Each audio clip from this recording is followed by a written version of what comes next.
The History of Sir Richard Calmady. Book 1's The Clown. Chapter 1. Acquainting the reader with a fair domain and the maker thereof. In that fortunate hour of English history, when the cruel sights and haunting insecurities of the Middle Ages had passed away, and while, as yet, the fanatic zeal of Puritanism had not cast its blighting shadow over all merry and pleasant things, it seemed good to one Denzil Calmady, Esquire, to build himself a stately red brick and freestone house upon the southern verge of the great plateau of moorland, which ranges northward to the confines of Windsor Forest and eastward to the Surrey Hills, and this he did in no vainglorious spirit, with purpose of exalting himself above the county gentlemen, his neighbors, and showing how far better lined his pockets were than theirs. Rather did he do it from an honest love of all that is ingenious and comely, and as the natural outgrowth of an inquiring and philosophically mind. For Denzil Calmady, like so many another son of that happy age, was something more than a mere wealthy country squire, breeder of beef and brewer of ale. He was a courtier and traveler, and if tradition speaks truly, a poet who could praise his mistress's many charms, or wittily resent her caprices in well-turned verse.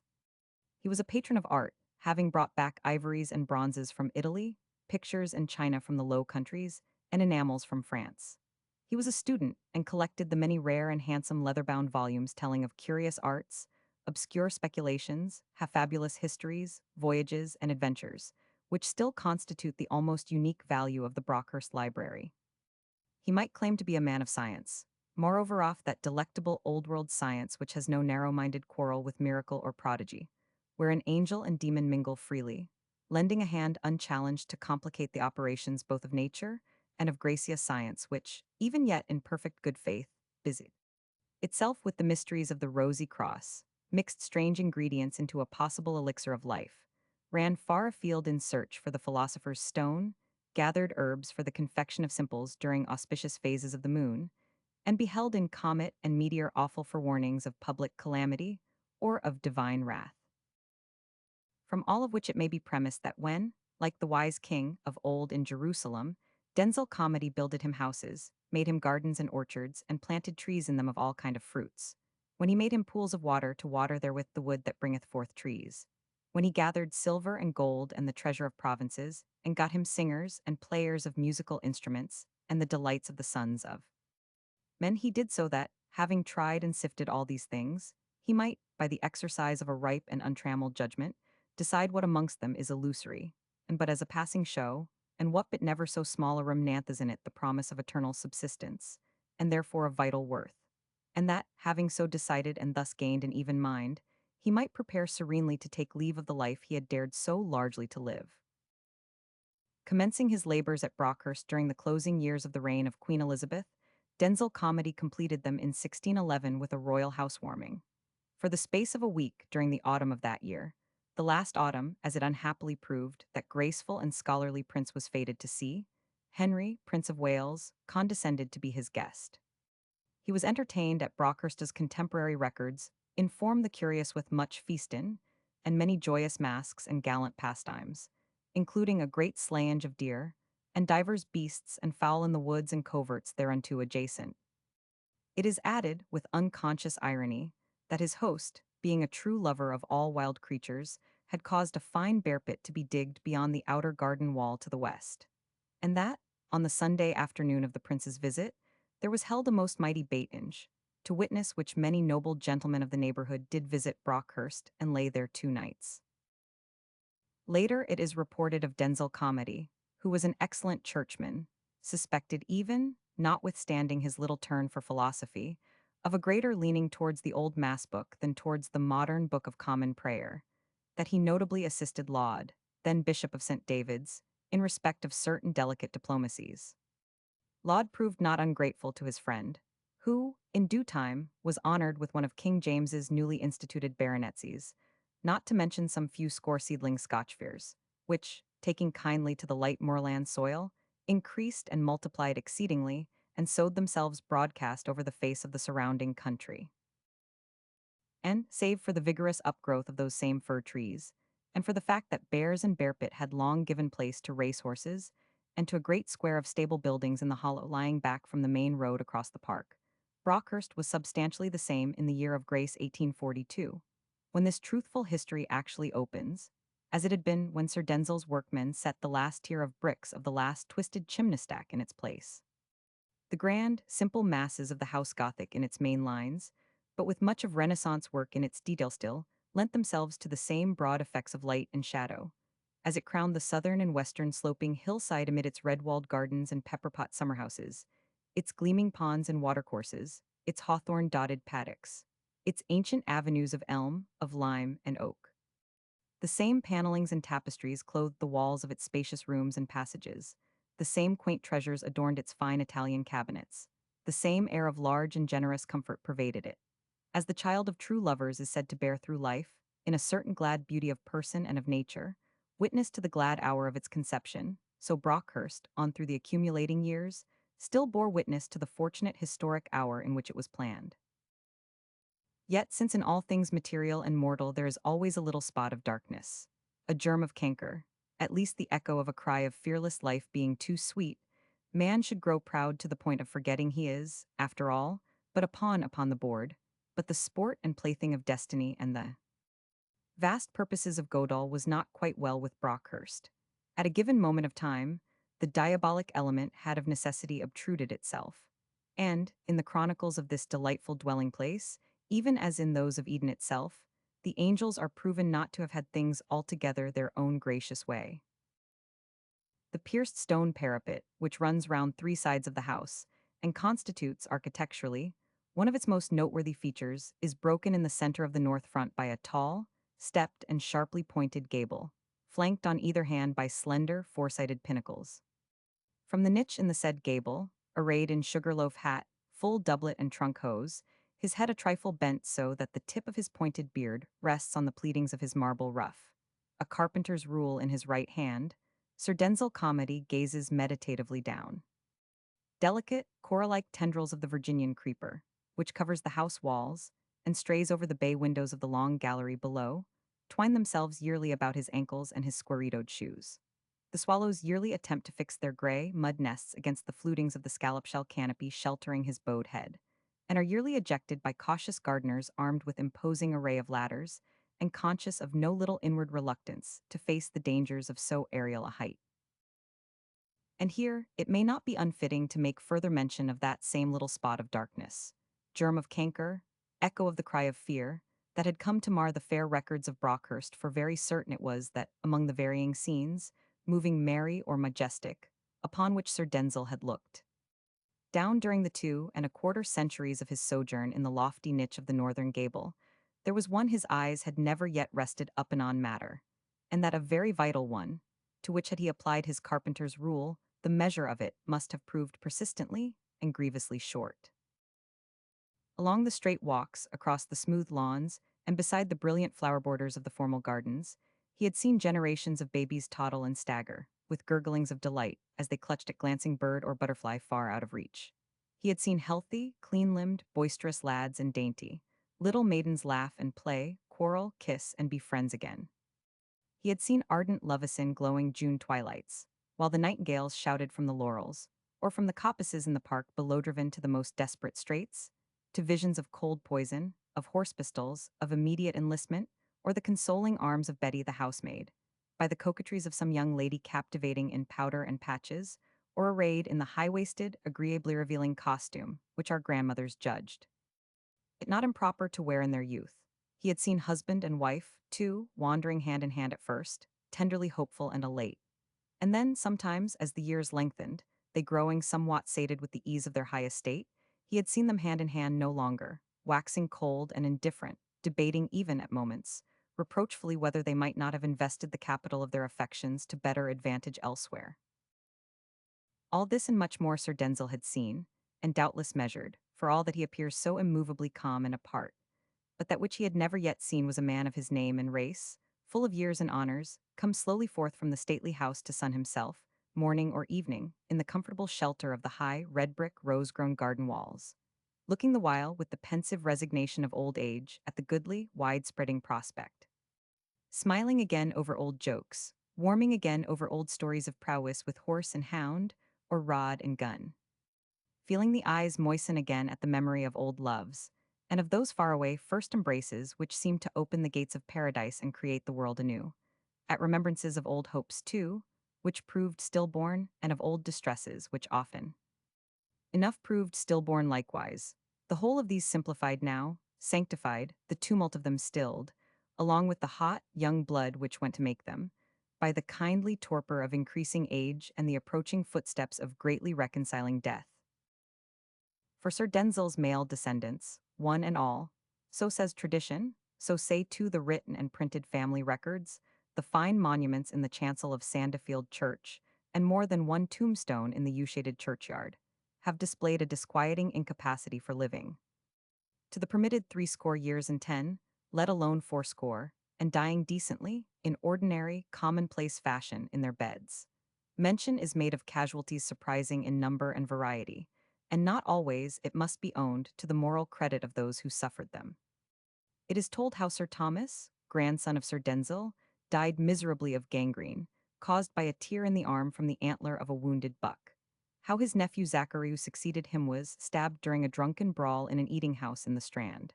How the brother of the said Zachary, a gallant young soldier, was killed at the Battle of Ramillies in 1706. Dueling, lightning during a summer storm, even the blue-brown waters of the Brockhurst Lake in turn claim a victim. Later it is told how a second Sir Denzil, after hard fighting to save his purse, was shot by highwaymen on Bagshot Heath, when riding with a couple of servants not notably distinguished, as it would appear, for personal valor from Brockhurst up to town. Lastly comes Courtney Calmady, who, living in excellent repute until close upon 60, seemed destined by Providence to break the evil chain of the family fate. But he too goes the way of all flesh, suddenly enough after a long run with the hounds, owing to the opening of a wound, received when he was little more than a lad, at the taking of Frenchtown under General Proctor, during the Second American War. So he too died, and they buried him with much honest mourning, as befitted so kindly and honorable a gentleman, and his son Richardoff, whom more hereafter reigned in his stead. Chapter 2, giving the very earliest information obtainable of the hero of this book. It happened in this way, towards the end of August, 1842. In the gray of the summer evening, as the sunset faded and the twilight gathered, spreading itself tenderly over the pastures and cornfields, over the purple-green glooms of the fir forest, over the open moors, whose surface is scored for miles by the turf-slain of the cottager, and squatter over the clear brown streams that trickle out of the pink and emerald mosses of the peat bogs, and gain volume and vigor as they sparkle away by woodside, and green lane, and village street end over those secret, bosky places, in the heart of the great commonlands, where the smooth, white stems and glossy foliage of the self-sown hollies spring up between the roots of the beech trees, where plovers cry and stoat and weasel lurk and scamper, while the old poacher's lean, ill-favored, rusty-colored lurcher picks up a shrieking hare, and where wandering bands of gypsies, those lithe, onyxed children of the magic East, still pitch their dirty, little, fungus-like tents around the campfire. As the sunset died and the twilight thus softly widened and deepened, Lady Calmady found herself, for the first time during all the long summer day, alone. For though no royal personage had graced the occasion with his presence, nor had bears suffered martyrdom to promote questionably amiable mirth, Brockhurst, during the past week, had witnessed a series of festivities hardly inferior to those which marked Sir Denzil's historic housewarming. Young Sir Richard Calmady had brought home his bride, and it was but fitting the whole countryside should see her. So all and sundry received generous entertainment according to their degree. Laborers, tenants, schoolchildren, weary oldage from Pennegreen Poorhouse taking its pleasure of cakes and ale half suspiciously in the broad sunshine. The leading shopkeepers of Westchurch and their humbler brethren from Farley Row. All the country gentry too. Lord and Lady Fallowfield and a goodly company from Whitney Park, Lord Denier and a large contingent from Grimshot Place, the Cathcarts of Newlands, and many more persons of undoubted consequence, especially perhaps in their own eyes. Not to mention a small army of local clergy who ever display a touching alacrity in attending festivals, even those of a secular character with camp followers, in the form of wives and families galore. And now, at last, all was over: balls, sports, theatricals, dinners, the last in the case of the laborers, with the unlovely adjunct of an ox roasted whole. Even the final garden party, designed to include such persons as it was, socially speaking, a trifle difficult to place image, owner of the big shot over brewery. For instance, who was shouldering his way so vigorously towards fortune and a seat on the bench of magistrates. The younger members of the firm of Goatway Fox, solicitors of Westchurch. Goodall, the Methodist miller from Parsons Holt, and certain sporting yeoman farmers with their comely womankind of in this final entertainment, with all its small triumphs and heartburnings, flutterings of youthful inexperience. Aspirations, condescensions had gone, like the rest of the week's junketings, to swell the sum of things accomplished, of all that which is past and done with, and will never come again. Fully an hour ago, Dr. Knott, under plea of waiting cases, had hitched his ungainly, thick-set figure into his high gig. "Plenty of fine folks, eh, Timothy?" he said to the ferret-faced groom beside him as he gathered up the reins, and the brown mare, knowing the hand on her mouth, laid herself out to her work. "Handsome young couple as anybody need wish to see. Not much business doing there for me, I fancy, unless it lies in the nursery line. Say those Brockhurst folks mostly dies early, though," remarked Timothy, with praiseworthy effort at professional encouragement. "Eh, so you have heard that story too, have you?" And John Knott drew the lash gently across the hollow of the mare's back. "This air Sir Richard's the third baronet I have seen, and I bean't so very old neither." The doctor looked down at the spare little man with a certain snarling affection, as he said, "Oh no, I am not kept awake o' nights by the fear of losing you, Timothy. Your serviceable old carcass'll hang together for a good while yet." Then his rough eyebrows drew into a line, and he stared thoughtfully down the long space of the clean gravel road under the meeting branches of the lime trees. The Whitney char a banks had driven off but a few minutes later, to the admiration of all beholders. Yet not, it must be admitted, without a measure of inward perturbation on the part of that noble charioteer, Lord Fallowfield. Her ladyship was constitutionally timid, and he was none too sure of the behavior of his leaders in face of the string of very miscellaneous vehicles waiting to take up. However, the illustrious party happily got off without any occasion for Lady Fallowfield's screaming. Then the ardor of departure became universal, and in broken procession the many carriages, phaetons, gigs, traps, ponychaises streamed away from Brockhurst House, north, south, east, and west. Lady Calmady had bidden her guests farewell at the side door opening onto the terrace, before they passed through the house to the main entrance in the south front. Last to go, as he had been first to come, was that worthy person, Thomas Carl, the rector of Sandifield. Mild, white-haired, deficient in chin, he had a natural leaning towards women in general, and towards those of the upper classes in particular. Catherine Calmady's radiant youth, her courtesy, her undeniable air of distinction, and a certain gracious gaiety which belonged to her, had, combined with unaccustomed indulgence in claret cup, gone far to turn the good man's head during the afternoon.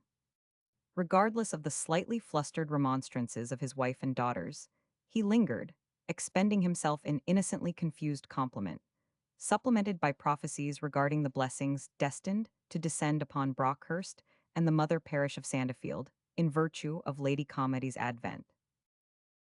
But at length he also was gone. Catherine waited, her eyes full of laughter, until Mr. Carl's footsteps died away on the stone quarries of the great hall within. Then she gently drew the heavy door to, and stepped out onto the center of the terrace. The grass slopes of the park dotted with thorn trees and beds of bracken, the lime avenue running along the ridge of the hill, the ragged edge of the fir forest to the east, and the mass of the house. All these were softened to a vaguenesses, the landscape in a dream-be, the deepening twilight. An immense repose pervaded the whole scene. It affected Catherine to a certain seriousness. Her social excitements and responsibilities, the undoubted success that had attended her maiden-esque as hostess during the past week, shrank to trivial proportions. Another order of emotion arose in her. She became sensible of a necessity to take counsel with herself. She moved slowly along the terrace, paused in the arcaded garden hall at the end of it, the carven stone benches and tables of which showed somewhat ghostly in the dimnesto, put off her bonnet, and pushed back the lace scarf from her shoulders. An increasing solemnity was upon her. There were things to think of, things deep and strange. She must needs place them, make an effort anyhow to do so.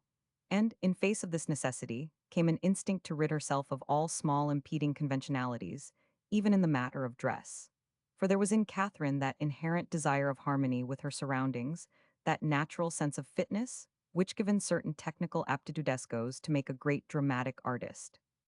But since in her case, such technical aptitudes were either non-existent or wholly in abeyance, it followed that, save in nice questions of private honor, she was quite the least self-conscious and self-critical of human beings. Now, as she passed out under the archway onto the square lawn of the Troca ground, bareheaded, in her pale dress, a sweet seriousness filling all her mind, even as the sweet summer twilight filled all the valley and veiled the gleaming surface of the long water far below, she felt wholly in sympathy with the aspect and sentiment of the place. Indeed, it appeared to her just then that the 4 months of her marriage, the 5 months of her engagement, even the 22 years which made up all the sum of her earthly living, were a prelude merely to the present hour and to that which lay immediately ahead. Yet the prelude had, in truth, been a pretty enough piece of music. Catharine's experience had but few black patches in it as yet. Furnished with a fair and healthy body, with fine breeding, with a character in which the pride and grit of her North Country ancestry was tempered by the poetic instincts and quick wit which came to her with her mother's Irish blood, Catherine Ormiston started as well furnished as most to play the great game that all are bound to play, whether they will or no, with fate. Mrs. Ormiston, still young and beloved, had died in bringing this, her only daughter, into the world, and her husband had looked somewhat coldly upon the poor baby in consequence. There was an almost misanthropic vein in the autocratic landowner and ironmaster. He had 3 sons already, and therefore found but little use for this woman-child. So, while pluming himself on his clear judgment and unswerving reason, he resented, most unreasonably, her birth, since it took his wife from him. Such is the irony of things, forever touching man on the raw, proving his weakness in that he holds his strongest point. In point of fact, however, Catherine suffered but slightly from the poor welcome that greeted her advent in the grey, manna-towered house upon the Yorkshire coast. For her great-aunt, Mrs. St. Quentin speedily gathered the small creature into her still beautiful arms, and lavished upon it both tenderness and wealth, along as it grew to a companionable age with the wisdom of a mind ripened by wide acquaintance with men and with public affairs.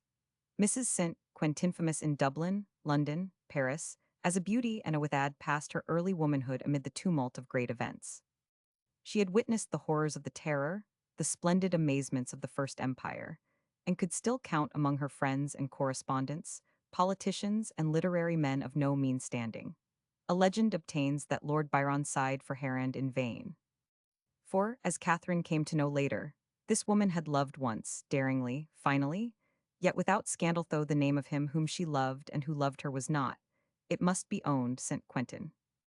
And perhaps it was just this hidden and somewhat tragic romance, which kept her so young, so fresh, kept her unworldly, though moving so freely in the world, had given her that exquisite sense of relative values and that knowledge of the heart, which leads, as the divine Plato has testified, to the highest and most reconciling philosophy. Thus, the delicately brilliant old lady and the radiant young lady lived together delightfully enough, spending their winters in Paris in a pretty apartment in the Rue du Rennes shared with one Mademoiselle de Meuroncourt, whose friendship with Mrs. St. Quentin dated from their school days at the convent of the Sacre-Cœur. Spring and autumn found Catherine and her great-aunt in London, while, in summer, there was always a long visit to Ormiston Castle, looking out from the cliff edge upon the restless North Sea. Lovers came in due course. For over and above its own shapeliness, which surely was reason enough, Catherine's hand was well worth winning from the worldly point of view. She would have money, and Mrs. St. Quentin's influence would count for much in the case of a great Nephuba marriage who aspired to a parliamentary or diplomatic career. But the lovers also went, for Catherine asked a great deal, not so much of them, perhaps, as of herself. She had taken an idea, somehow, that marriage, to be in the least satisfactory, must be based on love, and that love worth the name is an essentially two-sided business. Indirectly, the girl had learnt much on this difficult subject from her great-aunt, and with characteristic directness had agreed with herself to wait till her heart was touched, if she waited a lifetime, though, of exactly in what either her heart, or the touching of it, consisted, she was deliciously innocent as yet. And then, in the summer of 1841, Sir Richard Calmady came to Ormiston. He and her brother Roger had been at Eton together. Catherine remembered him, years ago, as a well-bred and courteously contemptuous schoolboy, upon whose superior mind, small female creatures busy about dolls, and victims of the athletic restrictions imposed by petticoats made but slight impression. Latterly Sir Richard's name had come to be one to conjure within racing circles, thanks to the performances of certain horses bred and trained at the Brockhurst stables.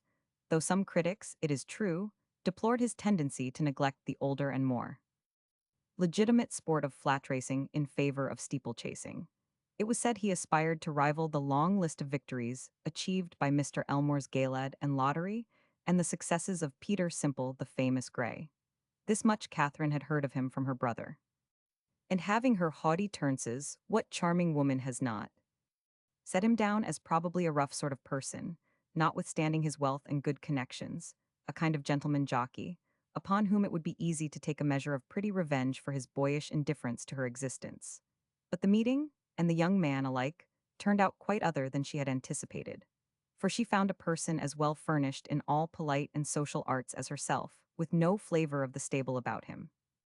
She had reckoned on one whose scholarship would carry him no further than a few stock quotations from Horace, and whose knowledge of art would begin and end with a portrait of himself, presented by the members of a local hunt.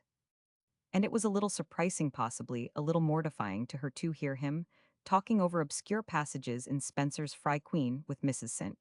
Quentin, before the end of the dinner, and nicely apprising the relative merits of the watercolor sketches by Turner that hung on either side the drawing-room fireplace. Nor did Catherine's surprises end here. An unaccountable something was taking place within her that opened up a whole new range of emotion.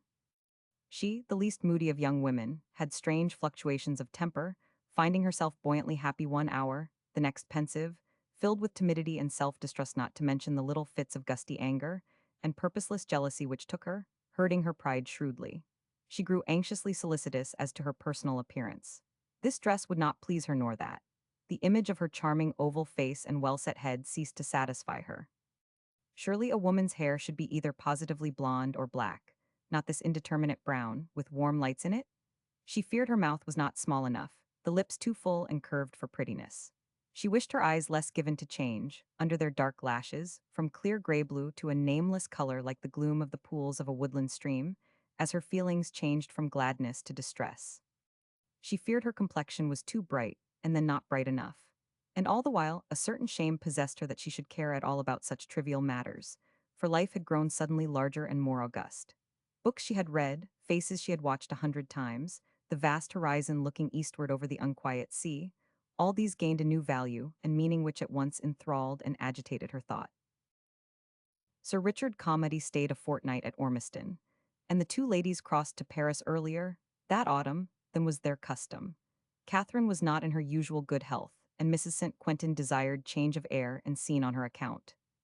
She took Mademoiselle de Merincourt into her confidence, hinting at causes for her restlessness, and wayward little humors unacknowledged by the girl herself. Then the two elder women wrapped Catherine about with an atmosphere of possible deeper tenderness than before, mingling sentiment with their gaiety, and gaiety with their sentiment, and the delicate respect which refrains from question with both. One keenly bright October afternoon Richard Calmady called in the Rue de Rennes. It appeared he had come to Paris with the intention of remaining there for an indefinite period.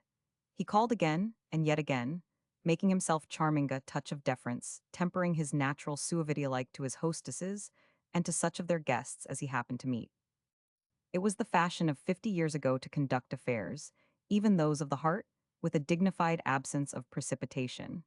The weeks passed, while Sir Richard became increasingly welcome in some of the very best houses in Paris. And Catherine, it must be owned Catherine was not without some heartaches, which she proudly tried to deny to herself and conceal from others. But eventually it was on the morning after the ball at the British Embassy the man spoke, and the maid answered, and the old order changed, giving place to new in the daily life of the pretty apartment of the Rue de Rennes. About 5 months later the marriage took place in London, and Sir Richard and Lady Calmady started forth on a wedding journey of the old-fashioned type. They traveled up the Rhine, and posted, all in the delicious, early summer weather, through northern Italy as far as Florence. They returned by Paris. And there, Mrs. St. Quentin, watching in almost painful anxiety to see how it fared with her recovered darling, was wholly satisfied and gave thanks. For she perceived that, in this case at least, marriage was no legal, conventional connection leaving the heart emptier than it found it the bartering of precious freedom for a joyless bondage. An obligation, weary in the present, and hopeless of alleviation in the future, save by the reaching of that far distant heavenly country, concerning which it is comfortably assured us that there they neither marry nor are given in marriage. For the Catherine who came back to her was at once the same, and yet another, Catharinon who carried her head more proudly and stepped, as though she was mistress of the whole fair earth, but whose merry wit had lost its little edge of sarcasm, whose sympathy was quicker and more instinctive, whose voice had taken fuller and more caressing tones, and in whose sweet eyes sat a steady content good to see. And then, suddenly, Mrs. St. Quentin began to feel her age as she had never, consciously, felt it before, and to be very willing to fold her hands and recite her nunc dimittis.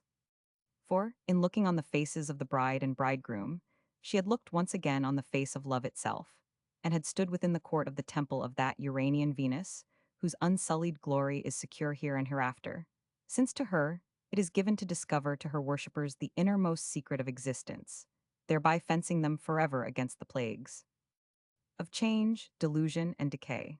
Love began gently to loosen the cords of life, and to draw Lucia St. Quentin home to that dear dwelling place which, as we fondly trust since God himself, is love's reserved for all true lovers beyond the grave and gates of death. Thus one flower falls as another opens, and today, however sweet, is only one across the corpse of yesterday. And it was some perception of just this ceaseless push of event following on event, the ceaseless push of the yet unborn struggling to force the doors of life which moved Catherine to seriousness. As she stood alone on the smooth expanse of the Troca ground, in the soft, all-covering twilight, at the close of the day's hospitality.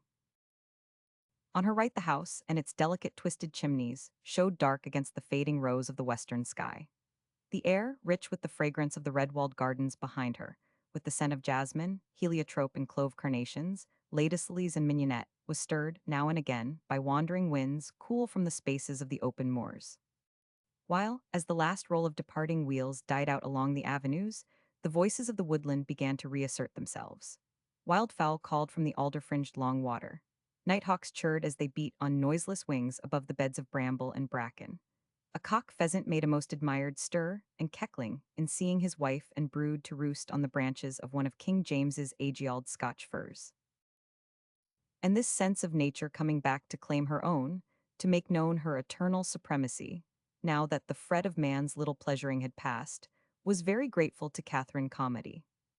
Her soul cried out to be free, for a time, to contemplate, to fully apprehend and measure its own happiness.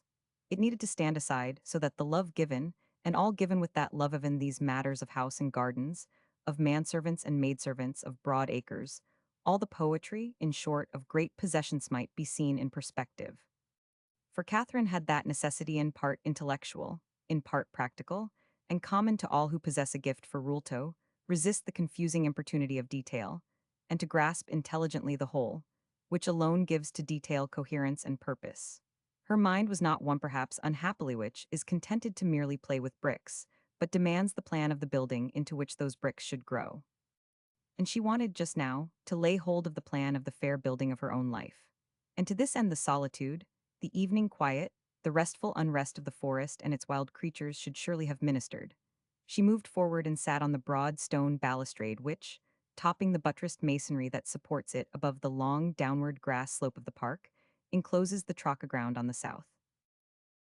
The landscape lay drowned in the mystery of the summer night, and Catherine, looking out into it, tried to think clearly, tried to range the many new experiences of the last months and to reckon with them. But her brain refused to work obediently to her will. She felt strangely hurried for all the surrounding quiet. One train of thought, which she had been busy enough by day and honestly sleepy enough at night to keep at arm's length during this time of homecoming and entertaining, now invaded and possessed her mind, filling it, at once with a new and overwhelming movement of tenderness, yet for all her high courage with a certain fear. She cried out for a little space of waiting, a little space in which to take breath. She wanted to pause, here in the fullness of her content, but no pause was granted her. She was so happy, she asked nothing more, but something more was forced upon her. And so it happened that, in realizing the ceaseless push of event on event, the ceaseless dying of dear today in the service of unborn tomorrow, her gentle seriousness touched on regret. How long she remained lost in such pensive reflections, Lady Calmady could not have said. Suddenly the terrace door slammed. A moment later, a man's footsteps echoed across the flags of the garden hall. Catherine, Richard Calmady called, somewhat imperatively, Catherine, are you there?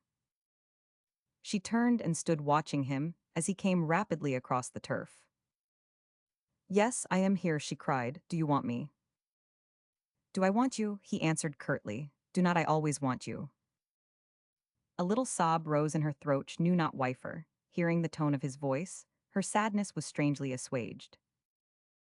I could not find you, he went on, and I got into an absurd state of panic, sent Roger in one direction, and Julius in another, to look for you. Whereupon Roger, probably, posted down to the stables, and Julius up to the chapel to search. Where the heart dwells there the feet follow. Meanwhile, you came straight here and found me yourself. I might have known I should do that. The importunate thought returned upon Catherine, and with it, a touch of her late melancholy. Ah, one knows nothing for certain when one is frightened, she said.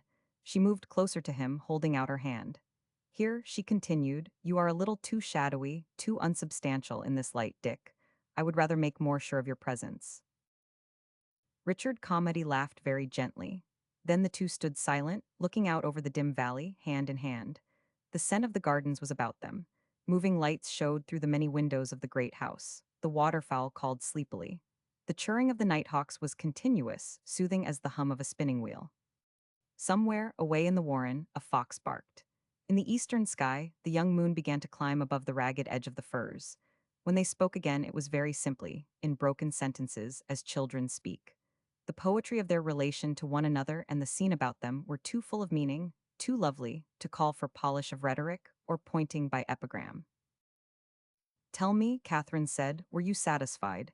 Did I entertain your people prettily? Prettily, you entertained them as they had never been entertained before, like a queen, and they knew it. But why did you stay out here alone? To think and to look at Brockhurst. Yes, it's worth looking at now, he said. It was like a body wanting a soul till you came. But you loved it, Catherine reasoned. Oh yes, because I believed the soul would come some day. Brockhurst and the horses and the books all helped to make the time pass while I was waiting. Waiting for what? Why for you, of course, you dear, silly, sweet. Have not I always been waiting for you just precisely, and wholly you? Nothing more or less all through my life, all through all conceivable and inconceivable lives, since before the world began. Catherine's breath came with a fluttering sigh. She let her head fall back against his shoulder. Her eyes closed involuntarily. She loved these fond exaggerations. What woman does not who has had the good fortune to hear them? They pierced her with a delicious pain, and perhaps therefore, perhaps not unwisely, believed them true. Are you tired? He asked presently. Catherine looked up smiling and shook her head. Not too tired to be up early tomorrow morning and come out with me to see the horses galloped? Sultan will give you no trouble. He is well seasoned and merely looks on at things in general with intelligent interest, goes like a lamb and stands like a rock. While her husband was speaking, Catherine straightened herself up and moved a little from him, though still holding his hand. Her languor passed, and her eyes grew large and black. I think, perhaps, I had better not go tomorrow, Dick, she said slowly. Ah, you are tired, you poor dear. No wonder after the week's work you have had. Another day will do just as well. Only I want you to come out sometimes in the first blush of the morning, before the day has had time to grow commonplace, while the gossamers are still hung with dew, and the mists are in hollows, and the horses are heady from the fresh air and the light. You will like it all, Kitty.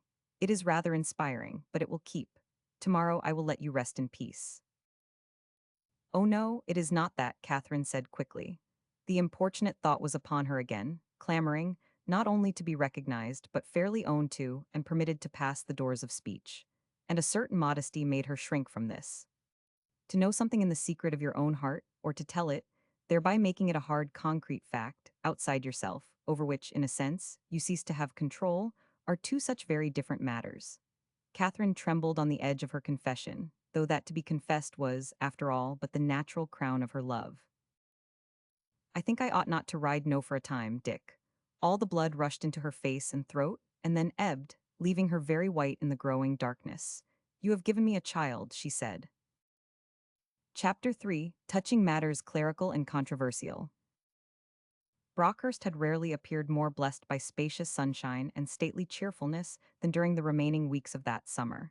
A spirit of unclouded serenity possessed the place, both indoors and out. If rain fell, it was only at night. And this, as so much else, Julius March noted duly in his diary. For that was the period of elaborate private chronicles, when persons of intelligence and position still took themselves, their doings, and their emotions with most admired seriousness. Natural science, the great leveler, had hardly stepped in as yet. Therefore it was that already Julius's diary ran into many stout manuscript volumes, each in turn soberly but richly bound, with silver clasp and lock complete, so soon as its final page was written. Begun when he first went up to Oxford, some 13 years earlier, it formed an intimate history of the influences of the Tractarian movement upon a scholarly mind and delicately spiritual nature. At the commencement of his Oxford career, he had come into close relations with some of the leaders of the movement. And the conception of an historic church, endowed with mystic powers conveyed through an unbroken line of priests, from the age of the apostles, orderly round of vigil, fast, and festival, the secret, introspective joys of penance and confession, the fascinations of the strictly religious life, as set before him in eloquent public discourse or persuasive private conversation, had combined to kindle an imagination very insufficiently satisfied by the lean spiritual. Meats offered it during an evangelical childhood and youth. Julius yielded himself up to his instructors with passionate self-abandon. He took orders, and remained on at Oxford being a fellow of his college working earnestly for the cause he had so at heart. Eventually he became a member of the select band of disciples that dwelt, uncomfortably, supported by visions of reactionary reform, at once austere and beneficent, in the range of disused stable buildings at Littlemore. Of the storm and stress of this religious war, its triumphs, its defeats, its many agitations, Julius's diaries told with a deep, if chastened, enthusiasm. His was a singularly pure nature, unmoved by the primitive desires which usually inflame young blood. Ideas heated him, while the lust of the eye and the pride of life left him almost scornfully cold. He strove earnestly, of course, to bring the flesh into subjection to the spirit, which was, calmly considered, a slight waste of time, since the said flesh showed the least possible inclination of revolt. The earlier diaries contain pathetic exaggerations of the slightest indiscretion. Innocent and virtuous persons have ever been prone to such little manias of self-accusation. Later, the flesh did assert itself, though in a hardly licentious manner. Oxford fogs and damp, along with plain living and high thinking, acting upon a constitution naturally far from robust, produced a commonplace but most disabling nemesis in the form of colds, coughs, and chronic asthma. Julius did not greatly care. He was in that exalted frame of mind in which martyrdom, even by phthisis or bronchial affections, is immeasurably preferable to no martyrdom at all. Perhaps fortunately his relations, and even his Oxford friends, took a quite other view of the matter, and insisted upon his using all legitimate means to prolong his life. Julius left Oxford with intense regret. It was the holy city of the Tractarian movement, and at this moment the progress of that movement was the one thing worth living for, if live indeed he must. He went forth bewailing his exile and enforced idleness, as a man bewails the loss of the love of his youth. For a time he traveled in Italy and in the south of France. On his return to England, he went to stay with his friend and cousin, Sir Richard Calmady. Brockhurst House had always been extremely congenial to him. Its suites of handsome rooms, the inlaid marble chimney-pieces of which reach up to the frieze of the heavily molded ceilings, its wide passages and stairways, their carved balusters and newel posts, the treasures of its librarino overflowing the capacity of the two rooms originally designed for them, and filling ranges of bookcases between the bay windows of the long gallery running the whole length of the first floor from east to west, the chapel in the southern wing, its richly furnished altar, and the glories of its famous stained-glass windows, all these were very grateful to his taste. While the light, dry, upland air and near neighborhood of the fir forest eased the physical discomforts from which, at times, he still suffered shrewdly. He found the atmosphere of the place both soothing and steadying, and of precisely this he stood sorely in need just now, for it must be admitted that a change had come over the spirit of Julius March's great ecclesiastical dream. Absence from Oxford and foreign travel had tended at once to widen and modify his thought. He had seen the Tractarian movement from a distance, in due perspective. He had also seen Catholicism at close quarters. He had realized that the logical consequence of the teaching of the former could be nothing less than unqualified submission to the latter. On his return to England, he learned that more than one of his Oxford friends was arriving, reluctantly, at the same conclusion. Then there arose within him the fiercest struggle his gentle nature had ever yet known. He was torn by the desire to go forward, risking all with those whom he reverenced, yet was restrained by a sense of honor. For there was in Julius a strain of obstinate, almost fanatic, loyalty. To the Anglican Church he had pledged himself. Through her ministry he had received illumination. To the work of her awakening he had given all his young enthusiasm. How then could he desert her? Her rights might be maimed. The scandal of schism might tarnish her fair fame. Accusations of sloth and lukewarmness might not unjustly be preferred against her. All this he admitted, and it was very characteristic of the man that, just because he did admit it, he remained within her fold. Yet the decision was dislocating to all his thought, even as the struggle had been. It left him bruised, it cruelly shook his self-confidence. For he was not one of those persons upon whom the shipwreck of long-cherished hopes and purposes have a stimulating effect, filling them merely with a buoyant satisfaction at the opportunity afforded them of beginning all over again. Julius was oppressed by the sense of a great failure. The diaries of this period are but sorrowful reading. He believed he should go softly all his days, and, from a certain point of view, in this he was right. And it was here that Sir Richard Calmady intervened. He had watched his cousin's struggle, had accepted its reality, sympathizing, through friendship rather than through moral or intellectual agreement. For he was one of those fortunate mortals who, while possessing a strong sense of God, have but small necessity to define him.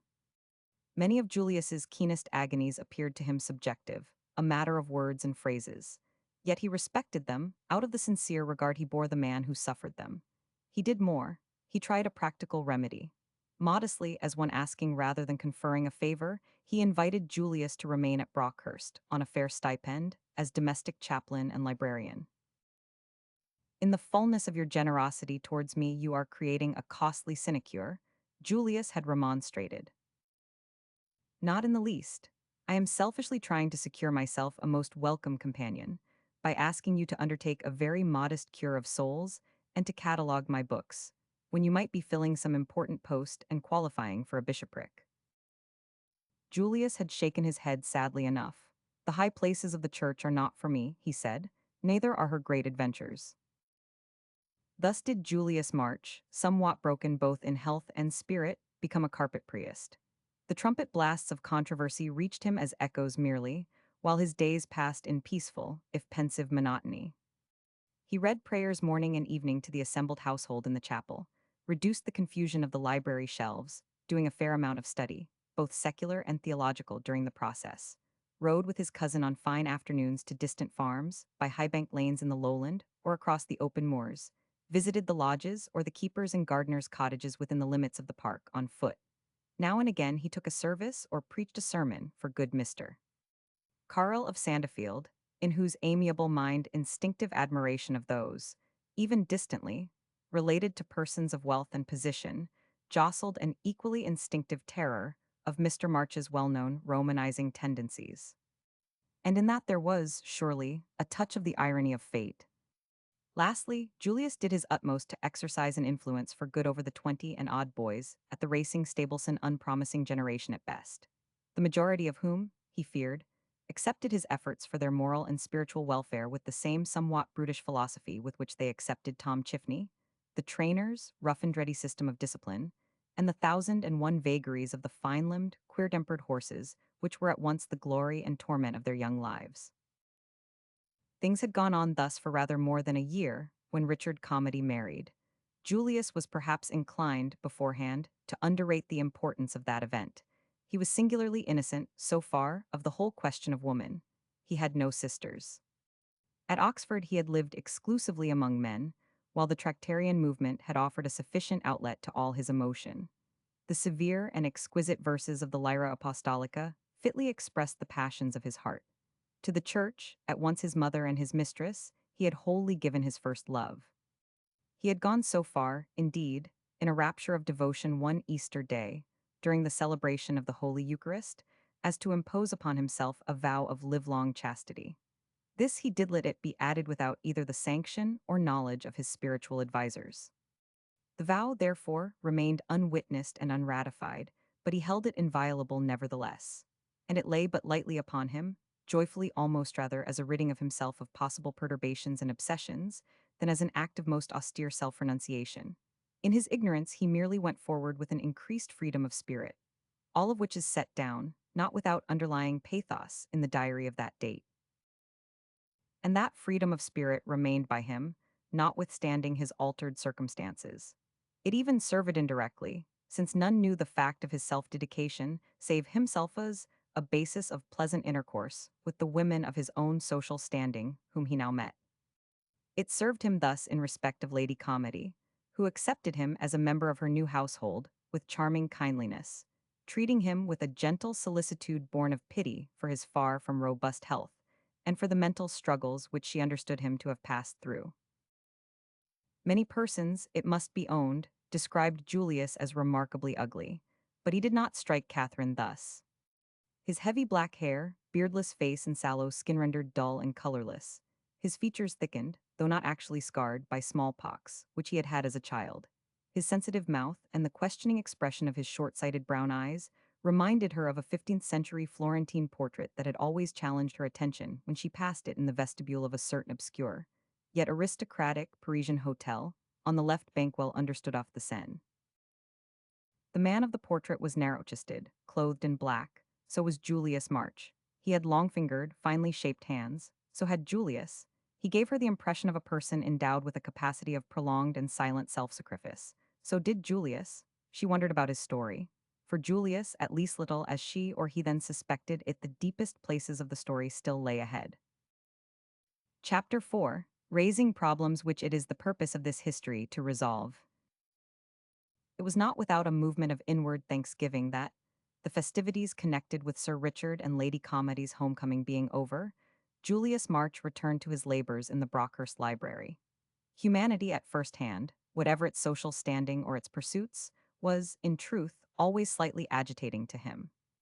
He felt more at home when dealing with conclusions than with the data that go to build up those conclusions, with the thoughts of men printed and bound, than with the urgent raw material from which those thoughts arise. Revelation, authorities were still his watchwords, and in face of them even the harmless spectacle of a country neighborhood at play, let alone the spectacle of the human comedy generally, is singularly confusing. He sought the soothing companionship of books with even heightened relief one fair morning some 3 weeks later. For Mrs. St. Quentin and Mademoiselle de Meuroncourt had arrived at Brockhurst the day previously, and Julius had been sensible of certain perturbations of mind in meeting these two ladies, one of whom was a devout Catholic by inheritance and personal conviction, while the other, though nominally a member of his own communion, was known to temper her religion with a wide, if refined, philosophy. Conversation had drifted towards serious subjects in the course of the evening, and Mrs. St. Quentin had admitted, with a playful deprecation of her dear friend's rigid religious attitude, that no one creed, no one system, offered an adequate solution of the infinite mystery and complexity of life as she knew it. The serene adherence of one charming and experienced woman to an authority which he had rejected, the almost equally serene indifference on the part of the other to the revelation he held as absolute and final, troubled Julius. Small wonder then that early after a solitary breakfast, he retired upon the society of the odd volumes cluttering the shelves of the long gallery, that he sorted, arranged, catalogued, grateful for that dulling of thought which mechanical labor brings with it. But fate was malicious, and elected to make a sport of Julius this morning. Unexpectedly importunate human drama obtruded itself, the deep places of the story such as, in the innocence of his ascetic refinement, he had never dreamed began to reveal themselves. He had climbed the wide, carpeted steps of the library ladder and seated himself on the topmost one, at right angles to a topmost shelf, the contents of which he proposed to investigate, duster and notebook in hand. The vast perspective of the gallery lengthened out before him, cool, faint-tinted, full of a diffused and silvery light. The self-colored, unpainted paneling of the walls and bookcase but one shade warmer in tone than that of the stone mullions and transoms of the lofty windows gave an indescribable delicacy of effect to the atmosphere of the room. Through the manna-paned, leaded lights of the eastern bay, the sunshine misty, full of dancing noda streamed in obliquely, bringing into quaint prominence of light and shadow a very miscellaneous collection of objects. A marble Buddha, benign of aspect, his right hand raised in blessing, seated, cross-legged upon the man-uptalled lotus. A pair of cavalier's jackboots standing just below, most truculent and ungainly of footgear, wooden hinged leather covered. A trophy of Polynesian spears, shields, and canoe paddles. A bronze Antinous, seductive of bearing and dainty of limb, but roughened by green rust. A collection of old sporting prints, softly colored, covering a bare space of wall, beneath a moose skull, from the broad, flat antlers of which hung a pair of Canadian snowshoes. Along the inside wall of the great room, placed at regular intervals, were console tables bearing tall oriental jars and huge bowls of fine porcelain, filled with potpourri, so that the scent of dried rose leaves, bay, verbena, and many spices impregnated the air. The place was, in short, a museum. Whatever of strange, grotesque, and curious, comedies of past generations had collected in their wanderings, by land and sea, found lodgment here. It was a home of half-forgotten histories, of valorous deeds grown dim through the lapse of years, a harbor of refuge for derelict gods, derelict weapons, derelict volumes, derelict instruments which had once discoursed sweet enough music, but the fashion of which had now passed away. The somewhat obsolete sentiment of the place harmonized with the thin, silvery light and the thin sweetness of spices and dead roses which pervaded it.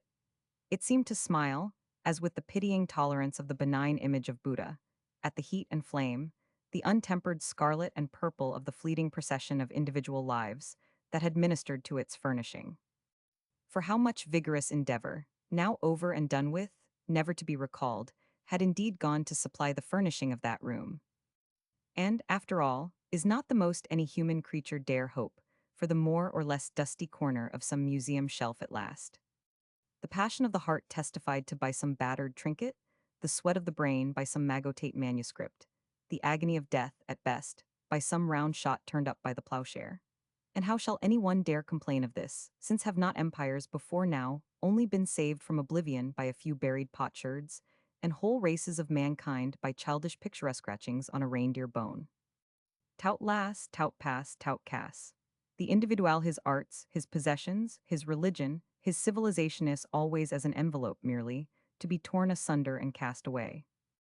Nothing subsists, nothing endures but life itself, endlessly self-renewed, endlessly one, through the endless divergencies of its manifestations. And, as Julius March was to find, hide from it, deny it, strive to elude it as we may, the recognition of just that is bound to grip us sooner or later, and hold us with a fearful and dominating power from which there is no escape. Meanwhile, his occupation was tranquil enough, comfortably remote, as it seemed, from all such profound and disquieting matters. For the top shelf proved not very prolific of interest, and one book after another, examined and rejected as worthless, was dropped with a reproachful flutter of pages and final, thudinto the capacious paper basket standing on the floor below. Then, at the far end of the said shelf, he came unexpectedly upon a collection of those quaint chapbooks which commanded so wide a circulation during the 18th century. Julius, with the true bibliophile's interest in all originals, examined his find carefully. The tattered and dog-eared little volumes, coarsely printed and embellished by a number of rough, square woodcuts, had, he knew, a distinct value. He soon perceived that they formed a very representative selection. He glanced at the famous history of Guy of Warwick, at that of Sir Bevis of Southampton, at Jokes upon Jokes, a lively work regarding the manners and customs of the aristocracy at the period of the Restoration, at the record of the amazing adventures of that lusty serving wench Long Meg of Westminster, and at that refreshing piece of comedy known as Merry Tales concerning the sayings and doings of the wise men of Gotham. Finally, hidden behind the outstanding frame of the bookcase, he discovered 4 tiny volumes tied together with a rusty black ribbon. A heavy coating of dust lay upon them. A large spider, moreover, darted from behind them. Dust clung unpleasantly to its hairy and ill-favored person. It was a matter of principle with Julius never to take life, yet instinctively he drew back his hand from the book in disgust. Arani du matin, chagrin, he said involuntarily, while he watched the insect make good its escape over the top of the bookcase. Then he flicked uneasily at the little parcel with his duster, causing a cloud of gray atoms to float up and out into the room. Julius was perhaps absurdly open to impressions. It took him some seconds to recover from his sense of repulsion and to untie the rusty ribbon around the little books. They proved all to be ragged and imperfect copies of the same work. The woodcuts in them were splotched with crude color. The title page was printed in assorted type a line of Roman capitals, their one in italics or Old English letters. The inscription, consequently, was difficult to decipher, causing him to hold the tattered page very close to his short-sighted eyes. It ran thus: setting forth a true and particular account of the dealings of Sir Thomas Calmady with the forester's daughter and the bloody death of her only child, to which is added her prophecy and curse. Julius had been standing so as to reach the length of the shelf. Now he sat down on the top step of the ladder again. A whole rush of memories came upon him. He remembered vaguely how, long ago, in his childhood, he had heard legends of this same curse. Staying here at Brockhurst as a baby child with his mother, maids had hinted at it, gossiping over the nursery fire at night, and his mind, irresistibly attracted even then by the supernatural, had been filled at once by desperate curiosity and by panic fear. He paused, thinking back, singularly moved, as one on the edge of the satisfaction of long-desired knowledge, yet slightly self-contemptuous, both of his own emotion and of the rather vulgar means by which that knowledge promised to be obtained. The shafts of sunshine fell more obliquely across the eastern end of the gallery. Benign Buddha had passed into shadow, while a painting by Murillo, standing on an easel nearby, caught the light, starting into arresting reality. It represented a hideous and misshapen dwarf, holding a couple of graceful greyhounds in a leash, an unhappy creature who had made sport for the household of some Castilian grandee, and whose gorgeous garments were ingeniously designed to emphasize the physical degradation of his contorted body. This painting, appearing to Julius too painful for habitual contemplation, had, at his request, been removed from his study downstairs to its present station. Just now he fancied it looked forth at him queerly insistent. At this distance, he could distinguish little more than a flare of scarlet and cloth of gold, and the white of the hound's flanks and bellies under the strong sunlight.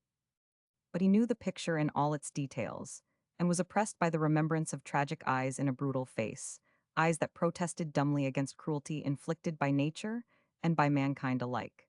He, Julius, was not, so he feared, quite guiltless in this matter. For had there not been a savor of cruelty in his ejection of the portrait of this unhappy being from his peaceful study? And thinking of this, his discomfort augmented.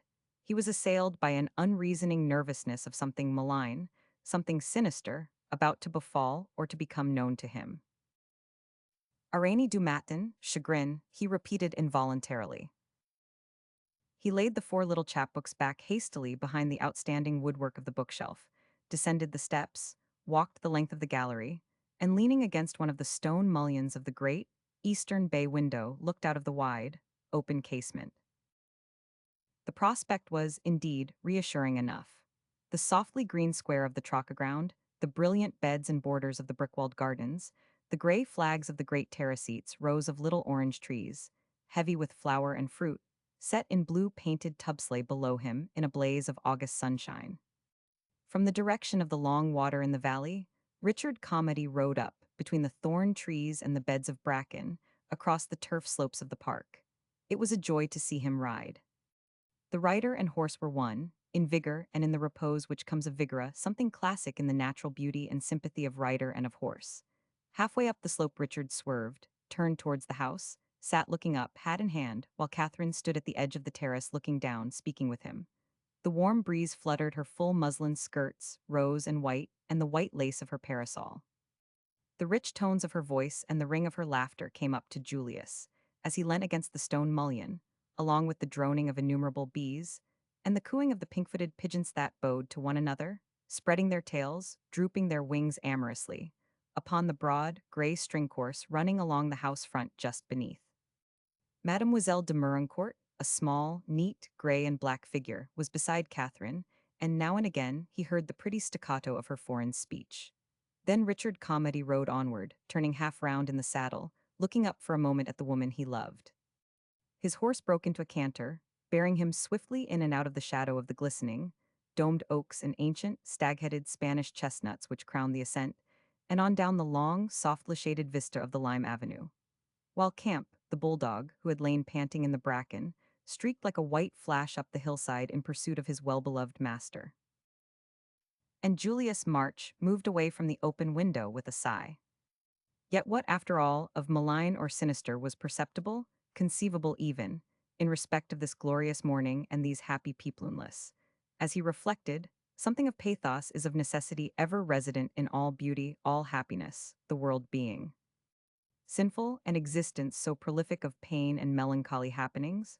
So he went back, climbed the library steps again, and taking the little bundle of chapbooks from their dusty resting place, set himself, in a somewhat penitential spirit, to master their contents.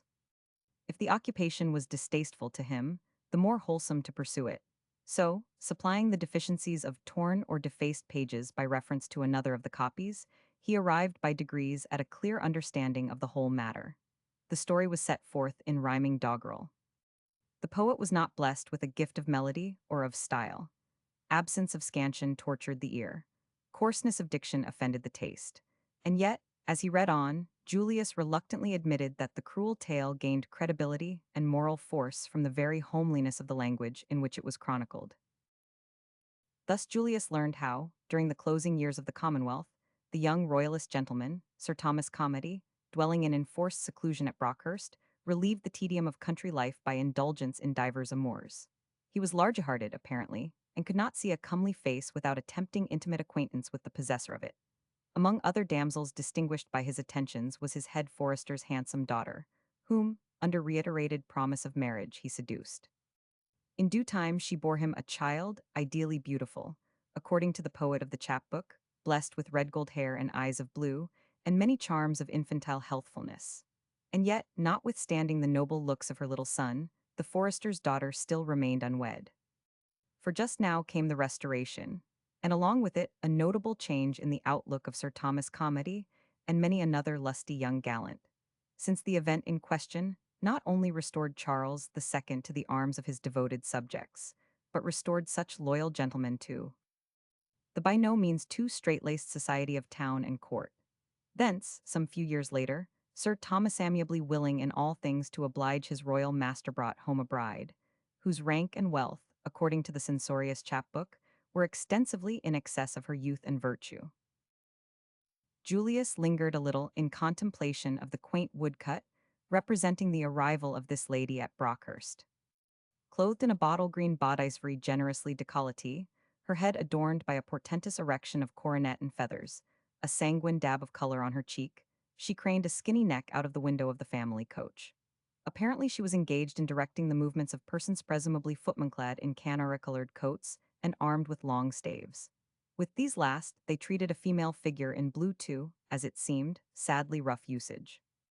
And the context informed Julius, in jingling verse, how that poor Hagar, the forester's daughter, inconveniently defiant of custom and of common sense, had stoutly refused to be cast forth into the social wilderness, along with her small Ishmael and a few pounds sterling as price of her honor and content, until she had stood face to face with Sarah, the safely churchward, if none too reputable, wife.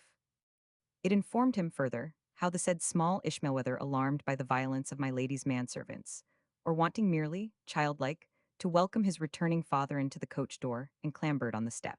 Whence, thanks to a vicious thrust, so declares the chapbook, from the painted Jezebel within, he fell, while the horses plunging forward caused the near hind wheel of the heavy, lumbering vehicle to pass over his legs, almost severing them from his body just above the knee.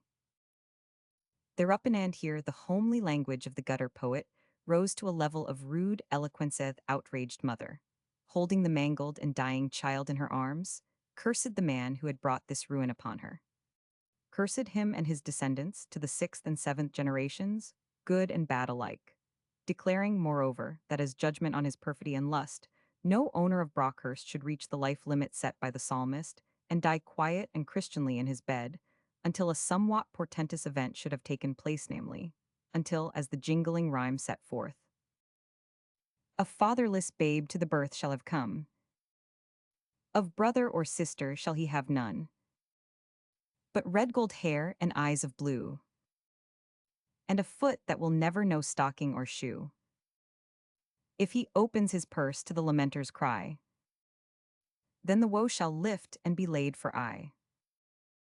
Julius March, his spare, black figure crouched together, sat on the top step of the library ladder musing.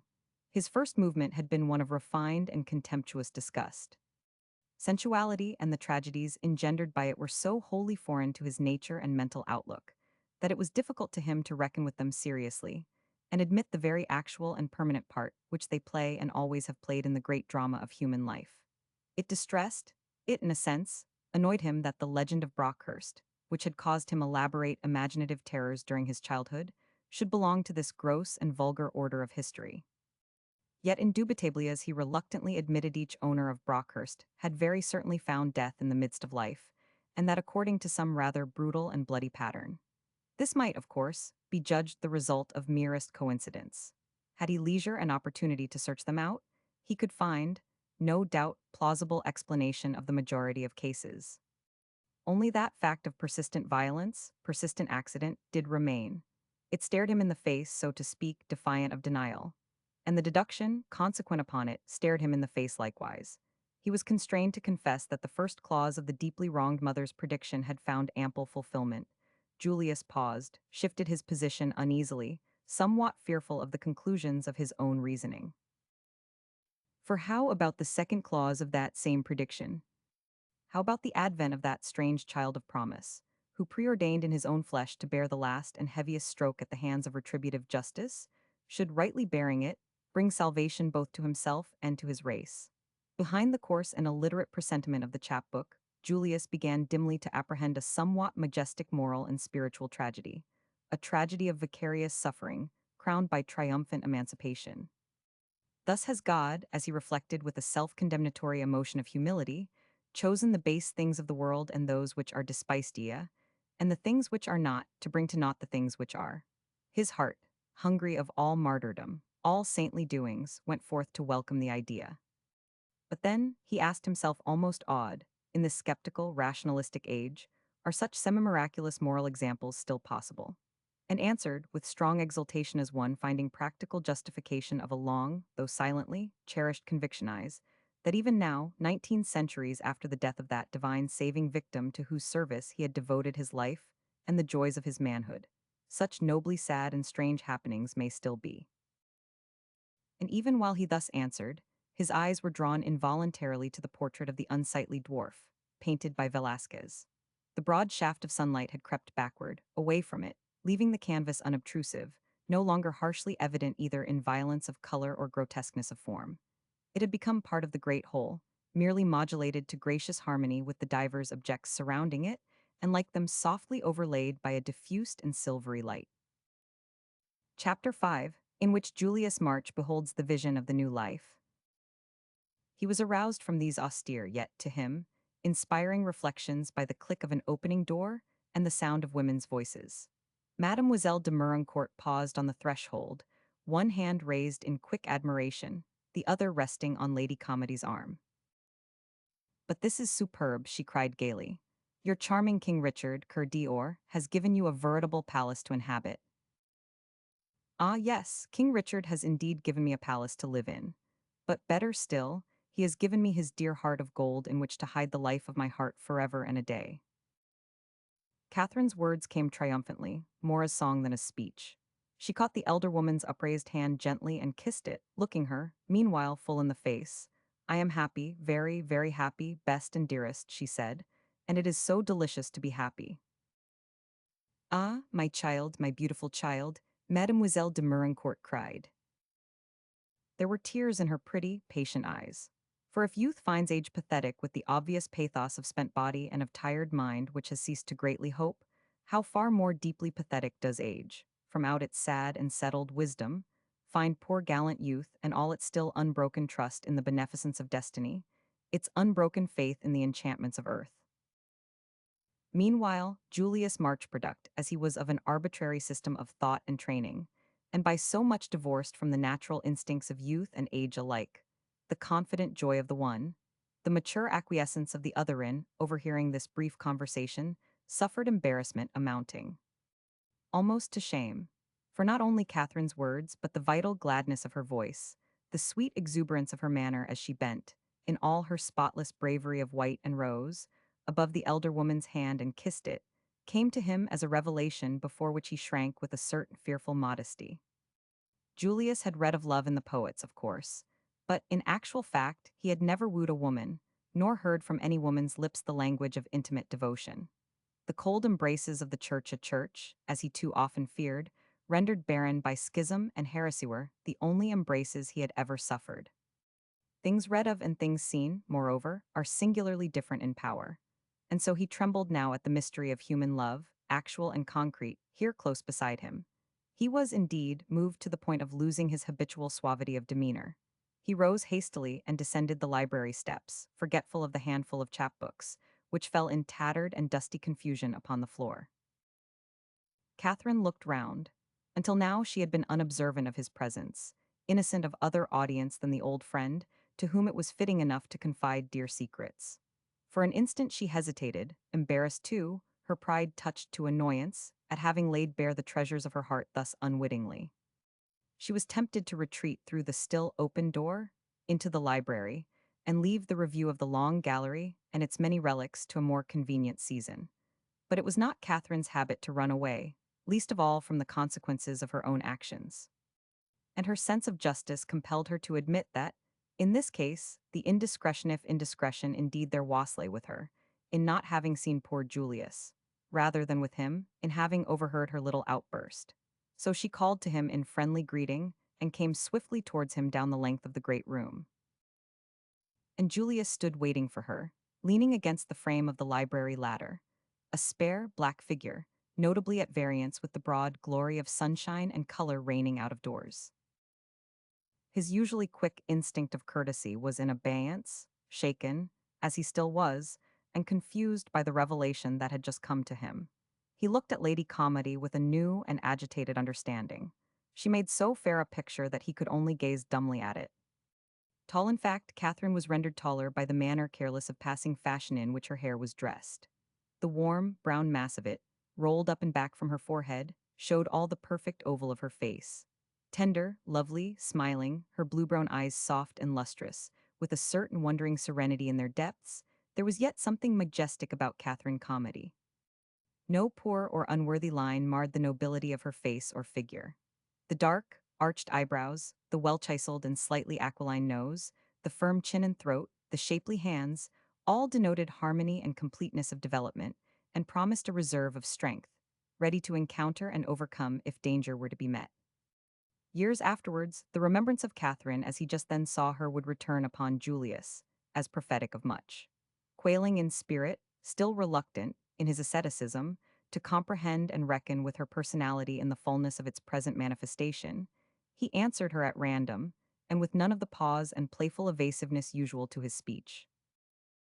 "I am very glad we have found you," Catherine said frankly. "I was afraid, by the fact of your not coming to breakfast, that you were overtired. We talked late last night. Did we weary you too much?" Existence in itself is vexatiously wearisome at times, at least to feeble persons, like myself. Catherine's smile faded. She looked at him with charming solicitude. "Ah, you are not well," she declared. "Go out and enjoy the sunshine. Leave all those stupid books. Go," she repeated, "order one of the horses. Go and meet Richard. He has gone over to look at the new lodge. You could ride all the way through the east woods in the cool. See, I will put these tidy." And as she spoke, Catherine stooped to pick up the scattered chapbooks from the ground. But, in the last few moments, while looking at her, yet further understanding had overtaken Julius March. Not only the mystery of human love, but the mystery of dawning motherhood had come close to him, and he put Lady Calmady aside with a determination of authority somewhat surprising. "No, no, pardon me. They are dusty, they will soil your hands. You must not touch those books," he said. Catherine straightened herself up. Her face was slightly flushed, her expression full of kindly amusement. "Dear Julius, you are very imperative. Surely I may make my hands dirty, once in a way, in a good cause? They will wash, just as well as your own, after all." "A thousand times better. Still, I will ask you not to touch those books. I have valid reasons. For one, an evil beast in the form of a spider has dwelt among them. I disturbed it and it fled, looking as though it had grown old in trespasses and sins. It seemed to me a thing of ill omen." He tried to steady himself, to treat the matter lightly. Yet his speech struck Catherine as hurried and anxious, out of all proportion to the matter in hand. Poor thing, and you killed it? Yet it could not help being ugly, I suppose, she answered, not without a touch of malice. Julius was on his knees, his long, thin fingers gathering up the tattered pages, ranging them into a bundle, tying them together with the tag of rusty, black ribbon aforesaid. For an unreasoning, fierce desire was upon him, very alien to his usual gentle attitude of mind to shield this beautiful woman from all acquaintance with the foul story set forth in those little books. To shield her, indeed, from more than merely that. For a vague presentiment possessed him that she might, in some mysterious way, be intimately involved in the final developments of that same story which, though august, were so full of suffering, so profoundly sad. Meanwhile, in his excitement, he replied less to her gently mocking question than to the importunities of his own thought. No, he said, I let it go. I begin to fear it is useless to attempt to take shortcuts to the extinction of what is evil. It does not cease, but merely changes its form. Unwillingly, I have learned that. No violent death is possible to things evil. Julius rose to his feet. They must go on, he continued, till, in the merciful providence of God, their term is reached, till their power is exhausted, till they have worn themselves out. Lady Calmady turned and moved thoughtfully towards the far end of the room, where the sunshine still slanted in through the open casements of the bay window, and where the delicate, little spinster lady stood awaiting her.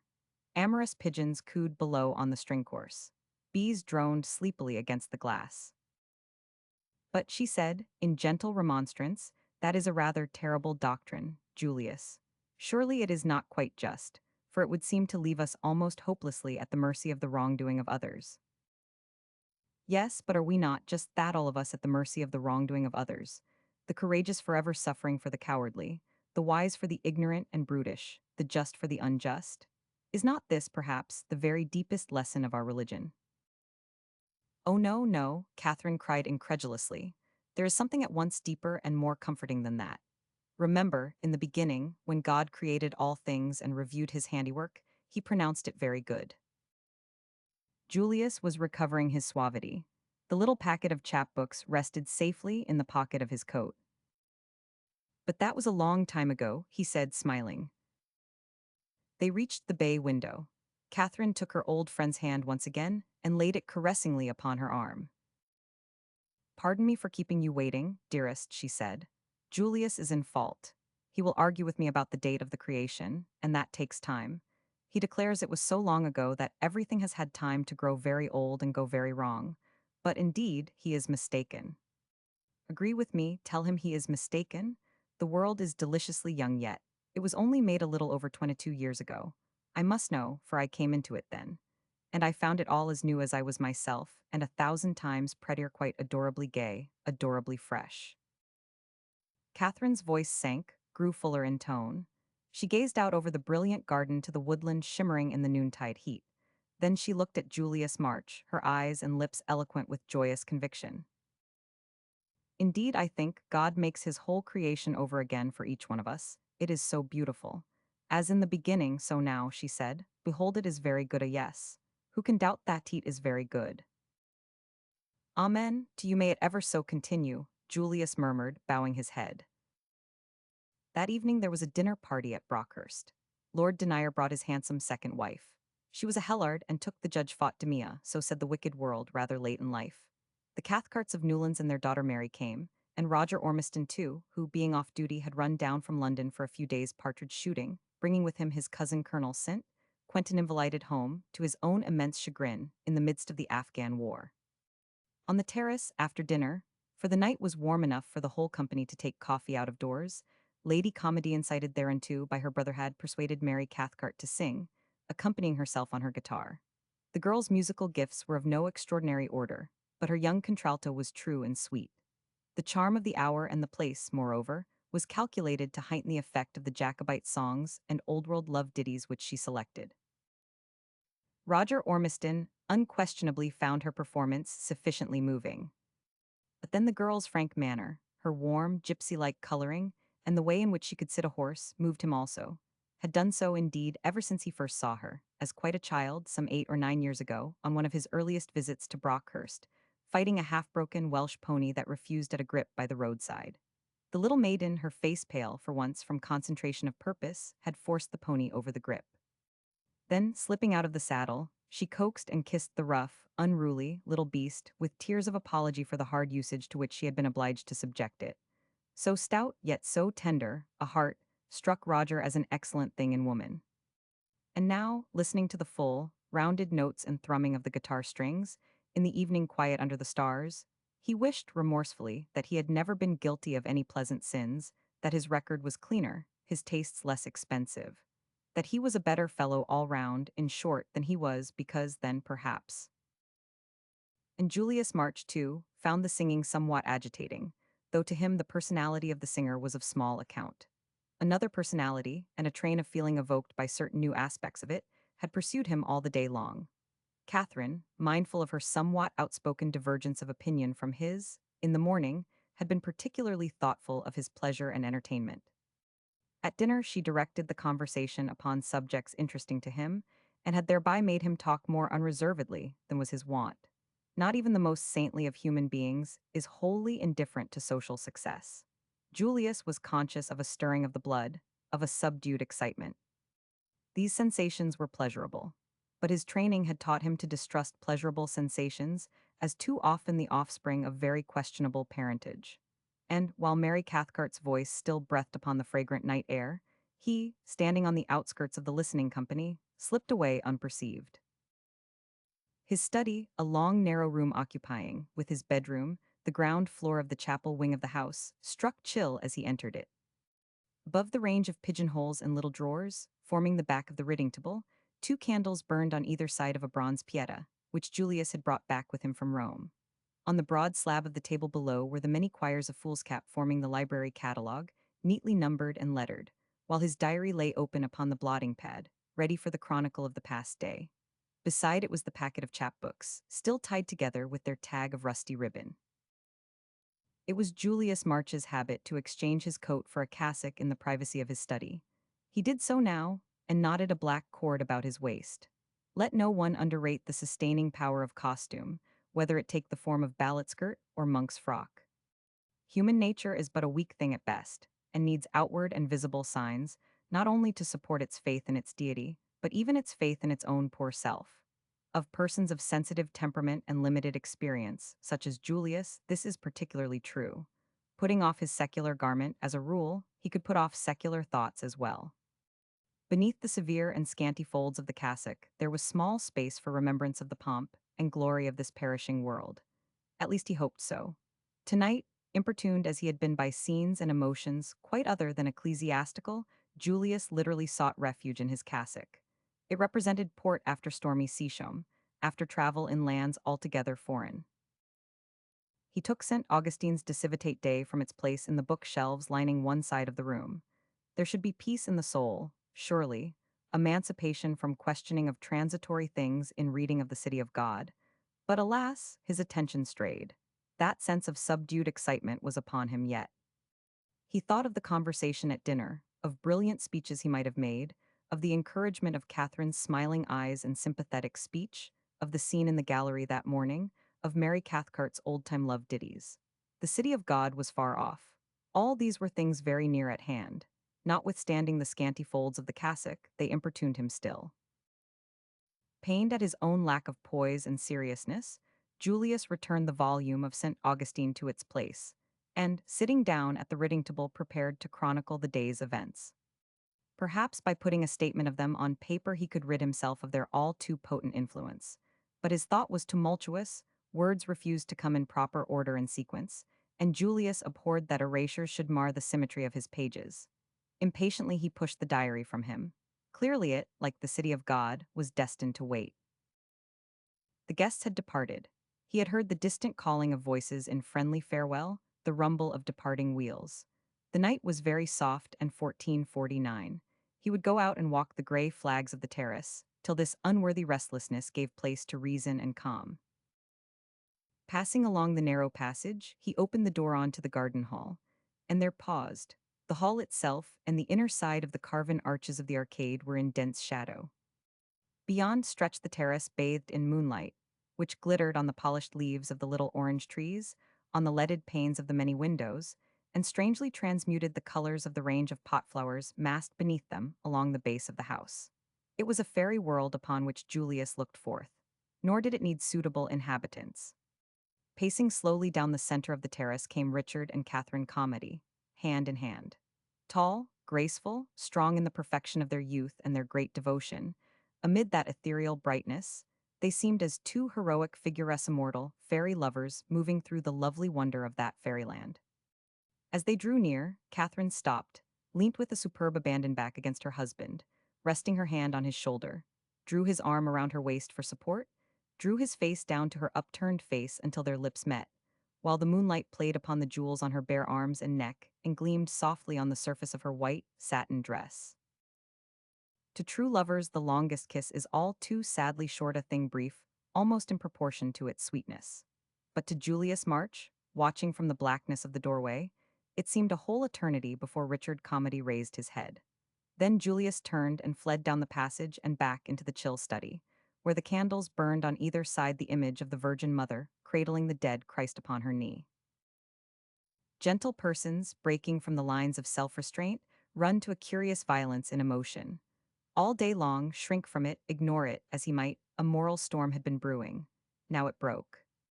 Not from those two lovers did Julius turn thus in amazement and terror, but from just that from which it is impossible for anyone to turn in actual fact, namely from himself.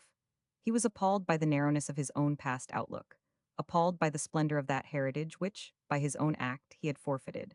The cassock ceased, indeed, to be a refuge, the welcome livery of home and rest. It had become a prison suit, a badge of slavery, against which his whole being rebelled. For the moment Thapily violence is short-lived, only for a very little while do even the gentlest persons see asceticism appeared to him as a blasphemy against the order of nature and of nature's God. His vow of perpetual chastity, made with so passionate an enthusiasm, for the moment appeared to him an act of absolutely monstrous vanity and self-conceit. In his stupid ignorance he had tried to be wiser than his Maker, preferring the ordinances of man to the glad and merciful purposes of God. In so doing had he not, only too possibly, committed the unpardonable sin, the sin against the Holy Ghost. Poor Julius, his thought had indeed run almost humorously mad, yet it was characteristic of the man that the breaking of his self-imposed bonds never occurred to him. Made in ignorance, unwitnessed though his vow might be, it remained inviolable. He never, even in this most heated hour of his trial, doubted that. Stretching out his arms, he clenched his hands in anguish of spirit.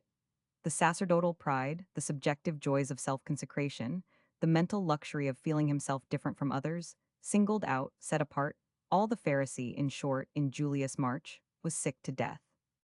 He had supposed he was living to God, and now it appeared to him he had lived only to himself. He had trusted God too little, had come near reckoning the great natural loss which, after all, must be of God's ordering common and unclean. Catherine was right. The eternal purpose is joy, not sorrow, youth and health, not age and decay, thankful acceptance, not fastidious rejection and fear. Catherine, there the young man's wild tirade stopped. He flung himself down in front of the writing table, leaning his elbows on it, pressing his face upon his folded arms. For in good truth, what did it all amount to? Not outraged laws of nature, not sins against the Holy Ghost, but just simply this, that the common fate had overtaken him. He loved a woman, and in so loving had at last found himself. The most vital experiences are beyond language. When Julius looked up, his eyes rested upon the bronze Pieta, age-old witness to the sanctity of motherhood and of suffering alike. His face was wet with tears. He was faint and weak, yet a certain calm had come to him. He no longer quarreled, though his attitude towards them was greatly changed either with his priestly calling or his rashly made vow. Not as sources of pride did he now regard them, but as searching discipline to be borne humbly and faithfully, to the honor as he prayed both of earthly and heavenly love. He loved Catherine, but he loved her husband, and that with the fullness of a loyal and equal friendship. And so no taint was upon his love, of this he felt certain. Indeed, he asked nothing better than that things might continue as they were at Brockhurst, and that he might continue to warm his hands a little in the dear sunshine of Richard and Catherine Calmady's perfect love. As Julius rose, his knees gave under him.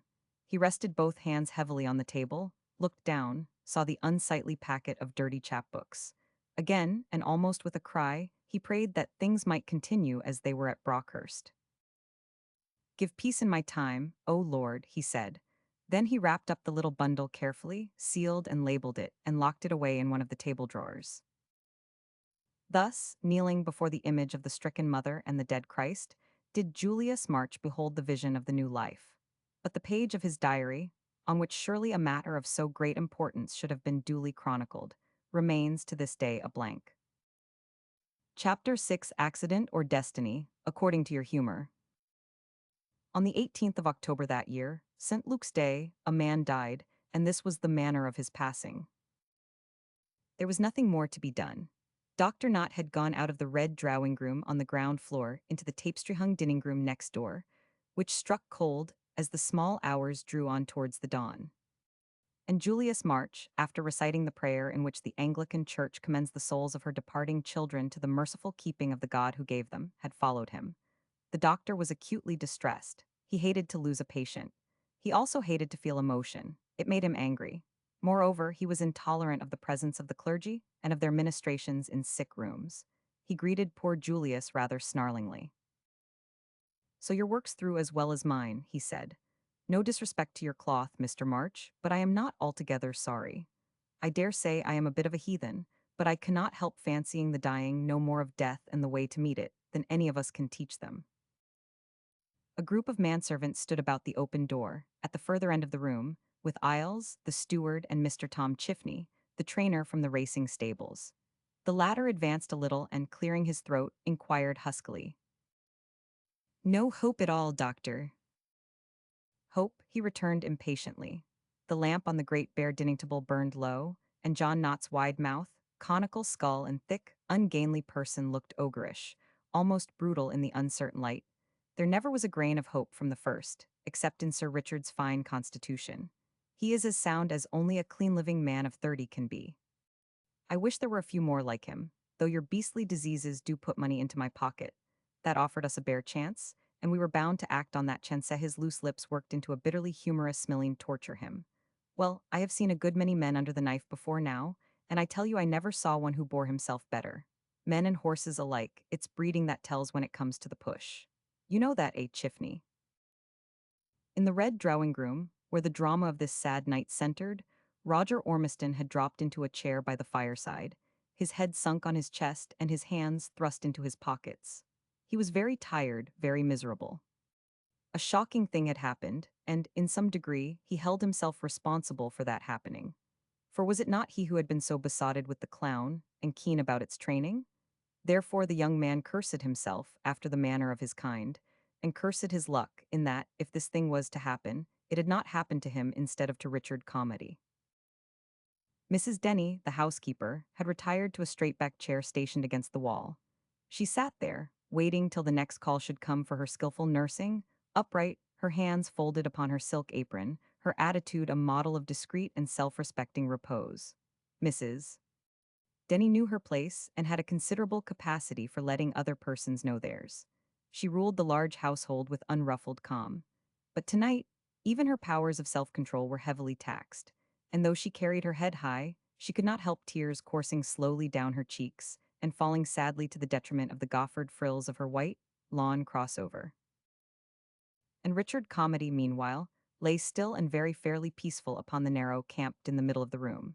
He had lain there, save during 1 hour, the memory of which haunted Catherine with hideous and sickening persistence, ever since Tom Chifney, the head lad from the stables, and a couple of grooms had carried him in, on a hurdle, from the steeplechase course 4 days ago. The crimson-covered chairs and sofas, and other furniture of the large square room, had been pushed back against the walls in a sort of orderly confusion, leaving a broad passageway between the doors at either end, and a wide vacant space round the bed. At the head of this stood a high, double-shelved whatnot, bearing medicine bottles, cups, basins, rolled bandages, dressings of rag and lint, a spirit lamp over which simmered a vessel containing vinegar, and a couple of shaded candles in a tall, branched silver candlestick. The light from these fell in intersecting circles upon the white bed, upon the man's brown, close-curled hair, upon his handsome face drawn and sharpened by suffering and its rather ghastly 3 days' growth of beard. It fell, too, upon Catherine, as she sat facing her husband, the side of her large easy-chair drawn up parallel to the side of the bed. Silently unlooked for, as a thief in the night, the end of Catherine's fair world had come. There had been no time for forethought or preparation. At one step she had been called upon to pass from the triumph to the terror of mortal life. But she was a valiant creature, and her natural courage was reinforced by the greatness of her love. She met the blow standing, her brain clear, her mind strong to help. Only once had she faltered during the hideous hour when she waited, pacing the dining room in the dusk, 4 evenings back. For, after consultation with Dr. Jewsbury and Mr. Toms of Westchurch, John Knott had told her with a gentleness and delicacy a little surprising in so hard-bitten a man that, owing to the shattered condition of the bone, amputation of the right leg was imperative. He added that only too probably the left would have eventually to go too. They must operate, he said, and operate immediately. Catherine had pleaded to be present, but Dr. Knott was obdurate. "My dear lady, you do not know what you ask," he said. "As you love him, let him be. If you are there, it will just double the strain. He would suffer for you as well as himself. Believe me, he will be far best alone." It must be remembered that, in 1842, anesthetics had not robbed the operating room of half its horrors. The victim went to execution wide awake, with no mercy of deadened senses and dulled brain. And so Catherine had paced the dining room, hearing at intervals, through the closed doors, the short peremptory tones of the surgeons, fearing she heard more and worse sounds than those. They were hurting him sorely, sorely, dismembering and disfiguring the dear, living body which she loved. A tempest of unutterable woe swept over her. Breaking fiercely away from her brother and Denny, who strove to comfort her, beat her poor, lovely head against the wall. But that, so far, had been her one moment of weakness. Since then she had fought steadily, with a certain lofty cheerfulness, for the life she so desired to save. The horror of the second operation had been spared her, but only because it might but too probably hasten, rather than retard, the approaching footsteps of death. Mortification had set in the bruised and mangled limb 48 hours ago. And now the scent of death was in the air. The awful presence drew very near. Yet only when doctor and priest alike rose and went, when her brother moved away, and even the faithful housekeeper stepped back from the bedside, did Catherine's mind really grasp the truth. Her well-beloved lay dying, and human tenderness, human skill, be they never so great, ceased to avail. She was worn by the long vigil. Her face was colorless. Yet perhaps Catherine's beauty had never been more rare and sweet than as she sat there, leaning a little forward in the eagerness of her watchfulness. The dark circles about her eyes made them look very large and somber. The corners of her mouth turned down and her underlip quivered now and then, giving her expression a childlike piteousness of appeal. There was no trace of disorder in her appearance. Her white dressing gown and all its pretty ribbons and laces were spotlessly fresh. Her hair was carefully dressed as usual high at the back, showing the nape of her neck, her little ears, and the noble poise of her head. Catherine was not one of those women who appear to imagine that slovenliness is the proper exponent of sorrow. Still, for all her high courage, as the truth came home to her, her spirit began to falter for the second time. It is comparatively easy to endure while there is something to be done, but it is almost intolerable, especially to the young when life is strong in them, merely to sit by and wait. Catherine's overwrought nerves began to play cruel tricks upon her, carrying her back in imagination to that other hideous hour of waiting, in the dining room, 4 evenings ago. Again she seemed to hear the short peremptory tones of the surgeons, and those worse things, stifled groan of one in the extremity of physical anguish, and the grate of a saw. These maddened her with pity, almost with rage. She feared that now, as then, she might lose her self-mastery and do some wild and desperate thing. She tried to keep her attention fixed on the quick irregular rise and fall of the linen sheet expressing the broad, full curve of the young man's chest. As he lay flat on his back, his eyes closed, but whether in sleep or in unconsciousness she did not know. As long as the sheet rose and fell, he was alive at all events, still with her. But she was too exhausted for any sustained effort of will, and her glance wandered back to, and followed with agonized comprehension, the formless, motionless elevation and depression of that same sheet towards the foot of the bed. The air of the room seemed to grow more oppressive, the silence to deepen, and with it the terrible tension of her mind increased. Suddenly she started to her feet. The logs burning in the grate had fallen together with a crash, sending a rush of ruddy flame and an innumerable army of hurrying sparks up the wide chimney. All the moldings of the ceiling gall, the crossing bars and sinuous lines of the richly worked pattern, all the depending bosses and roses of it, All the foliations of the deep cornice sprang into bold relief, outlined, splashed, and stained with living scarlet. And this universal redness of carpet, curtains, furniture, and now of ceiling, even of white-draped bed, suggested to Catherine's distracted fancy another Thingen scene, yet known during her other hour of waiting, namely blood.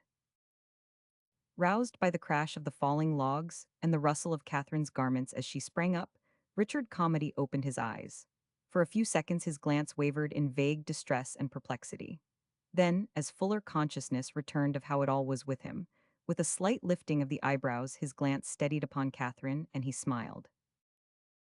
"Ah, my poor Kitty," he whispered, "it takes a long time, does not it, this business of dying?" Catherine's evil fancies vanished. As soon as the demand for action came, she grew calm and sane. The ceiling and sheets were white again, and her mind was clear. "Are you easy, my dearest?" she asked, in less pain. "No," he said, "no, I am not in pain. But everything seems to sink away from me, and I float right out. It's all dream and mistake just now your face." Catherine's lips quivered too much for speech. She moved swiftly across to the whatnot at the head of the bed. If he did not suffer, there could be no selfishness, surely, in trying to keep death at bay for a little space yet. But, alas, with what grotesquely paltry and inadequate weapons are even the most gallant reduced to fighting death at the last. Here, on the one hand, a half wineglass of champagne in a china feeding cup, with a teapot-like spout to it, or a few spoonfuls of jelly, backed by the passion of a woman's heart. And on the other hand, ranged against this pitiful display of absurdly limited resources, as the hosts of the Philistines against the little army of Israel, resistless laws of nature, incalculably far-reaching forces, physical and spiritual, the interminable progression of cause and effect. Denny joined Lady Calmady at the table. The two women held brief consultation. Then the housekeeper went round to the farther side of the bed, and slipping her arm under the pillows, gently raised Richard's head and shoulders, while Catherine, kneeling beside him, held the spout of the feeding cup to his lips. "Must I? I do not think I can manage it," he said, drawing away slightly and closing his eyes. But Catherine persisted. "Oh, try to drink it," she pleaded. "Never mind how little only try. Help me to keep you here just as long as I can." The young man's glance steadied onto her once again, and his eyes and lips smiled the same faint, wholly gracious smile. "All right, my beloved," he said. "A little higher, Denny, please." Not without painful effort and a choking contraction of the throat, he swallowed a few drops. But the greater part of the draught spilt out sideways, and would have dribbled down onto the pillows had not Catherine held her handkerchief to his mouth. Ormiston, who had been standing at the foot of the bed in the hope of rendering some assistance, ground his teeth together with a half-audible imprecation, and went slowly over to the fireplace again. He had supposed himself as miserable as he well could be before. But this incident of the feeding cup was the climax, somehow. It struck him as an intolerable humiliation and outrage that Richard Calmady, splendid fellow as he was, gifted, high-bred gentleman, should, of all men, come to this sorry pass. He was filled with impotent fury. And was it this pass, indeed, he asked himself, to which every human creature must needs come one day? Would he, Roger Ormiston, one day, find himself thus weak and broken, his Bodeno so lively a source of various enjoyment degraded into a pest-house, a mere dwelling-place of suffering and corruption? The young man gripped the high, narrow mantel-shelf with both hands and pressed his forehead down between them. He really had not the nerve to watch what was going forward over there any longer. It was too painful. It knocked all the manhood out of him. But for very shame, before those two calm, devoted women, he would have broken down and wept. Presently Richard's voice reached him, feeble yet uncomplaining. "I am so sorry, but you see it's no use, Kitty. The machinery will not work. Let me lie flat again, Denny, please. That's better, thanks." Then, after a few moments of labored breathing, he added, "You must not trouble any more, it only disappoints you. We have just got to submit to fact, my beloved. I have taken my last fence." Ormiston's shoulders heaved convulsively as he leaned his forehead against the cold, marble edge of the chimney-piece. His brother-in-law's words brought the whole dreadful picture up before him. Oh, that cursed slip and fall, that struggling, plunging, frenzied horse. And how the horse had plunged and struggled, good God. It seemed as though Chiffney, the grooms, all of them, would never get hold of it or draw Richard out from beneath the pounding hoofs. And then Ormiston went over his own share in the business again, lamenting, blaming himself. Yet what more natural, after all, than that he should have set his affections on the clown? Chifney believed in the horse Tua 5-year-old brother of Touchstone, resembling, in his black-brown skin and intelligent, white-reach face, that celebrated horse, and inheriting less enviable distinction the high shoulders and withers of his sire Camel. If the clown did not make a name, Captain Ormiston had sworn, by all the gods of sport, he would never judge a horse again. And heaven help us, was this the ghastly way the clown's name was to be made then? The room grew very quiet again, save for a strange gurgling, rattling sound Richard Calmady made, at times, in breathing. Mrs. Denny had retired beyond the circle of firelight, and Catherine, having drawn her chair a little further forward, so that the foot of the bed might be out of sight, sat holding her husband's hand, softly caressing his wrist and palm with her fingertips. Soon the slow movement of her fingers ceased, while she felt, in quick fear, for the fluttering, intermittent pulse. Richard's breathing had become more difficult. He moved his head restlessly and plucked at the sheet with his right hand. It was a little more than flesh and blood could bear. Catherine called to him softly under her breath, "Richard, Dick, my darling." "All right, I am coming." He opened his eyes wide, as in sudden terror. "Oh, I say though, what's happened? Where am I?" Catherine leant down, kissed his hand, caressed it. "Here, my dearest," she said, "at home, at Brockhurst with me." "Ah yes," he said, "of course, I remember, I am dying." He waited a little space, and then, turning his head on the pillow so as to have a better view of her, spoke again. "I was floating right out, the undertow had got mate, was sucking me down into the deep sea of mist and dreams. I was so nearly gone and you brought me back." "But I wanted you so, I wanted you so," Catherine cried, smitten with sudden contrition. "I could not help it, do you mind?" "You silly sweet, could I ever mind coming back to you?" he asked wistfully. "Do not you suppose I would much rather stay here at Brockhurst, at home, with youth and sink away into the unknown?" "Ah, my dear," she said, swaying herself to and fro in the misery of tearless grief. "And yet I have no call to complain," he went on. "I have had 30 years of life and health. It is not a small thing to have seen the sun, and to have rejoiced in one's youth. And I have had Yauhai's face hardened and his breath came sure to you, most enchanting of women." My dear," Catherine cried, again bowing her head. "God has been so good to me here that I hope it is not presumptuous. I cannot be much afraid of what is to follow. The best argument for what will be is what has been. Do not you think so?" "But you go and I stay," she said. "If I could only go too, go with you." Richard Calmady raised himself in the bed, looked hard at her, spoke as a man in the fullness of his strength. "Do you mean that? Would you come with me if you could come through the deep sea of mist and dreams, to whatever lies beyond?" For all answer Catherine bent lower, her face suddenly radiant, notwithstanding its pallor. Sorrow was still so new a companion to her that she would dare the most desperate adventures to rid herself of its hateful presence. Her reason and moral sense were in abeyance, only her poor heart spoke. She laid hold of her husband's hands and clasped them about her throat. "Let us go together, take me," she prayed. "I love you, I will not be left. Closer, Dick, closer." "Thank God, I am strong enough even yet," he said fiercely, while his jaw set and his grasp tightened somewhat dangerously upon her throat. Catherine looked into his eyes and laughed. The blood was tingling through her veins. "Ah, dear love," she panted, "if you knew how delicious it is to be a little hurt." But her ecstasy was short-lived, as ecstasy usually is. Richard Calmady unclasped his hands and dropped back against the pillows, putting her away from him with a certain authority. "My beloved one, do not tempt me," he said. "We must remember the child. The devil of jealousy is very great, even when one lies, as I do now, more than half dead."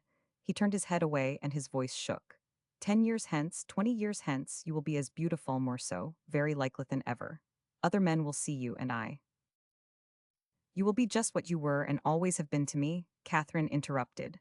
"I love you and shall love." She answered bravely, taking his hand again and caressing it, while he looked round and smiled at her. But she grew curiously cold. She shivered and had a difficulty in controlling her speech. Her new companion, Sorrow, refused to be tricked and to leave her, and the breath of sorrow is as sharp as a wind blowing over ice. "You have made me perfectly content," Richard Calmady said presently. There is nothing I would have changed. No hour of day or night on my God, which I could ask to have otherwise. He paused, fighting a sob which rose in his throat. Still you are quite young. So much the worse for me, Catherine said. Oh, I do not know about that, he put in quietly. Anyhow, remember that you are free, absolutely and unconditionally free. I hold a man a cur who, in dying, tries to bind the woman he loves. Catherine shivered, despair had possession of her. Why reason about it? She asked. Do not you see that to be bound is the only comfort I shall have left? My poor darling, Richard Calmady almost groaned. His own helplessness to help her cut him to the quick. Wealth, and an inherent graciousness of disposition, had always made it so simple to be of service and of comfort to those about him. It was so natural to rule, to decide, to alleviate, to give little trouble to others and take a good deal of trouble on their behalf, that his present and final incapacity in any measure to shield even Catherine, the woman he worshipped, amazed him. Not pain, not bodily disfigurement, though he recoiled, as every sane being must, from these, not death itself, tried his spirit so bitterly as his own uselessness. All the pleasant, kindly activities of common intercourse were over. He was removed alike from good deeds and from bad. He had ceased to have part or lot in the affairs of living men. The desolation of impotence was upon him. For a little time he lay very still, looking up at the firelight playing upon the moldings of the ceiling, trying to reconcile himself to this. His mind was clear, yet, except when actually speaking, he found it difficult to keep his attention fixed. Images, sensations began to chase each other across his mental field of vision, and his thought, though definite as to detail, grew increasingly broken and incoherent, small matters in unseemly fashion jostling great. He wondered concerning those first steps of the disembodied spirit when it has crossed the threshold of death, and then, incontinently, he passed to certain time-honored jokes and impertinent follies at Eton, over which he and Roger and Major St. Quentin had laughed 100 times. They amused him greatly even yet, but he could not linger with them. He was troubled about the attics of the new lodge, now in building at the entrance to the east woods. The windows were too small, and he disliked that blind north gable. There were letters to be answered, too. Lord Fallowfield wanted to know about something, could not remember what Fallowfield's inquiries had a habit of being vague. And through all these things serious or trivial a terrible yearning over Catherine and her babe-eyed new, little human life which was his own life, and which yet he would never know or see. And through all these things also, the perpetual heavy ache of those severed nerves and muscles, flitting pains in the limb of which, though it was gone, he had not ceased to be aware. He dozed off, and mortal weakness closed down on him, floating him out and out into vague spaces. And then suddenly, once more, he felt a horse under him and gripped it with his knees. He was riding, whole and vigorous, with the summer wind in his face, across vast, flowering pastures towards a great light on the far horizon, which streamed forth, as he knew, from the throne of Almighty God. Choking, with the harsh rattle in his throat, he awoke to the actual and immediate to the familiar square room and its crimson furnishings, to Catherine's sweet, pale face and the touch of her caressing fingers, to someone standing beside her, whom he did not immediately recognize. It was Roger worn with watching, grown curiously older. But a certain exhilaration, born of that strange ride, remained by Richard Calmady. Both ache of body and distress of mind had abated. He felt a lightness of spirit, an eagerness, as of one setting forth on a promised journey, not unlovingly, yet with something of haste to make his dispositions before he starts. Look here, darling, he said, you will let the stables go on just as usual. Chiffney will take over the whole management of them. You can trust him implicitly. And that is you, Roger, is not it? You will keep an eye on things, will not you, so that Kitty shall have no bother? I should like to know nothing was changed at the stables. They have been a great hobby of mine, and if the baby is a boy, he may take after me and care for them. Make him ride straight, Roger. And teach him to care for sport for its own sake, dear old man, as a gentleman should, not for the money that may come out of it. He waited, struggling for breath, then his hand closed on Catherine's. I must go, he said. You will call the boy after me, Kitty, will not you? I want there to be another Richard Calmady. My life has been very happy, so, please God, the name will bring luck. A spasm took him, and he tried convulsively to push off the sheet. Catherine was down on her knees, her right arm under his head, while with her left hand she stripped the bedclothes away from his chest and bared his throat. Denny, Denny, she cried, Cometel maze this death. And Ormiston, impelled by an impulse he could hardly have explained, crossed the room, dragged back the heavy curtains, and flung one of the casements wide open. The soft light of autumn dawn flowed in through the great mullioned window, quenching the redness of fire and candles, spreading, dim and ghostly, over the white dress and bowed head of the woman, over the narrow bed and the form of the maimed and dying man. The freshness of the morning air, laden with the soothing murmur of the fir forest swaying in the breath of a mild westerly breeze, laden too with the moist fragrance of the moorland, of dewy grass, of withered bracken and fallen leaves, flowed in also, cleansing the tainted atmosphere of the room, while from the springy turf of the green ride which runs eastward, parallel to the lime avenue came the thud and suck of hoofs and the voices of the stable boys, as they rode the long string of dancing, snorting race horses out to the training ground for their morning exercise. Richard Calmady opened his eyes wide. Ah, it's daylight, he cried in accents of joyfulness. I am glad. Kiss me, my beloved, kiss me, you dearies, once more. I have had such a queer night. I dreamt I had been fearfully knocked about somehow and was crippled and in pain. It is good to wake and find you and know I am all right after all. God keep you, my dearest, you and the boy. I am longing to see him, but not just Nolet Denny bring him later. And tell them to send Chifney word I shall not be out to see the gallops this morning. I really believe those dreams half frightened me. I feel so absurdly used up. And then, Kitty, where are you? Put your arms round me and I will go to sleep again. He smiled at her quite naturally and stroked her cheek. My sweet, your face is all wet and cold, he said. Make Richard a good boy. After all, that is what matters most. Julius will help you. Ah, look at the sunrise, wee. An extraordinary change passed over him. To Catherine, it seemed like the upward leap of a livid flame, then his head fell back and his jaw dropped. Chapter 7. Mrs. William Ormiston sacrifices a wineglass to fate. Mrs. St. Quentin's health became increasingly fragile that autumn, and the weight of the sorrow which had fallen upon Brockhurst bowed her to the earth. Her desire was to go to Lady Calmady, wrap her about with tenderness and strengthen her in patience. But though the spirit was willing, the flesh was weak. Daily she assured Mademoiselle de Merincourt that she was better, that she would be able to start for England in the course of the next week. Yet day after day, week after week passed by, and still the two ladies lingered in the pretty apartment of the Rue de Rennes. Day by day and week by week, moreover, the elder lady grew more feeble, left her bed later in the morning, sought it earlier at night, finally resigned the attempt to leave it at all. The keepers of Lucia St. Quentin's house of life trembled, desire even of gentle mistress began to fail, the sound of the grinding was low. Yet neither she, nor her lifelong friend, nor her doctor, nor the few intimate acquaintances who were still privileged to visit her, admitted that she would never go forth on that journey to England at all, but only on that quite other journey, upon which Richard Calmady had already set forth in the fullness of his manhood, and upon which, the manifold uncertainties of human existence notwithstanding, we are, each one of us, so perfectly certain to set forth at last. Silently they agreed with her to treat her increasing weakness with delicate stoicism, to speak of it if at all merely as a passing indisposition, so allowing no dreary, lamentable element to obtrude itself. Sad Mrs. St. Quentin might be, bitterly sad at heart, perplexed by the rather incomprehensible dealings of God with man. Yet, to the end, she would remain charming, gently gay even, both out of consideration for others and a fine self-respect, since she held it the mark of a cowardly and ignoble nature to let anything squalid appear in her attitude towards grief, old age, or death. But Brockhurst she would never see again. The way was too great for her.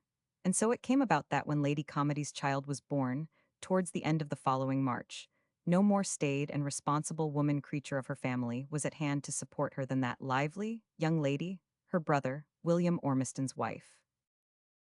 Meanwhile, the parish of Sandifield rejoiced.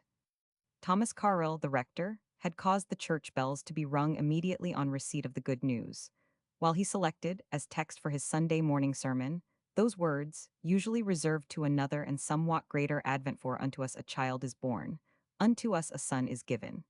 Good Mr. Carrel was innocent of the remotest intention of profanity, but his outlook was circumscribed, his desire to please abnormally large, and his sense of relative value slight.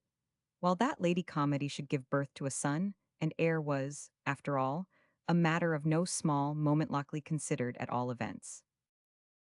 Brockhurst House rejoiced also, yet it did so not without a measure of trembling. For there had been 24 hours of acute anxiety regarding Catherine Calmady. And even now, on the evening of the second day, although Dr. Not declared himself satisfied both as to her condition and that of the baby, an air of mystery surrounded the large state bedroom, where she lay, white and languid, slowly feeling her way back to the ordinary conditions of existence, and the nursery next door. Mrs. Denny, who had taken possession by right divine of long and devoted service, not only did not encourage, but positively repulsed visitors. Her ladyship must not be disturbed. She, the nurse, the baby in turn were sleeping.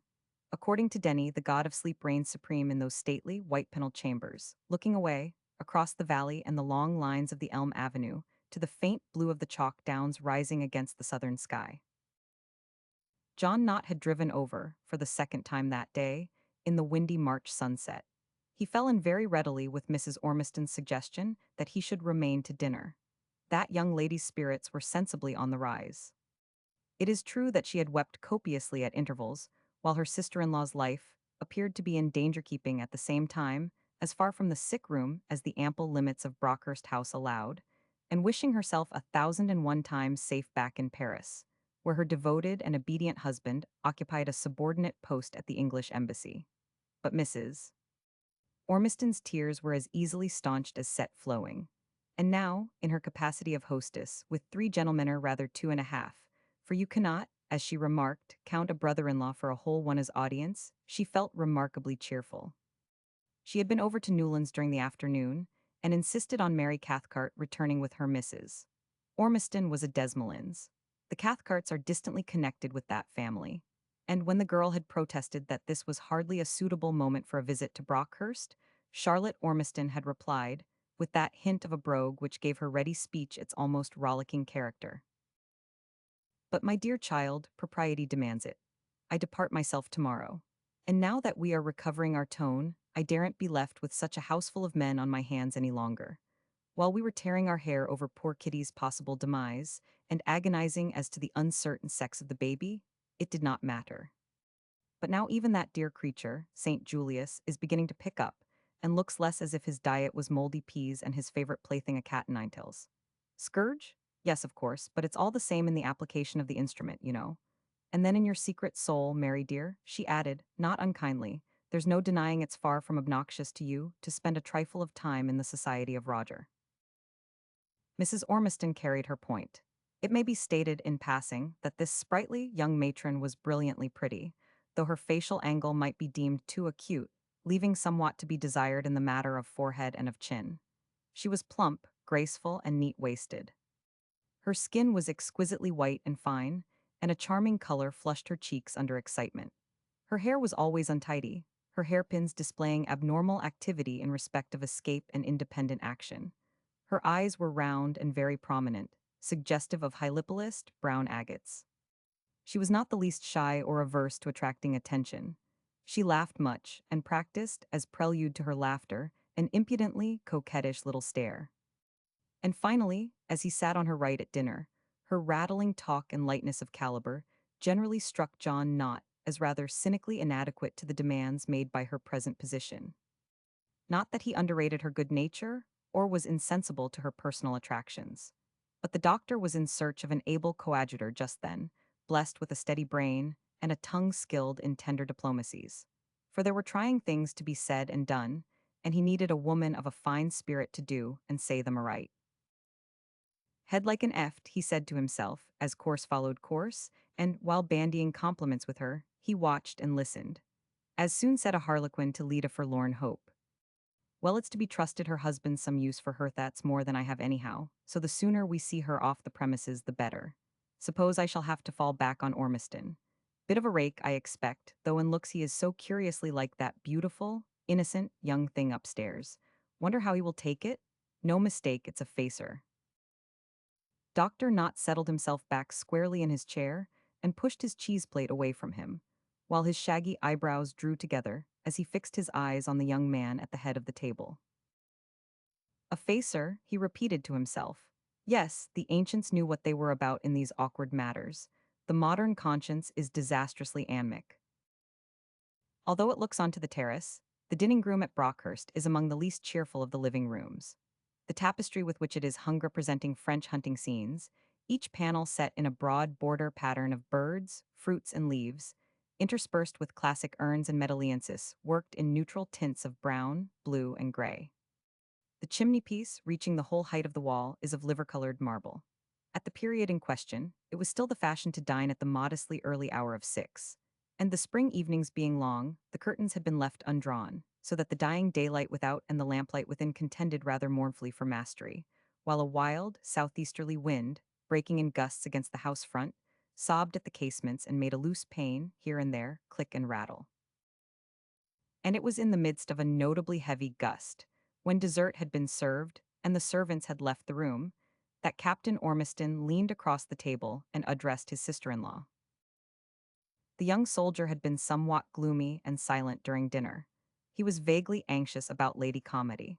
The news of Mrs. St. Quentin was critical, and he cherished a very true affection for his great-aunt. Had she not been his confidant ever since his first term at Eton? Had she not, moreover, helped him on several occasions when creditors displayed an incomprehensibly foolish pertinacity regarding payment for goods supplied? He was burdened, too, by a prospective sense of his own uncommon righteousness.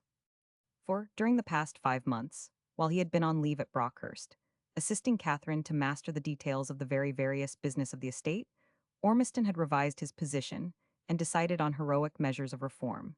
He would rid himself of debt, forswear expensive London habits, and those many pleasant iniquities which every great city offers liberally to such handsome, fine gentlemen as himself.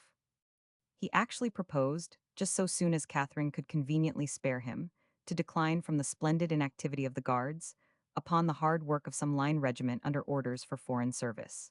Ormiston was quite affected by contemplation of his own good resolutions. He appeared to himself in a really pathetic light. He would like to have told Mary Cathcart all about it, and have claimed her sympathy and admiration. But then, she was just precisely the person he could not tell, until the said resolutions had, in a degree at all events, passed into accomplished fact. For as not infrequently happens it, was not so much a case of being off with the old love, before being on with the new, as being off with the intermediate loves, before being on with the old one again. To announce his estimable future was, by implication at all events, to confess a not wholly estimable past.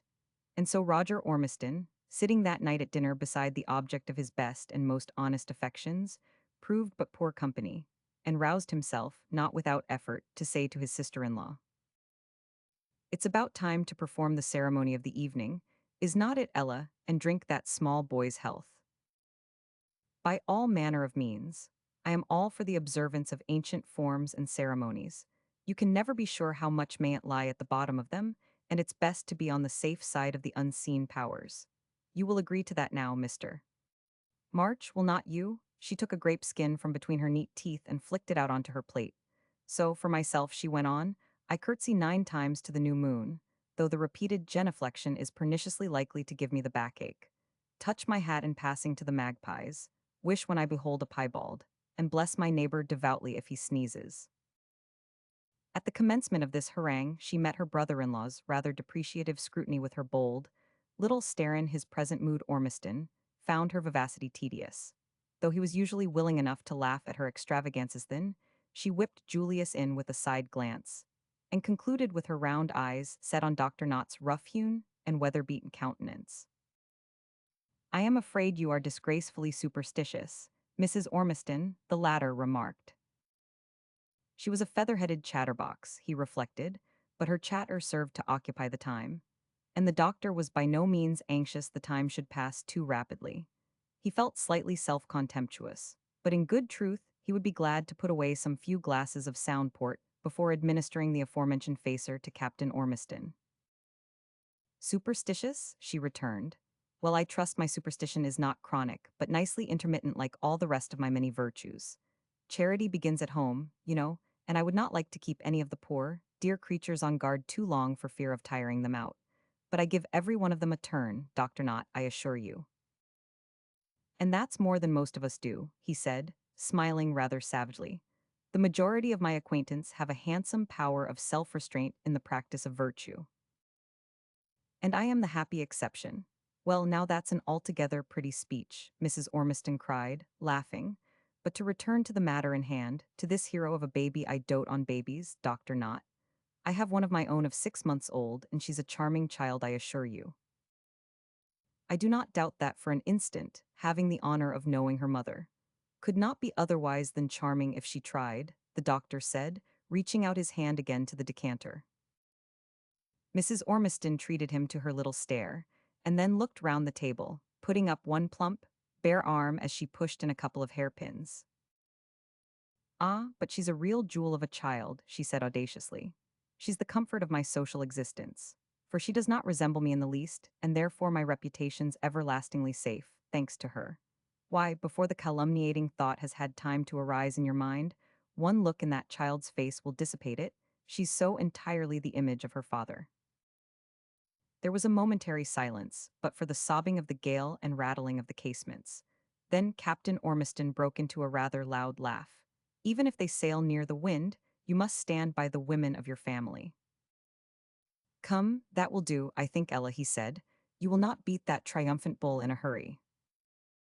But my dear boy, so she is.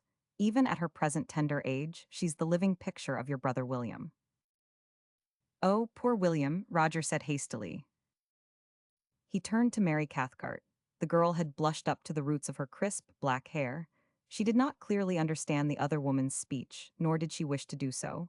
She was admirably pure-minded. But like all truly pure-minded persons, she carried a touchstone that made her recoil, directly and instinctively, from that which was of doubtful quality.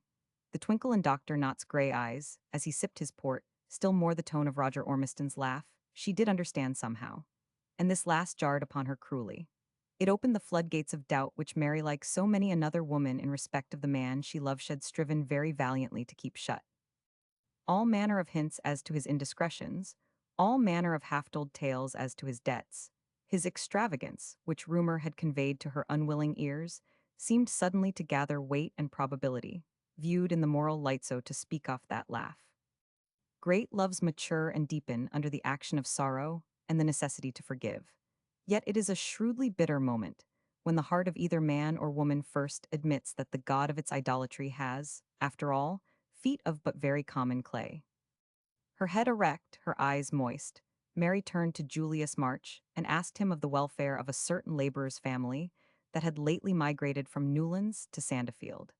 But Ormiston's voice broke in upon the inquiries with a determination to claim her attention. Miss Cathcart, he said, forgive my interrupting you. I can tell you more about the Spratleys than March can. They are all right. Isles has taken the man on his carter at the home farm and given the eldest boy a job with the woodmen. I told him to do what he could for them, as you said you were interested in them. And now, please, I want you to drink my small nephew's health.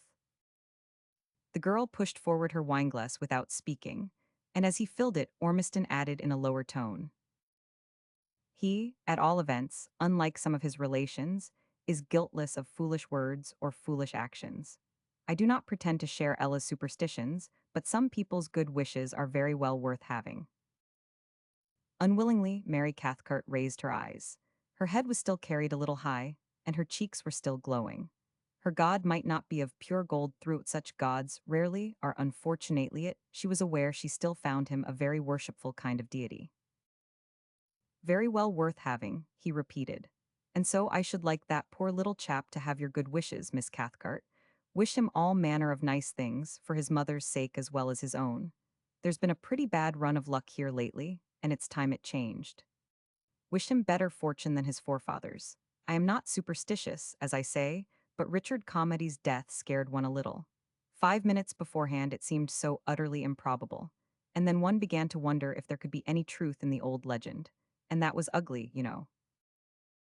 Dr. Knott glanced at the speaker sharply. Oh, that occurred to you, did it? He said. Bless me, why, it occurred to everybody, Ormiston answered impatiently.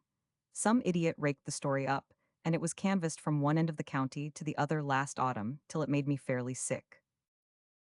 Poor boy, cried Mrs. Ormiston, and what is this wonderful story that so nauseates him, Dr. Knott? I am afraid I cannot tell you, the doctor answered slowly. A nervous movement on the part of Julius March had attracted his attention.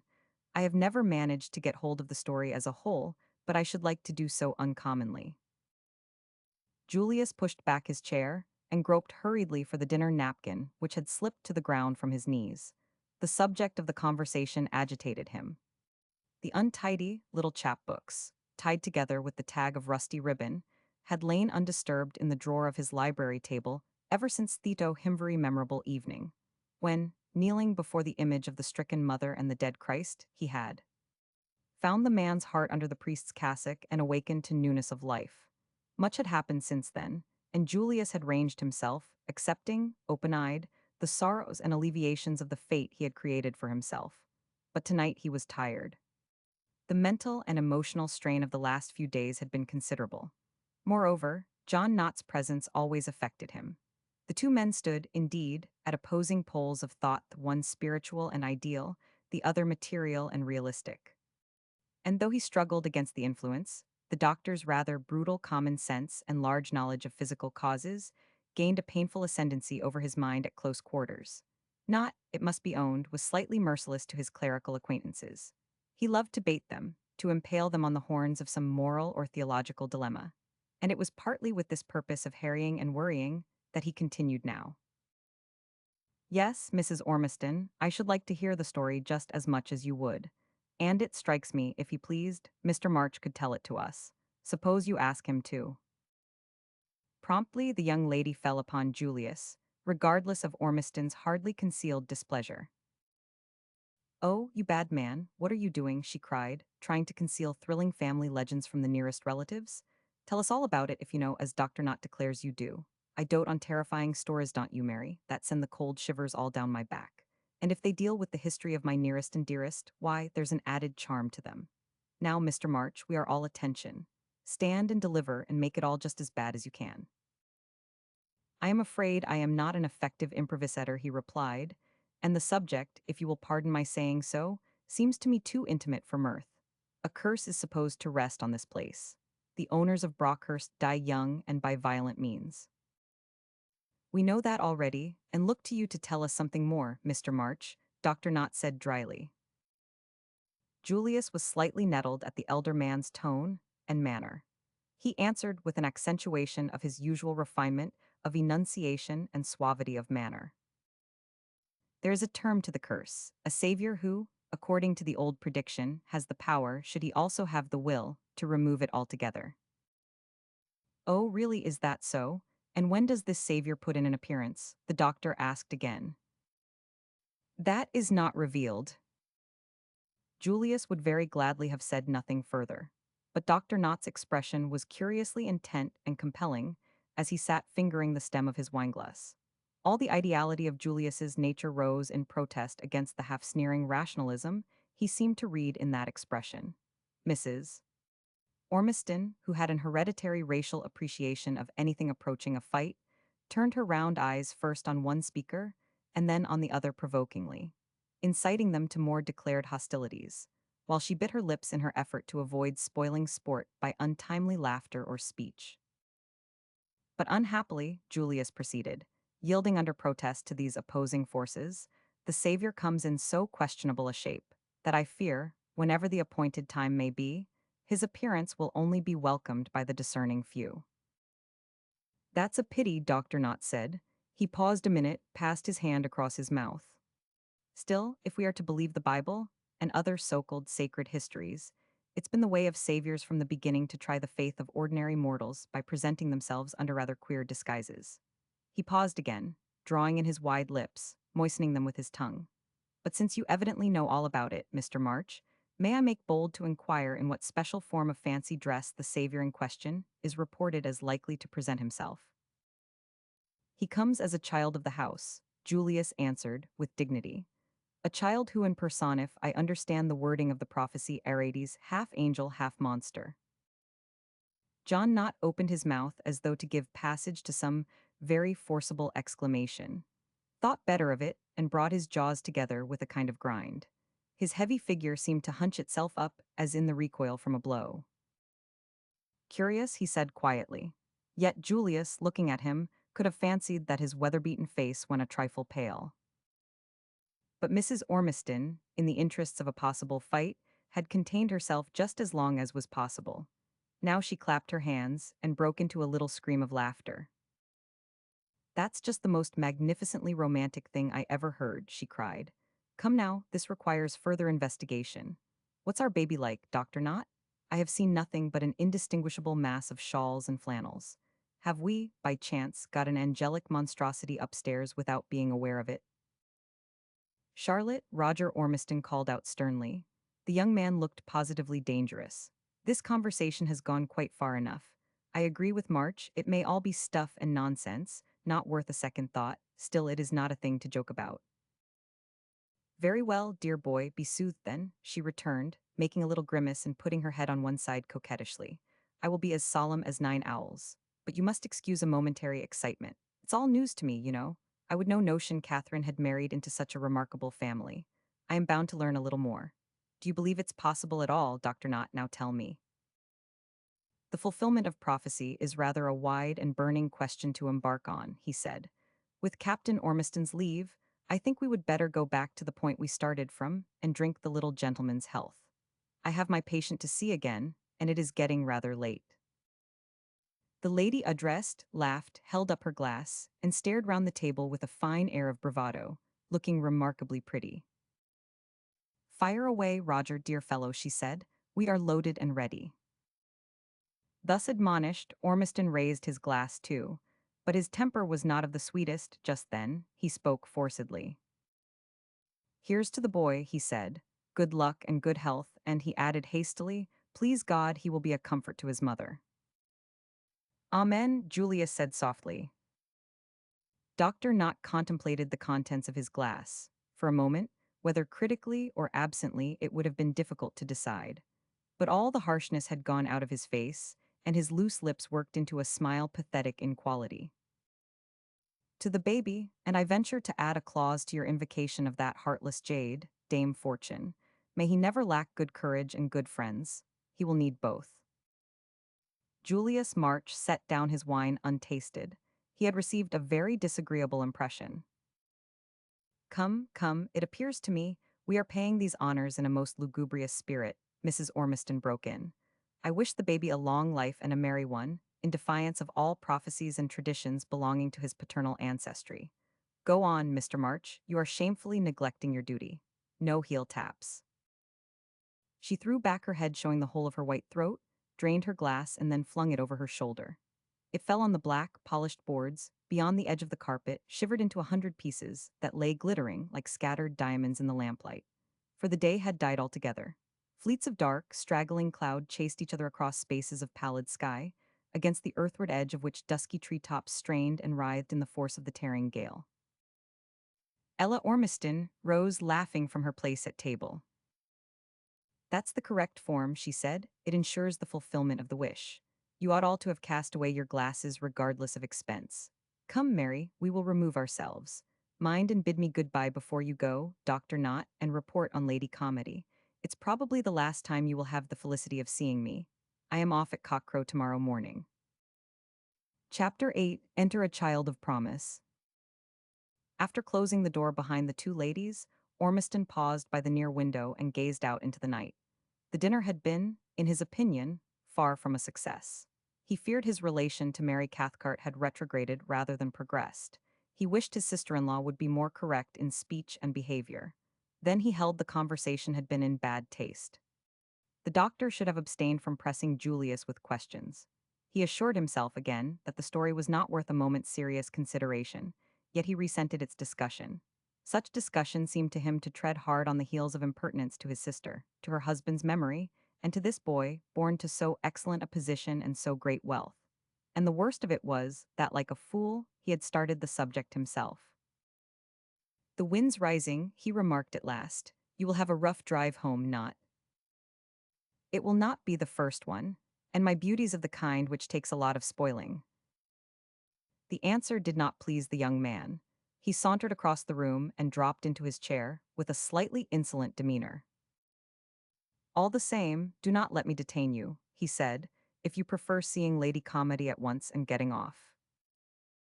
"You do not detain me," Dr. Knott answered. "I am afraid that it's just the other way about, and that I must detain you, Captain Ormiston, and that on rather unpleasant business. Julius March had risen to his feet. You have no fresh cause for anxiety about Lady Calmady? He said hurriedly. The doctor glanced up at the tall, spare black figure and dark, sensitive face with a half-sneering, half-pitying smile. Oh no, no, he replied, Lady Calmady's going on splendidly. And it is to guard, just as far as we can, against cause for anxiety later that I want to speak to Captain Ormiston now. We have got to be prepared for certain contingencies. Do not you go, Mr. March. You may as well hear what I have to say. It will interest you particularly, I fancy, after one or two things you have told us tonight. Sit down, Julius, please. Ormiston would have liked to maintain that same insolence of demeanor, but it gave before an apprehension of serious issues. He looked hard at the doctor, cudgeling his brains as to what the latter's enigmatic speech might mean divined, put the idea away as inadmissible, returned to it, then said angrily, There's nothing wrong with the child, of course. Dr. Knott turned his chair sideways to the table and shaded his face with his thick, square hand. Well, that depends on what you call wrong, he slowly replied. It's not ill, Ormiston said. The baby's as well as you or Ibiter, in fact, than I am, for I am confoundedly touched up with gout. Bear that in mind, Captain Ormiston, that the child is well, I mean, not that I am gouty. I want you to definitely remember that, you and Mr. March. Well then, what on earth is the matter? Ormiston asked sharply. You do not mean to imply it is injured in any way, deformed. Dr. Knott let his hand drop on the table. He nodded his head. Ormiston perceived, and it moved him strangely, that the doctor's eyes were wet. Not deformed, he answered. Technically you can hardly call it that, but maimed. Badly. Well, that's a matter of opinion. You or I should think it bad enough, I fancy, if we found ourselves in the same boat. He settled himself back in his chair. You had better understand it quite clearly, he continued, at least as clearly as I can put it to you. There comes a point where I cannot explain the facts but only state them. You have heard of spontaneous amputation. Across Ormiston's mind came the remembrance of a litter of puppies he had seen in the sanctum of the veterinary surgeon of his regiment. A lump rose in his throat. Yes, go on, he said. It is a thing that does not happen once in most men's experience. I have only seen one case before in all my practice, and that was nothing very serious. This is an extraordinary example. I need not remind you of Sir Richard Calmady's accident and the subsequent operation. Of course not, go on, Ormiston repeated. In both cases the leg is gone from here, the doctor continued, laying the edge of his palm across the thigh immediately above the knee. The foot is there, that is the amazing part of it, and, as far as I can see, is well formed and of the normal size, but so embedded in the stump that I cannot discover whether the ankle joint and bones of the lower leg exist in a contracted form or not. Ormiston poured himself out a glass of port. His hand shook so that the lip of the decanter chattered against the lip of the glass. He gulped down the wine and, getting up, walked the length of the room and back again. God in heaven, he murmured, how horrible. Poor kitties, how utterly horrible, poor kitty.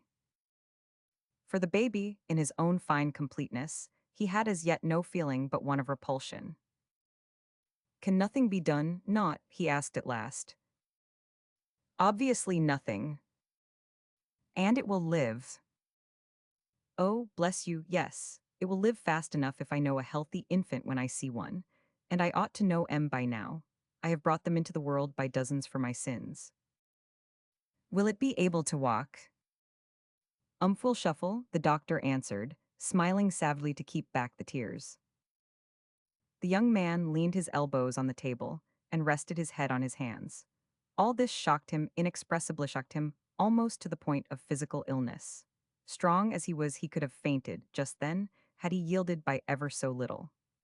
And this was the boy whom they had so longed for then, the child on whom they had set such fond hopes, who was to be the pride of his young mother, and restore the so rudely shaken balance of her life. This was the boy who should go to Eton, and into some crack regiment, who should ride straight, who was heir to great possessions.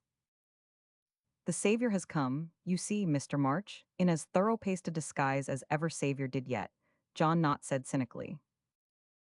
He had better never have come at all, Ormiston put in fiercely from behind his hands. Yes, very likely, I believe I agree, the doctor answered. Only it remains that he has come, is feeding, growing, stretching, and bellowing too, like a young bull calf, when anything does not suit him. He is here, very much here, I tell you.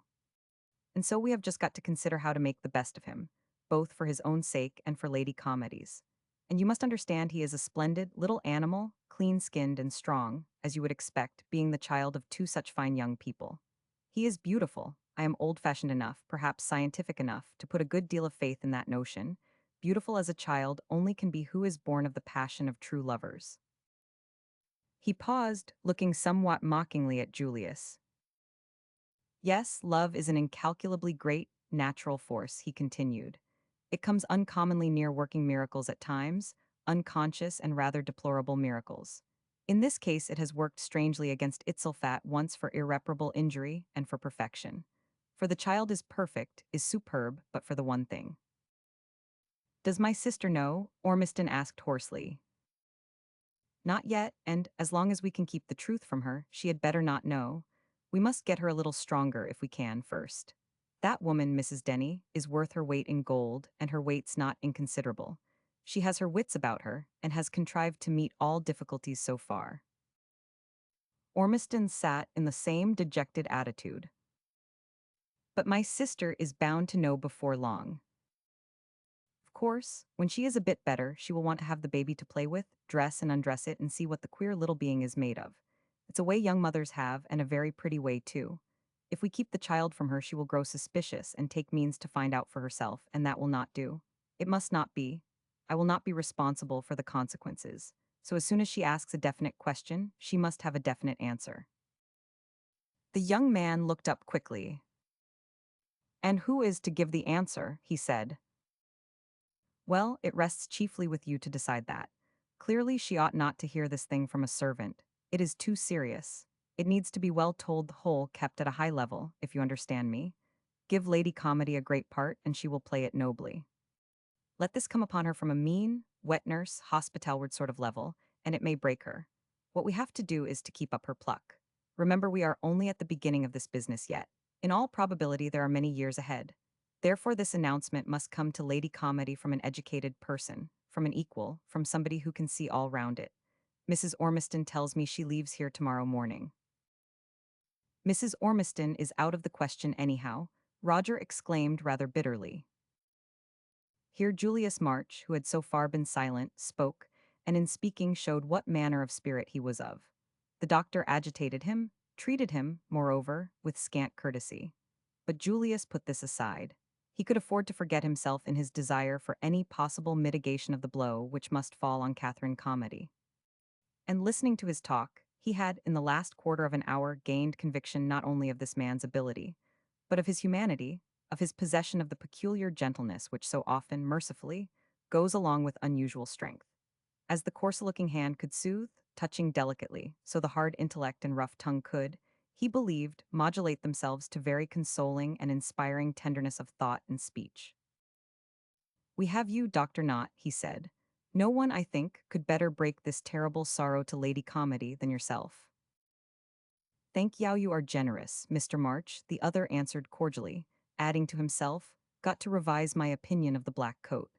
Did not quite deserve that after the way you have badgered him, John Knott? He shrugged his big shoulders a little shamefacedly. Of course, I would do my best, he continued. But you see 10 to 1 I shall not be here at the moment.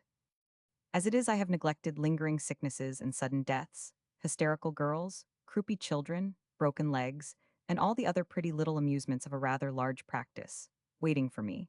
Suppose I happen to be 20 miles away on the far side of Westchurch, or seeing after some of Lady Fallowfield's numerous progeny engaged in teething or measles. Lady Comedy might be kept waiting, and we cannot afford to have her kept waiting in this crisis. I wish to God my aunt, Mrs. St. Quentin, was here, Ormiston exclaimed, but she is not and will not be, alas. Well then, who remains? As the doctor spoke, he pressed his fingers against the edge of the table, leaned forward, and looked keenly at Ormiston. He was extremely ugly just then, ugly as the weather-worn gargoyle on some medieval church tower, but his eyes were curiously compelling. Good heavens, you do not mean that I have got to tell her, Ormiston cried. He rose hurriedly, thrust his hands into his pockets, and walked a little unsteadily across to the window, crunching the shining pieces of Mrs. Ormiston's sacrificial wineglass underfoot. Outside the night was very wild. In the colorless sky, stars reeled among the fleets of racing cloud. The wind hissed up the grass slopes and shouted among the great trees crowning the ridge of the hill. The prospect was not calculated to encourage. Ormiston turned his back on it, but hardly more encouraging was the somber, gray-blue-walled room. The vision of all that often returned to him afterwards in very different scenes tall lamps.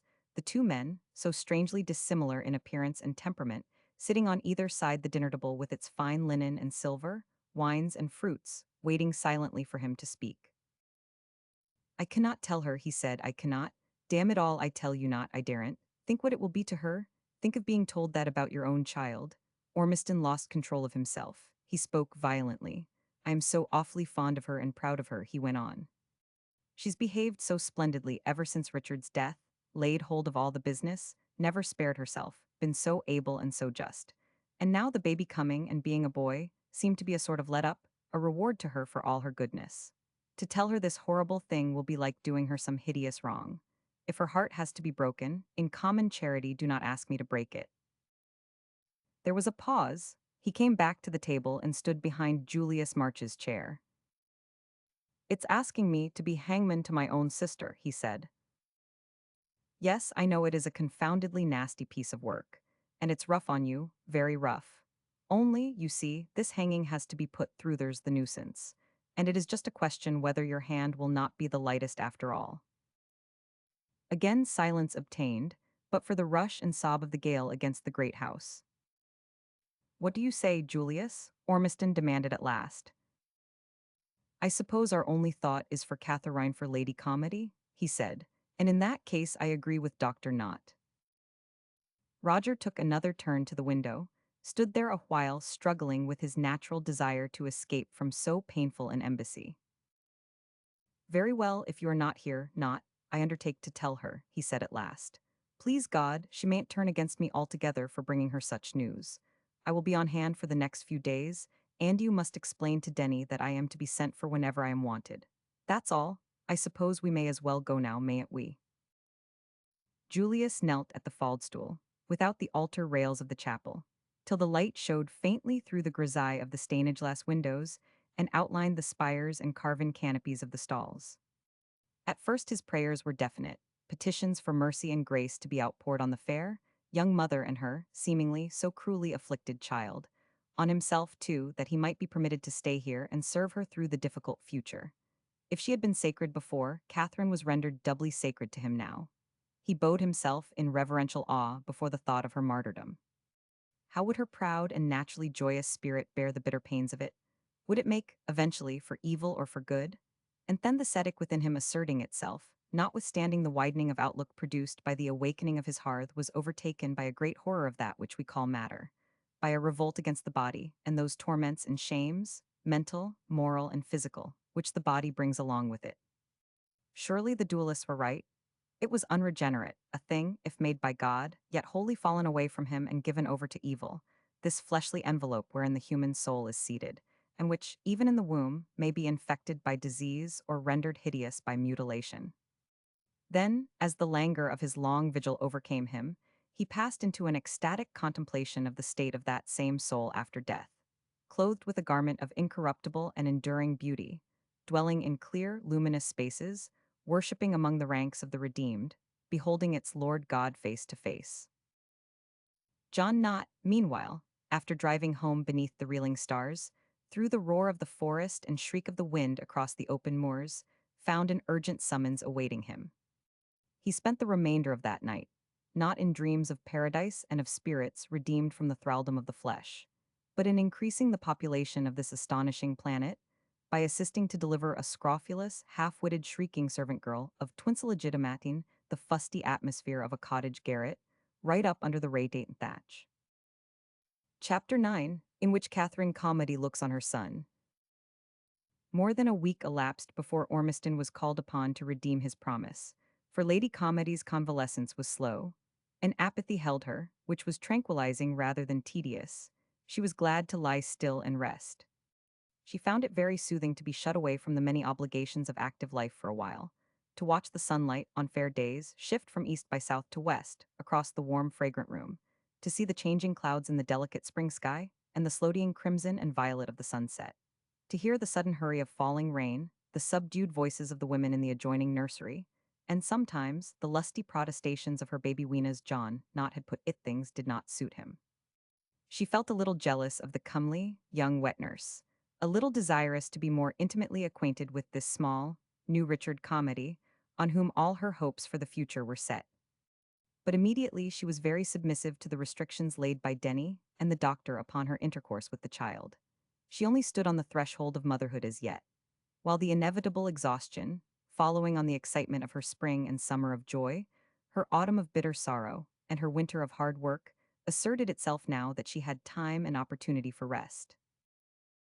The hangings and coverlet of the great, ebony, half-tester bed were lined with rose silk, and worked, with many-colored worsteds on a white ground, in the elaborate Persian pattern so popular among industrious ladies of leisure in the reign of good Queen Anne. It may be questioned whether the parable, wrought out with such patience of innumerable stitches, was closely comprehensible or sympathetic to the said ladies, since a particularly wide interval, both of philosophy and practice, would seem to divide the temper of the early 18th century from that of the mystic East. Still the parable was there, plain to whoso could read it, and not perhaps, rather pathetically, without its modern application. The powers of evil, in the form of a leopard, pursue the soul of man, symbolized by a heart, through the forest of this life. In the midst of that same forest stands an airy, domed pavilion, in which if so be it have strength and fleetness to reach it, the panting, hunted creature may, for a time, find security and repose. Above this resting place, the trees of the forest interlace their spreading branches, loaded with amazing leaves and fruit, while companies of rainbow-hued birds, standing very upright upon nothing in particular, entertain themselves by holding singularly indigestible-looking cherries and mulberries in their yellow beaks. And so, Catherine, resting in dreamy quiet within the shade of the embroidered curtains, was even as the hart pasturing in temporary security before the quaint pavilion. The mark of her bereavement was upon her sensibly still would be so until the end. Often in the night, when Denny had at last left her, she would wake suddenly and stretch her arms out across the vacant space of the wide bed, calling softly to the beloved one who could give no answer, and then recollecting, would sob herself again to sleep. Often, too, as Ormiston's step sounded through the chapel room when he came to pay her those short, frequent visits, bringing the clean freshness of the outer air along with him, Catherine would look up in a wondering gladness, cheating herself for an instant with unreasoning delight look up, only to know her sorrow and feel the knife turn in the wound. Nevertheless, these days made, in the main, for peace and healing. On more than one occasion she petitioned that Julius March should come and read to her, choosing, as the book he should read from, Spenser's Faerie Queen. He obeyed in manner calm, in spirit deeply moved. Catherine spoke little. But her charm was great as she lay, her eyes changeful in color as a moorland stream, listening to those intricate stanzas in which the large hope, the pride of honorable deeds, the virtue, the patriotism, the masculine fearlessness, the ideality, the fantastic imagination of the English Renaissance so nobly finds voice. They comforted her mind, set by instinct and training to welcome all splendid adventures of romance, of nature, and of faith. They carried her back, in dear remembrance, to the perplexing and enchanting discoveries which Richard Calmady's visit to Ormiston Castle the Manor-towered, grey house looking eastward across the unquiet sea-head brought to her. And specially did they recall to her that first even yet she grew hot as she thought of it when the supposed gentleman jockey, whom she had purposed treating with gay and reducing indifference, proved not only fine scholar and fine gentleman, but absolute and indisputable master of her heart. Dr. Knott came to see her, too, almost daily rough, tender-hearted, humorous, dependable, never losing sight in his intercourse with her, of the matter in hand, of the thing which immediately is.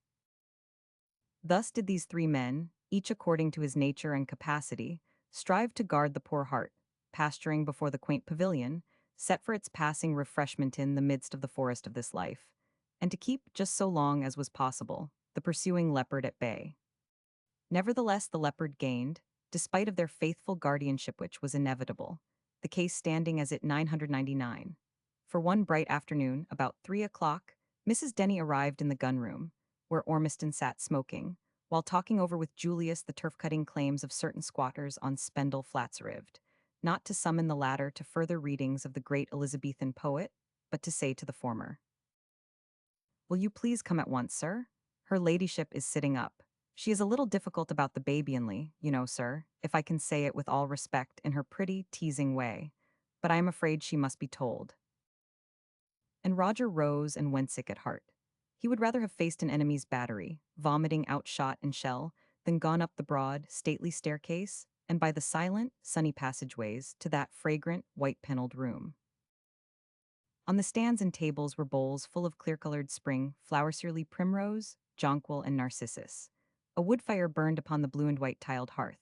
And on the sofa, drawn up at right angles to it, Catherine sat, wrapped in a gray silk dressing gown bordered with soft, white fur. She flushed slightly as her brother came in, and spoke to him with an air of playful apology.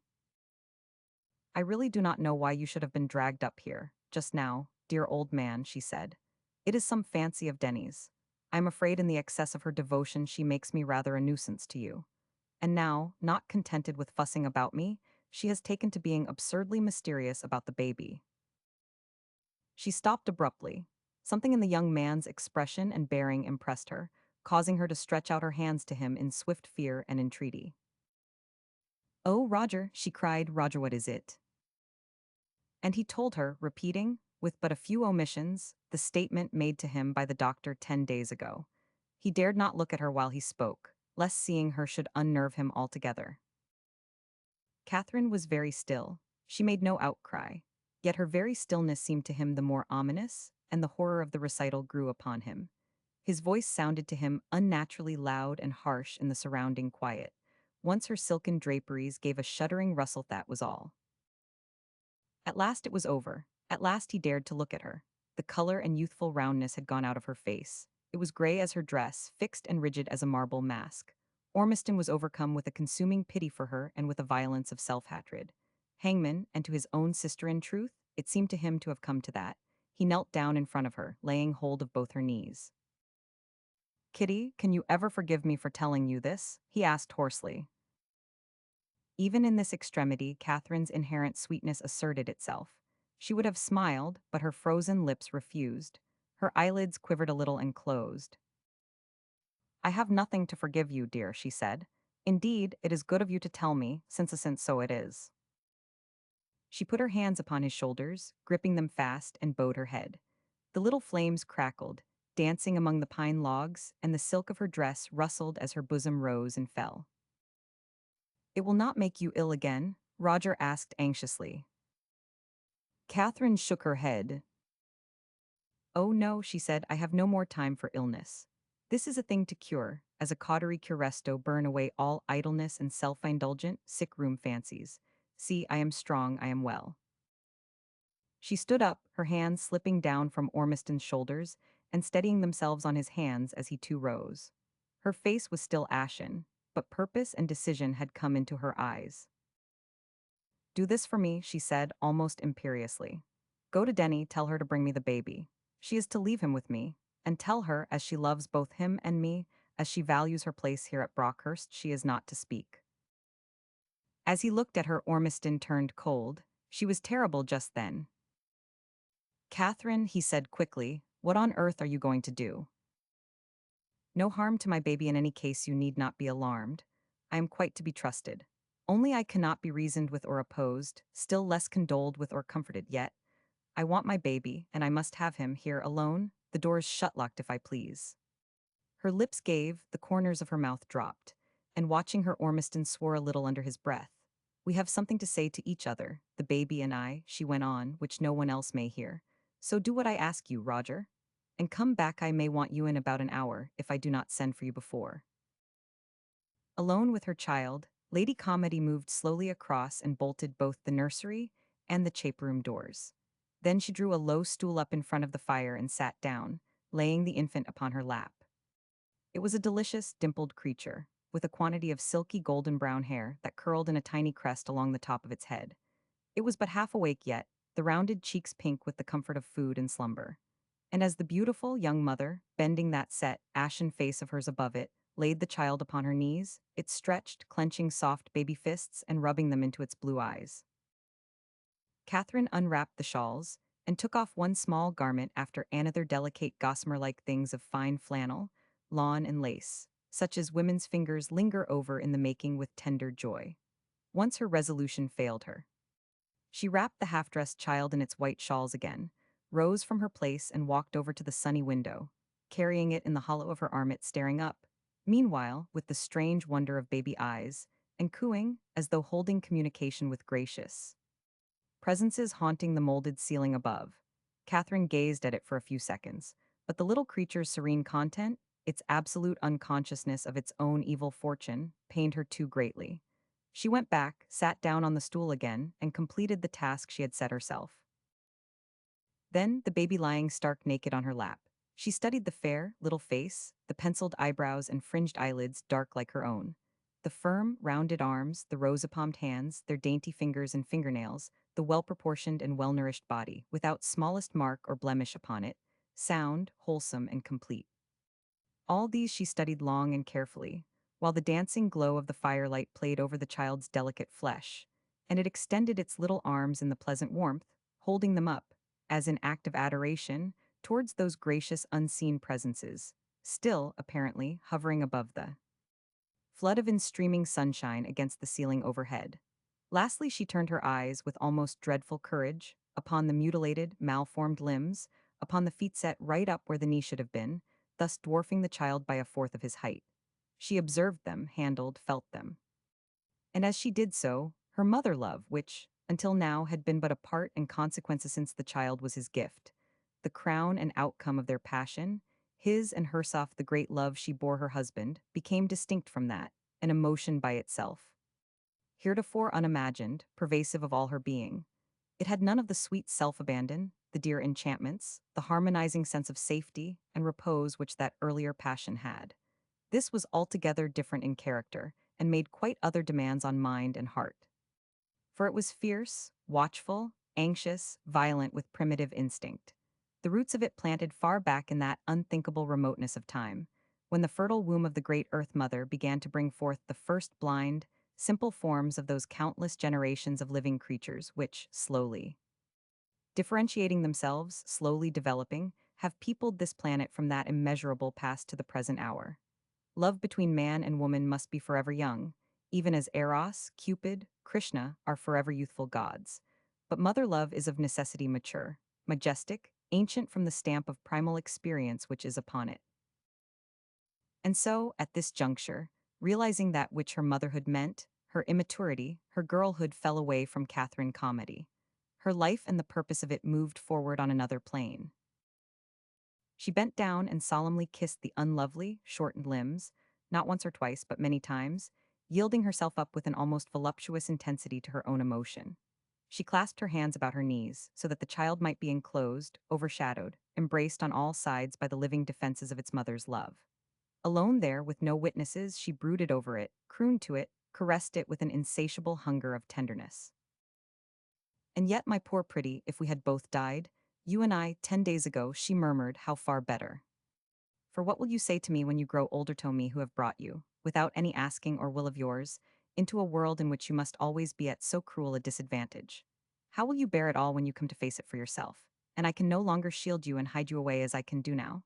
Will you have fortitude to endure, or will you become sour, vindictive, misanthropic, envious?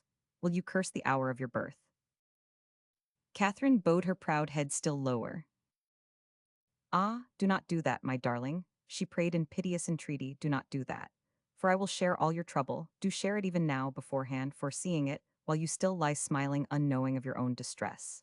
I shall live through it many times, by day and night, while you live through it only once. And so you must be forbearing towards me, my dear one, when you come. She broke off abruptly, her hands fell at her sides, and she sat rigidly upright, her lips parted, staring blankly at the dancing flames. In repeating Dr. Knott's statement, Ormiston had purposely abstained from all mention of Richard Calmady's accident and its tragic sequel. He could not bring himself to speak to Catherine of that. Until now, dominated by the rush of her emotion, she had only recognized the bare terrible fact of the baby's crippled condition, without attempting to account for it. But now, suddenly the truth presented itself to her. She understood that she was herself, in a sense, accountable that the greatness of her love for the father had maimed the child. As she realized the profound irony of the position, a blackness of misery fell upon Catherine. And then, since she was of a strong, undaunted spirit, an immense anger possessed her, a revolt against nature which could work such wanton injury, and against God, who, being all-powerful, could sit by and permit it so to work. All the foundations of faith and reverence were, for the time being, shaken to the very base. She gathered the naked baby up against her bosom, rocking herself to and fro in a paroxysm of rebellious grief. God is unjust, she cried aloud. He takes pleasure in fooling us. God is unjust. Chapter 10. The birds of the air take their breakfast. Ormiston's first sensation on re-entering his sister's room was one of very sensible relief.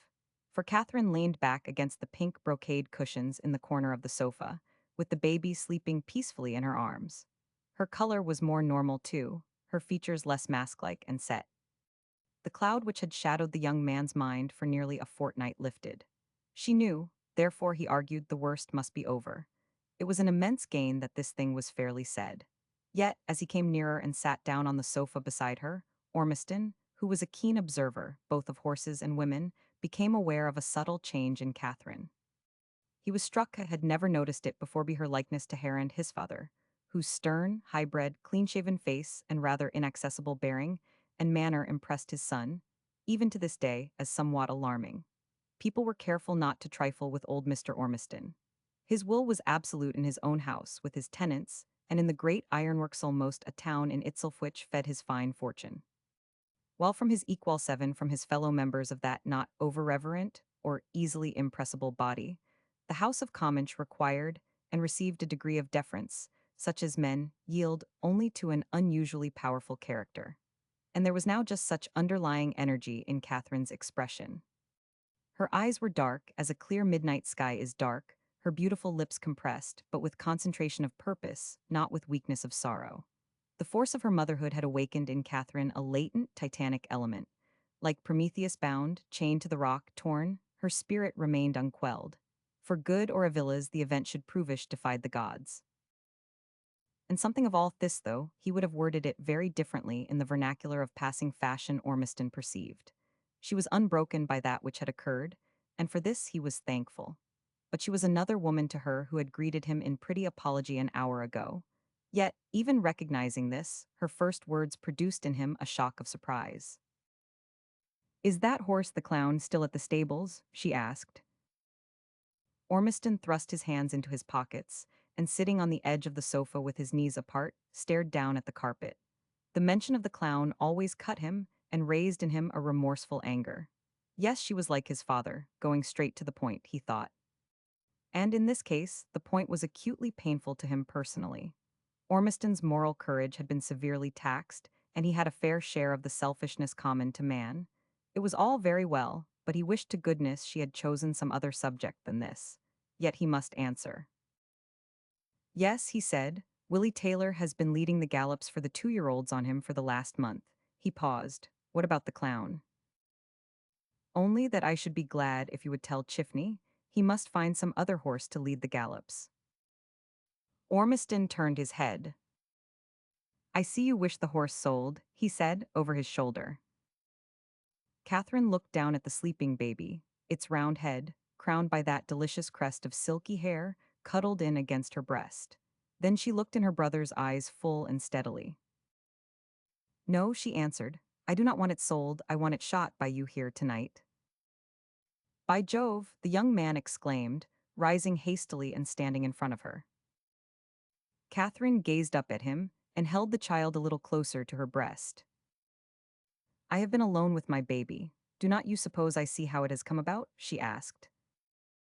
"Oh, damn it all," Ormiston cried. "I prayed at least you might be spared thinking of that."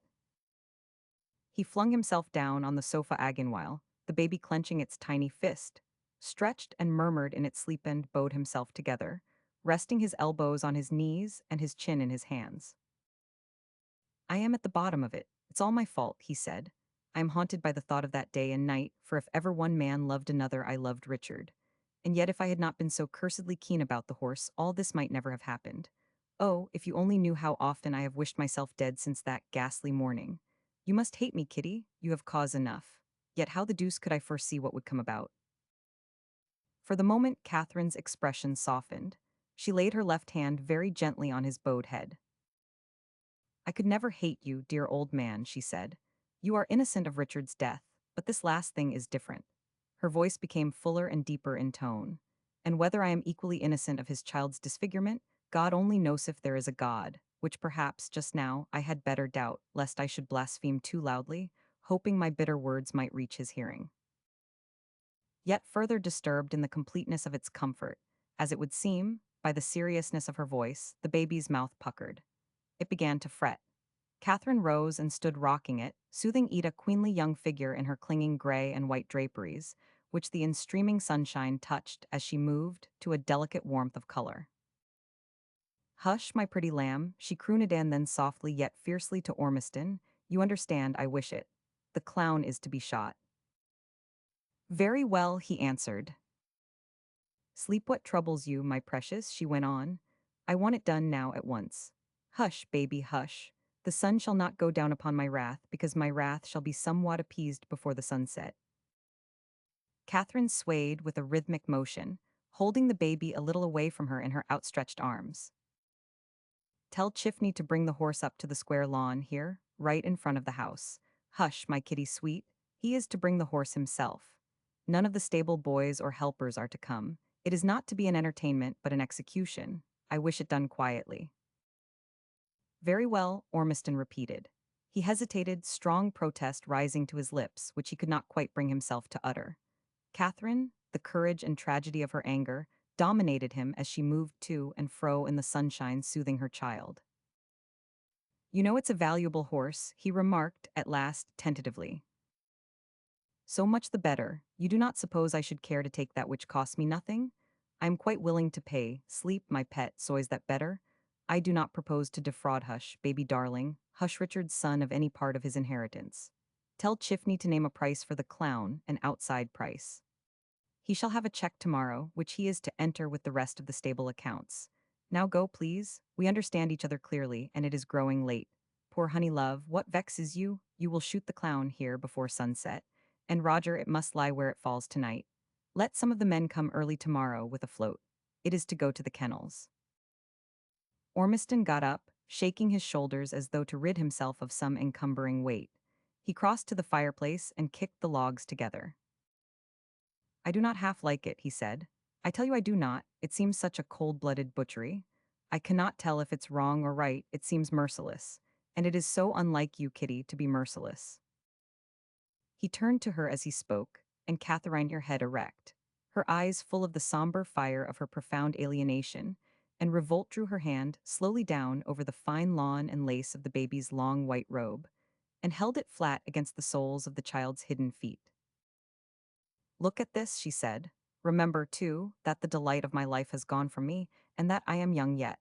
The years will be many and Richard is dead. Has much mercy been shown to me, do you think? And the young man, seeing her, knowing the absolute sincerity of her speech, felt a lump rise in his throat.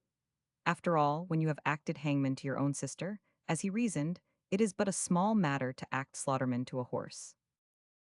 Very well, he answered, huskily enough. It shall be as you wish, Kitty. Only go back to the sofa and stay there, please. If I think you are watching, I cannot be quite sure of myself. Something may go wrong, and we do not want a scene which will make talk. This is a business which should be got through as quickly and decently as possible. The sun was but 5 minutes high, and no longer brightened the southern house front, though it spread a ruddy splendor over the western range of gables, and lingered about the stacks of slender, twisted chimneys, and cast long, slanting shadows across the lawns and carriage drives, before Lady Calmady's waiting drew to a close. From the near trees of the elm avenue, and from the wood overhanging the pond below the terraced kitchen gardens, came the singing of blackbirds and thrushes-weather, raised as evening hymn in praise of their creator, or as love song each to his mate, who shall say? Possibly as both, since in simple mindsen that assuredly is matter for thankfulness earthly, and heavenly affections are bounded by no harsh dividing line. The chorus of song found its way in at the windows of Catherine's room fresh, as the spring flowers which filled it, innocent of hatred and wrong as the face of the now placid baby, his soft cheeks flushed with slumber, as he nestled in against his mother's bosom. Indeed, a long time had passed. Twice Denny had looked in and, seeing that quiet reigned, had noiselessly withdrawn. For Catherine, still physically weak, drained, moreover, by the greatness of her recent emotion, her senses lulled to rest by the warm contact and even breathing of the child, had sunk away into a dreamless sleep. The questioning neigh of a stallion, a scuffle of horse hoofs, footsteps approaching round the corner of the house, passing across the broad gravelled carriage sweep and on to the turf, aroused her. And these sounds were so natural, full of vigorous outdoor life and the wholesome gladness of it, that for a moment she came near repentance of her purpose. But then feeling, as he rested on her arm, her baby's shortened, malformed limbs and thinking of her well-beloved dying, maimed and spent in the fullness of his manhood, her face took on that ashen pallor again and all relenting left her. There was a satisfaction of wild justice in the act about to be consummated, and Catherine raised herself from the pink brocade cushions and sat erect, her lips parted in stern excitement, her forehead contracted in the effort to hear, her eyes fixed on the wide, carven, ebony bed and its embroidered hangings. The poor heart had indeed ceased to pasture in reposeful security before the quaint pavilion, set for its passing refreshment in the midst of the forest of this life. Now it fled, desperate, by crooked tangled ways, over rocks, through briars, while Care, the leopard, followed hard behind. First Roger Ormiston's voice reached her in brief direction, and the trainer's in equally brief reply. The horse neighed again, a sound strident and virile, the challenge of a creature of perfect muscle, hot desire, and proud, quick-coursing blood. Afterwards, an instant's pause, and Chiffney's voice again, "So me beau take it easy steady there, steady, good lad," and the slap of his open hand on the horse's shoulder straightening it carefully into place. While behind and below all this, in sweet incongruous undertone of uncontrollable joy, arose the caroling of the blackbirds and thrushes praising, according to their humble powers, God, life, and love. Finally, as climax of the drama, the sharp report of a pistol, ringing out in shattering disturbance of the peace of the fair spring evening, followed by a dead silence, the birds all scared and dumb a silence so dead, that Catherine Calmady held her breath, almost awed by it, while the hissing and crackling of the little flames upon the hearth seemed to obtrude as an indecent clamor. This lasted a few seconds. Then the noise of a plunging struggle and the muffled thud of something falling heavily upon the turf. Dr. Knott had been up all night, but his patient, Lord Denier's second coachman, would pull through right enough.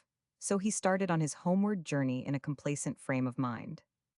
He reckoned it would save him a couple of miles, let alone the long hill from Farley Row up to Spendle Flats, if on his way back from Grimshot he went by Brockhurst House. It is stretching a point, he admitted, to drive under even your neighbor's back windows at 5 o'clock in the morning.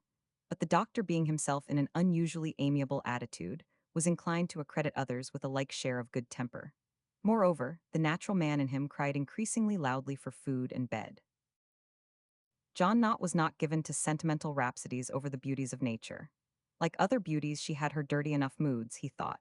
Still, in his own half-snarling fashion, he dearly loved this forest country in which he had been born and bred, while he was too keen a sportsman to be unobservant of any aspect of wind and weather, any movement of bird or beast.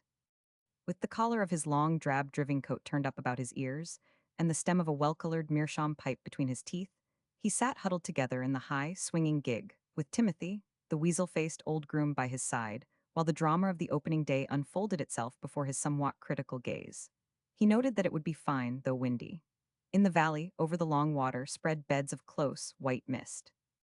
The blue of the upper sky was crossed by curved windows of flaky, opalescent cloud. In the east, above the dusky rim of the fir woods on the edge of the Hyliang tableland, stretched a blinding blaze of rose saffron, shading through amber into pale primrose color above. The massive house front, and the walls fencing the three sides of the square enclosure before it, with the sexagonal, pepper-pot summer houses at either corner, looked pale and unsubstantial in that diffused, unearthly light. At the head of the Elm Avenue, passing through the high wrought-iron gates and along the carriage drive which skirts the said enclosure, the great square grass plot on the right hand, the red wall of the kitchen gardens on the left, Dr. Knott had the reins nearly jerked out of his hand. The mare started and swerved, grazing the off-wheel against the brickwork, and stopped, her head in the air, her ears pricked, her nostrils dilated, showing the red. "Hello, old girl, what's up? Seen a ghost?" he said, drawing the whip quietly across the hollow of her back. But the mare only braced herself more stiffly, refusing to move, while she trembled and broke into a sudden sweat. The doctor was interested and looked about him. He would first find the cause of her queer behavior and give her a good dressing down afterwards if she deserved it. The smooth, slightly upsloping lawn was powdered with innumerable dewdrops. In the center of it, neck outstretched, the fine legs doubled awkwardly together, the hind quarters and barrel rising, as it lay on its side in an unshapely lump, gray from the drenching dew, was a dead horse. Along the top of the further wall, a smart and audacious party of jackdaws had stationed themselves, with much ruffling of gray, neck feathers, impudent squeakings, and chatter, while a pair of carrion crows hopped slowly and heavily about the carcass, flapping up with a stroke or two of their broad wings in sudden suspicion, then settling down again nearer than before. "Go to her head, Timothy, and get her by as quietly as you can. I will be after you in a minute, but I am bound to see what the dickens they have been up to here." As he spoke, Dr. Knott hitched himself down from off the gig. He was cramped with sitting and moved forward awkwardly, his footsteps leaving a track of dark, irregular patches upon the damp grass. As he approached, the jackdaws flung themselves gleefully upward from the wall, the sun glinting on their glossy plumage as they circled and sailed away across the park. But the crow, who had just begun work in earnest, stood his ground, notwithstanding the warning croak of his more timid mate. He grasped the horse's skull with his claws and tore away greedily at the fine skin about the eye socket with his strong, black beak. "How's this, my fine gentleman? In too much of a hurry this morning to wait for the flavor to get into your meat?" John Knott said, as the bird rose sullenly at last. "Got a small hungry family at home, I suppose, crying give, give. Well, that's taught better men than you before now, not to be too nice, but to snatch at pretty well anything they can get." He came close and stood looking meditatively down at the dead. Racehorse recognized its long, white-reached face, the color and make of it, while his loose lips worked with a contemptuous yet pitying smile. "So that's the way my lady's taken it, has she?" he said presently.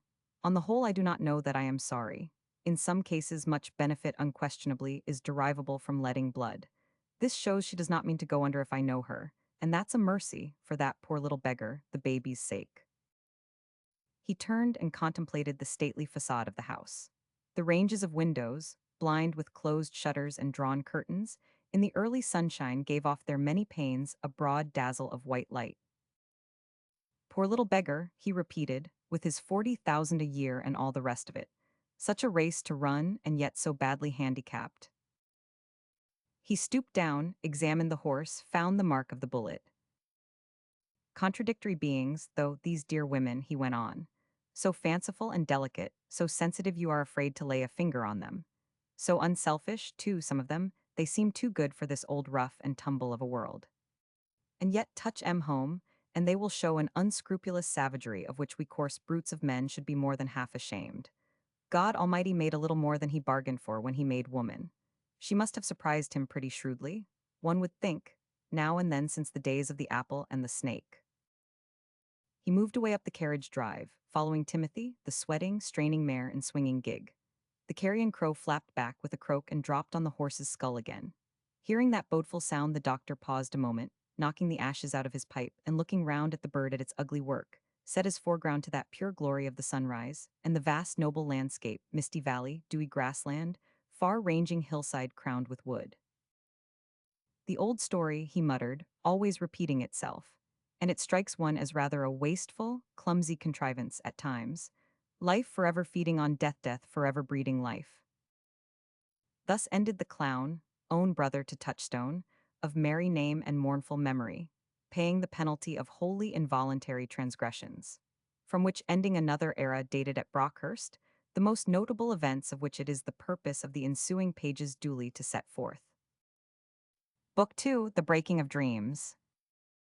Chapter 1, recording some aspects of a small pilgrim's progress. "It is an ill wind that blows nobody good," says the comfortable proverb, which would appear to be but another manner of declaring that the law of compensation works permanently in human affairs. All quantities, material and immaterial alike, are, of necessity, stable. Therefore the loss or defect of one participant must indirectly, no doubt, yet very surely make for the gain of some other. As of old, so now, the blood of the martyrs is the seed of the church. Julius March would, how gladly, have been among the martyrs. But the lot fell otherwise. And always admitting the harshness of the limitations he had imposed on himself, the martyrdom of those he held dearest, did, in fact, work to secure him a measure of content that had otherwise been unattainable. The 12 years following the birth of Lady Calmady's child were the most fruitful of his life. He filled a post no other person could have filled, one which, while satisfying his religious sense and priestly ideal of detachment, appeased the cravings of his heart and developed the practical man in him. The contemplative and introspective attitude was balanced by an active and objective one, for he continued to live under his dear lady's roof, seeing her daily and serving her in many matters.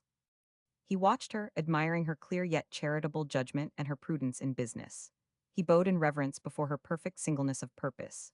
He was almost appalled, apprehending, now and then, the secret abysses of her womanhood, the immensity of her self-devotion, the swing of her nature from quick, sensitive shrinking to almost impious pride.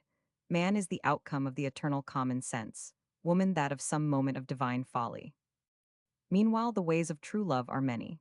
And Julius March, thus watching his dear lady, discovered, as other elect souls have discovered before him, that the way of chastity and silence, notwithstanding its very constant heartache, is by no means among the least sweet.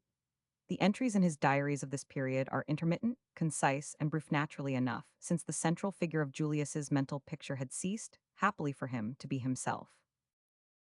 And not only Catherine's sorrows, but the unselfish action of another woman went to make Julius March's position at Brockhurst tenable. A few days after Ormiston's momentous interview with his sister, news came of Mrs. St. Quentin's death. She had passed hence peacefully in her sleep. Knowledge of the facts of poor, little Dicky Calmady's ill fortune had been spared her. For it would be more satisfactorious, Mademoiselle de Merincourt had remarked, not without a shade of irony, that if Lucia St. Quentin must learn the sad fact at all, she should do so where Le Bondy himself would be at hand to explain matters, and so, in a degree, set them right. Early in April, Mademoiselle de Merincourt had gathered together her most precious possessions and closed the pretty apartment in the Rue de Rennes. It had been a happy halting place on the journey of life. It was haunted by well-beloved ghosts. It cost not a little to bid it, the neighboring church of the Saint Germain des Prés, where she had so long worshipped, and her little coterie of intimate friends farewell. Yet she set forth, taking with her Henriette, the hard-featured, old Breton maid, and Monsieur Pouf, the gray Persian cat, he protesting plaintively from within a large manila basket, and thus accompanied made pilgrimage to Brockhurst. And when Catherine, all the lost joys of her girlhood assailing her at sight of her lifelong friend, had broken down for once, and, laying her beautiful head on the elder woman's shoulder, had sobbed out a question as to when this visit must end, Marie de Merincourt had answered, "That, most dear one, is precisely as you shall see fit to decide. It need not end till I myself end, if you so please." When Catherine, greatly comforted yet fearing to be overgreedy of comfort, had reasoned with her, reminding her of the difference of climate, the different habits of living in that gay, little Paris home and this great English country house, reminding her, further, of her so often and fondly expressed desire to retire from the world while, yet in the complete possession of her powers, and prepare for the inevitable close within the calm and sacred precincts of the convent, other replied almost gaily, "Ah, my child, I have still a naughty little spirit of experiment in me, which defiles the barbarities of your climate. While as to the convent, it has beckoned so long it beckons still. It called first when my fiancé died, God rest his soul, worn out by the hardships he endured in the War of La Vendée, and I put from me forever all thought of marriage. But then my mother, an emigrant here in London, claimed all my care. It called me again when she departed, dear saintly being. But then there were my brothers sans surfeined by the Guillotinto place. And when I had established them honorably, our beloved Lucia turned to me, with her many enchantments and exquisite tragedy of the heart. And now, in my old age, I come to you whom I receive from her as a welcome legacito, remain just so long as I am not a burden to you. Second childhood and first should understand one another. We will play delightful games together, the dear baby and one. So let the convent beckon. For the convent is perhaps, after all, but an impatient grasping at the rest of paradise, before that rest is fairly earned. I have a good hope that, after all, we give ourselves most acceptably to God in thus giving ourselves to his human creatures. Thus did Marie de Merincourt, for love's sake, condemn herself to exile, thereby rendering possibly among other things Julius's continued residence at Brockhurst. For Captain Ormiston had held true to his resolve of scorning the delights of idleness, the smiles of ladies more kind than wise, and all those other pleasant iniquities to which idleness inclines the young and full-blooded, of bidding farewell to London and Windsor, and proceeding to live laborious days in some far country. He had offered to remain indefinitely with Catherine if she needed him, but she refused. Let him be faithful to the noble profession of arms and make a name for himself therein. Brockhurst has ceased to be a place for a soldier, she said. Leave it to women and priests. And then, repenting of the bitterness of her speech, she added, really there is not more work than I can manage, with Julius to help me at times. Isles is a good servant if a little tediously pompous, and Chiffney must see to the stables. Lady Calmady paused, and her face grew hard. But for her husband's dying request, she would have sold every horse in the stud, razed the great square of buildings to the ground, and made the site of it a dunghill. Work is a drug to deaden thought, so it is a kindness to let me have plenty of it, dear old man. And I fear, even when the labor of each day is done, and Dicky is safe asleep, poor darling, I shall still have more than enough of time for thought, for asking those questions to which there seems no answer, and for desires, vain as they are persistent, that things were somehow, anyhow, other than they are. Therefore it came about that a singular quiet settled down on Brockhurst, a quiet of waiting, of pause, rather than of accomplishment. But Julius March, for reasons aforesaid, and Mademoiselle de Merincourt, in virtue of her unclouded faith in the teachings of her church, which assures its members of the beneficent purpose working behind all the sad seeming of this world, alike rejoiced in that. A change of occupations and of interests came naturally with the change of the seasons, with the time to sow and reap, to plant saplings, to fell timber, to fence, to cut copsing, to build or rebuild, to receive rents or remit them, to listen to many appeals, to readjust differences, to feed game or to shoot it, to bestow charity of meat and fuel, to haul ice in winter to the ice house from the lake. But beyond all this there was little going or coming at Brockhurst. The magnates of the countryside called at decent intervals, and at decent intervals Lady Calmady returned their civilities. But having ceased to entertain, she refused to receive entertainment. She shut herself away in somewhat jealous seclusion, defiant of possibly curious glances and pitying tongues. Before long her neighbors, therefore, came to raise their eyebrows a little in speaking of her, and to utter discreet regrets that Lady Calmady, though handsome and charming when you saw her, was so very eccentric, adding of course every one knows there is something very uncomfortable about the little boy. Then would follow confidences as to the disastrous results of popish influences and Romanizing tendencies, and an openly expressed conviction more, especially on the part of ladies, blessed with daughters of marriageable age that, it would have been so very much better for many people if the late Sir Richard Calmady had looked nearer home for a bride. But these comments did not affect Catherine. In point of fact, they rarely reached her ears. Alone among her neighbors, Mary Cathcart, of the crisp, black hair and gypsy-like complexion, was still admitted to some intimacy of intercourse. And the girl was far too loyal either to bring in gossip or to carry it out.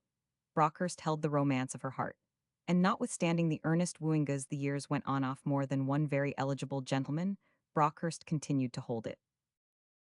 Meanwhile, the somewhat quaint fixed star around which this whole system of planets, large and small, very really revolved, shone forth upon them all with a cheerful enough light. For Dicky by no means belied the promise of his babyhood. He was a beautiful and healthy little boy, with a charming brilliance of coloring, warm and solid in tone. He had his mother's changeful eyes, though the blue of them was brighter than hers had now come to be. He had her dark eyebrows and eyelashes too, and her finely curved lips. While he bore likeness to his father in the straight, square-tipped nose and the close-fitting cap of bright, brown hair with golden stains in it, growing low in short curling locks on the broad forehead, and the nape of the neck expressing the shape of the head very definitely, and giving it something of antique nobility and grace. And the little lad's appearance afforded, in these pleasant early days at all events, fair index to his temperament. He was gay-natured, affectionate, intelligent, full of a lively yet courteous curiosity, easily moved to laughter, almost inconveniently fearless and experimental, while his occasional thunderbursts of passion cleared off quickly into sunshine and blue sky again. For as yet the burden of deformity rested upon him very lightly.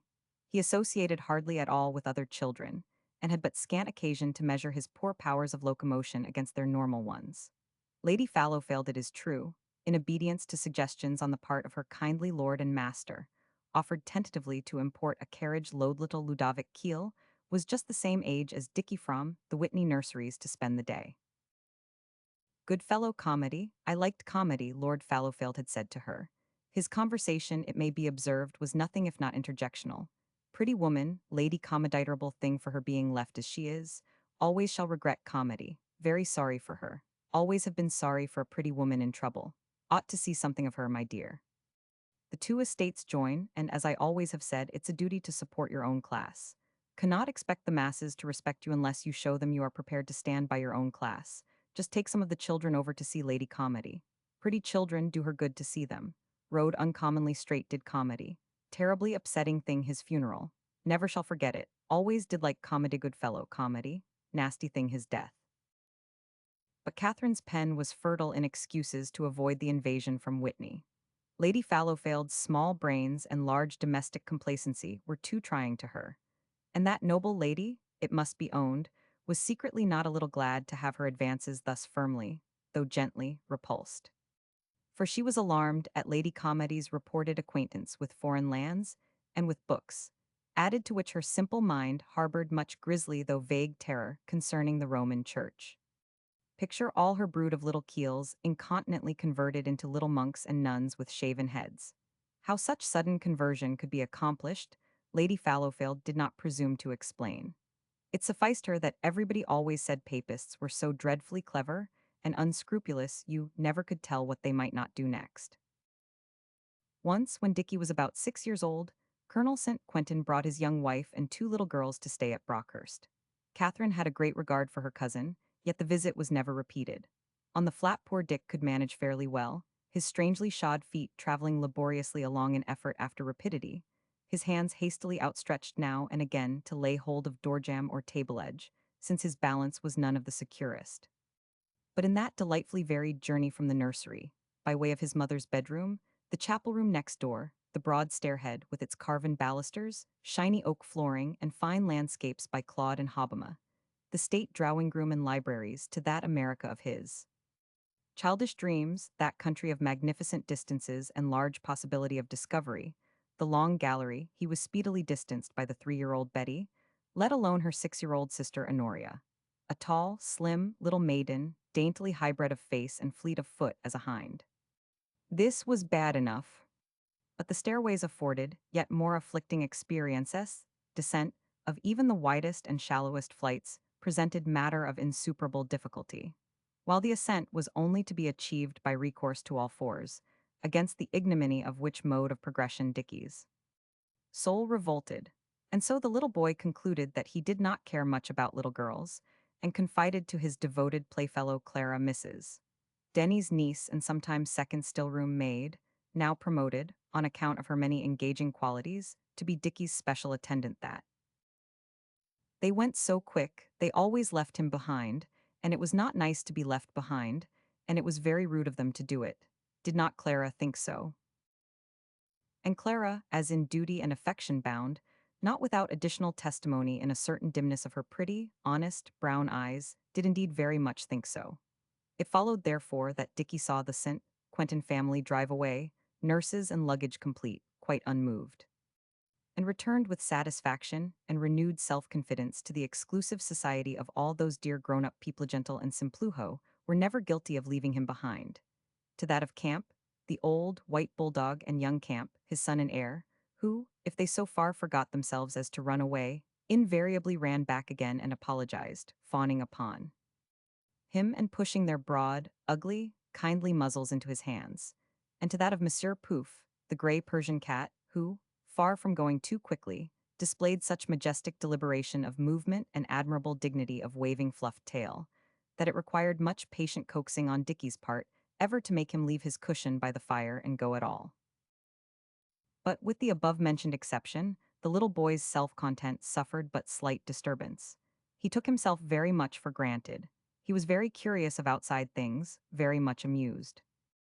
Moreover, he was king of a far from contemptible kingdom, and in the blessed ignorance of childhood that finds pride and honor in things which a wider and sadder knowledge often proves far from glad or glorious it, appeared to him not unnatural that a king should differ, even to the point of some slightly impeding disabilities from the rank and file of his obedient and devoted subjects. For Dicky, happily for him, was as yet given over to that wholly pleasant vanity, the aristocratic idea, the rough justice of democracy, and the harsh breaking of all purely personal and individualistic dreams that comes along with it, for him, was not just yet. And Richard's continued and undismayed acquiescence in his physical misfortune was fostered, indirectly, by the captivating poetry of myth and legend with which his mind was fed. He had an insatiable appetite for stories, and Mademoiselle de Meuroncourt was an untiring raconteuse. On Sunday afternoons upon the terrace, when the park lay bathed in drowsy sunshine and sapphire shadows haunted the under edge of the great woods, the pretty old lady, her eyes shining with gentle laughter. For Marie de Meuroncourt's faith had reached the very perfect stage in which the soul dares play, even as lovers play. With that it holds most sacred, would tell Dickieth fairy tales of her church, would tell him of blessed St. Francis and of poverty, his sweet, sad bride, of his sermon to the birds dwelling in the oak groves along Tiber Valley, of the mystic stigmata, marking as with nail prints his hands and feet, and of that indomitable love towards all creatures, which found alike in the Son in heaven and the heavy-laden ass, brothers and friends. Or she would tell him of that man of mighty strength and stature, St. Christopher, who, in the stormy darkness, yielding to its reiterated entreaties, set forth to bear the little child across the wind-swept ford. How he staggered in midstream, amazed and terrified under the awful weight of that, apparently so light, burden, to learn, on struggling ashore at last, that he had borne upon his shoulder no mortal infant, but the whole world and the eternal maker of it, Christ himself. These and many another wonder tale of Christian miracle did she tell to Dicky squatting on a rug beside her, resting his curly head against her knees, while the pink-footed pigeons hurried hither and thither, picking up the handfuls of barley he scattered on the flags. And the peacocks sunned themselves with a certain worldly and disdainful grace on the handrails of the gray balustrades. And young Camp, after some wild skirmish in search of sport, flung himself down panting, his tongue lolling out of his grinning jaws, by the boy's side. And Catherine, putting aside her cares as regent of Dicky's kingdom, and the sorrow that lay so chill against her heart, would tell him stories too, but of a different order of sentiment and of thought. For Catherine was young yet, and her stories were gallant, since her own spirit was very brave or merry, because it delighted her to hear the boy laugh. And often, as he grew a little older, she would sit with her arm round him, in the keen, winter twilights before the lamps were lit, on the broad cushioned bench of the oriel window in the chapel room. Outside, the stars grew in number and brightness as the dusk deepened. Within, the firelight played over the white paneled walls, revealing fitfully the handsome faces of former commodists short-lived, passing hence all unsated with the desperate joys of living, painted by Van Dyck and Sir Peter Lely, or by Romney and Sir Joshua. Then she would tell him not only of Aladdin, of Cinderella, and time-honored Puss in Boots, but of Merlin the great enchanter, and of King Arthur and his company of noble knights, and of the loves of Sigurd the Nibelung and Brunhilde the wise and terrible queen, and of their lifelong sorrow, and of the fateful treasure of fairy gold which lies buried beneath the rushing waters of the Rhine. Or she would tell him of those cold, clear, far-off times in the northern sojourning places of our race, tell him of the cow Audhumla, alone in the vast plain at the very beginning of things, licking the stones crusted over with hoar frost and salt, till on the third day there sprung from them a warrior named Bur, the father of Bor, the father of Odin, who is the father of all the gods. She would tell him of wicked Loki too, the deceiver and cunning plotter against the peace of heaven. And of his three evil children. Her Dicky would, for what reason he knew not, always feel his mother hold him more closely, while her voice took a deeper tone. Fenrir the wolf, who, when Thor sought to bind him, bit off the brave god's right hand, and Jormungand the Midgard serpent, who, tail and mouth, circles the world, and Hela, the pale queen, who reigns in Niflheim over the dim kingdoms of the dead. And of Baldur the bright shining god, joy of Asgard, slain in error by Hoder his blind twin brother, for whom all things on earth save one weep, and will weep, till in the last days he comes again. And of All-Father Odin himself, plucking out his right eye and bartering it for a draught of wisdom-giving water from Mirmir's magic well. Again, she would tell him of the end, which it must be owned frightened Dicky a little, so that he would stroke her cheek, and say softly, "But mummy, you really are sure are not you? It will not happen for a good while yet." Of Ragnarok, the twilight of the gods, of the fimble winter and cheerless sun and hurrying, blood-red moon, and all the direful signs which must needs go before the last great battle between good and evil. And through all of these stories of Christian and heathen origin alike, Richard began dimly, almost unconsciously, to trace, recurrent as a strain of austere music, the idea very common to ages less soft and fastidious than our own off payment in self restraint and labor, or in actual bodily pain, loss, or disablement for all good gained and knowledge won. He found the same idea again when, under the teaching of Julius March, he began reading history, and when his little skill in Greek and Latin carried him as far as the easier passages of the classic poets. Dick was a very apt, if somewhat erratic and inaccurate, scholar. His insatiable curiosity drove him forward. He scurried, in childish fashion, by all shortcuts available to get at the heart of the matter, a habit of mind detestable to pedants, since to them the letter is the main object, not the spirit. Happily Julius was ceasing to be a pedant, even in matters ecclesiastical. He loved the little boy, the mingled charm and pathos of whose personality held him as with a spell. With untiring patience he answered, to the best of his ability, Dickie's endless questions of how and why. And perhaps he learned even more than he taught under this fire of cross-examination. He had never come intimately in contact with a child's mind before, and Dickie's daring speculations and suggestions opened up very surprising vistas at times. The boy was a born adventurer, a gaily audacious skeptic moreover, notwithstanding his large swallow for romance, until his own morsel of reason and sense of dramatic fitness were satisfied. And so, having once apprehended that idea of payment, he searched for justification of it instinctively in all he saw and read. He found it again in the immortal story of the siege of Troy, and in the long wanderings and manifold trials of that most experimental of philosophers, the great Ulysses.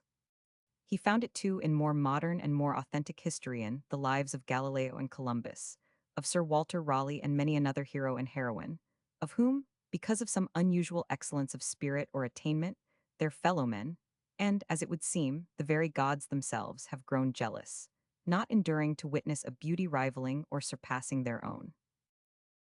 The idea was all confused as yet, colored by childish fancies, instinctive merely, not realized.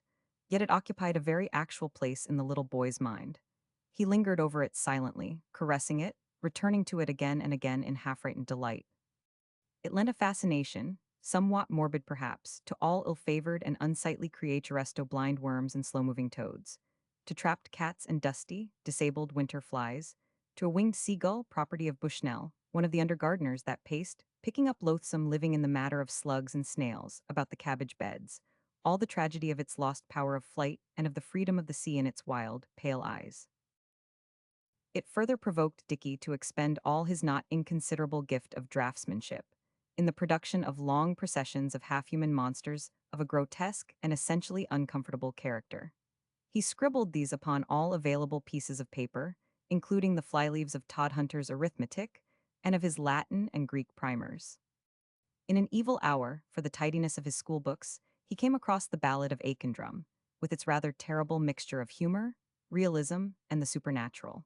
From thenceforth, for some weeks though, he adroitly avoided giving any direct account of the origin of these grisly imaginative freaks. Many margins were adorned, or rather defaced, by fancy portraits of that foul and stalwart Gaius the Brownie of Badenoch.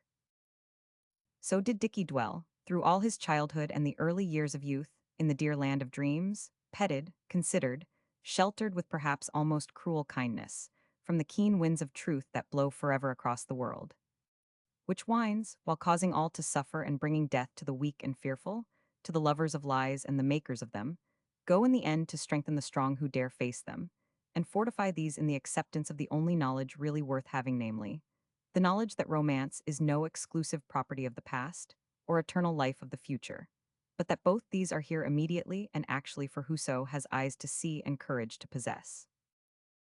The fairest dreams are true, yet it is so ordered that to know that we must awake from them, and the awakening is an ugly process enough, too often. When Dickey was about 13, the awakening began for him. It came in time-honored forms, those of horses and of a woman. Chapter 2, in which our hero improves his acquaintance with many things, himself included. It came about in this wise. Roger Ormiston was expected at Brockhurst, after an absence of some years. He had served with distinction in the Sikh War, and had seen fighting on a grand scale in the battles of Sabrayan and Chilianwala. Later, the restless genius of travel had taken hold on him, leading him far eastward into China and northward across the Himalayan snows. He had dwelt among strange peoples and looked on strange gods. He had hunted strange beasts, moreover, and learnt their polity and their ways. He had seen the bewildering fecundity of nature in the tropic jungle and her barren and terrible beauty in the outstretch of the naked desert.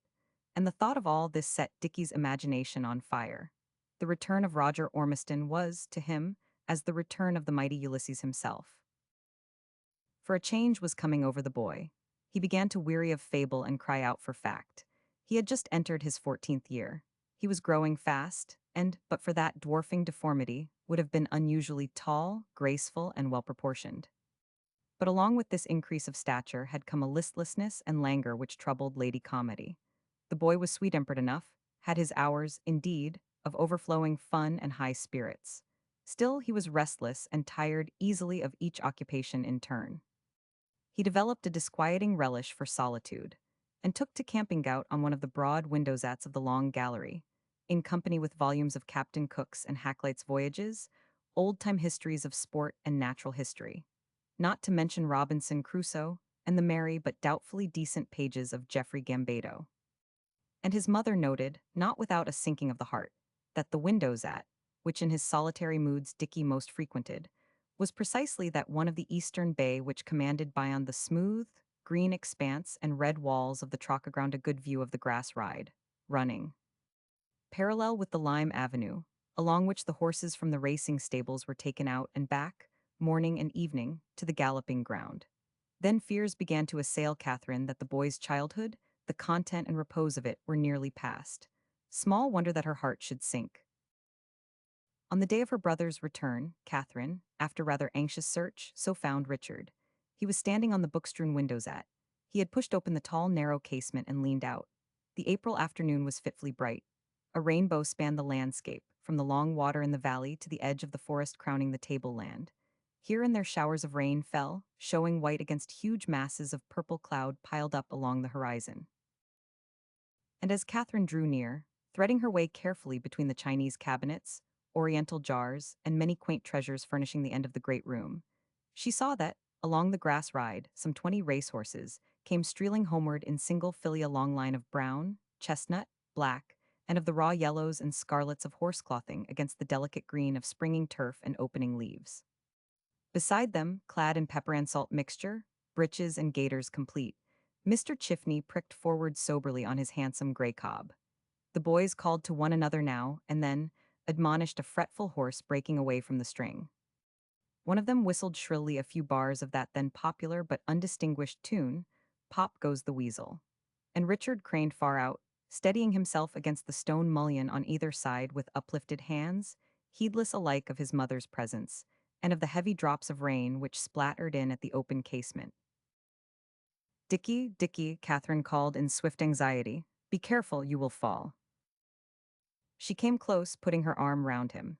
"You reckless darling," she went on, "do not you see how dangerous the least slip would be?" The boy straightened himself and looked round at her. His blue eyes were alight. All the fitful brightness, all the wistful charm of the April evening was in his face. "But it's the only place where I can see them, and they are such beauties," he said. "And I want to see them so much. You know we always miss them somehow, Mummy, when we go out." Catherine was off her guard. 3 separate strains of feeling influenced her just then. First, her growing recognition of the change in Richard, of that passing away of childhood which could not but make for difficulty, and, in a sense, for pain. Secondly, the natural excitement of her brother's homecoming, disturbing the monotony of her daily life, bringing, along with very actual joy, memories of a past well-beloved yet gone beyond recall. Lastly, the practical and immediate fear that Dickie had come uncommonly near tumbling incontinently out of the window. And so, being moved, she held the boy tightly and answered rather at random, thereby provoking fate. "Yes, my dearest, I know we always miss them somehow when we go out. It is best so, but do pray be more careful with these high windows." "Oh, I am all right, I'm careful enough." His glance had gone back to where the last of the horses passed out of sight behind the red wall of the gardens. "But why is it best so? Ah, they are gone," he exclaimed. Catherine sat down on the window's at, and Richard, clinging on to the window ledge, while she still held him, lowered himself into a sitting position beside her. "Thank you, Mummy," he said, and the words cut her. They came so often in each day, and always with the same little touch of civil dignity. The courtesy of Richard's recognition of help given failed to comfort her for the fact that help was so constantly required.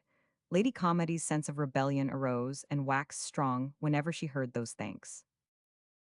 "Mother," he went on, "I want to ask you something. You will not mind." "Do I ever mind you questioning me?" Yet she felt a certain tightening about her heart. "Ah, but this is different. I have wanted to for a long while, but I did not know if I ought, and yet I did not quite like to ask Auntie Marie or Julius. And of course, one does not speak to the servants about anything of that sort." Richard's curly head went up with a fine, little air of pride as he said the last few words. His mother smiled at him. There was no doubt as to her son's breeding. "Well, what then?" she said. "I want to know you're sure you do not mind we you dislike the horses, and never go to the stables or take me there. If the horses are wrong, why do we keep them? And if they are not wrong, why, mother, do not you see, we may enjoy them, mayn't we?" He flushed, looking up at her, spoke coaxingly, merrily, a trifle embarrassed by his own temerity, yet keen to prove his point and acquire possession of this so coveted joy. Catherine hesitated. She was tempted to put aside his question with some playful excuse. And yet, where was the use? The question must inevitably be answered one day, and Catherine, as had been said, was moved just now, dumbness of long habit somewhat melted. Perhaps this was the appointed time. She drew her arm from around the boy and took both his hands in hers. "My dearest," she said, "our keeping the horses is not wrong. Buton of the horses killed your father." Richard's lips parted, his eyes searched hers.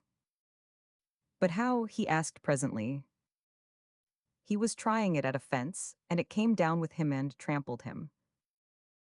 There was a pause. At last the boy asked rather breathlessly, "Was he killed then, mother, at once?" It had been Catherine's intention to state the facts simply, gravely, and without emotion. But to speak of these things, after so long silence, proved more trying than she had anticipated. The scene in the red drawing-room, the long agony of waiting and of farewell, rose up before her after all these years with a vividness and poignancy that refused to be gainsaid. "No," she answered, "he lived 4 days. He spoke to me of many things he wished to do. And I have done them all, I think. He spoke to me of you." Catherine closed her eyes. The boy might care for the stables. The boy must ride straight. For the moment she could not look at Richard, knowing that which she must see. The irony of those remembered words appeared too great, but he suffered, she went on brokenly, he sufferetta. My "Mummy, darling mummy, do not look like that," Dickie cried. He wrenched his hands from her grasp and threw his arms impulsively about her neck. "Don't, it hurts me." And after all," he added, reasoningly, consolingly, "it was not one of these horses, you know. They have never done anybody any harm. It was an accident. There must always be accidents sometimes, must not there? And then, you see, it all happened long, long ago. It must have, for I do not remember anything about it. It must have happened when I was a baby." "Alas, no," Catherine exclaimed, wrung by the pathos of his innocent egoism. "It happened even before then, my dearest, before you were born." With the unconscious arrogance of childhood, Richard had, so far, taken his mother's devotion very much as a matter of course. He had never doubted that he was, and always had been, the inevitable center of all her interests. So now, her words and her bearing, bringing in, as far as he grasped them, revelation of aspects of her life quite independent of his all-important little self, staggered him. For the first time poor Dickie realized that even one's own mother, be she never so devoted, is not her child's exclusive and wholly private property, but has a separate existence, joys and sorrows apart. Instinctively he took his arms from about her neck and backed away into the angle of the windows at, regarding her with serious and somewhat startled attention. And doing so, he for the first time realized consciously something more, namely, the greatness of her beauty. For the years had dealt kindly with Catherine Calmady. Not the great sorrows of life, or its great sacrifices, but fretfulness, ignoble worries, sordid cares, are that which draw lines upon a woman's face and harshen her features. At 36, Lady Calmady's skin was smooth and delicate, her color, still clear and softly bright. Her hair, though somewhat darker than of old, was abundant. Still she wore it rolled up and back from her forehead, showing the perfect oval of her face.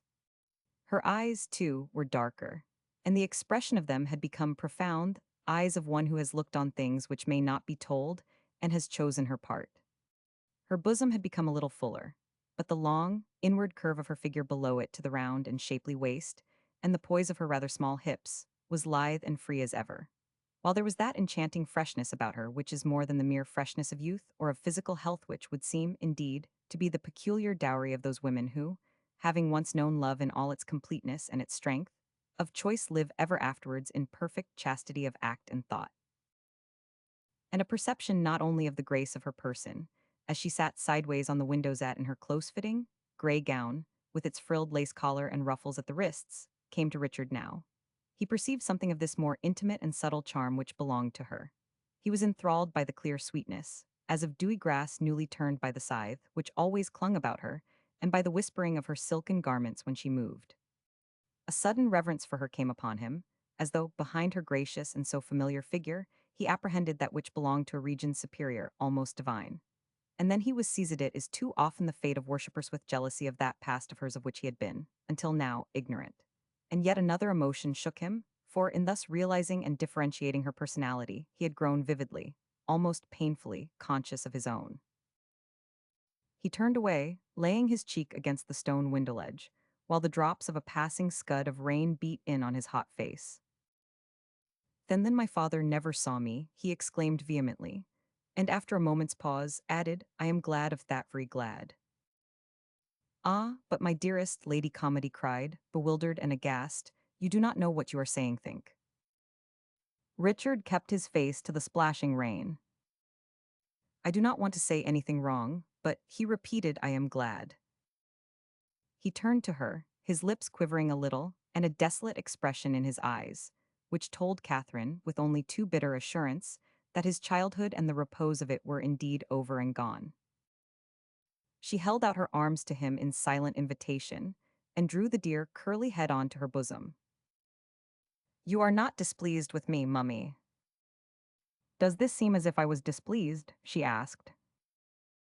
Then they sat silent once more, Catherine swaying a little as she held him, soothing him almost as in his baby days. I will not lean out of the window again, he said presently, with a sigh of comfort. I promise that. There's a darling, but I am afraid we must go. Uncle Roger will be here soon. The boy raised his head. Mother, he said quickly, will you send Clara, please, to put away these books? And may I have Winter to fetch me? I am tired. If you do not mind, I do not care to walk. Yet, since happily at 13 Richard's moods were still as many and changeful as the aspects of that same April day, he enjoyed some royally unclouded hours before he most unwillingly retired to bed that night. For on close acquaintance the great Ulysses proved a very satisfactory hero. Roger Ormiston's character had consolidated. It was to some purpose that he had put away the pleasant follies of his youth. He looked out now with a coolness and patience, born of wide experience, upon men and upon affairs. He had ceased to lose either his temper or his head. Acquiescing with undismayed and cheerful common sense in the fact that life, as we know it, is but a sorry business, and that rough things must of necessity be done and suffered every day, he had developed an active ethos far from morbidly sentimental compassion for the individual, man and beast alike. Not that Colonel Ormiston formulated all that, still less held forth upon it. He was content, as is so many another Englishman, to be a dumb and practical philosopher, which those who have lived with philosophers of the eloquent sort will unquestionably give thanks, knowing, to their sorrow, how often handsome speech is but a cloak to hide incapacity of honest doing. And so, after dinner, under plea of an imperative need of cigars, Ormiston had borne Dickie off to the gun-room, and there, in the intervals of questioning him a little about his tastes and occupations, had told him stories many and great, for he wanted to get hold of the boy and judge of what stuff he was made. Like all sound and healthy-minded men, he had an inherent suspicion of the abnormal. He could not but fear that persons unusually constituted in body must be the victims of some corresponding crookedness of spirit. But as the evening drew on, he became easy on this point. Whatever Richard's physical infirmity, his nature was wholesome enough. Therefore, when, at close upon 10 o'clock, Lady Calmady arrived in person to insist that Dickie must go, there and then, straight to bed, she found a pleasant scene awaiting her. The square room was gay with lamplight and firelight. which brought into strong relief the pictures of famous horses and trophies of old-time weapons matchlocks, basket-handled swords, and neat silver-hilted rapiers, prettiest of toys with which to pink your manthat, decorated its white-paneled walls. Ormiston stood with his back to the fire, one heel on the fender, his broad shoulders resting against the high chimney-piece, his head bent forward as he looked down, in steady yet kindly scrutiny at the boy. His face was tanned by the sun and wind of the long sea voyage people still came home from India, by the capital his hair and mustache showed pale against his bronze skin. And to Richard, listening and watching from the deep armchair drawn up at right angles to the hearth, he appeared as a veritable demigod, master of the secrets of life and death beheld, moreover, through an atmosphere of fragrant tobacco smoke, curiously intoxicating to unaccustomed nostrils. Dicky had tucked himself into as small a space as possible, to make room for young Camp, who lay outstretched beside him. The bulldog's great underhung jaw and pendulous, wrinkled cheeks rested on the arm of the chair, as he stared and blinked rather sullenly at the fire moved, and choked a little, slipping off unwillingly to sleep, to wake with a start, to stare and blink once more. The embroidered cuvipeds, which Dicky had spread across him, gathering the top edge of it up under the front of his Eton jacket, offered luxurious bedding. But Camp was a typical conservative, slow-witted, stubborn against the ingress of a new idea. This tall, somewhat masterful stranger must prove himself a good man, and true according to bulldog understanding of those terms before, he could hope to gain entrance to that faithful, though narrow heart. Ormiston, meanwhile, finely contemptuous of canine criticism, greeted his sister cheerily. "You are bound to give us a little law tonight, Kitty," he said, holding out his hand to her. "We will not break rules and indulge in unbridled license as to late hours again, will we, Dick? But you see, we have both been doing a good deal, one way and another since we last met, and there were arrears of conversation to make up." He smiled very charmingly at Lady Calmady, and his fingers closed firmly on her hand. "We have been getting on famously, notwithstanding our long separation." He looked down at Richard again. "Fast friends already and mean to remain so, do not we, old chap?" Thereupon Lady Calmady's soul received much comfort. Her pride was always on the alert, fiercely sensitive concerning Richard, and the joy of this meeting had, till now, an edge of jealous anxiety to it. If Roger did not take to the boy, then deeply though she loved him, Roger must go. For the same elements were constant in Catherine Calmady. Not all the discipline of 13 years had tamed the hot blood in her, which made her order out the clown for execution. But as Ormiston spoke, her face softened, her eyes grew luminous and smiled back at him with an exquisite gladness. The soft gloom of her black velvet dress emphasized the warm, golden whiteness of her bare shoulders and arms. Ormiston, seeing her just then, understanding something of the drama of her thought, was moved from his habitual cool indifference of bearing. "Catherine," he said, "do you know you take one rather by surprise? Upon my word, you are more beautiful than ever." And Richard's clear voice rang out eagerly from the depths of the big chair. "Yes, yes, isn't she? Uncle Roger isn't she delicious?" The man's smile broadened almost to laughter. "You young monkey," he said very gently, "so you have discovered that fact already, have you? Well, so much the better. It's a safe basis to start from. Do not you think so, Kitty?" But Lady Calmady drew away her hand. The blood had rushed into her face and neck. Her beauty now, for so long, had seemed a negligible quantity, a thing that had outlasted its need and use since he who had so rejoiced in it was dead. What is the value of ever so royal a crown when the throne it represents has fallen to ruin? And yet, being very much a woman, those words of praise came altogether sweetly to Catherine from the lips of her brother and her son. She moved away, embarrassed, not quite mistress of herself, sat down on the arm of Richard's chair, leaned across him and patted the bulldog, who raised his heavy head with a grunt, and slapped Dicky smartly in the stomach with his tail, by way of welcome. "You dear foolish creatures," she said, "pray talk of something more profitable. I am growing old, and in some ways I am rather thankful for it. All the same, Dicky, darling, you positively must and shall go to bed." But Colonel Ormiston interrupted her. He spoke with a trace of hesitation, turning to the fireplace and flicking the ash off the end of his cigar.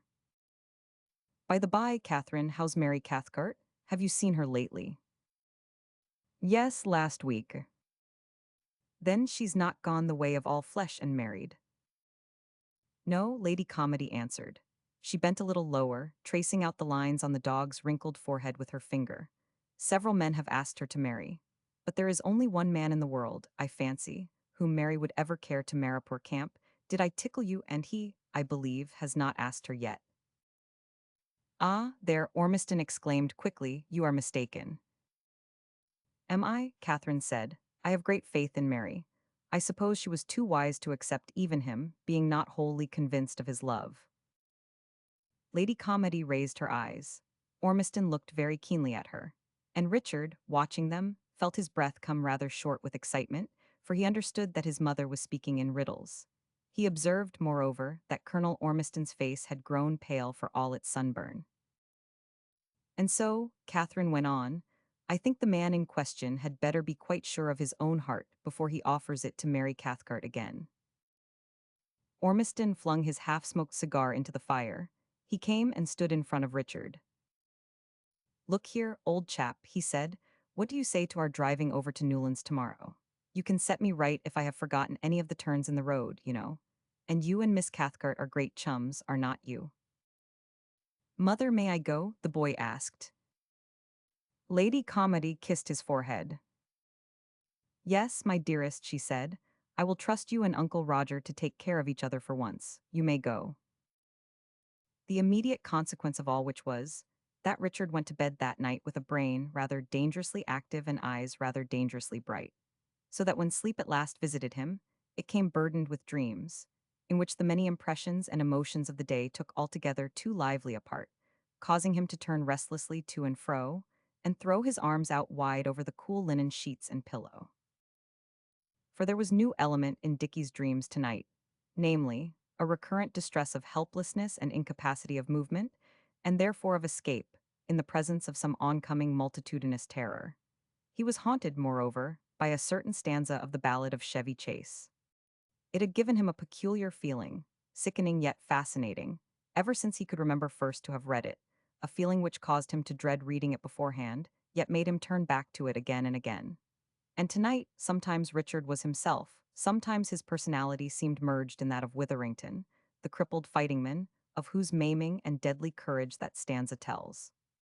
And the battle was long and fierce, as from out a background of steeple-shaped, honeycombed rocks and sparse trees with large golden leaves like those on the panels of the great, lacquered cabinets in the long gallery, innumerable hordes of fanatic Chinamen poured down on him, a hideous bedizenment of vermilion war devils painted on their blue tunics and banners and shields. And he, Richard, or was it he, Witherington, alone facing them all, they countless in number, always changing yet always the same. From under their hard, upturned hats, a peacock feather erect in each, the cruel, obliqued, impassive faces stared at him. They pressed him back and back against the base of a seven-storied pagoda, the wind bells of which jangled far above him from the angles of its tiers of fluted roofs. And the sky was black and polished. Yet it was broad, glaring daylight, every object fearfully distinct. And he was fixed there, unable to get away because, of course, he was Witherington, so there was no need of further explanation of that inability of escape. And still, at the same time, he could see Chiffney on the handsome gray cob, trotting soberly along the green ride, beside the long string of racehorses coming home from exercise. The young leaves were fragile and green now, not sparse and metallic, and the April rain splashed in his face. He tried to call out to Tom Chiffney, but the words died in his throat. If they would only put him on one of those horses, he knew he could ride and so be safe and free. He called again. That time his voice came. They must hear. Were they not his own servants after all, and his own horser would be soon when he was grown up? But neither the trainer nor the boys so much as turned their heads, and the living ribbon of brown and chestnut swept on and away out of sight. No one would heed him, no one would hearken to his cry. Once his mother and some man, whom he knew yet did not know, passed by him hand in hand. She wore a white dress and smiled with a look of ineffable content. Her companion was tall, gracious in bearing and movement, but unsubstantial, a luminous shadow merely. Richard could not see his face, yet he knew the man was of near kin to him, and to them he tried to speak. But it was useless, for now he was not Richard any more. He was not even Witherington, the crippled fightingman of the Chevy Chase ballad. He was the winged seagull, with wild, pale eyes hitting abject yet fierce among the vegetable beds in the Brockhurst kitchen gardens, and picking up loathsome provender of snails and slugs. Roger Ormiston, calm, able, kindly, yet just a trifle insolent, cigar in mouth, sauntered up and looked at the bird, and it crawled away among the cabbages ignominiously, covered with the shame of its incompleteness and its fallen estate. And then from out the honeycombed rocks, under the black, polished sky, the blue-tunicked Chinamen swept down on Richard again with the maddening horror of infinite number. They crushed in upon him, nearer and nearer, pressing him back against the wall of that evil pagoda. The air was hot and musky with their breath and thick with the muffled roar of their countless footsteps. And they came right in on him, trampling him down, suffocating, choking him with the heat of them and the dead weight. Shouting aloud as it seemed to him in angry terror, the boy woke. He sat up trembling, wet with perspiration, bewildered by the struggle and the wild phantasmagoria of his dream. He pulled open the neck of his nightshirt, leaned his head against the cool brass rail of the back of the bedstead, while he listened with growing relief to the rumble of the wind in the chimney and the swish of the rain against the casements, and watched the narrow line of light under the door of his mother's room. Yes, he was Richard Calmady, after all, here in his own sheltered world, among those who had loved and served him all his life. Nothing hurtful could reach him here, nothing of which he need be afraid. There was no real meaning in that ugly dream. And then Dickie paused a moment, still sitting up in the warm darkness, pressing his hands down on the mattress on either side to keep himself from slipping.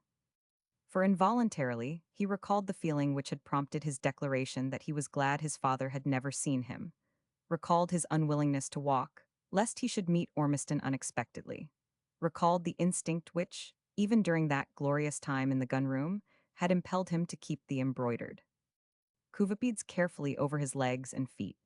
And, recalling these things, poor Dickie arrived at conclusions regarding himself which he had happily avoided arriving at before.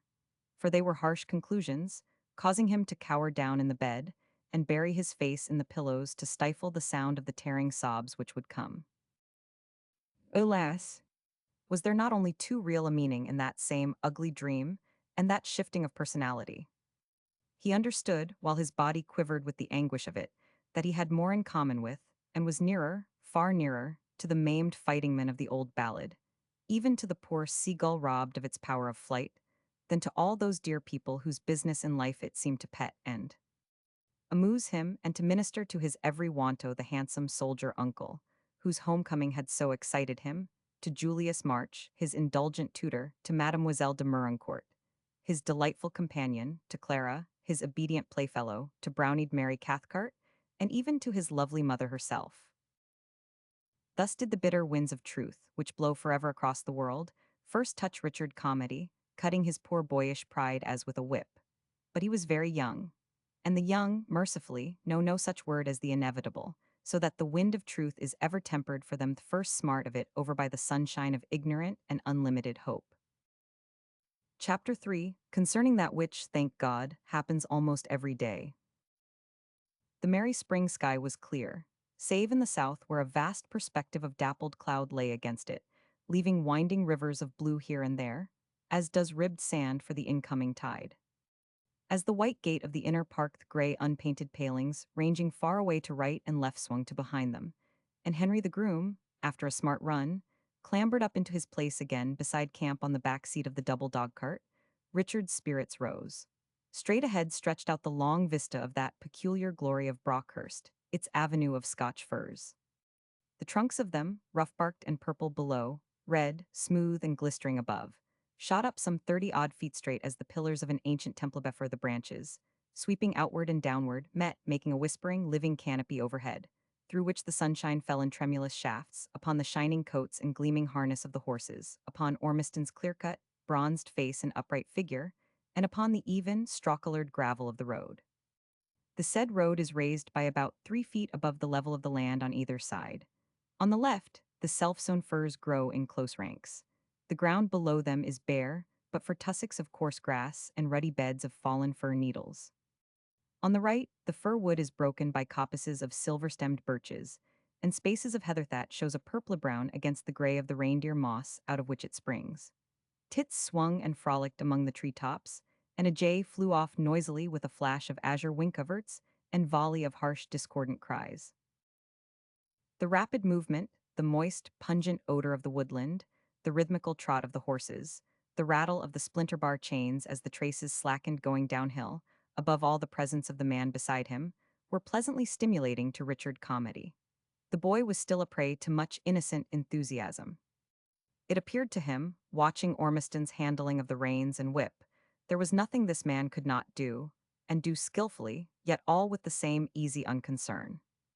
Indeed, the present position was so agreeable to him that Dickie's spirits would have risen to an unusual height, but for a certain chastening of the flesh, in the shape of the occasional pressure of a broad strap against his middle, which brought him unwelcome remembrance of recent discoveries, it was his earnest desire to ignore, still better to forget.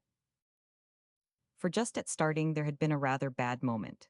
Winter, having settled him on the seat of the dog-cart, was preparing to tuck him in with many rugs when Ormiston said, "Look here, dear old chap, I have been thinking about this, and upon my word you do not seem to me very safe. You see this is a different matter to your donka chair or the pony carriage. There's no protection at the side, and if the horses shied or anything, well, you would be in the road. And I cannot afford to spill you the first time we go out together, or there would be a speedy end of all our fun." Richard tried to emulate his uncle's cool indifference, and take the broad strap as a matter of course. But he was glad the tongue of the buckle slipped so directly into place, and that Henry's attention was engaged with the near horse, which fretted at standing, and that Leonard, the footman, was busy making camp jump up at the back, and that his mother, who had been watching him from the lowest of the wide steps, turned away and went up to the flight to join Julius March standing under the grey arcade. As the horses sprang forward, clattering the little pebbles of the drive against the body of the carriage, and swung away round the angle of the house, Catherine came swiftly down the steps again smiling, kissing her hand to him. Still, the strap hurt not poor Dickie's somewhat ill-balanced body, to which in truth it lent an agreeable sense of security, but his, just then, all too sensitive mind. So that, notwithstanding a fine assumption of gaiety, as he kissed his hand in return, he found the dear vision of his mother somewhat blurred by foolish tears which he had resolutely to wink away. But now that disquieting incident was left nearly 10 minutes behind. The last park gate and its cluster of mellow-tinted thatched cottages was passed. Not only out off doors and all the natural exhilaration of it, but the spectacle of the world beyond the precincts of the parquinto, which world he, in point of fact, so rarely penetrate with him to interest and enjoyment. To Dickie, whose life through his mother's jealous tenderness and his own physical infirmity had been so singularly circumscribed, there was an element, slightly pathetic, of discovery and adventure in this ordinary afternoon drive. He did not want to talk. He was too busy simply seeing, everything food for those young eyes and brains so greedy of incident and of beauty. He sat upright and stared at the passing show. At the deep lane, its banks starred with primroses growing in the hollows of the gnarled roots of oaks and ash trees. At Sandifield Rectory, deep-roofed, bow-windowed, the red walls and tiles of it half smothered in ivy and cotoneaster. At the low, squat-toward Georgian church, standing in its acre of close-backed graveyard, which is shadowed by yew trees and by the clump of 3 enormous Scotch firs in the rectory garden adjoining. At the church farm, just beyond a square white house, the slated roofs of it running up steeply to a central block of chimneys, it having, in consequence, somewhat the effect of a monster extinguisher. At the rows of pale, wheat stacks, raised on granite straddles, at the prosperous barns, yards, and stables, built of wood on brick foundations that surround it, presenting a mass of rich, solid color and of noisy, crowded animal life. At the fields, plough and pasture, marked out by long lines of hedgerow trees, broken by coppice these dashed with tenderest green stretching up and back to the dark purple-blue range of the moorland. At scattered cottages, over the gates of whose gardens gay with daffodils and polyanthus, groups of little girls and babies, in flopping sunbonnets and scanty lilac pinafores, stared back at the passing carriage and then bobbed the accustomed curtsy. In the said groups were no boys save of infant years. The boys were away shepherding or to plough or bird-minding. For as yet education was free indeed in the sense that you were free to take it or leave it as suited your pocket and your fancy. Richard stared too at the pleasant, furze-dotted commons, spinning away to right and left as the horses trotted sharply onward commons, whereon meditative donkeys endured rather than enjoyed existence, after the manner of their kind, and prodigiously large families of yellow-gray goslings streeled after the flocks of white geese, across spaces of fresh-sprung grass around shallow ponds, in which the blue and dapple of the sky was reflected. He stared at Sandifield village to a straight street of detached houses, very diverse in color and in shape, standing back, for the most part, amid small orchards and gardens that sloped gently up from the brook, which last, backed, here by a row of fine elms, there by one of Lombardy poplars, borders the road. 3 or 4 shops, modest in size as they are ambitious in the variety of objects offered for sale in them, advance their windows boldly. So does the yellow-washed inn, the Calmady arms displayed upon its swinging signboard. A miller's tented wagon, all powdery with flour, and its team of 6 horses, brave with brass harness and bells, a timber carriage and a couple of spring carts, were drawn up on the half-moon of gravel before the porch. While, from out the open door, came a sound of voices and odor of many pipes and much stale beer. And Richard had uninterrupted leisure to bestow on all this seeing, for his companion, Colonel Ormiston, was preoccupied and silent. Once or twice he looked down at the boy as though suddenly remembering his presence and inquired if he was all right. But it was not until they had crossed the long, white-trailed bridge at the end of Santafield Street which spans, not only the little brown river overhung by black-stemmed alders, but a bit of marsh, reminiscent of the ancient ford, lush with water grasses, beds of kingcups, and broad-leaved docksnot, until then did Colonel Ormiston make sustained effort at conversation. Beyond the bridge the road forks. "Left to Newlands, is not it?" he asked sharply. Then, as the carriage swept round the turn, he woke up from his long reverie, waking Richard up also, from his long dream of mere seeing, to human drama, but dimly apprehended close there at his side. "Oh, well, well," the man exclaimed, throwing back his head in sharp impatience, as a horse will against the restraint of the bearing green. He raised his eyebrows, while his lips set in a smile the reverse of gay. Then he looked down at Richard again, an unwonted softness in his expression. "Been happy," he said. "Enjoyed your drive? That's right. You understand the art of being really good company, Dick." "What's that?" "Allowing other people to be just as bad company as they like." I do not see how you could be bad company," Dickie said, flushing at the audacity of his little compliment. "Do not you, dear old chap? Well, that's very nice of you. All the same, I find at times I can be precious bad company to myself." "Oh, but I do not see how," the boy argued, his enthusiasm protesting against all possibility of default in the object of it. Richard wanted to keep his hands down unconsciousness, if only assumed, told for personal dignity, but in the agitation of protest, spite of himself, he laid hold of the top edge of that same chastening strap. It must be so awfully jolly to be like Youable, to do everything and go everywhere. There must be such a lot to think about. The softness was still upon Ormiston's face. "Such a lot," he said.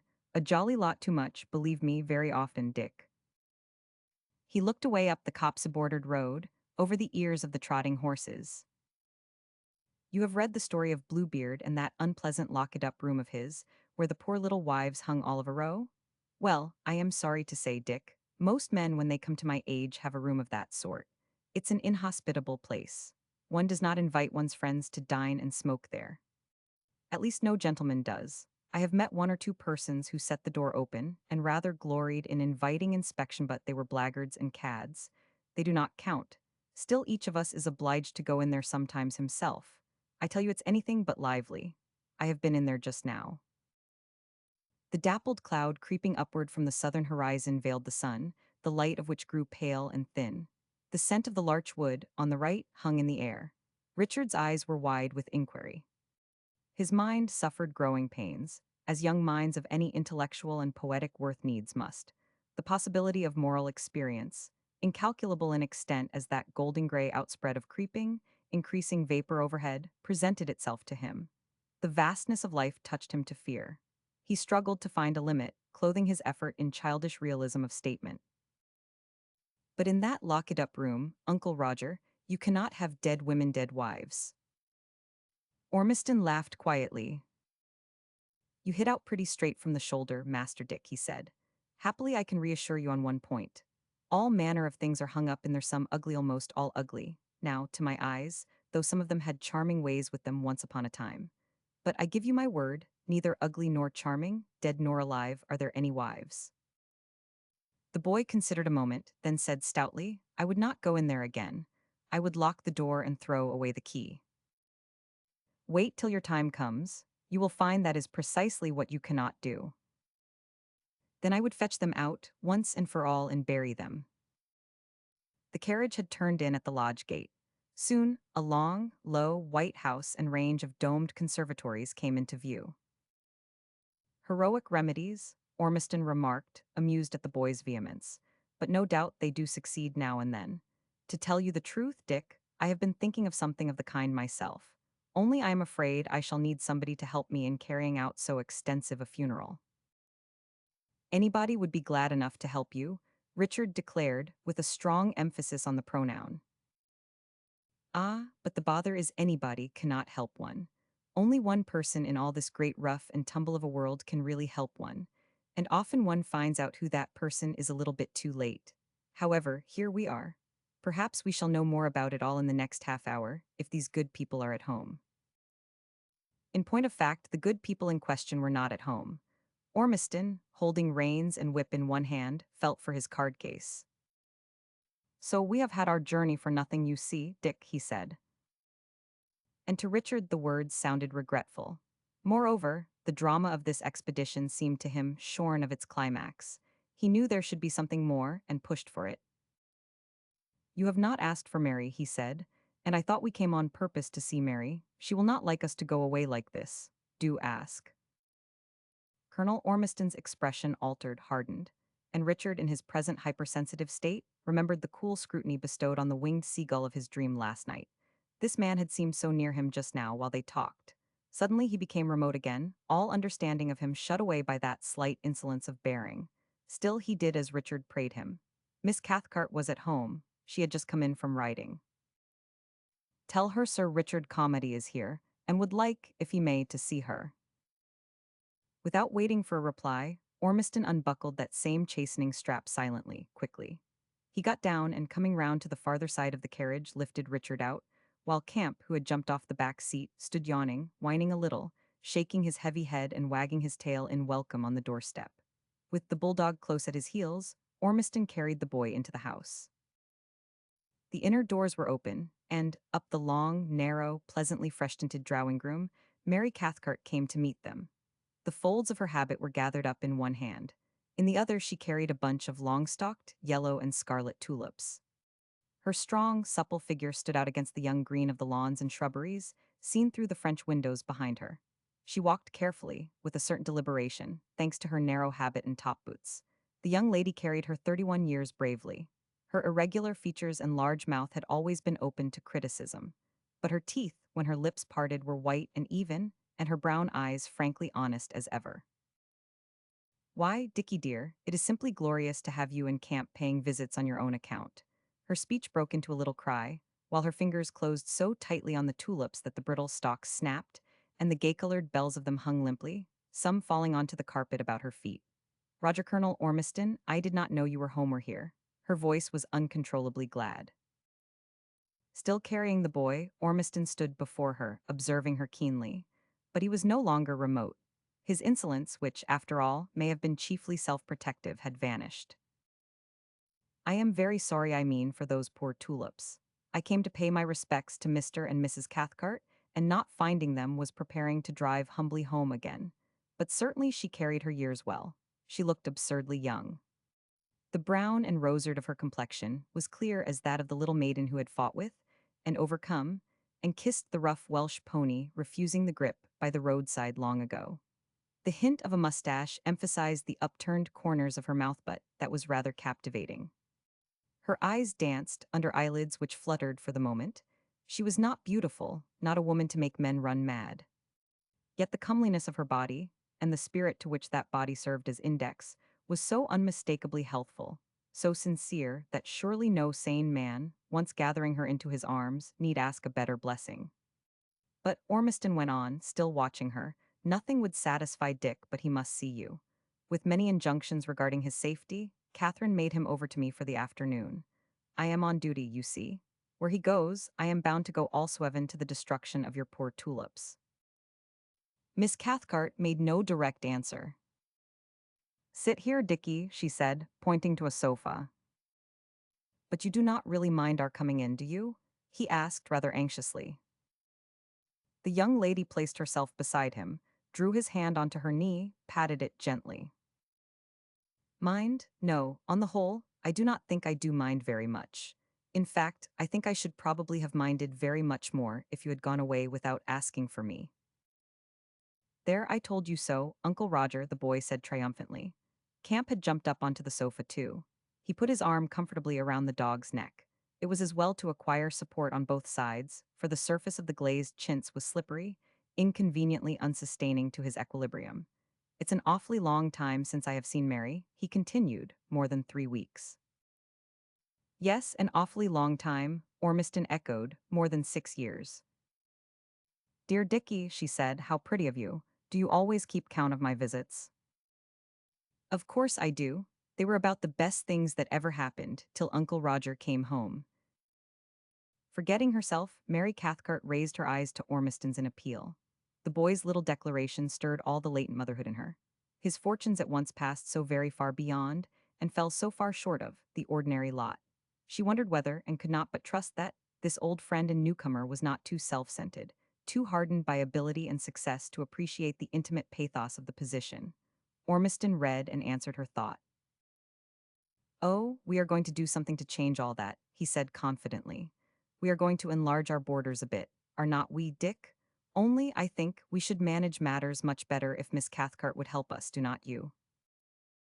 Richard, remembering the lock-it-up room of evil contents and that proposal of inclusive funeral rites, gave this utterance a wholly individual application. His face grew bright with intelligence, but, greatly restraining himself, he refrained from speech. All that had been revealed to him in confidence, and so his honor was engaged to silence. Ormiston pulled forward a chair and sat down by him, leaning forward, his hands clasped about one knee, while he gazed at the tulips scattered on the floor. So tell Miss Cathcart we all want her to come over to Brockhurst just as often as she can, he continued, and help us to make the wheels go round a little faster.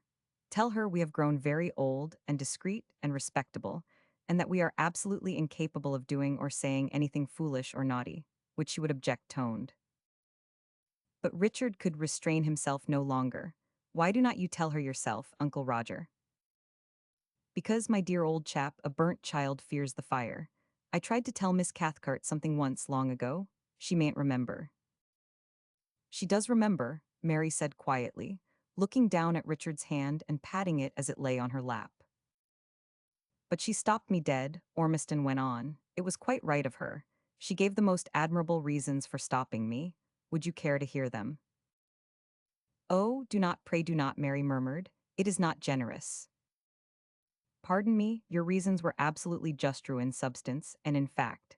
You said I was a selfish, good-for-nothing spendthrift, and so. I was odious, she broke in. I was a self-righteous little Pharisee, forgive me. Withers nothing to forgive, you spoke the truth. I do not believe it, Richard cried, in vehement protest. Dickie, you are a darling, Mary Cathcart said. Colonel Ormiston left off nursing his knee, and leaned a little further forward. Well then, will you come over to Brockhurst very often, and help us to make the wheels go round, and cheer us all up, and do us no end of good, though I am a selfish, good-for-nothing spendthrift. You see I run through the list of my titles again, to make sure this transaction is fair and square and above board. A silence followed, which appeared to Richard protracted to the point of agitation. He became almost distressingly conscious of the man's still, bronzed, resolute face on the one hand, of the woman's mobile, vivid, yet equally resolute face on the other, divining far more to be at stake than he had clear knowledge of. Tired and excited, his impatience touched on anger. Say yes, Mary, he cried impulsively, say yes. I do not see how anybody can want to refuse Uncle Roger anything. Miss Cathcart's eyes grew moist. She turned and kissed the boy. I do not think perhaps, Dickie, that I quite see either, she answered very gently. Mary, you know what you have just said. Ormiston's tone was stern. You understand this little comedy? It means business. This time you have got to go the whole hog or none. She looked straight at him, and drew her breath in a long half-laughing sigh. Oh, dear me, what a plague of a hurry you are in, she said. Well then I suppose I must it is hardly a graceful expression, but it is of your choosing, not of mine I suppose I must go the whole hog. Roger Ormiston rose, treading the fallen tulips underfoot. And Richard, watching him, beheld that which called to his remembrance, not the hopeless and impotent battle under the black polished sky of his last night's dream, but the gallant stories he had heard, earlier last night, of the battles of Sabrayan and Chilianwalla, of the swift dangers of sport and large daring of travel. Here he beheld, so it seemed to his boyish thought, the aspect of a born conqueror, of the man who can serve and wait long for the good he desires, and who, winning it, lays hold of it with fearless might. And this, while causing Richard an exquisite delight of admiration, caused him also a longing to share those splendid powers so passionate that it amounted to actual pain. Mary Cathcart's hand slid from under his hand. She too rose to her feet. "Then you have actually cared for me all along, all these years," Ormiston declared in fierce joy. "Of course, you, who else could I care for? And you've loved me, Roger, all the while." And Ormiston answered yes, speaking the truth, though with a difference. There had been interludes that had contributed somewhat freely to the peopling of that same locked-up room, but it is possible for a man to love many times, yet always love one woman best. All this, however, Dicky did not know. He only knew they dazzled him, the man triumphantly strong, the woman so bravely glad. He could not watch them any longer. He went hot all over, and his heart beat. He felt strangely desolate, too. They were far away from him in thought, in fact, though so close by. Dicky shut his eyes, put his arms round the bulldog, pressed his face hard against the faithful beast's shoulder, while Camp, stretching his short neck to the uttermost, nuzzled against him and essayed to lick his cheek. Thus did Richard Calmady gain yet further knowledge of things as they are. Chapter 4, which smells very vilely of the stable. April softened into May, and the hawthorns were in blossom before Richard passed any other very noteworthy milestone on the road of personal development. Then, greatly tempted, he committed a venial sin, received prompt and coarse chastisement, and by means of the said chastisement, as is the merciful way of the eternal justice, found unhoped of emancipation.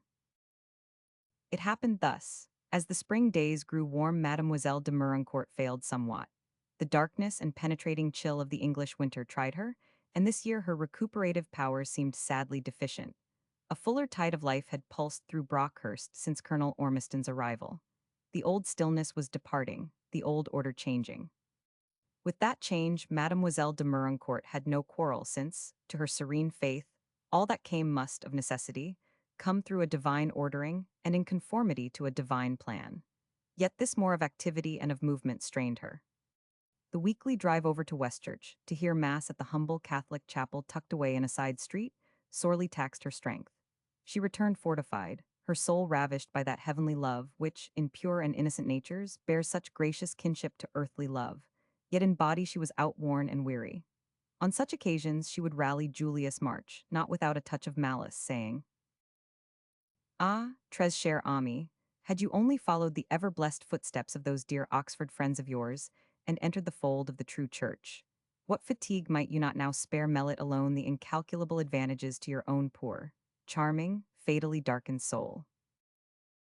While Julius, who, though no less devout than of yore, was happily less fastidiously sensitive, would reply, "But, dearest lady, had I followed the footsteps of my Oxford friends, remember I should not be at Brockhurst at all." "Clearly, then, everything is well ordered," she would say, folding her fragile hands upon her embroidery frame, "since it is altogether impossible we could do without you. Yet I regret for your soul. It is so capable of receiving illumination. You English heaven, the most finished among your remain really deplorably stubborn, and nevertheless it is my fate perpetually to set my affections upon one or other of you." It followed that Catherine devoted much of her time to Mademoiselle de Meuroncourt, walked slowly beside her up and down the sunny, garden paths sheltered by the high, red walls whereon the clematis and jasmine began to show for flower, or took her for quiet, little drives within the precincts of the park. They spoke much of Lucia St. Quentin, of Catherine's girlhood, and of those pleasant days in Paris long ago. And this brought soothing and comfort, not only to the old lady, but to the young lady also, and of soothing and comfort the latter stood in need just now. For it is harsh discipline even to a noble woman, whose life is still strong in her, to stand by and see another woman but a few years her junior entering on those joys which she has lost, marriage, probably motherhood as well. Roger Ormiston's and Mary Cathcart's love-making was restrained and dignified, but the very calm of their attitude implied a security of happiness passing all need of advertisement. And Catherine was very far from grudging them this. She was not envious, still less jealous. She did not want to take anything of theirs, but she sorely wanted, her own again. A word, a look, a certain quickness of quiet laughter would pierce her with recollection. Once for her too, below the commonplaces of daily detail, flowed that same magic river of delight. But the springs of it had gone dry. Therefore, it was a relief to be alone with Mademoiselle de Meuroncourt-Virgin, and Saint Anne to speak with her of the days, before she had sounded the lovely depths of that same magic flooddays, when she had known of its existence only by the mirage, born of the dazzle of its waters, which plays over the innocent vacant spaces of a young girl's mind. It was a relief even, though of sterner quality, to go into the red drawing-room on the ground floor and pace there, her hands clasped behind her proud head bowed, by the half-hour together. If personal joy is dead past resurrection, there is bitter satisfaction in realizing to the full personal pain. The room was duly swept, dusted, casements set open to welcome breeze and sunshine, fires lighted in the grate. But no one ever sat there. It knew no cheerfulness of social intercourse. The crimson curtains and covers had become faded. They were not renewed. The furniture, save for the absence of the narrow bed, stood in precisely the same order as on the night when Sir Richard Calmady died. It was pushed back against the walls. And in the wide empty way between the two doors, Catherine paced, saturating all her being with thoughts of that which was, and must remain, wholly and inalienably her own, namely, her immense distress. And in this she took the more comfort, because something else, until now appearing wholly her own, was slipping a little away from her. Dicky's health had improved notably in the last few weeks. His listlessness had vanished while his cheeks showed a wholesome warmth of color, but his cry was ever, "Mother, Uncle Roger's going to such a place. He says he will take me. I can go, cannot I? Or, Mother, Mary's going to do such a thing. She says she will show me how. She may, mayn't she?" And Catherine's answer was always yes. She grudged the boy none of his newfound pleasures, rejoiced indeed to see him interested and gay. Yet to watch the new broom, which sweeps so clean, is rarely exhilarating to those that have swept diligently with the old one. The nest had held her precious fledgling so safely till now, and this fluttering of wings, eager for flight, troubled her somewhat. Not only was Dicky's readiness to be away from her a trifle hard to bear, but she knew that disappointment, of a certainty, lay in wait for him, and that each effort towards wider action would but reveal to him how circumscribed his powers actually were. Meanwhile, however, Richard enjoyed himself recklessly, almost feverishly, in the attempt to disprove the teaching of that ugly dream and keep truth at bay. There had been further drives, and the excitement of witnessing a forest fire only too frequent in the Brockhurst country when the sap is up, and the easterly wind and May sun have scorched all moisture from the surface of the moorland. He and Mary had bumped over fir roots and scuttled down bridle paths in the pony carriage, to avoid the rush of flame and smoke, had skirmished round at a hand gallop, in search of recruits to reinforce Ormiston and Isles, and a small army of beaters, battling against the blazing line that threatened destruction to the fir avenue, now and again, with a mighty roar which sent Dicky's heart into his mouth. Great tongues of flame, clear as topaz and ruby in the steady sunshine, would leap upwards, converting a whole tall fir into a tree of fire, while the beaters running back, grimed with smoke and sweat, took a moment's breathing space in the open. There had been more peaceful pastimes, as well-several days fishing, enchanting beyond the power of language to describe. The clear trout stream meandering through the rich water meadows, the herds of cattle standing knee-deep in the grass, lazily chewing the cud and switching their tails at the cloud of flies, the birds and wild creatures haunting the streamside, the long dreamy hours of gentle sport, had opened up to Dicky a whole new world of romance. His donkey chair had been left at the yellow-washed mill beneath the grove of silver-eyelived, ever-rustling balsam poplars. And thence, while Ormiston and Mary sauntered slowly on ahead, the men Winter and Mufti, oblivious of plate cleaning and cellarage, and the onerous duties of his high estate, Stamp, the water bailiff, and Moorcock, one of the underkeeper shed carried him across the great green levels. Winter was an old and tried friend, and it was somewhat diverting to behold him in this novel aspect, affable and chatty with inferiors, displaying, moreover, unexpected knowledge in the mysteries of the angler's craft. The other two men sharp-featured, their faces ruddy as summer apples, married, clad in velveteen coats that bulged about the pockets, and wrinkled leather gaiters reaching halfway up the thigh-charmed Richard, when his first shyness was past. They were eager to please him. Their talk was racy, their laughter ready and sincere. Did not Stamp point out to him a water ouzel, with impudently jerking tail, dipping and wading in the shallows of the stream? Did not Moorcock find him a water-rail's nest, hidden in a tuft of reeds and grass, with 10 yellowish speckled eggs in it? And did not both men pluck him handfuls of cowslips, of tawny-pink avens, and of mottled, snake-headed fritillaries, and stow them away in the fishing baskets above the load of silver-randred spotted trout? Mary had protested Dicky could throw a fly, if he had a light enough rod.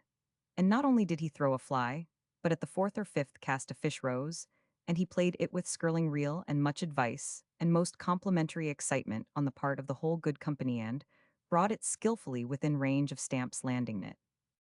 Never surely was trout spawned that begot such bliss in the heart of an angler.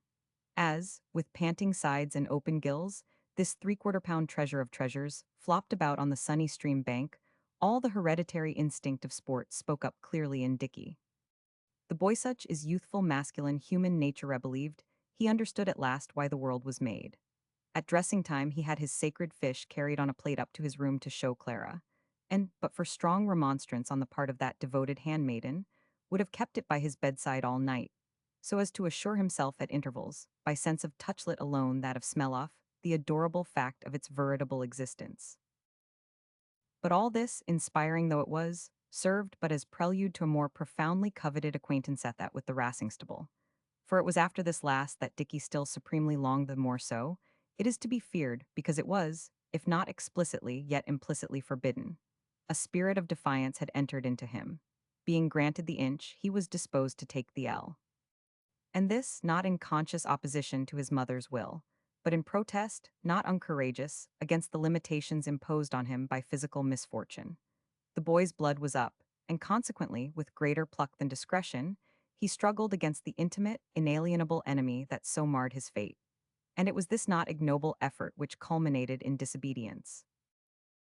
For driving back one afternoon, later than usual, Ormiston had met them, and Mary and he had taken a bypath home through the woods. The pony carriage turned along the high-level road beside the lake, going eastward, just as the string of racehorses, coming home from exercise, passed along it coming west. Richard was driving, Chaplin, the second coachman, sitting in the dicky at the back of the low carriage. He checked the pony, and his eyes took in the whole seethed blue-brown expanse of the lake dotted with waterfowl. On the one hand, the immense blue-brown landscape on the other, ranging away to the faint line of the chalk downs in the south, the downward slope of the park, to the great square of red stable buildings in the hollow, the horses coming slowly towards him in single file. Cawing rooks streamed back from the fallow fields across the valley. Thrushes and blackbirds caroled. A wren, in the bramble brake close by, broke into sharp, sweet song. The recurrent ring of an axe came from somewhere away in the fir plantations, and the strident rasping of a saw from the woodyard in the beech grove near the house. Richard stared at that oncoming procession. Halfway between him and the foremost of the horses, the tan ride branched off and wound down the hillside to the stables. The boy set his teeth. He arrived at a desperate decision, touched up the pony, drove on. Chaplin leaned forward, addressing him, over the back of the seat. "Better wait here, had not we, Sir Richard? They will turn off in a minute." Richard did not look round. He tried to answer coldly, but his voice shook. "I know, that's why I am going on." There was a silence save for the cawing of the rooks, ring of the axe, and grinding of wheels on the gravel. Chaplin, responsible, correct, over 35, and fully intending to succeed old Mr. Wenham, the head coachman, on the latter's impending retirement from active service, went very red in the face. "Excuse me, but I have my orders, Sir Richard," he said. Dicky still looked straight ahead. "Very well," he answered, "then perhaps you would better get out and walk on home." "You know I am bound not to leave you, sir," the man said. Dicky laughed a little in uncontrollable excitement. He was close to them now. The leading horse was just moving off the main road, its shadow lying long across the turf. How was it possible to give way with the prize within reach? "You can go or stay, Chaplin, as you please. I mean to speak to Chiffney. I mean to see the stables." "It's as much as my place is worth, sir." "Oh, bother your place," the boy cried impetuously. Dear heart alive, how fine they were as they filed by. That chestnut filly, clean made as a deer, her ears laid back as she reached at the bit. And the brown, just behind her. I mean you needn't be afraid. Chaplain, I'll speak to her ladyship. I will arrange all that. Go to the pony's head." At the end of the long string of horses came the trainer, a square-built, short-necked man, sanguine-complexioned and clean-shaven.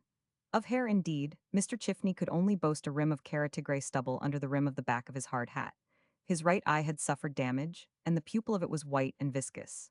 His lips were straight and purplish in color. He raised his hat and would have followed on down the slope, but Dickie called to him.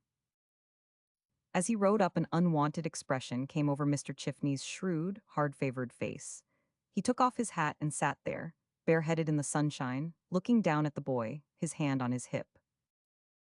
"Good day, Sir Richard," he said. "Anything I can do for you?"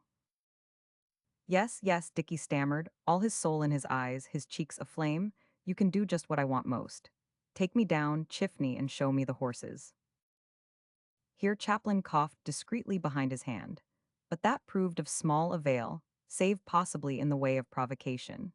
For socially between the racing and house stables was a great gulf fixed, and Mr. Chifney could hardly be expected to recognize the existence of a man in livery standing at a pony's head, still less to accept direction from such a person.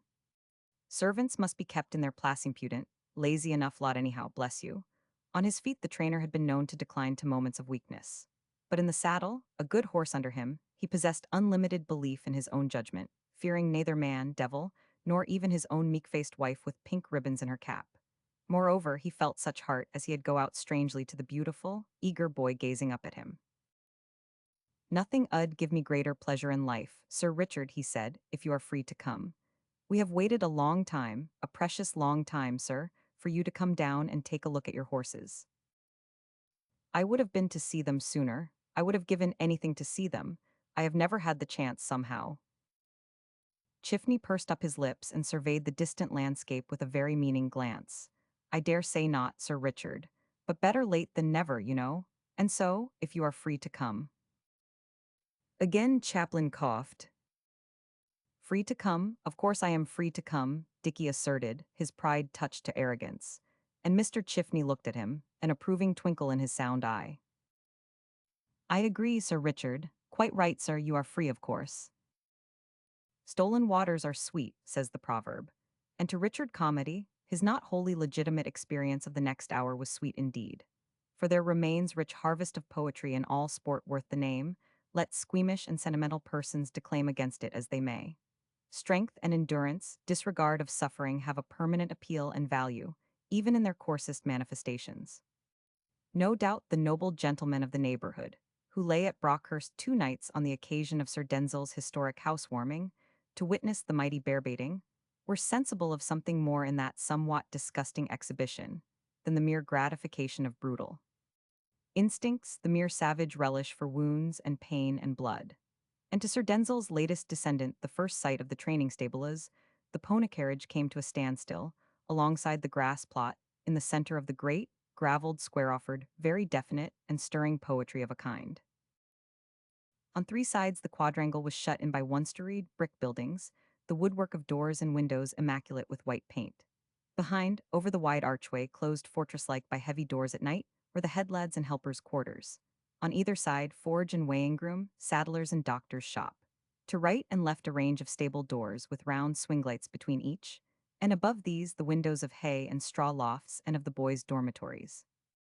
In front were the dinning rooms and kitchens, and the trainer's house, a square clock tower, carrying an ornate gilt vane, rising from the cluster of red roofs. 20 years had weathered the raw of brick walls, and painted the tiling with all manner of orange and rusty-colored lichens. Yet the whole place was admirably spick and span, free of litter. Many cats, as Dickie noted, meditated in sunny corners or prowled in the open with truly official composure. Over all stretched a square of bluest sky, crossed by a skein of homeward-wending rooks, while above the roofs on either side the archway, the high-lying lands of the park showed up, broken, here and there, by clumps of trees. Mr. Chifney slipped out of the saddle. "Here, boy, take my horse," he shouted to a little fellow hurrying across the yard. "I am heartily glad to see you, Sir Richard," he went on. "Now, if you care, as your father's son cannot very well be off caring for horses."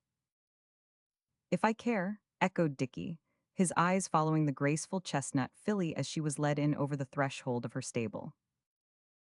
"I like that, that will do. Chip of the old block after all," the trainer said with evident relish. "Well then, since you do care for horses as you ought to, Sir Richard, we will just make you free of this establishment. About the most first-class private establishment in England, sir. though I say it that have run the concern pretty well single-handed for the best part of the last 15 years make you free of it right away, sir. And look you, when you have got hold, do not you leave hold. No, I will not, Dicky said stoutly. Mr. Chifney was in a condition of singular emotion, as he wrapped Richard's rug about him and bore him away into the stables. He even went so far as to swear a little under his breath, and Chifney was a very fairly clean-mouthed man, unless members of his team of 20 and odd naughty boys got up to some devilry with their charges. He carried Richard as tenderly as could any woman, while he tramped from stall to stall, loose box to loose box, praising his racers, calling attention to their points, recounting past prowess or prophesying future victories. And the record was a fine one, for good luck had clung to the masterless stable, as Lady Calmady's bank books and ledgers could testify. Vinedresser by Red Burgundy, out of Valeria won 2 races at the Newmarket Spring, meeting the year before last. Lamed himself somehow in the horse box, coming back did nothing for 18-month shope, to enter him for some of the autumn events. Then later Sahara by North African out of Salioner Alley. Beautiful mare, I believe you Sir Richard, why she won the Oaks for you. Jack White was up. Pretty a race as ever I witnessed and cleverly ridden. Like to go up to her in the stall, she's as quiet as a lamb. Catch hold of her head, boy. And so Dick found himself seated on the edge of the manger, the trainer's arm round him, and the historic Sahara snuffing at his jacket pockets. Then they crossed the quadrangle to inspect the colts and fillies, where glories still lay ahead. Verdigris by Copper King out of Valeria again, and if he does not make a name I will never judge another horse, sir. Strain of the old touchstone blood there. Rather ugly? Yes, they are often a bit ugly that lot, but devilish good uns to go. You ask Miss Cathcart about them. Never met a lady who would as much knowledge as she has of a horse. The baby, by Punch out of Lady Bountiful. Not much good, I am afraid. No grip, you see, too contracted in the hoofs. Chloroform by Sawbones out of Sister to Castanet. And so forth, an endless repetition of genealogies, comments, anecdotes to which Dicky lent most attentive ear. He was keen to learn, his attention was on the stretch. He was in process of initiation, and every moment of the sacred rites came to him with power and value. Yet it must be owned that he found the lessening of the strain on his memory and attention not wholly unwelcome when Mr. Chifney, sitting beside him on the big, white-painted cornbin opposite Diplomacy's loose box, began to tell him of the old times when he, little fellow of 8 to 10 years of age, had been among the boys and his cousin, Sam Chifney's famous stable at Newmarket. Of the long, weary traveling before the days of railways, when the horses were walked by highroad and country lane, ankle-deep in mud from Newmarket to Epsom, and after victory or defeat, walked by slow stages all the way home again. Of how later he had migrated to Doncaster, but not liking the Yorkshire tykes had got taken on in some well-known stables upon the Berkshire Downs. And it was there, Sir Richard, he said, I met your father, and we fancied each other from the first. And he asked me to come to him. These stables were just building then, and here I have been ever since. Mr. Chifney stared down at the clean red quarries of the stable floor, and tapped his neat gaiters with the switch he held in his hand. Rum places, racing stables, he went on meditatively, and a lot of rum things go on in M, one way and another, as you will come to know. And it ain't the easiest thing going, I tell you, to keep your hands clean. Ungrateful business a trainer's, Sir Richard. Wearing business shortens a man's temper and makes him old before his time. Out by 4 o'clock on summer mornings, minding your cattle and keeping your eye on those shirking blackguards of boys. No real rest, sir, day or night. Wearing business, studying all the meetings and entering your horses where you have reason to reckon they have most chance. And if your horse wins, the jockey gets all the praise and the petting. And if it fails, the trainer gets all the blame. Yes, it's wearing work, but confound it all, sir, he broke out hotly, there's nothing like it on the face of God's earth. Horses, we, the very smell of the bedding sweeter than a bunch of roses. Love him? I believe you. And you will love him too before you have done. He turned and gripped Dicky hard by the shoulder. For we will make a thorough-paced sportsman of you yet, Sir Richard, he said. God bless Yowdinged if we do not. Which assertion Mr. Chifney repeated at frequent intervals over his grog that evening, as he sat, not in the smart dining-room hung round with portraits of Vinedresser and Sahara and other equine notabilities, but in the snug, little back parlor looking out onto the yard. Mrs. Chifney was a gentle, pious woman, with whom her husband's profession went somewhat against the grain. She would have preferred a nice grocery or other respectable, uneventful business in a country town, and dissipation in the form of prayer rather than of meetings. But as a slender, slightly self-righteous, young maiden she had fallen very honestly and completely in love with Tom Chifney. So there was nothing for it but to marry him and regard the horses as her appointed cross. She nursed the boys when they were sick or injured, intervened fairly successfully between their poor, little backs and her husband's authority ash stick, and assisted Julius March in promoting their spiritual welfare, even while deploring that the latter put his faith in forms and ceremonies rather than in saving grace. Upon the trainer himself, she exercised a gently repressive influence. "We will not swear, Mr. Chifney," she remarked mildly now. "Swear? It's enough to make the whole bench of bishops swear to see that lad." "I did see him," Mrs. Chifney observed. "Yes, out of window. But you did not carry him round, and hear him toneligible talk as you could ask from one of his age, and watch his faces like as two peas to his father's." But her ladyship's eyes, put in Mrs. Chifney. "I do not know whose eyes they are, but I know he can use them. It was as pretty as a picture to see how he took it all." Chifney tossed off the remainder of his tumbler of brandy and water at a gulp. "Swear," he repeated. "I could find it in my heart to swear like hell, but I can find it in my heart to do more than that. I can forgive her ladyship by all that's." "Thomas, forgiveness and oaths do not go suitably together." "Well, but I can though, and I tell you I do," he said solemnly. "I forgive her, shoot the clown. By G, I beg your pardon, Maria, but upon my soul, once or twice, when I had him in my arms today, I felt I could have understood it if she would had every horse shot that stood in the stable." He held the tumbler up against the lamp, but it was quite empty. "Uncommon glad she did not though, poor lady, all the same," he added parenthetically, as he set it down on the table again. "What do you say, Mary, about time we toddled off to bed?" Chapter 5, in which Dickie is introduced to a little dancer with blush roses in her hat. "Her ladyship's inquired for you more than once, sir." This from Winter, meeting the pony carriage and the returning prodigal at the bottom of the steps. The sun was low. Across the square lawn wherein the clown had found death some 13 years before peacocks led home their hens and chicks to roost within the two sexagonal, pepper-pot summer houses that fill in the angles of the red-walled enclosure. The peafowl stepped mincingly, high-shouldered, their heads carried low, their long necks undulating with a self-conscious grace. Dickie's imagination was aglow like that rosered sunset sky. The virile sentiment of all just heard and seen, and the exultation of admitted ownership were upon him. He felt older, stronger, more secure of himself than ever before. He proposed to go straight to his mother and confess. In his present mood, he entertained no fear but that she would understand. "Is Lady Calmady alone?" he asked. "Mr. and Mrs. Cathcart are with her, Sir Richard." Winter leant down, loosening the rug. His usual undemonstrative speech took on a loftiness of tone. "Mrs. William Ormiston and her daughter have driven over with Mrs. Cathcart." The butler was not without remembrance of that dinner, on the day following Dickie's birth. Socially, he had never considered Lady Calmady's sister-in-law quite up to the Brockhurst level.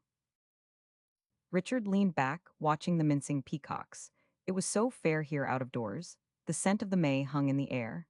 The flame of the sunset bathed the facade of the stately house. No doubt it would be interesting to see new people, new relations, but he really cared to see no one just now, except his mother. From her he wanted to receive absolution, so that, his conscience relieved of the burden of his disobedience, he might revel to the full in the thought of the inheritance upon which, so it seemed to him, had today entered. Still, in his present humor, Dickie's sense of noblesse oblige was strong. "I suppose I have got to go in and help entertain everybody," he remarked. "Her ladyship'll think something's wrong, Sir Richard, and be anxious if you stay away." The boy held out his arms. "All right then, Winter," he said. Here Chaplain again gave that admonitory cough. Richard, his face hardening to slight scorn, looked at him over the butler's shoulder. "Oh, you need not be uneasy, Chaplain. When I say I will do a thing, I do not forget." Which brief speech caused the butler to reflect, as he bore the boy across the hall and upstairs, that Sir Richard was coming to have an uncommonly high manner about him, at times, considering his age. An unwanted loudness of conversation filled the chapel room. It was filled also by the roseate light of the sunset streaming in through the curve of the oriel window. This confused and dazzled Richard slightly, entering upon it from the silence and sober clearness of the stairhead. A shrill note of laughter, Mr. Cathcart's voice saying, "I felt it incumbent upon me to object, Lady Calmady. I spoke very plainly to Fallowfield. Julius March's delicately refined tones, I am afraid spirituality is somewhat deficient in that case." Then the high flute-like notes of a child, rising clearly above the general murmur. "Ah, infinitel voilà, maman. C'est bien lui, n'est-ce pas?" And with that, Richard was aware of a sudden hush falling upon the assembled company. He was sensible everyone watched him as Winter carried him across the room and set him down in the long, low armchair near the fireplace. Poor Dicky's self-consciousness, which had been so agreeably in abeyance, returned upon him, and a red, not of the sunset, dyed his face. But he carried his head proudly. He thought of Chiffney and the horses. He refused to be abashed. And Ormiston, breaking the silence, called to him cheerily. "Hello, old chap, what have you been up to? You gave Mary and me the slip." "I know I did," the boy answered bravely. "How d'ye do, Mrs. Cathcart?" As the latter nodded and smiled to him, a large, gentle, comfortable lady, uncertain in outline, thanks to voluminous draperies of black silk and black lace. "How d'ye do, sir?" This to Mr. Cathcart, a tall, neatly made man, but for a slight roundness of the shoulders. Seeing him, there remained no doubt as to whence Mary inherited her large mouth, but matter for thankfulness that she had avoided further inheritance. For Mr. Cathcart was notably plain. Small eyes and snub nose, long lower jaw, and gray forward-curled whiskers rendered his appearance unfortunately simian. He suggested a caricature, but one, let it be added, of a person undeniably well-bred. "My darling, you are very late," Catherine said. Her back was towards her guests as she stooped down arranging the embroidered rug across Dicky's feet and legs. Laying his hand on her wrist, he squeezed it closely for a moment. "It'll tell you all about that presently, Mummy, when they are gone. I have been enjoying myself awfully, you will not mind." Catherine smiled, but looking up at her, it appeared to Richard that her face was very white, her eyes very large and dark, and that she was very tall and somehow very splendid just then. And this fed his fearlessness, fed his young pride, even as, though in a more subtle and exquisite manner, his late experience of the Rassingstable had fed them. His mother moved away and took up her interrupted conversation with Mr. Cathcart regarding the delinquencies of Lord Fallowfield. Richard looked coolly round the room. Everyone was there: Julius, Mary, Mademoiselle de Merincourt, while away in the oriel window Roger Ormiston stood talking to a pretty, plump, very much dressed lady, who chattered, laughed, stared with surprising vivacity. As Dicky looked at her, she stared back at him through a pair of gold eyeglasses. Against her knee, that rosy light bathing her graceful little figure, leant a girl about Dicky's own age. She wore a pale pink and blue frock, short and outstanding in the skirts. She also wore a broad-brimmed white hat with a garland of blush roses around the crown of it. The little girl did not stare. She contemplated Richard languidly, yet with sustained attention. Her attitude and bearing were attractive. Richard wanted to see her close, to talk to her. But to call and ask her to come to him was awkward. And to go to her, the boy grew a little hot again, was more awkward still. Mrs. Ormiston dropped her gold eyeglasses into her lap. "It really is 10,000 pities when these things happen in the wrong rank of life," she said.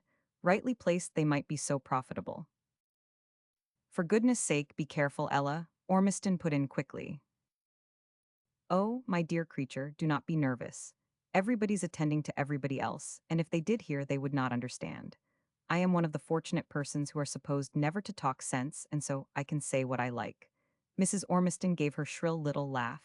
"Oh, there are consolations, depend upon it, in a well-sustained reputation for folly." The laugh jarred on Richard. He decided that he did not quite like his Aunt Charlotte Ormiston. All the same, he wished the charming little girl would come to him. But to return, it's a waste. To some poor family it might have been a perfect fortune, and I hate waste. Perhaps you have never discovered that. Ormiston let his glance rest on the somewhat showy figure. "I doubt if William has discovered it either," he remarked.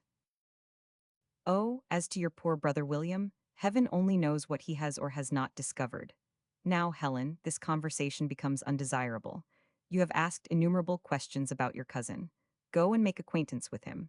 I'm the best of mothers, of course, but at times, I really can do quite well without you. Now surely this was a day of good fortune, for again Dicky had his desire. And a most surprisingly pretty little desire it proved seductive even, deliciously finished in person and in manner. The boy gazed at the girl's small hands and small, daintily shod feet, at the small, lovely, pink and white face set in a cloud of golden brown hair, at the innocent, blue eyes, at the mouth with upturned corners to it. Richard was not of age to remark the eyes were rather light in color, the lips rather thin. The exquisite refinement of the girl's whole person delighted him.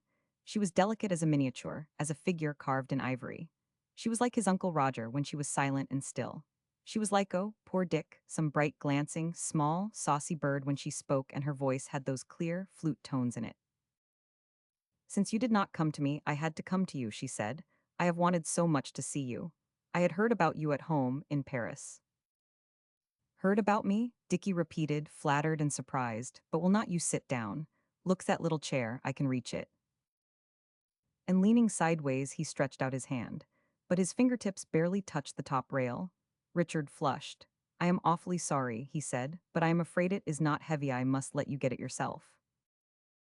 The girl, who had watched him intently, her hands clasped, gave a little sigh. Then the corners of her mouth turned up as she smiled. A delightful dimple showed in her right cheek. But of course, she replied, I will get it.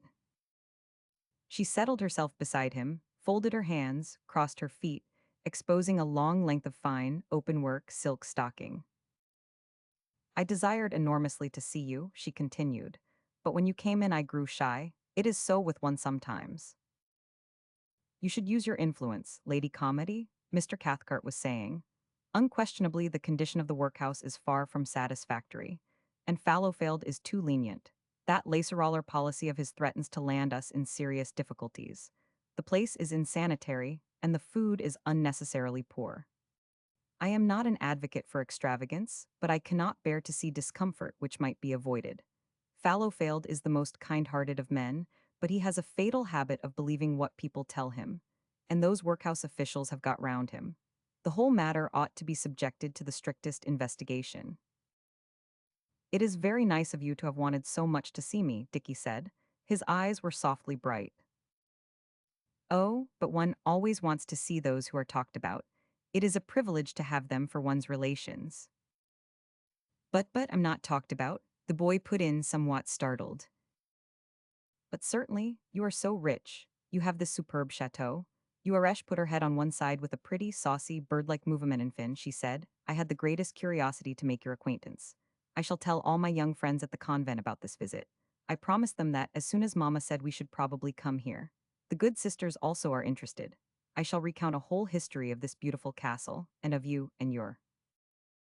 She paused, clasped her hands, looking away at her mother, then sideways at Richard, bowing her little person backwards and forwards, laughing softly all the while. And her laughing face was extraordinarily pretty under the shade of her broad-brimmed hat. It is a great misfortune we stay so short a time, she continued. I shall not see the half of all that I wish to see. Then an heroic plan of action occurred to Richard. The daring engendered by his recent act of disobedience was still active in him. He was in the humor to attempt the impossible. He longed, moreover, to give this delectable little person pleasure. He was willing even to sacrifice a measure of personal dignity in her service. Oh, but if you care so much, I will show you the house, he said. Will you? She cried. You and I alone together. But that is precisely what I want. It would be ravishing. Poor Dicky's heart misgave him slightly, but he summoned all his resolution. He threw off the concealing rug. I walk very slowly, I am afraid, he said rather huskily, looking up at her, while in his expression appeal mingled pathetically with defiant pride. But so much the better, she replied. We shall be the longer together. I shall have the more to observe to recount. She was on her feet. She hovered round him, bird-like, intent on his every movement. Meanwhile, the sound of conversation rose continuous. Lady Calmady, calling to Julius, had moved away to the great writing table in the farther window. Together, they searched among a pile of papers for a letter of Dr. Knott's embodying his scheme of the new hospital at Westchurch. Mr. Cathcart stood by, expounding his views on the subject. Of course, a considerable income can be derived from letters of recommendation, he was saying, inpatient and outpatient tickets. The clergy come in there. They cannot be expected to give large donations. It would be unreasonable to expect that of them. Mademoiselle de Merincourt, Mrs. Cathcart, and Mary had drawn their chairs together. The two elder ladies spoke with a subdued enthusiasm, discussing pleasant details of the approaching wedding, which promised the younger lady so glad a future. Mrs. Ormiston chattered, while Ormiston, listening to her, gazed away down the green length of the elm avenue, beyond the square lawn and pepperpot summer houses, and pitied men who made such mistakes in the matter of matrimony as his brother William obviously had. The rose of the sunset faded in the west. Bats began to flit forth, hawking against the still warm house walls for flies. And so, unobserved, Dicky slipped out of the security of his armchair and rose to that sadly deficient full height of his. He was nervous, and this rendered his balance more than ever uncertain. He shuffled forward, steadying himself by a piece of furniture here and there in passing, until he reached the wide open space before the door onto the stairhead. And it required some fortitude to cross this space, for here was nothing to lay hold of for support. Little Helen Ormiston had kept close beside him so far. Now she drew back, leaving him alone. Leaning against a table, she watched his laborious progress. Then a fit of uncontrollable laughter took her. She flew halfway across to the oriel window, her voice ringing out clear and gay, though broken by bursts of irrepressible merriment. Regardes donc, mammon, ma bonne aimavait dit quil edate un avortin, et quasi serait très amusant de le voir. Elle aima conseiller de lui faire marcher. She darted back, and clapping her hands upon the bosom of her charming frock, danced, literally danced and pirouetted around poor Dicky. Moi, je ne comprenais pas si quasi edate quan avortin, she continued rapidly. Mais je comprends parfaitement maintenant. C'est un monster, n'est-ce pas, mammon? She threw back her head, her white throat convulsed by laughter. Ah, mon Dieu, quel est drôle, she cried. Silence fell on the whole room, for sight and words alike were paralyzing in their grotesque cruelty. Ormiston was the first to speak. He laid his hand somewhat roughly on his sister-in-law's shoulder. For God's sake, stop this, Ella, he said. Take the girl away. Little brute, he added under his breath as he went hastily across to poor Dick. But Lady Calmady had been beforehand with him. She swept across the room, flinging aside the dainty, dancing figure as she passed. All the primitive fierceness, the savage tenderness of her motherhood surged up within her. Catherine was in the humor to kill just then, had killing been possible. She was magnificently regardless of consequences, regardless of conventionalities, regardless of every obligation save that of sheltering her child. She cowered down over Richard, putting her arms about him, knew without question or answer that he had heard and understood. Then gathering him up against her, she stood upright, facing them all, brother, sister, old and tried friends, a terrible expression in her eyes, the boy's face pressed down upon her shoulder. For the moment she appeared alienated from, and at war with even Julius, even Marie de Merincourt. No love, however faithful, could reach her. She was alone, unapproachable in her immense anger and immense sense of outrage. I will ask you to go, she said to her sister-in-law, to go and take your daughter with you, and to enter this house no more. Mrs. Ormiston did not reply. Even her chatter was for the moment stilled. She pressed a handkerchief against the little dancer's forehead, and it was stained with blood. Ah, she is a wicked woman, wailed the child. She has hurt me. She threw me against the table. Mammon quel malheur casi vera, il y aura certainement une cicatrice. Nonsense, Ormiston said harshly. It's nothing, Kitty, the merest scratch. Yes, my dear, we will have the carriage at once, this from Mr. Cathcart to his wife. The incident, from all points of view, shocked his sense of decency. Immediate retirement became his sole object. Lady Calmady moved away, carrying the boy. She trembled a little. He was heavy. Moreover, she sickened at the sight of blood. But little Helen Ormiston caught at her dress, looked up at her. I hate you, she said, hissing the words out with concentrated passion between her pretty even teeth. You have spoilt me.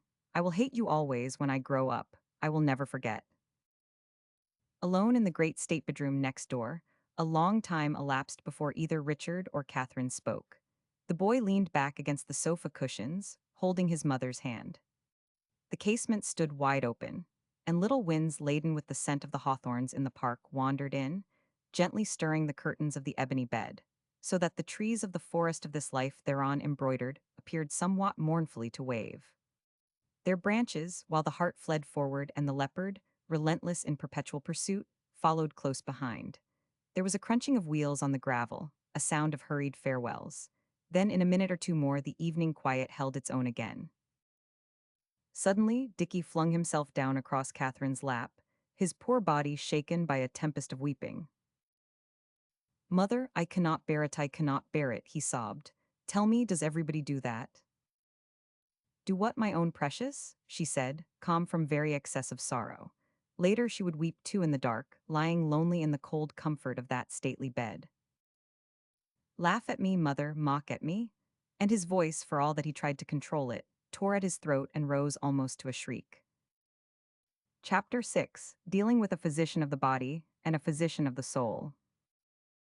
History repeats itself, and to Catherine just now came most unwelcome example of such repetition.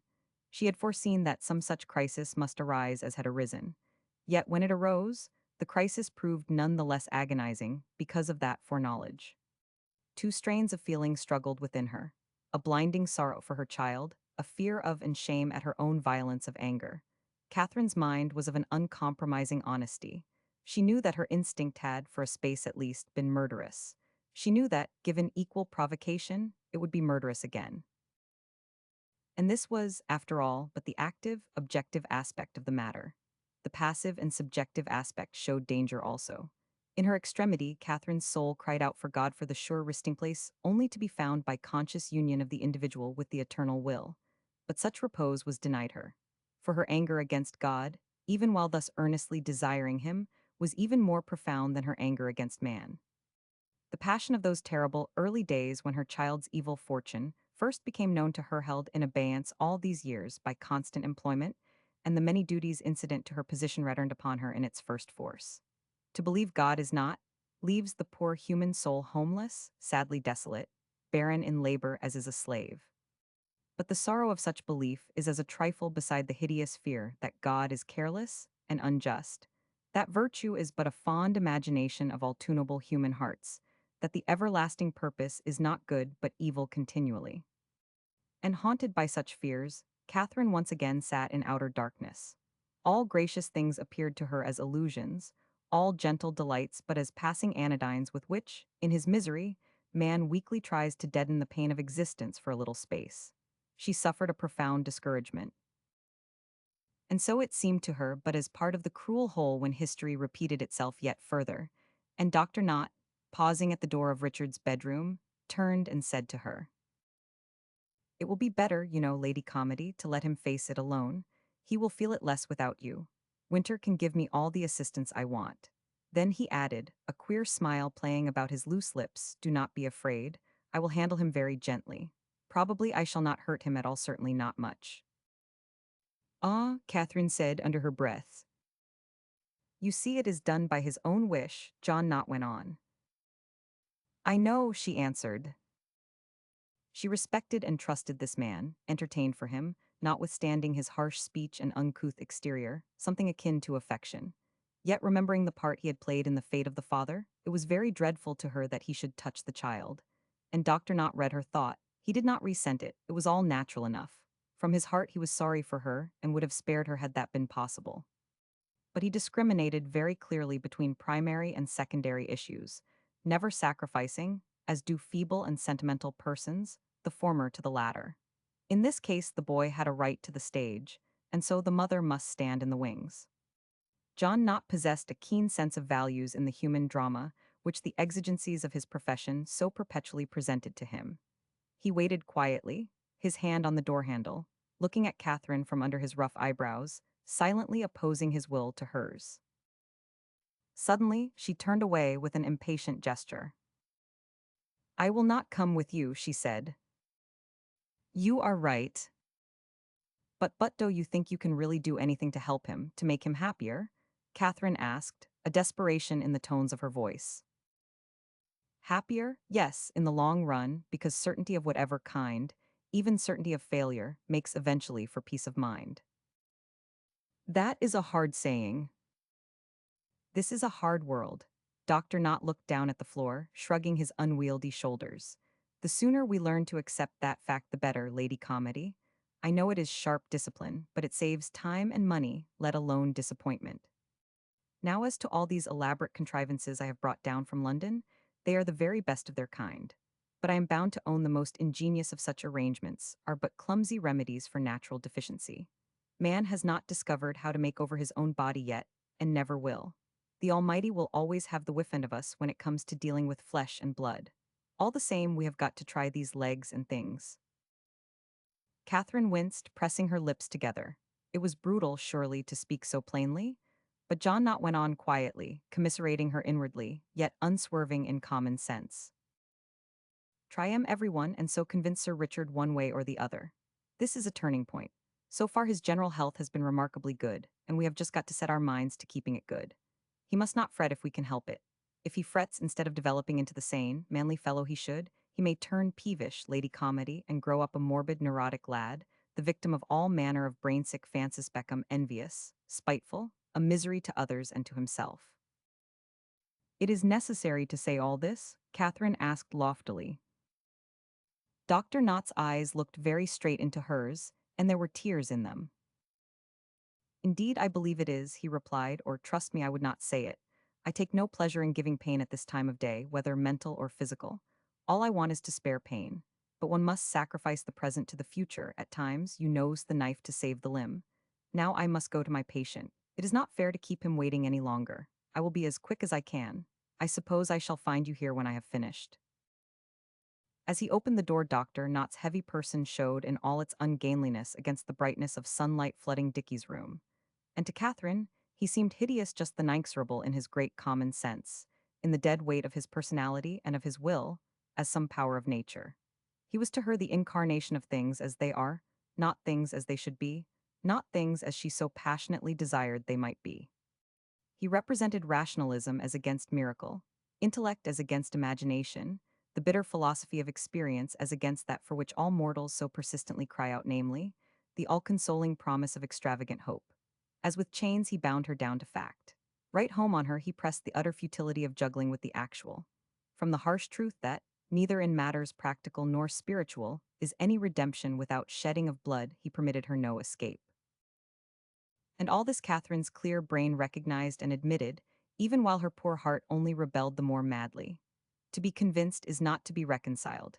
And so she turned away from that closed door in a veritable tempest of feeling and went out into the chapel room.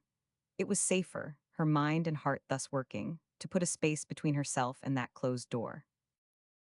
Just then Julius March crossed the room, coming in from the stairhead. The austere lines of his cassock emphasized the height and emaciation of his figure. His appearance offered a marked contrast to that of the man with whom Catherine had just parted. His occupation offered a marked contrast also. He carried a gold chalice and paten, and his head was bowed reverentially above the sacred vessels. His eyes were downcast, and the dull pallor of his face and his long, thin hands was very noticeable. He did not look round, but passed silently, still as a dream, into the chapel.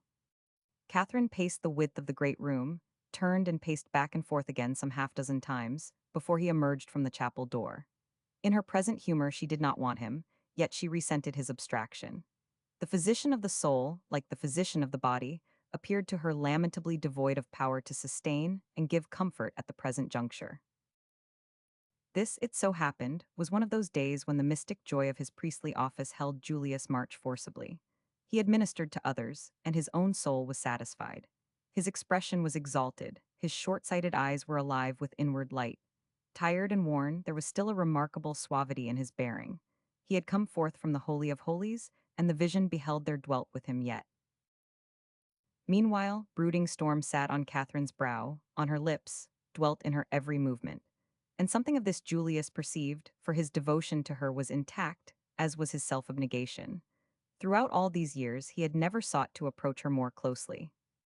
His attitude had remained as delicately scrupulous, untouched by worldliness or by the baser part of passion, as in the first hour of the discovery of his love. Her near presence gave him exquisite pleasure, but save when she needed his assistance in some practical matter, He refused to indulge himself by passing much time in her society. Abstinence still remained his rule of life. But just now, strong with the mystic strength of his late ministrations, and perceiving her troubled state, he permitted himself to remain and pace beside her. "You have been out all day," Catherine said. "Yes, I stayed on to the end with Rebecca Light. They sent for me early this morning. She passed away very peacefully in that little attic at the new lodge, looking out into the green heart of the woods." "Ah, it's simple enough to die," Catherine said, being old. "The difficult thing is to live, being still young." "Has my absence been inconvenient? Have you wanted me?" Julius asked. Those quiet hours spent in the humble death chamber suddenly appeared to him as an act of possible selfishness. "Oh no," she answered bitterly. "Why should I want you? Have I not sent Roger and Mary away? Am I not secretly glad dear Marie de Merincourt is just sufficiently poorly to remain in her room? When the real need Comesson learns that, among all the other merciless lessons sown, is best by oneself." For a while, only the whisper of Lady Calmady's skirts, the soft, even tread of feet upon the thick carpet. Then she said, almost sharply, "Dr. Knott is with Richard." "Ah, I understand," Julius murmured. But Lady Calmady took up his words with a certain heat. "No, you do not understand. You none of you understand, and that is why I am better by myself. Mary and Roger in their happiness, dear Marie in her saintly resignation, and you." Catherine turned her head, smiled at him in lovely scorn. "You, my dear Julius, of all men, what should you know of the bitter pains of motherhood? You who are too good to be quite human. You who regard this world merely as the antechamber of paradise, you, whose whole affection is set on your churchier God, how should you understand? Between my experience and yours, there is a very wide interval. How can you know what I suffer, you who have never loved?" Under the stress of her excitement, Catherine's pace quickened. The whisper of her skirts grew to a soft rush. Julius kept beside her. His head was bent reverently, even as over the sacred vessels he had so lately carried. "I too have loved," he said at last. Catherine stopped short and looked at him incredulously. "Really, Julius," she said. Raising his head, he looked back at her.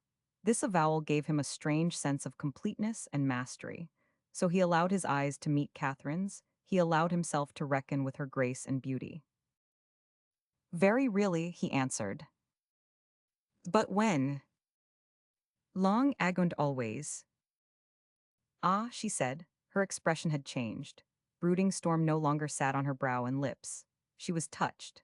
For the moment the weight of her personal distress was lifted. Dickie and Doctor not together in that bedchamber, experimenting with unlovely, mechanical devices for aiding locomotion and concealing the humiliation of deformity, were almost forgotten. To those who have once loved, love must always supremely appeal. Julius appeared to her in a new aspect. She felt she had done him injustice. She placed her hand on his arm with a movement of apology and tenderness. And the man grew faint, trembled, feeling her hand, seeing it lie white and fair on the sleeve of his black cassock.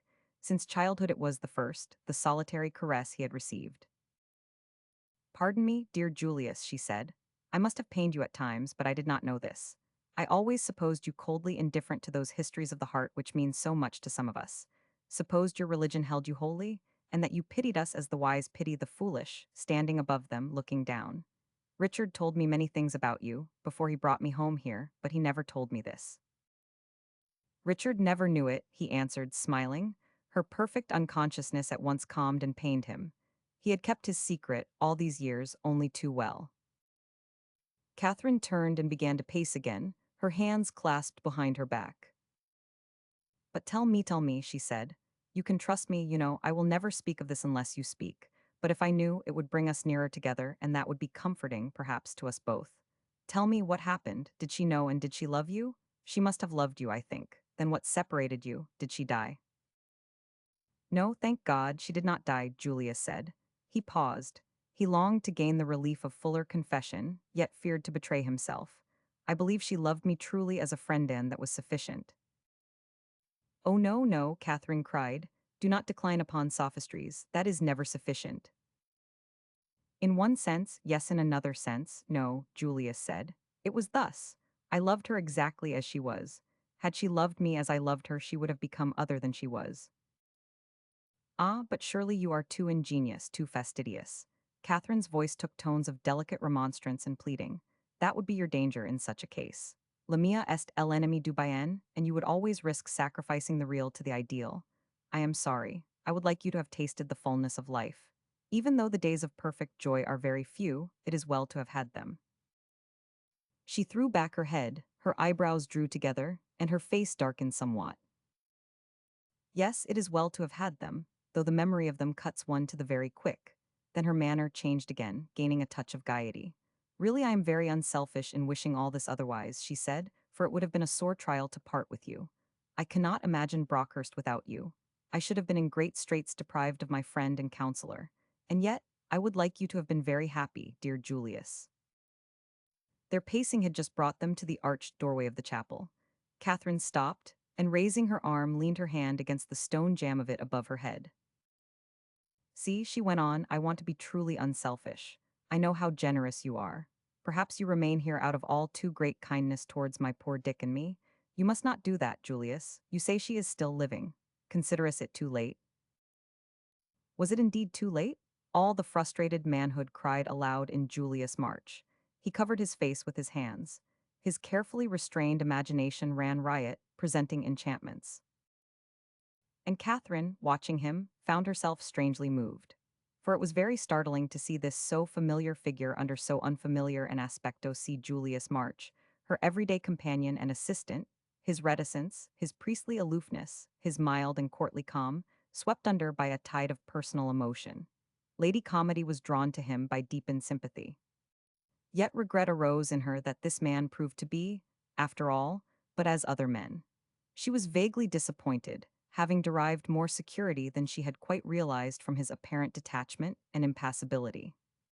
And, as an indirect consequence, her revolt against God suffered access of bitterness. For not only was he her seeing callous regarding the fate of the many, but he failed to support those few most devoted to his cause. In the hour of their trial, he was careless even of his own elect. Ah, I think it is indeed by no means too late, she exclaimed. Julius March let his hands drop at his sides. He gazed at her, and her expression was of wistful mockery compassionate rather than ironical. Then he looked away down the length of the chapel. In the warm afternoon light, the solid and rich brown of the arcaded stalls on either hand emphasized the harmonious radiance of the great east window, a radiance as of clear jewels. Ranks of kneeling saints, the gold of whose aureoles rose in an upward curve to the majestic image of the Christ in the central lighta, Christ risen and glorified, enthroned, his feet shining forever upon heaven's sapphire floor. Before the altar hung 3 silver-gilt lamps of Italian workmanship, in the crimson cup of each of which it had so long been Julius's pleasure to keep the tongue of flame constantly alive. The habits of a lifetime are not hastily set aside. Gazing on these things, his normal attitude returned to him. Not that which he essentially was, but that which, by long and careful training of every thought, every faculty he had become, authoritatively claimed him. His eyes fell from contemplation of the glories of the window to that of the long, straight folds of the cassock which clothed him. It was hardly the garb in which a man goes forth to woo. Then he looked at Lady Calmady, altogether seductive in her innocence and in her wistful mockery as she leaned against the jamb of the door. You are mistaken, dear Catherine, he said. It has always been too late. But will if she is free to listen? Because I am not free to speak. Julius smiled at her. His suavity had returned, and along with it a dignity of bearing not observable before.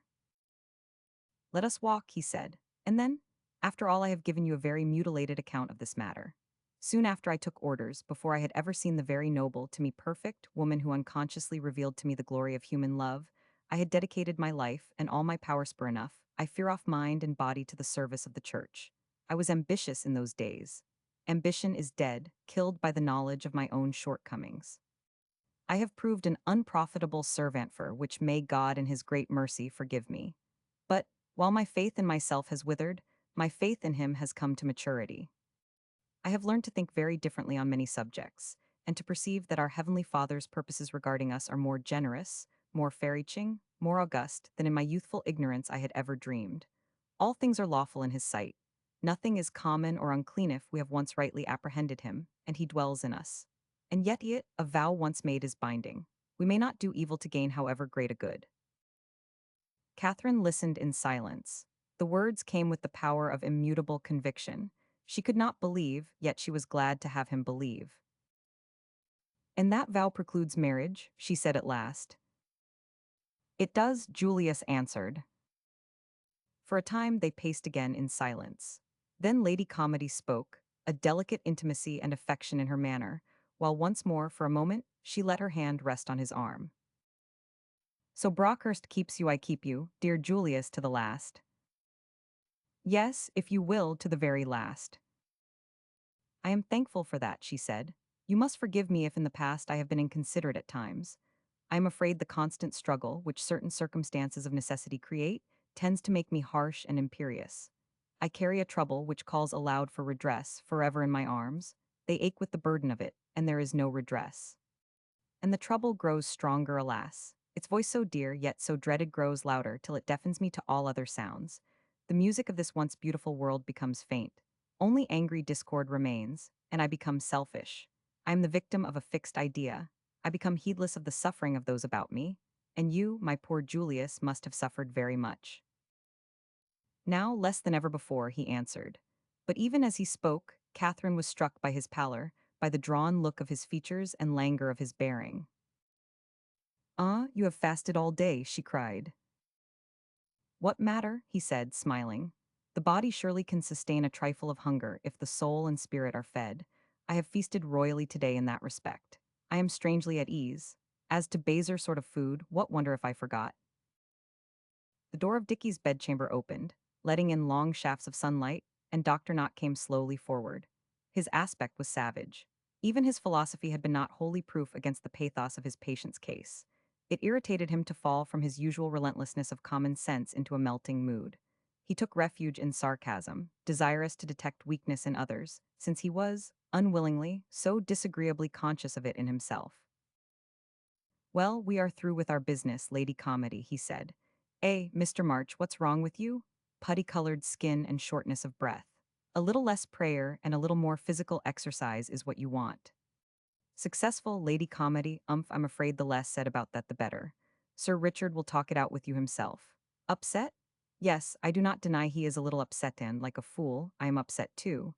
You can go to him now, Lady Calmady. Keep him cheerful, please, and give him his head as much as you can. John Knott watched her as she moved away. He shrugged his shoulders and thrust his hands into his breeches pockets. "She's going to hear what she will not much relish, poor thing," he said. "But I cannot help that. One man's meat is another man's poison, and my affair is with the boy's meat, even if it should be of a kind to turn his mother's stomach. He shall have just all the chance I can get him, poor little chap. And now, Mr.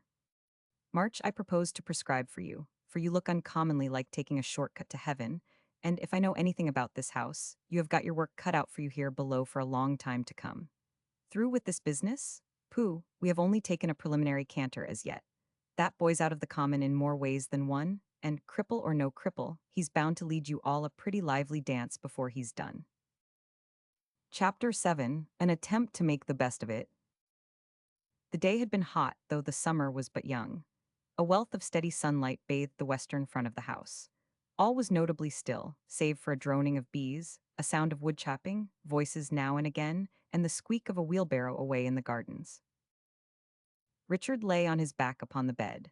He had drawn the blue embroidered coverlet up about his waist, but his silk shirt was thrown open, exposing his neck and chest. His arms were flung up and out across the pillow on either side his gold-brown, close-curled head. As his mother entered, he turned his face towards the open window. There was vigor and distinction in the profile, the straight nose, full chin, and strong line of the lower jaw, in the round, firm throat, and small ear set close against the head. The muscles of his neck and arms were well developed. Seen thus, lying in the quiet glow of the afternoon sunshine, all possibility of physical disgrace seemed far enough from Richard Calmady. He might indeed, not unfitly, have been compared to one of those nobly graceful lads, who, upon the frieze of some Greek temple, set forth forever the perfect pattern of temperance and high courage, of youth and health. As Catherine sat down beside the bed, Richard thrust out his left hand. She took it in both hers, held and stroked the palm of it, but for a time she could not trust herself to speak. for she saw that, notwithstanding the resolute set of his lips, his breath caught in short, quick sobs, and that his eyelashes were glued in points by late shed tears. And seeing this, Catherine's motherhood arose and confronted her with something of reproach. It seemed to her she had been guilty of disloyalty in permitting her thought to be beguiled, even for the brief space of her conversation with Julius March. She felt humbled, a little in Dicky's debt, since she had not realized to the uttermost each separate moment of his trial as each of those moments passed. "My darling, I am afraid Dr. Knott has hurt you very much," she said at last. "Oh, I do not know, I suppose he did hurt. He pulled me about awfully, but I did not mind that. I told him to keep on till he made sure," Richard answered huskily, still turning his face from her. "But none of those beastly legs and things fitted. He could not fix them so that I could use them. It was horrid. They only made me more helpless than before. You seemingly feet are in the way." The last words came to Catherine as a shock. The boy had never spoken openly of his deformity, and in thus speaking he appeared to her to rend asunder the last of those veils with which she had earnestly striven to conceal the disgrace of it from him. She remained very still, bracing herself to birth while slowly stroking his hand. Suddenly the strong, young fingers closed hard on hers. Richard turned his head. "Mother," he said, "the doctor cannot do anything for me. It's no use. We have just got to let it be." He set his teeth, choking a little, and drew the back of his right hand across his eyes. "It's awfully stupid, but somehow I never knew I should mind so much. I never did mind much till just lately. It began minding, I mean the day Uncle Roger came home. It was the way he looked at me and hearing about things he would done. And I had a beastly dream that night, and it's all grown worse since." He paused a minute, making a strong effort to speak steadily. "I suppose it's silly to mind. I ought to be accustomed to it by this time. I have never known anything else, but I never thought of all it meant and how it looked to other people till Helen was here and wanted me to show her the house. I supposed everyone would take it for granted, as you all do here at home. And then I would have hoped Dr. Knott might find a way to hide it and so help me. But he cannot. That hope's quite gone." "My own darling," Catherine murmured. "Yes, please say that," he cried, looking up eagerly. "I'm your darling mother, or not I just the same? Dr. Knott said something about you just now. He's an awfully fine old chap. I like him. He talked to me for a long time after we would sent Winter away, and he was ever so kind. And he told me it was bad for you too, you know, for both of us. I'm afraid I had not thought much about that before. I have been thinking about it since. And I began to be afraid that I might be a nuisance, that you might be ashamed of me later, when I am grown up, since I have always got to be like this, you see." The boy's voice broke. "Mother, mother, you will never despise me, whoever does, will you?" he sobbed. And it seemed to Lady Calmady that now she must have touched bottom in this tragedy. There could surely be no further to go. It was well that her mood was soft, that for a little while she had ceased to be under the dominion of her so sadly fixed idea. In talking with Julius March, she had been reminded how constant a quantity is sorrow, how real, notwithstanding their silence, are many griefs, how strong is human patience. And this indirectly had fortified her. Wrung with anguish for the boy, she yet was calm. She knelt down by the bedside and put her arms round him. "Most precious one, listen," she said. "You must never ask me such a question again. I am your mother, you cannot measure all that implies, and so you cannot measure the pain your question causes me. Only you must believe, because I tell it you, that your mother's love will never grow old or wear thin.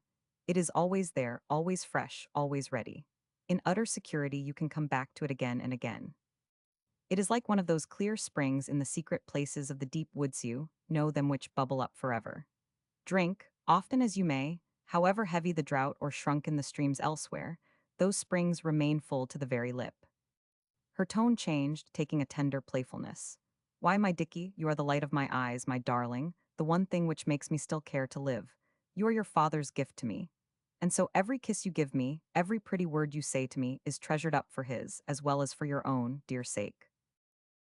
She leaned back, laid her head on the pillow beside his, cheek to cheek. Catherine was a young woman still young enough to have moments of delicate shyness in the presence of her son. She could not look at him now as she spoke. "You know, dearest, if I could take your bodily misfortune upon me here directly and give you my wholeness, I would do it more readily, with greater thankfulness and delight than I have ever done anything in." But Richard raised his hand and laid it, almost violently, upon her mouth. Oh, stop, mother, stop, he cried. Don't, it's too dreadful to think of. He flung away and lay at as far a distance as the width of the bed would allow, gazing at her in angry protest. You cannot do that, but you do not suppose I would let you do it even if you could, he said fiercely. Then he turned his face to the sunny western window again. I like to know that you are beautiful anyhow, mother, all over, he said. There followed a long silence between them. Lady Calmady still knelt by the bedside, but she drew herself up, rested her elbows on the bed, and clasped her hands under her chin. And as she knelt there something of proud comfort came to her. For so long she had sickened, fearing the hour when Richard should begin clearly to gauge the extent of his own luck. Yet, now the first shock of plain speech over, she experienced relief. For the future they could be honest, she and he, so she thought, and speak heart to heart. Moreover, in his so bitter distress, it was to her not to marry, his good comrade, not to Roger Ormiston, the Ulysses of his fancy that the boy had turned. He was given back to her, and she was greatly gladdened by that.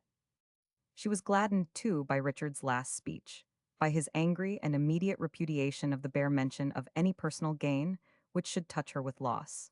Catherine's eyes kindled as she knelt there watching her son. For it was very much to find him chivalrous, hotly sensitive of her beauty and the claims of her womanhood. In instinct, in thought, in word, he had shown himself a very gallant, high-bred gentleman-child though he was, and this gave Catherine not only proud comfort in the present, but cheered the future with hope. Look here, Dickie, darling, she said softly at last, tell me a little more about your talk with Dr. Knott. Oh, he was awfully kind, Richard answered, turning towards her again while his face brightened. He said some awfully jolly things to me. The boy put out his hand and began playing with the bracelets on Catherine's wrists. He kept his eyes fixed on them as he fingered them. He told me I was very strong and well mad except, of course, for it, and that I was not to imagine myself ill or invalid, because I am really less ill than most people, you know. And he said you will not think me foolish, mother, if I tell you, he said I was a very handsome fellow. Richard glanced up quickly while his color deepened. Am I really handsome? He asked. Catherine smiled at him. Yes, you are very handsome, Dickie. You have always been that. You were a beautiful baby, a beautiful little child. And now, every day you grow more like your father.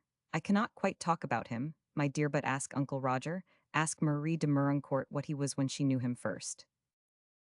The boy's face flashed back her smile, as the sea does the sunlight. Oh, I say, but that's good news, he said. He lay quite still on his back for a little while, thinking about it. That seems to give one a shove, you know, he remarked presently. Then he fell to playing with her bracelets again. After all, I have got a good many shoves today, mother. Dr. Knott's a regular champion shover. He told me about a number of people he would known who had got smashed up somehow, or who would always had something wrong, you know, and how they would put a good face on it and had not let it interfere, but had done things just the same. And he told me I would just got to be plucky, knew I could, if I tried to not let it interfere either. He told me I must not be soft or lazy, because doing things is more difficult for me than for other people, but that I would just got to put my back into it and go in and win. And I told him I wouldn't. You will help me, mummy, will not you? Yes, darling, yes, Lady Calmady said. I want to begin at once, he went on hurriedly, looking hard at the bracelets. I should not like to be unkind to her, mother, but do you think Clara would give me up? I do not need a nurse now, it's rather silly. May one of the manservants valet me? I should like Winter best, because he's been here always, and I should not feel shy with him. Would it bore you awfully to speak about that now, so that he might begin tonight? Lady Calmady's brave smile grew a trifle sad. The boy was less completely given back to her than she had fondly supposed. This day was after all to introduce a new order, and the woman always pays. She was to pay for that advance, so was the devoted handmaiden, Clara. Still the boy must have his way were it even towards a merely imagined good. Very well, dearest, I will settle it, she answered. You will not mind, though, mother. Catherine stroked the short, curly hair back from his forehead. I do not mind anything that promises to make you happier, Dickie, she said. What else did you and Dr. Knott settle? Anything else? Richard waited, then he turned on his elbow and looked full and very earnestly at her. Yes, mother, we did settle something more. and something that I am afraid you will not like. But it would make me happier than anything else. It would make all the difference that can be made, you know. He paused, his expression very firm though his lips quivered. Doctor Not wants me to ride. Catherine drew back, stood up straight, threw out her hands as though to keep off some actual and tangible object of offense. Not that, Richard, she cried. Anything in the world rather than that. He looked at her imploringly, yet with a certain determination, for the child was dying fast in him, and the forceful desires and intentions of youth growing. Do not say I must not, mother. Pray, pray do not, because. He left the sentence unfinished, overtaken by the old habit of obedience, yet he did not lower his eyes. But Lady Calmady made no response. For the moment she was outraged to the point of standing apart, even from her child. For a moment, even motherhood went down before purely personal feeling, and this, by the irony of circumstance, immediately after motherhood had made supreme confession of immutability. But remembering her husband's death, remembering the source of all her child's misfortune, it appeared to her indecent, a wanton insult to all her past suffering, that such a proposition should be made to her. And in a flash of cruelly vivid perception, she knew how the boy would look on a horse, the grotesque, to the vulgar, wholly absurd spectacle he must, notwithstanding his beauty, necessarily present. For a moment the completeness of love failed before pride touched to the very quick. But how can you ride? She said. My poor child, think how is it possible? Richard sat upright, pressing his hands down on the bedclothes on either side to steady himself. The color rushed over his face and throat. It is possible, mother, he answered resolutely, or Dr. Knott would never have talked about it. He could not have been so unkind. He drew me the plan of a saddle. He said I was to show it to Uncle Roger tonight. Of course it will not be easy at first, but I do not care about that. And Chiffney would teach me. I know he would. He said the other day he would make a sportsman of me yet. When did you talk with Chiffney?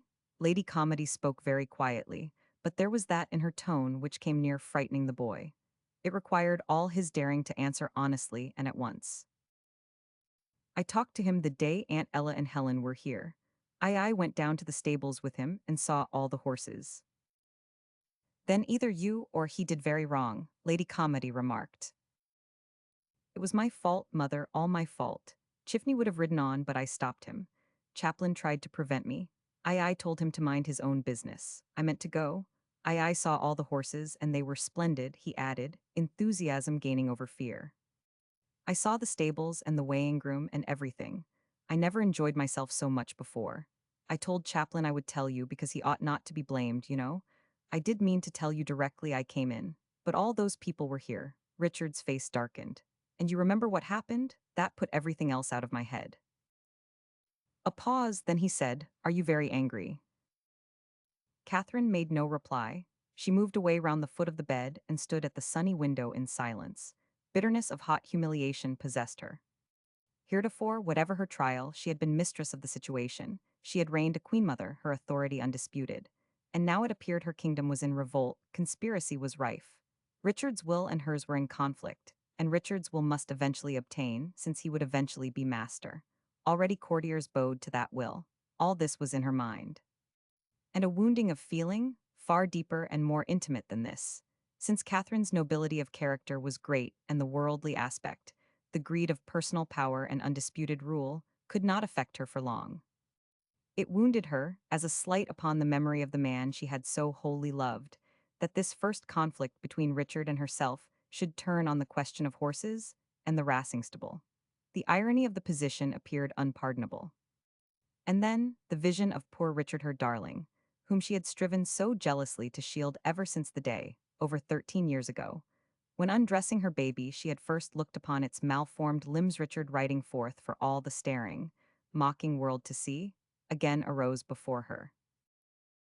Thinking of all this, Catherine gazed out over the stately home, seen a grass plot and gardens, woodland and distant landscape, rich in the golden splendor of steady sunshine with smarting eyes, and a sense of impotent misery that wrapped her about as a burning garment. The boy was beginning to go his own way, and his way was not hers, and those she had trusted were disloyal, helping him to go it. Alone, in retirement, she had borne her great trouble with tremendous courage, But how should she bear it under changed conditions, amid publicity, gossip, comment? Dickie, meanwhile, had let himself drop back against the pillows. He set his teeth and waited. It was hard. An opportunity of escape from the galling restraints of his infirmity had been presented to him, and his mother after promise, given, after the sympathy of a lifetime. His mother, in whom he trusted absolutely, was unwilling he should accept it.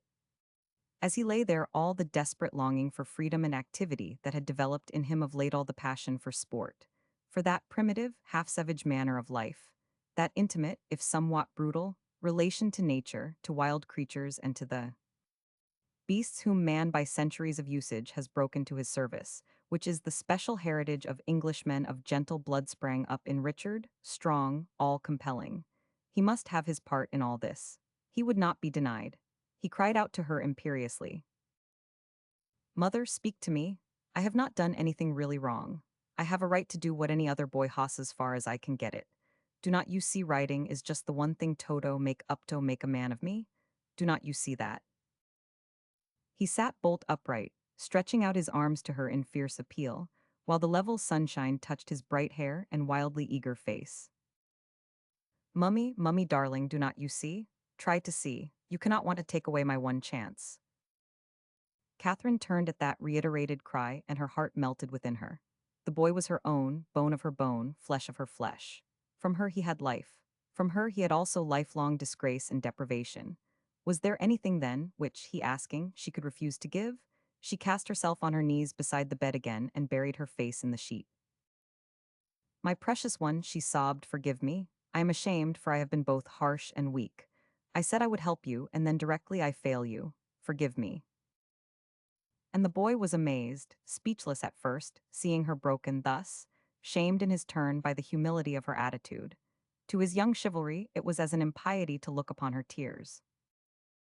"Please do not cry, mother," he entreated tremulously, a childlike simplicity of manner taking him. "Do not cry, it is dreadful. I never saw you cry before." Then, after a pause, he added, "And never mind about my writing. I do not so very much care about it really. I do not believe I do after all." At that dear lie, Catherine raised her bowed head, a wonderful sweetness in her tear-stained face, tender laughter upon her lips. She drew the boy's hands onto her shoulders, clasped her hands across his extended arms, and kissed him upon the mouth. "No, no, my beloved, you shall ride," she said. "You shall have your saddle, 20,000 saddles if you want them. We will talk to Uncle Roger and Chiffney tonight. All shall be as you wish." "But you are not angry, mother, any more?" he asked, a little bewildered by her change of tone and by the passion of her lovely looks and speech. Catherine shook her head, and still that tender laughter curved her lips. "No, I am never going to be angry any more with you, at least, Dick. I must learn to be plucky too. A pair of us, Dickie, trying to keep up one another's pluck. Only let us go forward hand in hand, you and I, and then, however desperate our doings, I at least shall be content." Chapter 8, telling, incidentally, of a broken-down postboy and a country fair. The Brockhurst mail phaeton waited, in the shade of the 3 large sycamores, before Appleyard's shop at Farley Row. A groom stood stiff and straight at the horses' heads, while upon the high driving seat, a trifle excited by the suddenness of his elevation, sat Richard. He held the reins in his right hand, and stretched his left to get the cramp out of his fingers. His arms ached, there was no question about it. He had never driven a pair before, and the horses needed a lot of driving. For the wind was gusty, piling up heavy masses of black-purple raincloud in the southeast. It made the horses skittish and unsteady, and Dickie found it was just all he could do to hold them, so that Chiffney's reiterated admonition, "Keep 'em well in hand, Sir Richard," had been not wholly easy to obey. From out the open shop door came mingled odor of new leather and of horse clothing. Within, Mr. Chiffney delivered himself of certain orders, while Appleyard, a small, fair man, thin of nose, a spot of violent color on either cheekbone, skipped before him goat-like, in a fury of complacent intelligence. For it was not every day so notable a personage as the Brockhurst trainer crossed his threshold. To Josiah Appleyard, indeed not to mention his 2 apprentices stretching eyes and ears from the back shop, to catch any chance word of Mr. Chiffney's conversation, it appeared as though the gods very really condescended to visit the habitations of men. While Mrs. Appleyard, peeping from behind the wire blind of the parlor, hot as she afterwards repeatedly declared felt her insides turn right over when she saw the carriage draw up.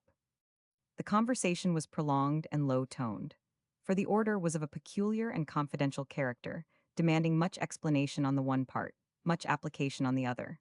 It was an order, in short, wholly flattering to the self-esteem of the saddler, both as tribute to his social discretion and his technical skill.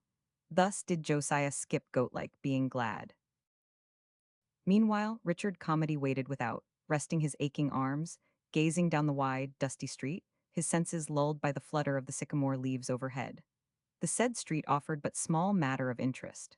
For Farley Row is one of those dedalive little towns on the borders of the forest land, across which progress, even at the time in question, 1856, had written Ichabod in capital letters. During the early years of the century, some 60-odd coaches, plying upon the London and Portsmouth road, would stop to change horses at the White Lion in the course of each 24 hours. That was the golden age of the row. Horns twanged, heavy wheels rumbled, steaming teams were led away, with drooping heads, into the spacious inn-yard, and fresh horses stepped out cheerily to take their place between the traces. The next stage across Spendle Flats was known as a risky one. Legends of Claude Duval and his fellow highwaymen still haunt the woods and moors that top the long hill going northward, and the passengers by those 60 coaches were wont to recover themselves from terrors escaped or fortify themselves against terrors to come by plentiful libations at the bar of the handsome red brick inn. The house did a roaring trade. But now the traffic upon the great road had assumed a local and altogether undemonstrative character. The coaches had fallen into lumber, the spanking teams had each, and all made their squalid last journey to the knackers, and the once famous gentlemen of the road had long lain at rest in Mother Earth's lap, sleeping there none the less peacefully, because the necks of many of them had suffered a nasty rick from the hangman's rope, and because the hard-trodden pavement of the prison yard covered them. The fine stables of the White Lion stood tenantless, now, from year's end to year's end. Rats scampered, and bats squeaked in unlovely ardors of courtship about the ranges of empty stalls and cobweb-hung rafters. Yet one ghost from out the golden age haunted the place still alive, withered, bandaged little stick of a man, arrayed in frayed and tarnished splendor of sky-blue waist-jacket, silver lace, and jack-boots of which the soles and upper leathers threatened speedy end. Final divorce. In all weathers this bit of human wreckage Jacky Deeds by name might be seen wandering aimlessly about the vacant yard, or seated upon the bench beside the portico of the silent, bow-windowed inn, pulling at a, too often empty, claypipe and spitting automatically. Over Richard, tender-hearted as yet towards all creatures whom nature or fortune had treated cavalierly, the decrepit postboy exercised a fascination. One day, when driving through the Row with Mary Cathcart, he had succeeded in establishing relations with Jacky Deeds through the medium of a half-crown. And now, as he waited beneath the rustling sycamores, it was with a sensation of quick, yet half-she, pleasure, that he saw the disreputable figure lurch out of the inn-yard, stand for a minute shading eyes with hand while making observations, and then hobble across the street, touching the peak of a battered, black velvet cap as it advanced. "Be ye come to zee the show, sir?" The old man coughed out, peering with dim, blear eyes up into the boy's fresh face. "No, we have come about something from Appleyard's. I did not know there was a show." "Oh, bain't there though, Sir Richard? I tell 'ee there be a prime sight of a show. There be monkeys downtown, and dorgs what dances on their indare legs, and girt iron cages chock full wild beastizes, by what they tells me." Dicky, feeling anxiously in his pockets for some coin of sufficient size to be worthy of Mr. Deed's acceptance, ejaculated involuntarily, "Oh, are there? I would give anything to see them." "Sixpence ud do most they air shows, I expect. The wild beastizes ud run into a shilling maybe." The old postboy made a joyless, creaking sound, bearing but slightest affinity to laughter. "But you ud see your way round more'n a shilling, Sir Richard. A terrible, rich young gentleman, by what they tells me." Something a trifle malicious obtained in this attempt at jocosity, causing Dicky to bend down rather hastily over the wheel and thrust his offering into the crumpled, shaky hands. There he said, "Oh, it's nothing. I am so pleased you do not mind. Where do you say this show is?" "Gor a mighty bless 'ee, sir," the old man whimpered with a change of tone. "'Tain't every day poor old Jacky Deeds runs across a rich, young gentleman as 'ull give him 'arf a crown. Times is bad, mortal bad couldn't be much wuss." I am so sorry, Richard answered. He felt apologetic, as though in some manner responsible for the decay of the coaching system and his companion's fallen estate. Mortal bad could not be no wuss. I am very sorry, but about the show where is it please? The boy asked again, a little anxious to change the subject. Oh, that there show. Tain't much of a show neither by what they tells me. Mr. Deeds spoke with sudden irritability. Uplifted by the possession of a half-crown, he became contemptuous of the present, jealous of the past when such coin was more plentiful with him. Not much of a show, he repeated. The young uns all crack up most anything as comes along. But that's their stupidness. Never zeed nothing better. Law bless this ain't a patch on the shows I have a zine in my day. Cockfightings and fellowsweet, a lot money laid on 'em by the gentry too a pounding of each other, till there were not an inch above the belt of 'em as were not bloody. And the Irish giant and dwarfs ad over from France. They tell me most Frenchies is made that way. Old Boney self was not much of a one to look at. And I can mind a calf why two eats ud eat why both mouths at once, and all the food ud go down into the same belly. And a man why no arms, never add none, by what they used to tell me. Ah, Richard exclaimed quickly. No, never add none, and yet ud play the drum why his toes and fire off a horse pistol. Lor, you would laugh to av zine 999. E made fine sport for the folks E 999. Jackie Deeds had recovered his good humor. He peered up into the boy's face again maliciously and broke into cheerless, creaking merriment. Gore mighty as his jokes too, he said. I am thinking, by the curous made creeters E sends along sometimes. Chiffney, Richard called imperatively. Chiffney, are you nearly ready? We ought to get home. There's a storm coming up. Well, we shall get that matter of the saddle done right enough, Sir Richard, the trainer remarked presently as the carriage bowled up the street. Do not be too free with the whip, sir. Steady, steady there. Mind the donka cart, bear away to the right. Do not let 'em get above themselves. Excuse me, Sir Richard. He leaned forward and laid both hands quietly on the reins. Look here, sir, he said. I think you would better let Henry lead the horses past all this variety business. The end of the street was reached. On either hand, small red or white houses trend away in a broken line along the edge of a flat, grass common, backed by plantations of pollarded oak trees. In the foreground, fringing the broad roadway, were booths, tents, and vans. And the staring colors of these last, raw reds and yellows, the blue smoke beating down from their little stovepipe chimneys, the dirty white of tent flaps and awnings, stood out harshly in a flare of stormy sunlight against the solid green of the oaks and uprolling masses of black-purple cloud. Here indeed was the show, but to Richard Calmady's eyes it lacked disappointingly in attraction. His nerves were somewhat aquiver. All the coarse detail, all the unlovely foundations, of the business of pleasure were rather distressingly obvious to his sight. A merry-go-round was in full activity, wooden horses, and most unseaworthy boats describing a jerky circle to the squeaking of tin whistles and purposeless thrumpings of a drum. Close by a crow-eared lurcher, tied beneath one of the vans, dragged choking at his chain and barked himself frantic under the stones, and teasing of a knot of idle boys. A half-tipsy slut of a woman threatened a child, who, in soiled tights and spangles, crouched against the muddy hindwheel of a wagon, tears dribbling down his cheeks, his arm raised to ward off the impending blow. From the managerian amorphous huddle of gray tents, ranged behind a flight of wooden steps leading up to an open gallery, hung with advertisements of the many attractions, within came the hideous laughter of a hyena, and the sullen roar of a lion weary of the rows of stolid English faces staring daily, hourly, between the bars of his foul and narrow cage, heartsick with longing for sight of the open. Starlit heaven and the white-domed, Moslem tombs amid the prickly, desert thickets and plains of clean, hot sand. On the edge of the encampment, horses grazed sorry beasts for the most part, galled, broken-kneed and spavined, weary and heartsick as the captive lion. But weary not from idleness as he. Weary from heavy loads and hard traveling and scant provender. Sick of collar and whip and reiterated curses. About the tents and booths, across the grass, and along the roadway, loitered a sad-colored country crowd. Even to the children it took its pleasure slowly and silently, save in the case of a hulking young carter in a smock frock, who, being pretty far gone in liquor, alternately shouted bawdy songs and offered invitation to the company generally to come on and have its head punched.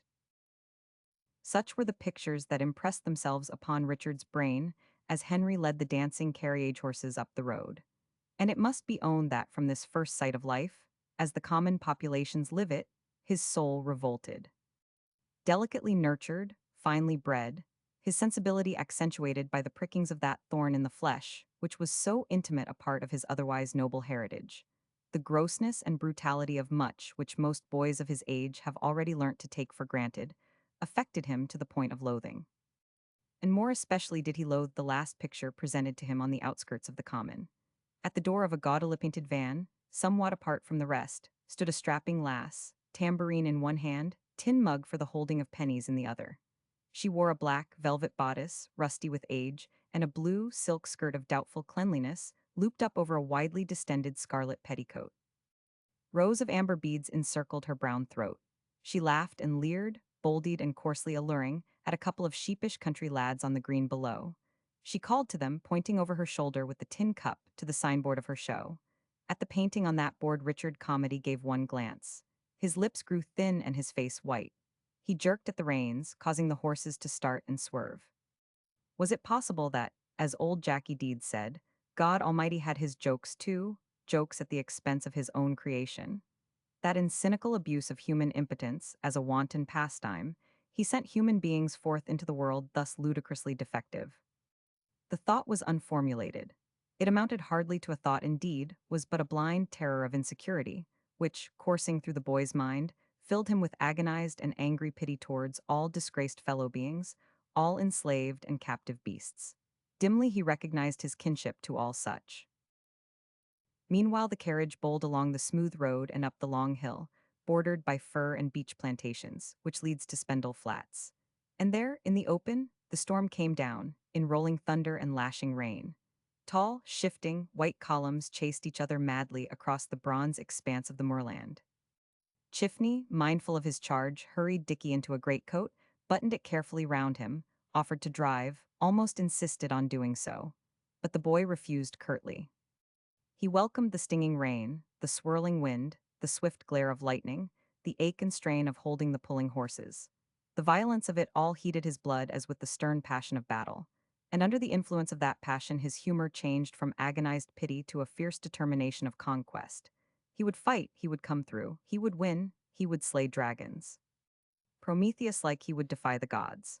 Again his thought was unformulated, little more than the push of young, untamed energy impatient of opposition, but that he could face this wild mood of nature and control, and guide these high-mettled, headstrong horses gave him coolness and self-confidence. It yielded him assurance that there was, after all, an immensity of distance between himself and all caged, outworn creatures, and that the horrible example of deformity upon the brazen-faced girl's showboard had really nothing to do with him. Dicky's last humor was less noble than his first, it is to be feared. But in all healthy natures, in all those in whom the love of beauty is keen, there must be in youth strong repudiation of the brotherhood of suffering. Time will teach a finer and deeper lesson to those that have faith and courage to receive it. Yet it is well the young should defy sorrow, hate suffering, gallantly, however hopelessly, fight. And the warlike instinct remained by Dicky all that evening. He was determined to assert himself, to measure his power, to obtain. While Winter was helping him dress for dinner, he gave orders that his chair should be placed at the bottom of the table. But the colonel sits there, Sir Richard. Dicky's face did not give in the least. He has sat there, he answered rather shortly, but I have spoken to her ladyship, and in future he will sit by her. I will go down early, Winter. I prefer being in my place when the others come in. It must be added that Ormiston accepted his deposition in the best possible spirit, patting the boy on the shoulder as he passed him. Quite right, old chap, I like to see you there. Claim your own and keep it. At which a lump rose in Dicky's throat, nearly causing him to choke over his first spoonful of soup.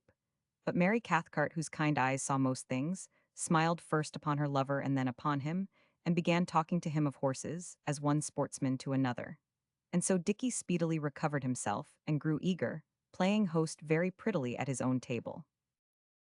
He demanded to sit up to prayers, moreover, and took his place in the dead Richard Calmady's stall nearest the altar rails on the left.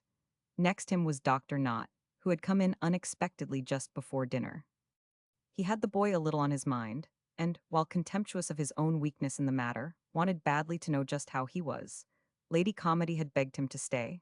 He could be excellent company when he pleased. He had laid aside his roughness of manner and been excellent company tonight. Next him was Ormiston, while the seats immediately below were occupied by the manservants, Winter at their head. Opposite to Richard, across the chapel, sat Lady Calmady. The fair, summer moonlight streaming in through the east window spread a network of fairy jewels upon her stately, grey-clad figure and beautiful head. Beside her was Mary Cathcart, and then came a range of dark, vacant stalls. And below these was a long line of women servants, ranging from Denny, in rustling, black silk, and Clara, alert and pretty, though a trifle tearful through many grades and orders, down to the little scullery maid, fresh from the keeper's cottage on the Warren homesick, and half scared by the grand gentlemen and ladies in evening dress, by the strange, lovely figures in the stained glass windows, by the great gold cross and flowers, and the rich altar cloth and costly hangings, but half seen in the conflicting light of the moonbeams and quivering candles. John Knott was impressed by the scene too, though hardly on the same lines as the little scullery maid. He had long ago passed the doors of orthodoxy and dogma. Christian church and heathen templicould, he have had the interesting experience of entering the latter were alike to him. The attitude and office of the priest, the same in every age and under every form of religion, filled him with cynical scorn. Yet he had to own there was something inexpressibly touching in the nightly gathering together of this great household, gentle and simple. And in this bowing before the source of the impenetrable mystery, which surrounds and encloses the so curiously urgent and vivid consciousness of the individual. He had to own, too, that there was something inexpressibly touching in the tones of Julius March's voice as he read of the young Galilean prophet going about and doing good simple and gracious record of human tenderness and pity, upon which, in the course of centuries, the colossal fabric of the modern Christianity, Catholic and Protestant, has been built up. And great multitudes came to him, read Julius, having with them those that were lame, blind, dumb, maimed, and many others, and cast them down at Jesus' feet, and he healed them. Insomuch that the multitude marveled when they saw the dumb to speak, and the maimed to be whole, and the lame to walk. How simple it all sounded in that sweet, old-world story. And yet how lamentably, in striving to accomplish just these same things, his own fairy-ching science failed. The maimed to be whole, the lame to walk involuntarily, he looked round at the boy beside him. Richard leaned back in his stall, tired with the long day and its varying emotions. His eyes were half closed, and his profile showed pale as wax against the background of dark woodwork. His eyebrows were drawn into a slight frown, and his face bore a peculiar expression of reticence. Once he glanced up at the reader, as though on a sudden a pleasant thought occurred to him. But the movement was a passing one. He leaned back in his stall again and folded his arms, with a movement of quiet pride, almost of contempt. Later that night, as her custom was, Catherine opened the door of Richard's room softly, and entering bent over his bed in the warm dimness to give him a last look before going to rest herself. Tonight Dickie was awake. He put his arms round her coaxingly. "Stay a little, mummy darling," he said. "I am not a bit sleepy. I want to talk." Catherine sat down on the edge of the bed. All the mass of her hair was unbound, and fell in a cloud about her to the waist. Richard, leaning on one elbow, gathered it together, held and kissed it. He was possessed by the sense of his mother's great beauty. She seemed so magnificently far removed from all that is coarse, spoiled, or degraded. She seemed so superb, so exquisite a personage. So he gazed at her, kissed her hair, and gently touched her arms, where the open sleeves of her white dressing gown left them bare, in reverential ecstasy. Catherine became almost perplexed. "My dearest, what is it?" she asked at last. "Oh, it's only that you are so perfect, mother," he said. "You make me feel so safe somehow. I am never afraid when you are there." "Afraid of what?" she asked. A hope came upon her that he had grown nervous of writing, and wanted her to help him to retire gracefully from the matter. But his next words undeceived her. He threw himself back against the pillow and clasped his hands under his head. "That's just it," he said. "I do not know exactly what I am afraid of, and yet I do get awfully scared at times. I suppose, mother, if one's in a good position we are in, you know nobody can eluce one very much." Lady Calmady's eyes blazed with indignation. "Eluce you? Who has ever dared to hint at, to dream of such a thing, dear Richard? Oh, no one, no one. Only I cannot help wondering about things, you know. And some people do get most awfully illused. I cannot help seeing that. Catherine paused before answering. The boy did not look at her. She spoke with quiet conviction, her eyes gazing out into the dimness of the room. I know, she said, almost reluctantly. And perhaps it is as well you should know it too, though it is sad knowledge. People are not always very considerate of one another. But a lucid cannot touch you, my dearest. You are saved by love, by position, by wealth. You are sure of that, mother? Sure, of course I am sure, darling, she answered. Yet even while speaking her heart sank. Richard remained silent for a space. Then he said with certain hesitancy, Mother, tell me, it is true then that I am rich. Quite true, Dick. But sometimes people lose their money. Catherine smiled. Your money is not kept in a stocking, dearest. I do not suppose it is, the boy said, turning towards her. But do not banks break? Yes, banks break, but a good many broken banks would not affect you. It is too long a story to tell you now, Dickie, but your income is very safe. It would almost need a revolution to ruin you. You are rich now, and I am able to save considerable sums for you yearly. It's awfully good of you to take so much trouble for me, mother, he interrupted, stroking her bare arm again delicately. To Catherine, his half-she endearments were the most delicious thing in life, so delicious that at moments she could hardly endure them. They made her heart too full. 8 years hence, when you come of age and I give account of my stewardship, you will be very rich, she said. Richard lay quite still, his eyes again fixed on the dimness. That's good news, he said at last, drawing a long breath. I saw things today, mother, while we were driving. It was nobody's fault. There was a fair with a menagerie and shows at Farley Row. I could not help seeing. Do not ask me about it, mother. I would rather forget if I can. Only it made me understand that it is safer for anyone like Madame, you know, to be rich. Richard sat up, flung his arms round her and kissed her with sudden passion. Beautiful mother, honey sweet mother, he cried, you have told me just everything I wanted to know. I will not be afraid any more. Then he added, in a charming little tone of authority, now you must not stay here any longer. You must be tired. You must go to bed and go to sleep. Book 3, La Belle Dame Sans Merci. Chapter 1, in which our hero's world grows sensibly wider. In the autumn of 1862, Richard Calmady went up to Oxford. Not through ostentation, but in obedience to the exigencies of the case, his going was in a somewhat princely sort, so that the venerable city, moved from the completeness of her scholarly and historic calm, turned her eyes, in a flutter of quite mundane excitement, upon the newcomer. Julius March accompanied Richard. Time and thought had moved forward, but the towers and spires of Oxford, her fair cloisters and enchanting gardens, her green meadows and noble elms, her rivers, Isis and Cherwell, remained as when Julius too had been among the young and ardent of her sons. He was greatly touched by this return to the holy city of his early manhood. He renewed old friendships. He reviewed the past, taking the measure calmly of what life had promised, what it had given of good.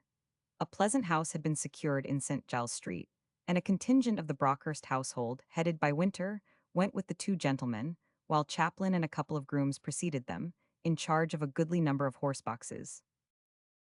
For that first saddle, fashioned now some 6 years ago by Josiah Appleyard of Farley Row, had worked something as near a miracle as ever yet was worked by pigskin.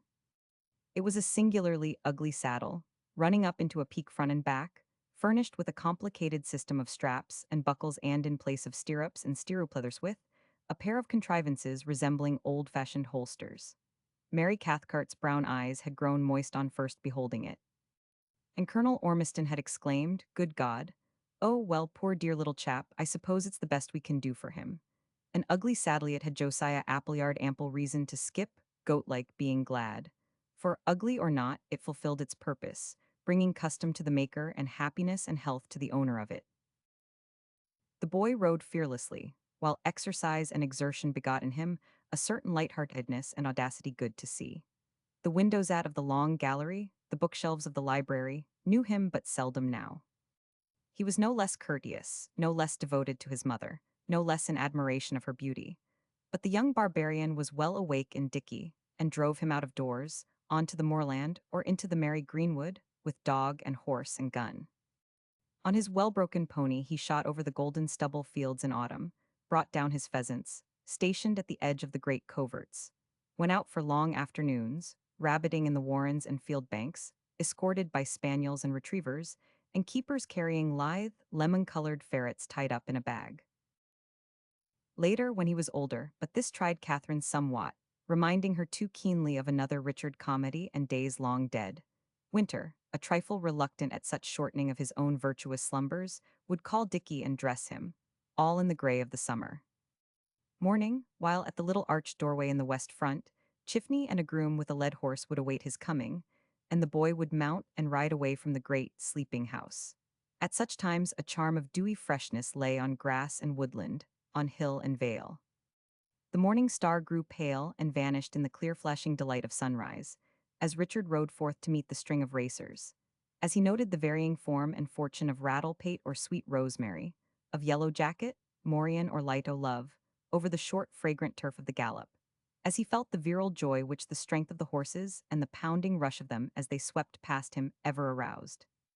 In him, then he would ride on, by a short cut, to the old red brick rubbing house, crowning the rising ground on the farther side of the lake, and wait there to see the finish, talking of professional matters with Chiffney meanwhile.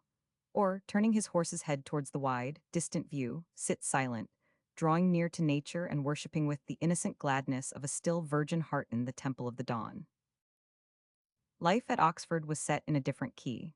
The university city was well disposed towards this young man of so great wealth and so strange fortunes, and Richard was unsuspicious and ready enough to meet friendliness halfway. Yet it must be owned he suffered many bad quarters of an hour. He was at once older in thought and younger in practical experience than his fellow undergraduates. He was cut off of necessity from their sports. They would eat his breakfasts, drink his wine, and show no violent objection to riding his horses. They were considerate, almost anxiously careful of him, being generous and good-hearted lads. And yet poor Dick was perturbed by the fear that they were more at ease without him, that his presence acted as a slight check upon their genial spirits and their rattling talk. And so it came about that though his acquaintances were many, his friends were few. Chief among the latter was Ludovic Keel, a younger son of Lord Fallowfield whom that kindly, if not very intelligent nobleman had long ago proposed to export from the Whitney to the Brockhurst nursery with a view to the promotion of general cheerfulness. Mr. Ludovic Keel was a rather superfine young gentleman, possessed of an excellent opinion of himself, and a modest opinion of other persons, father included. But under his somewhat supercilious demeanor there was a vein of true romance. He loved Richard Calmady, and neither time, nor opposing interests, nor certain black chapters which had later to be read in the history of life, destroyed or even weakened that love. And so Dick, finding himself at sad disadvantage with most of the charming young fellows about him in matters of play, turned to matters of work, letting go the barbarian side of life for a while. In brain, if not in body, he believed himself the equal of the best of them. His ambition was fired by the desire of intellectual triumph. He would have the success of the schools, since the success of the river and the cricket field were denied him. Not that Richard set any exaggerated value upon academic honors. Only two things are necessarithas at least was his code at that period never to lapse from the instincts of high-breeding and honor, and to see just as much of life, of men, and of affairs, as obedience to those instincts permits. Already the sense of proportion was strong in Richard, fed perhaps by the galling sense of personal deformity. Learning is but a part of the whole of man's equipment, and a paltry enough part unless wisdom go along with it. But the thirst of battle remained in Richard, and in this matter of learning, at least, he could meet men of his own age and standing on equal terms and overcome them in fair fight. And so, during the last 2 years of his university course, he did meet them and overcame, honors falling liberally to his share. Julius March looked on in pleased surprise at the exploits of his former pupil, while Ludovic Keel, with raised eyebrows and half-ender, half-firenical amusement, relaxing the corners of his remarkably beautiful mouth, would say, "Calmady, you really are a shameless glutton.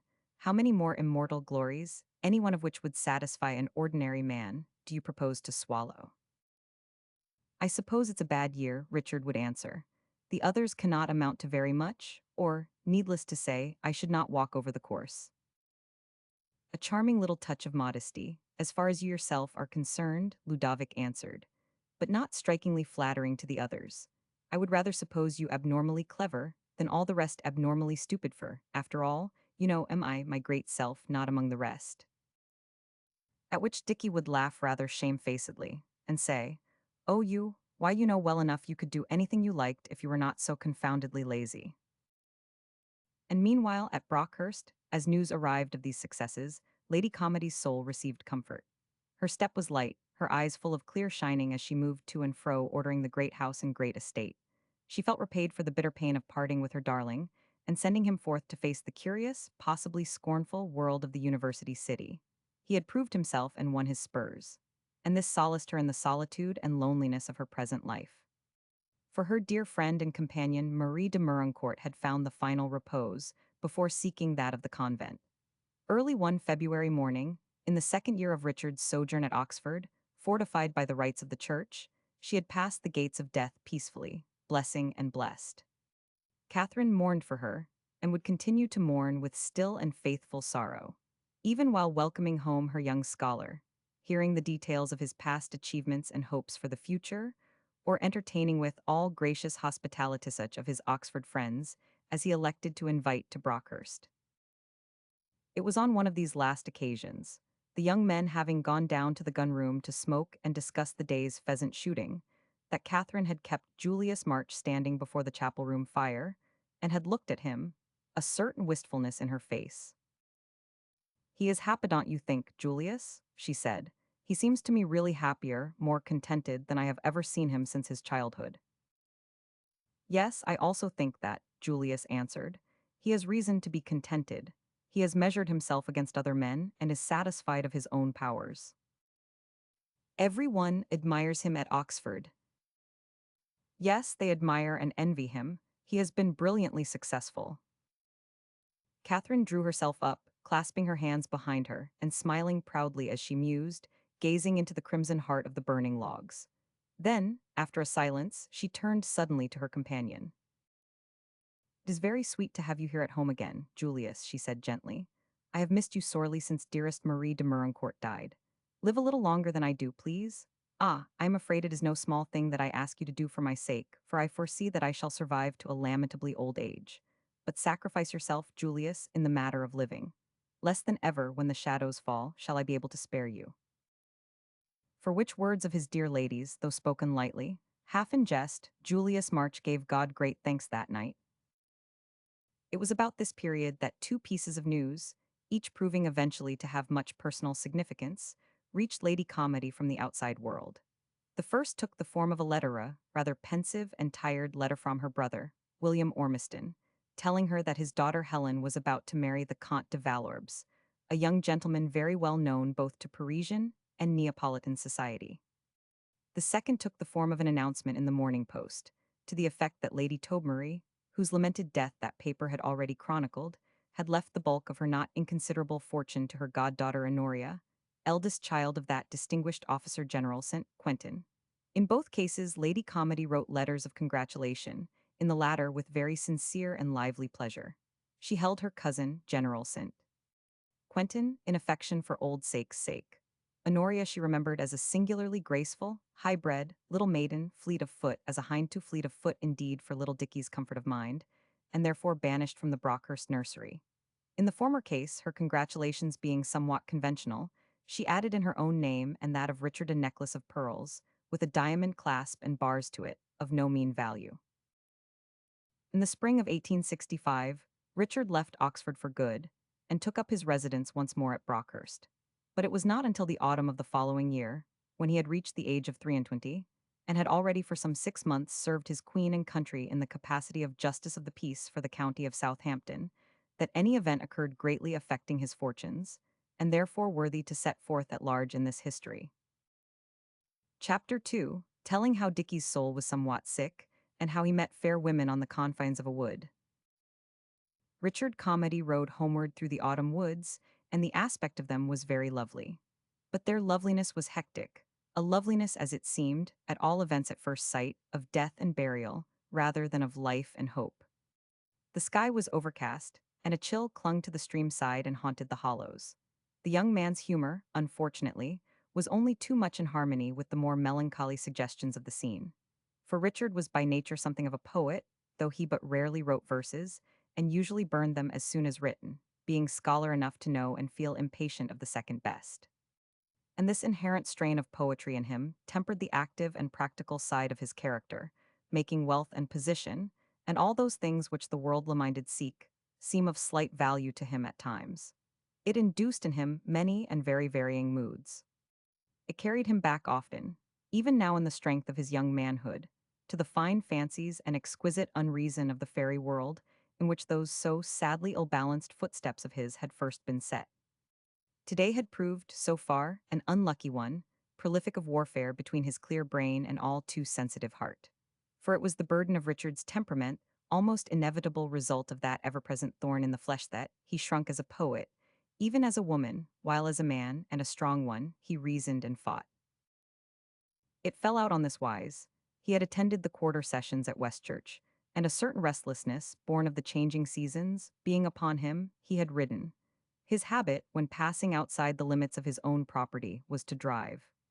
He became aware and, angrily conscious, his groom was aware, also that his appearance afforded a spectacle of the liveliest interest to the passers-by, that persons of very various age and class had stopped and turned to gaze at him, and that, while crossing the bridge, spanning the dark, oily waters of the canal, in the industrial quarter of the pushing, wide-awake county town, he had been the subject of brutal comment, followed by a hoarse laugh from the collarless throats of some dozen operatives and bargees loitering thereupon. The consequence was that the young man arrived in court, his eyes rather hard and his jaw set. Rich, well-born, not undistinguished too for his attainments, and only 23, Dicky had a fine fund of arrogance to draw upon yet. He drew upon it this morning, rather to the confusion of his colleagues upon the bench. Mr. Cathcart, the chairman, was already present, and stood talking with Mr. Seymour, the rector of Farley, a shrewd, able parson of the old sporting type. Captain Fox of Water End was there too, and so was Lemuel Image, eldest son of the Mr. Image, sometime mayor of Westchurch, who has been mentioned in the early pages of this chronicle. In the last 20 years, supported by ever-increasing piles of barrels, the Image family had mounted triumphantly upward in the social scale. Lemuel, the man in question, married a poor and distant relation of Lord Aldborough, the late Lord Lieutenant of the county, and had by this, and by a rather truculent profession of high Tory politics, secured himself a seat on the bench. He had given a fancy price, too, for that pretty little place, Frodsmill, the grounds of which form such an exasperating Naboth's vineyard in the heart of the Newlands property. Neither his person, nor his politics, nor his absence of culture, found favor in Richard Calmady's sight. And today, being somewhat on edge, the brewer's large, blustering presence and manner at once patronizing and servile struck him as peculiarly odious. Image betrayed an evil tendency to emphasize his remarks by slapping his acquaintances upon the back. He was also guilty of supposing a defect of hearing in all persons older than, or in any measure denied the absolute plethora of physical vigor so conspicuous in himself. He invariably raised his voice in addressing Richard, in return for which graceful attention Dicky most cordially detested him. Image is a bit of a cad, and certainly Calmady makes no bones about letting him know it, Captain Fox remarked to Mr. Seymour, as they drove back to Farley in the latter's dog-cart. Fortunately he has a hide like a rhinoceros, or we should have had a regular row between them more than once this morning. Calmady's generally charming, but I must say, when he likes, he can be about the most insolent fellow I have ever met, in a gentlemanlike way. A great deal of that is simply self-protective, the clergyman answered. It is not difficult to see how it comes about when you take his circumstances into account. If I was him, God forgive me, I know I should not be half so sweet-tempered. He bears it wonderfully well, all things considered.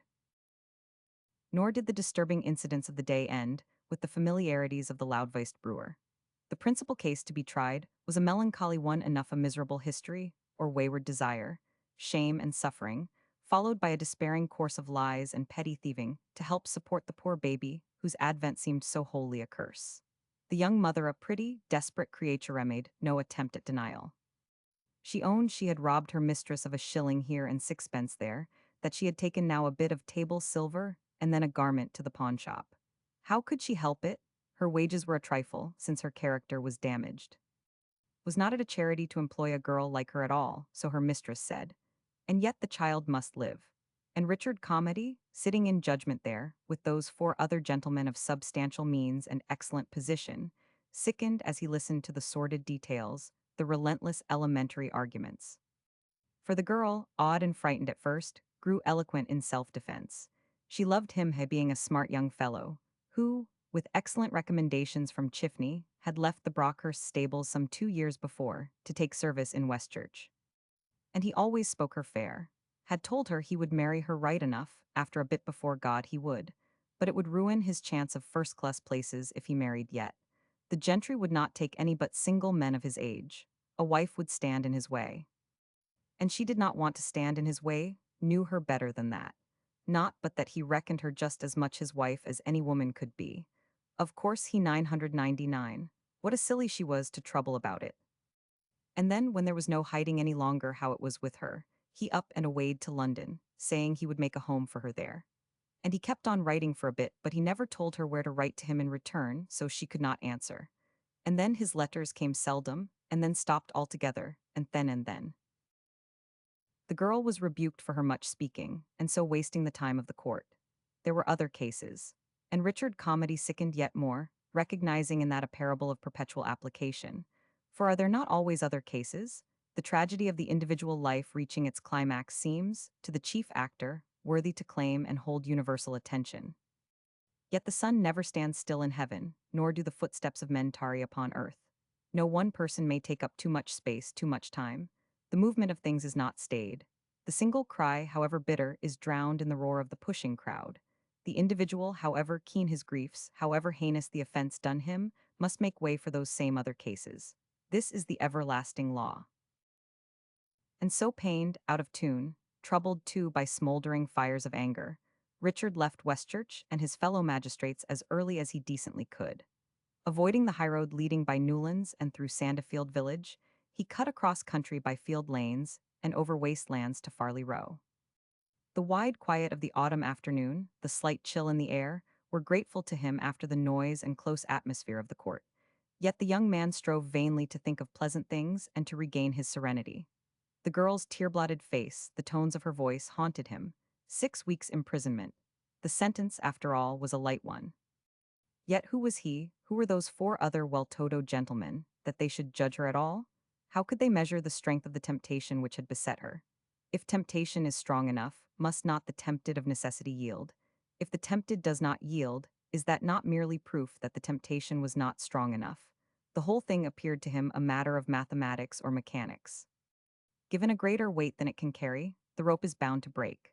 And then for those who have not felt the strain to blame the rope, punish the rope. It seemed to Richard, as he rode homeward, that human justice is too often a very comedy of injustice. It all appeared to him so exceedingly foolish. And yet society must be protected. Other pretty, weak, silly creatures must be warned, by such rather brutal object lessons, not to bear bastards or pawn their mistresses' spoons.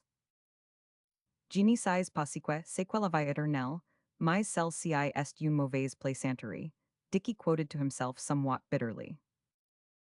He turned aside at Farley Row, following the narrow road that runs behind the houses in the main street and the great, vacant stables and outbuildings of the White Lion Inn.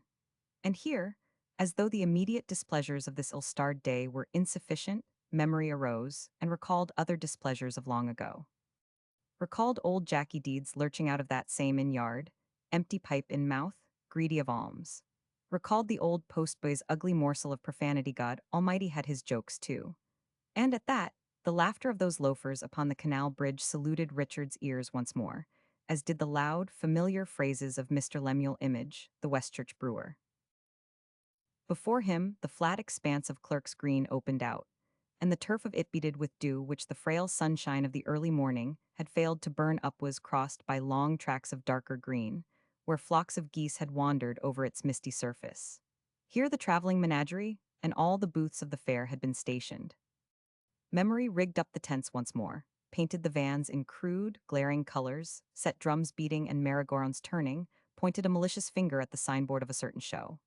How many times Richard had passed this way in the intervening years, and remembered in passing, yet thrown all hurt of remembrance from him directly and lightly. Today it gripped him. He put his horse into a sharp trot. Skirting the edge of the green, he rode down a rutted cart lane farm buildings, and well-filled rickyards on the left hand, forded the shallow, brown stream, which separates the parish of Farley from that of Sandefield and the tithing of Brockhurst. Ahead lay the wide, rough road, ending in a broken avenue of ancient oaks, and bordered on either hand by a strip of waste land overgrown with coarse grasses and low thickets of maplehuich, leads up to the entrance of the Brockhurst woods. Over these hung a soft, bluish haze, making them appear vast in extent, and appraising the dark ridge of the fir forest which crowns them to mountain height against the western sky. A covey of partridges ran up the sandy road before Richard's horse, and, rising at last, with a long-drawn whir of wings, skimmed the top of the bank and dropped into the pale stubble field on the other side of it.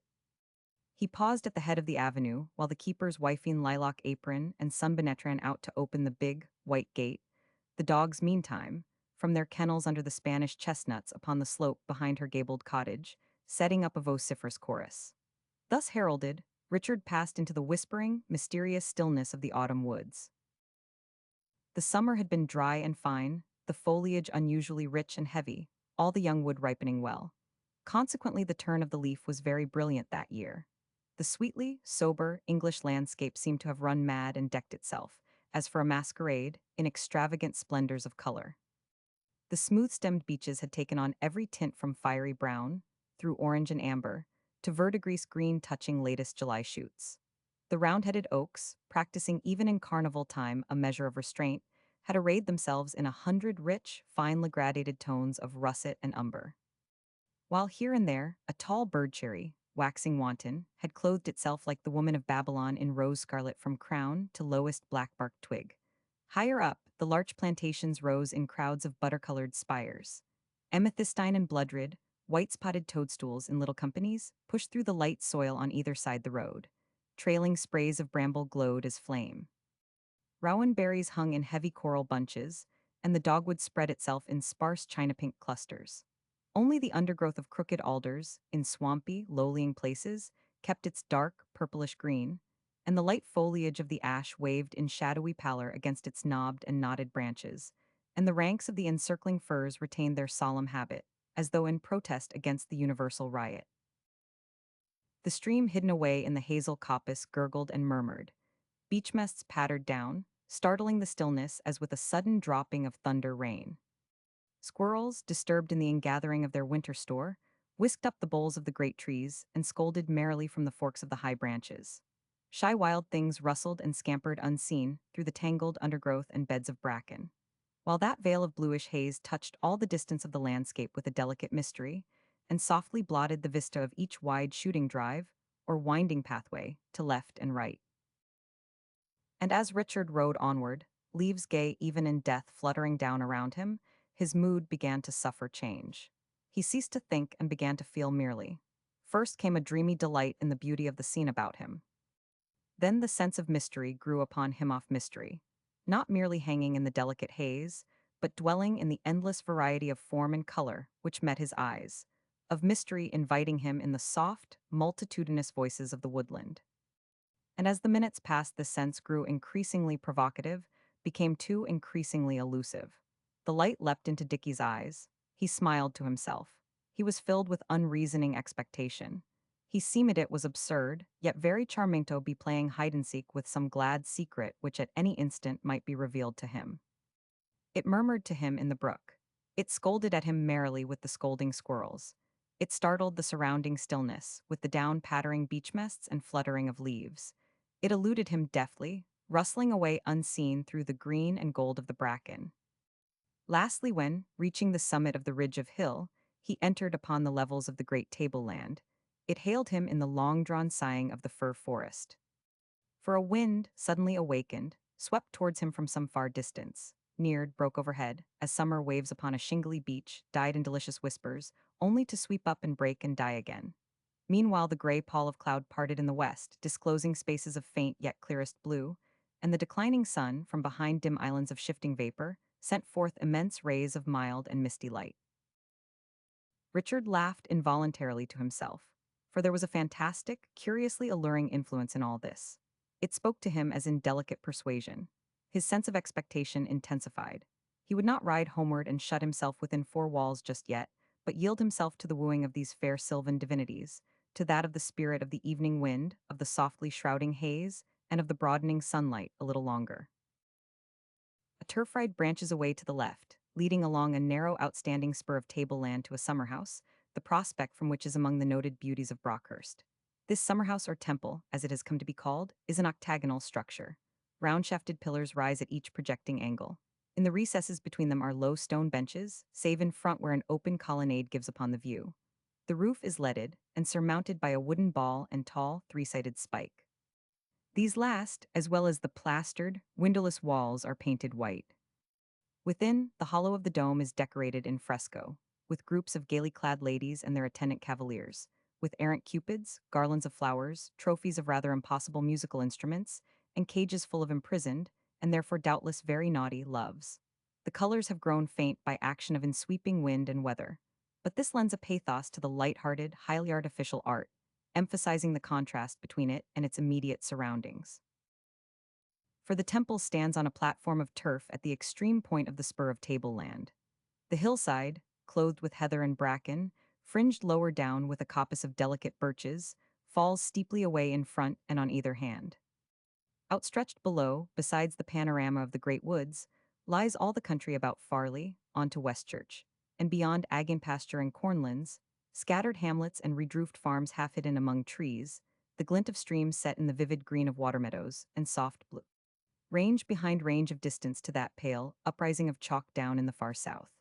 Upon the right, some quarter of a mile away, blocking the end of an avenue of ancient Scotch firs, the eastern facade of Brockhurst House shows, planted proudly upon the long gray and red lines of the terrace. Richard checked his horse, pausing to look for a moment at that well-beloved home. Then, musing, he let his horse go forward along the level turf ride. The glistering, gray dome and white columns of the temple, standing out against the spacious prospect, growing brightness of this last. Still chastened by the delicious autumn, haze captivated his imagination. There was, seen thus, a simplicity and distinction altogether classic in the lonely building. To him, it appeared not unfit shrine for the worship of that same all-pervasive spirit of mystery, not unfit spot for the revelation of that same glad, yet cunningly elusive secret, of which he suffered the so fond obsession. And so it was that when, coming abreast of the building, the sound of young voicewomen's voice and finely modulated laughter saluted his ear. Though startled, for no stranger had the right of entry to the park, he was by no means displeased. This seemed but part of the all-pervasive magic of this strange afternoon. Richard smiled at the fantasies of his own mood, yet he forgot to be shy, forgot the distressing self-consciousness which made him shrink from the observation of strangers, especially those of the other sex. The adventure tempted his fancy. Even familiar things had put on a new and beguiling vesture in the last half hour, so there were miracles abroad, perhaps.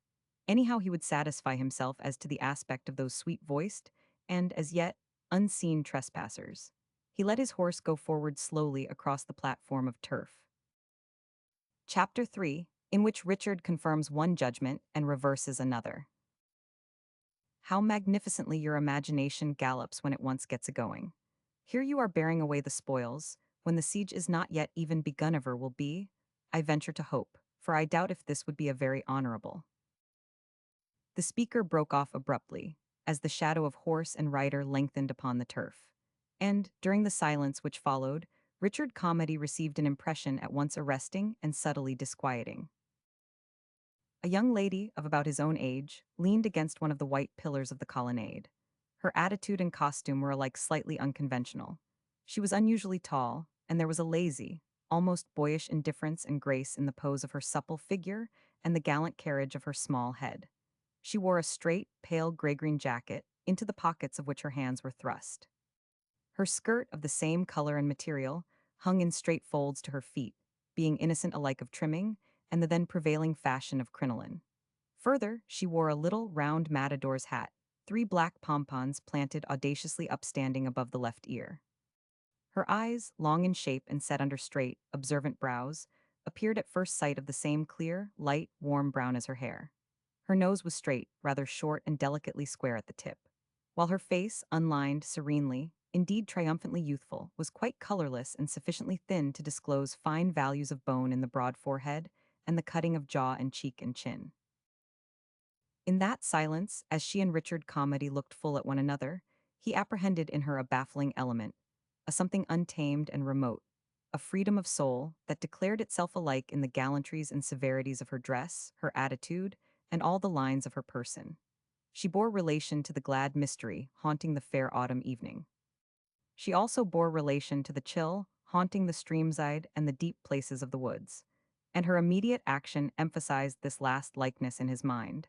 When he first beheld her, she was bright, with a certain teasing insouciance.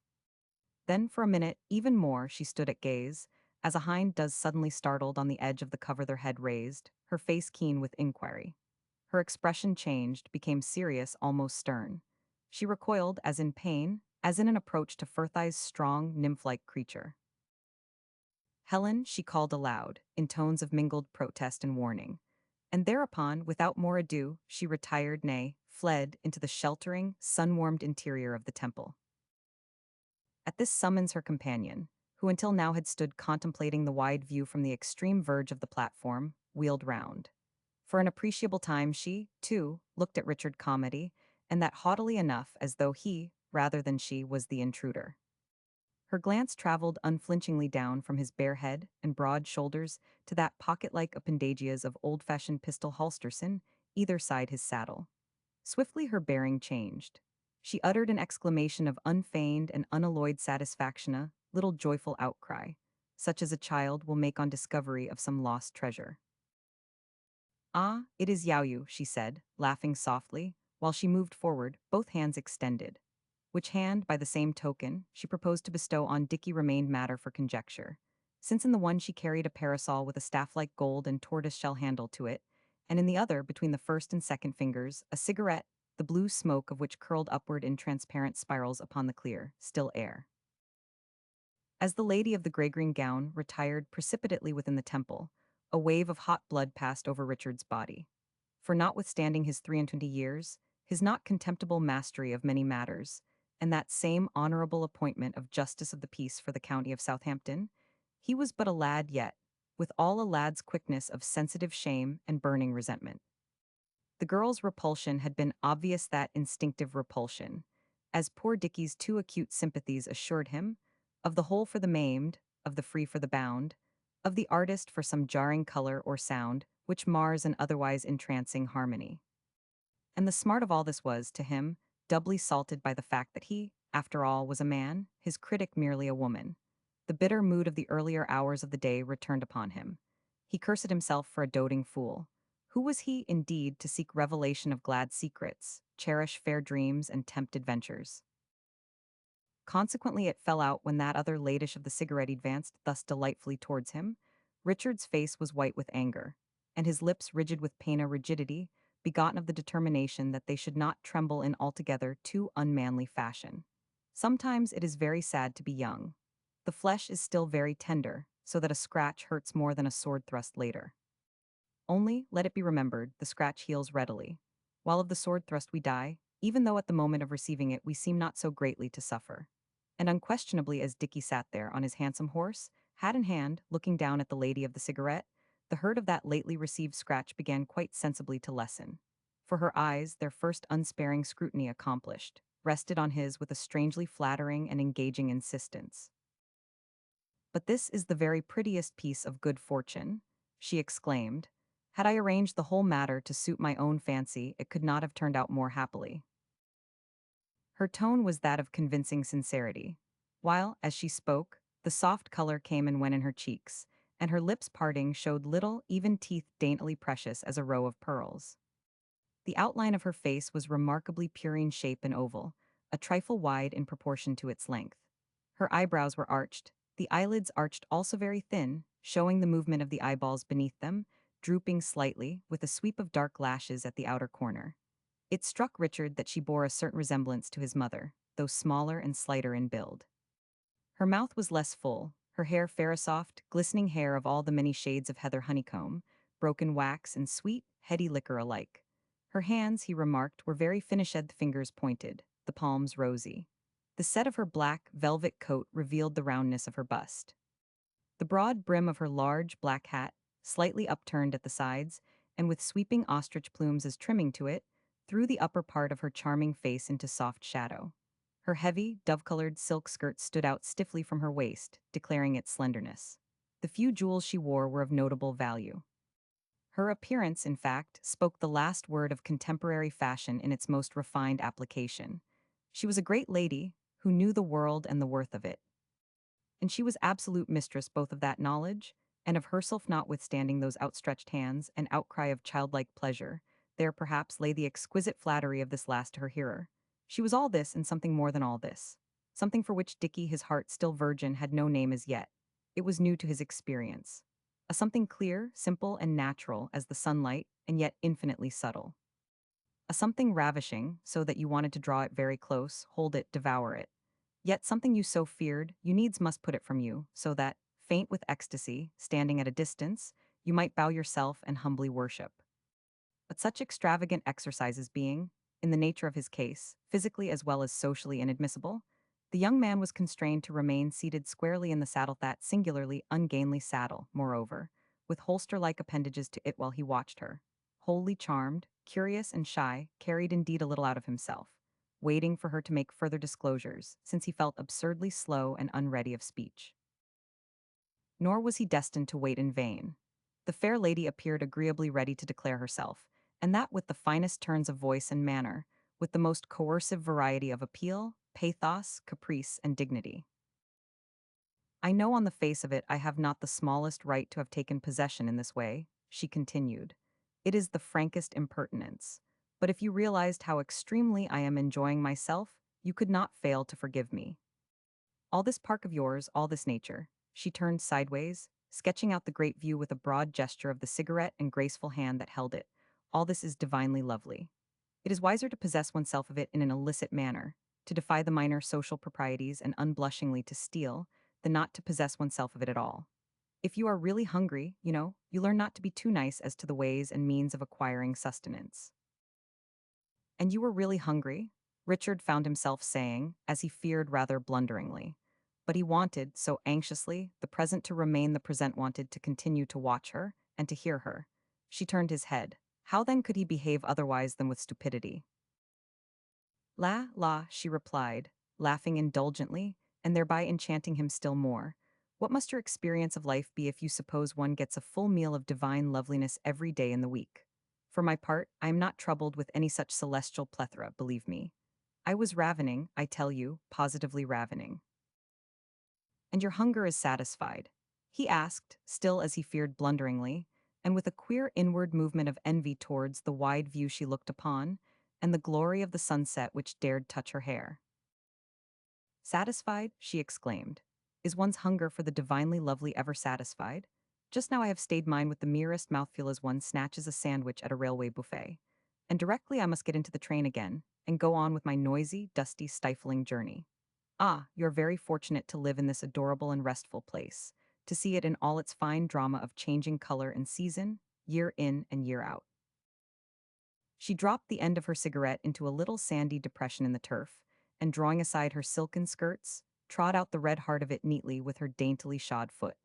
Just then the other lady, she of the grey-green gown, came from within the shelter of the temple, and stood between the white pillars of the colonnade. Dick's grasp tightened on the handle of the hunting crop lying across his thigh. "Am I so very fortunate?" he said, almost involuntarily. His companion looked up, smiling, her eyes dwelling on his with a strange effect of intimacy. Wholly flattering, wholly, indeed, distracting to common sense. "Yes, you are fortunate," she answered, speaking slowly. "And some day, Richard, I think you will come to know that."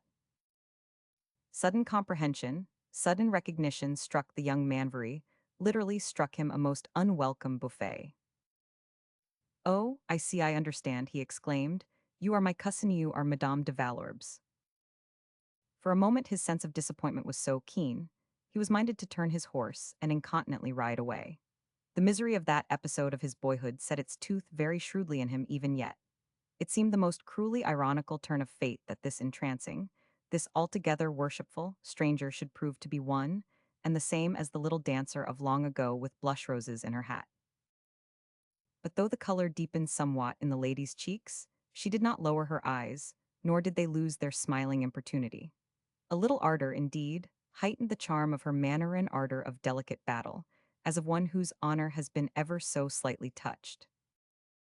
Certainly, I am your cousin, Helen de Valorbes, she replied. You are not sorry for that, Richard, are you? At this moment I am increasingly glad to be your cousin, though not perhaps so very particularly glad to be Helen de Valorbes. Then she added, rapidly, we are here in England for a few weeks. My father and one troublesome, distressing things had happened, and he perceived I needed change. He brought me away. London proved a desert and a dust heap. There was no solace, no distraction from unpleasant thoughts to be found there. So we telegraphed and came down last night to the kind people at Newlands. Naturally, my father wanted to see Aunt Catherine. I desired to see her also, well understood, for I have heard so much of her talent and her great beauty. But I knew Thay's brother and sister would wish to speak of the past, and find their happiness in being very sad about it all. At our ages and mineth sadness of any past one may possess, is a good deal too present with one still to afford in the least consoling subject of conversation. Madame de Valorbes spoke with a certain vehemence. Do not you think so, Richard? She demanded. And Richard could but answer, very much out of his heart, that he did indeed think so. She observed him a moment, and then her tone softened. The color deepened yet more in her cheeks. She became at once prettily embarrassed and prettily sincere. And then, to tell you quite the truth, I am a trifle afraid of Aunt Catherine. I have always wanted to come here and to see you. Beauty is an absurd confession to make. I have been scared at the idea of meeting Aunt Catherine, and that is the real reason why I made Honoria take refuge with me in this lovely park of yours, instead of going on with my father to the house. There is a legend, a thrice accursed legend in our family. My mother employs it even yet when she proposes to reduce me to salutary depths of humility that I came. She brought me her once long ago, when I was a child, and that I was fiendishly naughty, that I behaved odiously. Madame de Valorbes stretched out her hands, presenting the rosy palms of them in the most engaging manner. But it cannot be true, she protested. Why, in the name of all folly, let alone all common decency, should I behave odiously? It is not like me. I love to please, I love to have people care for me. And so I cannot but believe the legend is the malign invention of some nurse or governess, whom, poor woman, I probably plagued handsomely enough in her day, and who, in revenge, rigged up this detestable scarecrow with which to fright me. Then, moreover, I have not the faintest recollection of the affair, and one generally has an only too vivid memory of one's own sins. Surely, mon cher cousin, surely I am innocent in your sight, as in my own? You do not remember the episode either. Whereupon Dicky, looking down at her, and still enchanted notwithstanding his so sinister discovery, being first and always a gentleman, and secondly, though as yet unconsciously, a lover, proceeded to lie roundly. Lied, too, with a notable cheerfulness, born as cheerfulness needs, must be of every act of faith and high generosity. I remember it, of course not, he said, so let the legend be abolished henceforth and forevermore. Here, once and for all, Cousin Helen, we combine to pull down and bury that scarecrow. Madame de Valorbes clapped her hands softly and laughed. And her laughter, having the merit of being perfectly genuine for, the young man very really pleased her fancy was likewise very infectious. Richard found himself laughing too, he knew not why, save that he was glad of heart. And now that matter being satisfactorily disposed of, you will come to Brockhurst often, he said. It seemed to him that a certain joyous equality had been established between him and his divinity, both by his repudiation of all former knowledge of her, and by their moment of laughter. He began fearlessly to make her little offerings. Do you care about riding? I am afraid there is not much to amuse you at Brockhurst, but there are always plenty of horses. And I adore horses. Do you care about racing? We have some rather pretty things in training this year. I should like awfully to show them to you. But here the conversation, just setting forth in so agreeable a fashion, suffered interruption. For the other lady, she of the grey-green gown, sauntered forward from the temple. The carriage of her head was gallant, her air nonchalant as ever, but her expression was grave, and the delicate thinness of her face appeared a trifle accentuated. She came up to Madame de Valorbes and passed her hand through the latter's arm caressingly. You know, really, Helen, we ought to go, if we are not to keep your father and the carriage waiting. Then she looked up with a certain determined effort at Richard Calmady. We promised to meet Mr. Ormiston at the first park gate, she added in explanation. That is nearly a mile from here, is not it? About three-quarter shardly that, he answered. Her eyes were not brown, he perceived, but a clear, dim green, as the soft gloom in the underspaces of a grove of ilexes. They affected him as fearlessly observant eyes that could judge both men and things, and could also keep their own counsel. Will you give your mother Honoria St. Quentin's love, please, she went on. I stayed here with her for a couple of days the year before last, while you were at Oxford. She was very good to me. Now, Helen, come. I shall see you again, Richard cried to the lady of the cigarette. But his horse, which for some minutes had been increasingly fidgety, backed away down the hillside, and he could not catch the purport of her answer. To the lady of the grey-green gown and eyes he said nothing at all. Chapter 4, Julius March bears testimony. So you really wish me to ask them both to come, Richard? Lady Calmady stood on the tiger skin before the gun-room hearth. Upon the said hearth a merry, little fire of pine logs clicked and chattered. Even here, on the dry upland, the night air had an edge to it, while in the valleys there would be frost before morning, ripening that same splendor of autumn foliage alike to greater glory and swifter fall. And the snap in the air, working along with other unwanted influences, made Catherine somewhat restless this evening. Her eyes were dark with unspoken thought. Her voice had a ring in it. The shimmering, black satin dress and fine lace she wore gave a certain magnificence to her appearance.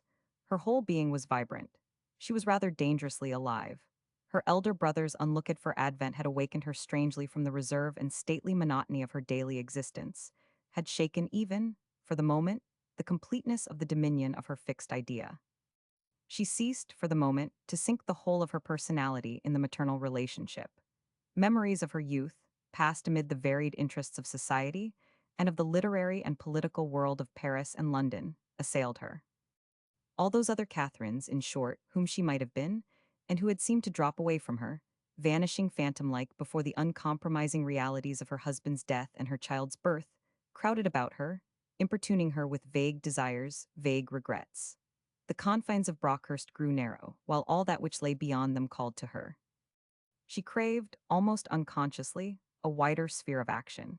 She longed to obtain, and to lend a hand in the shaping of events and making of history.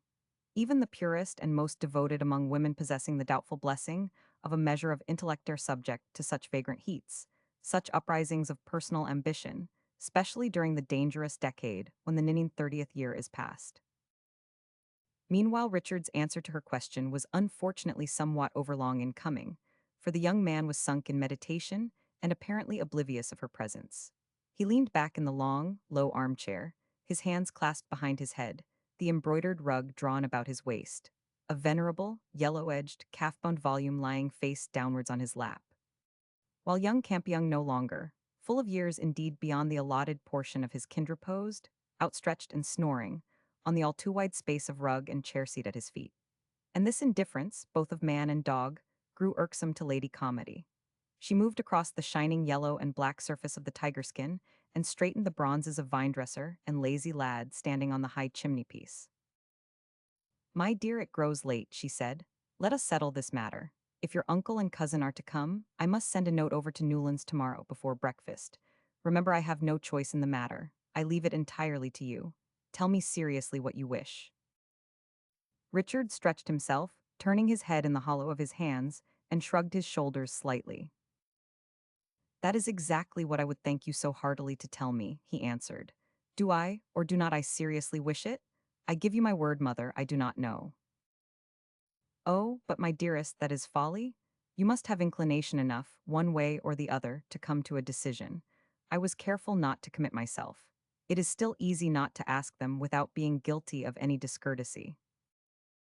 It is not that, Richard said. It is simply that being anything but heroic, I am trying of two evils to choose the least.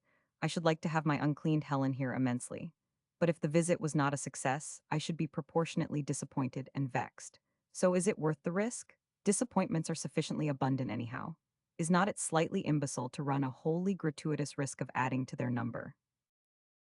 Then the fixed idea began stealthily, yet surely, to reassert its dominion, for there was a perceptible flavor of discouragement in the young man's speech. Dickie, there is nothing wrong. Is there nothing the matter tonight? Oh dear no, of course not, he answered, half closing his eyes. Nothing in the world's the matter. He unclasped his hands, leaned forward and patted the bulldog lying across the rug at his feet. At least nothing more than usual, nothing more than the abiding something which always has been and always will be the matter. Ah, my dear, Catherine cried softly.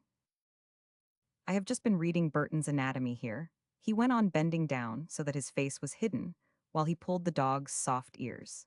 He assures all whom it may concern that bodily imperfections do not a whit blemish the soul or hinder the operations of it, but rather help and much increase it.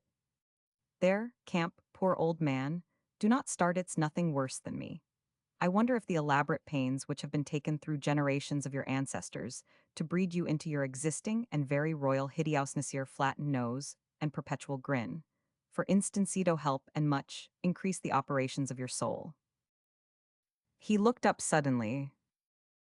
What do you think, mother? I think, my darling, she said, that perhaps neither you nor I are quite ourselves tonight. Oh, well, I have had rather a beastly day. Richard dropped back against the chair cushions again, clasping his hands behind his head. Or I have seemed to have it, which comes practically to much the same thing. I confess I have been rather hipped lately. I suppose it's the weather. You are not really in a hurry, mother, are you? Come and sit down.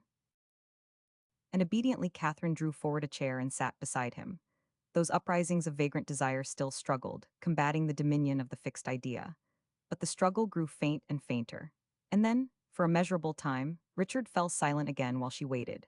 Verily there is no sharper discipline for a woman's proud spirit than that administered, often quite unconsciously, by the man whom she loves. We gave a wretched girl 6 weeks today for robbing her mistress, he remarked at last. It was a flagrant case, so I suppose we were justified. In fact, I do not see how we could have done otherwise, but it went against me awfully all the same. She has a child to support. Jim Good got her into trouble and deserted her like a cowardly young blackguard. However, it's easy to be righteous at another person's expense. Perhaps I should have done the same in his place. I wonder if I should.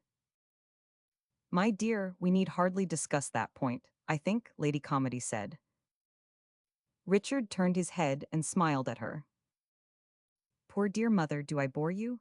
But it is so comfortable to grumble. I know it's selfish. It's a horrid bad habit, and you ought to blow me up for it. But then, mother, take it all round. Really, I do not grumble much, do I? No, no, Catherine said quickly. Indeed, Dickie, you do not. I have been awfully afraid, though, lately, that I do grumble more than I imagine. He went on, straightening his head, while his handsome profile showed clear cut against the dancing brightness of the firelight. But it's almost impossible always to carry something about with you which you hate, and not let it infect your attitude of mind, and, in a degree, your speech. 20 or 30 years hence it may prove altogether sufficient and satisfactory to know how his lips worked, obliging him to enunciate his words careful that bodily imperfections do not a whit blemish the soul or hinder its operations there. In short, an added means of grace. Think of it, is not it a nice, neat, little arrangement, sort of spiritual consolation stakes? Only I am afraid I am some 2 or 3 decades on the near side of that comfortable conclusion yet, and I find. Richard shifted his position, letting his arms drop along the chair arms with a little thud. He smiled again, or at all events essayed to do so.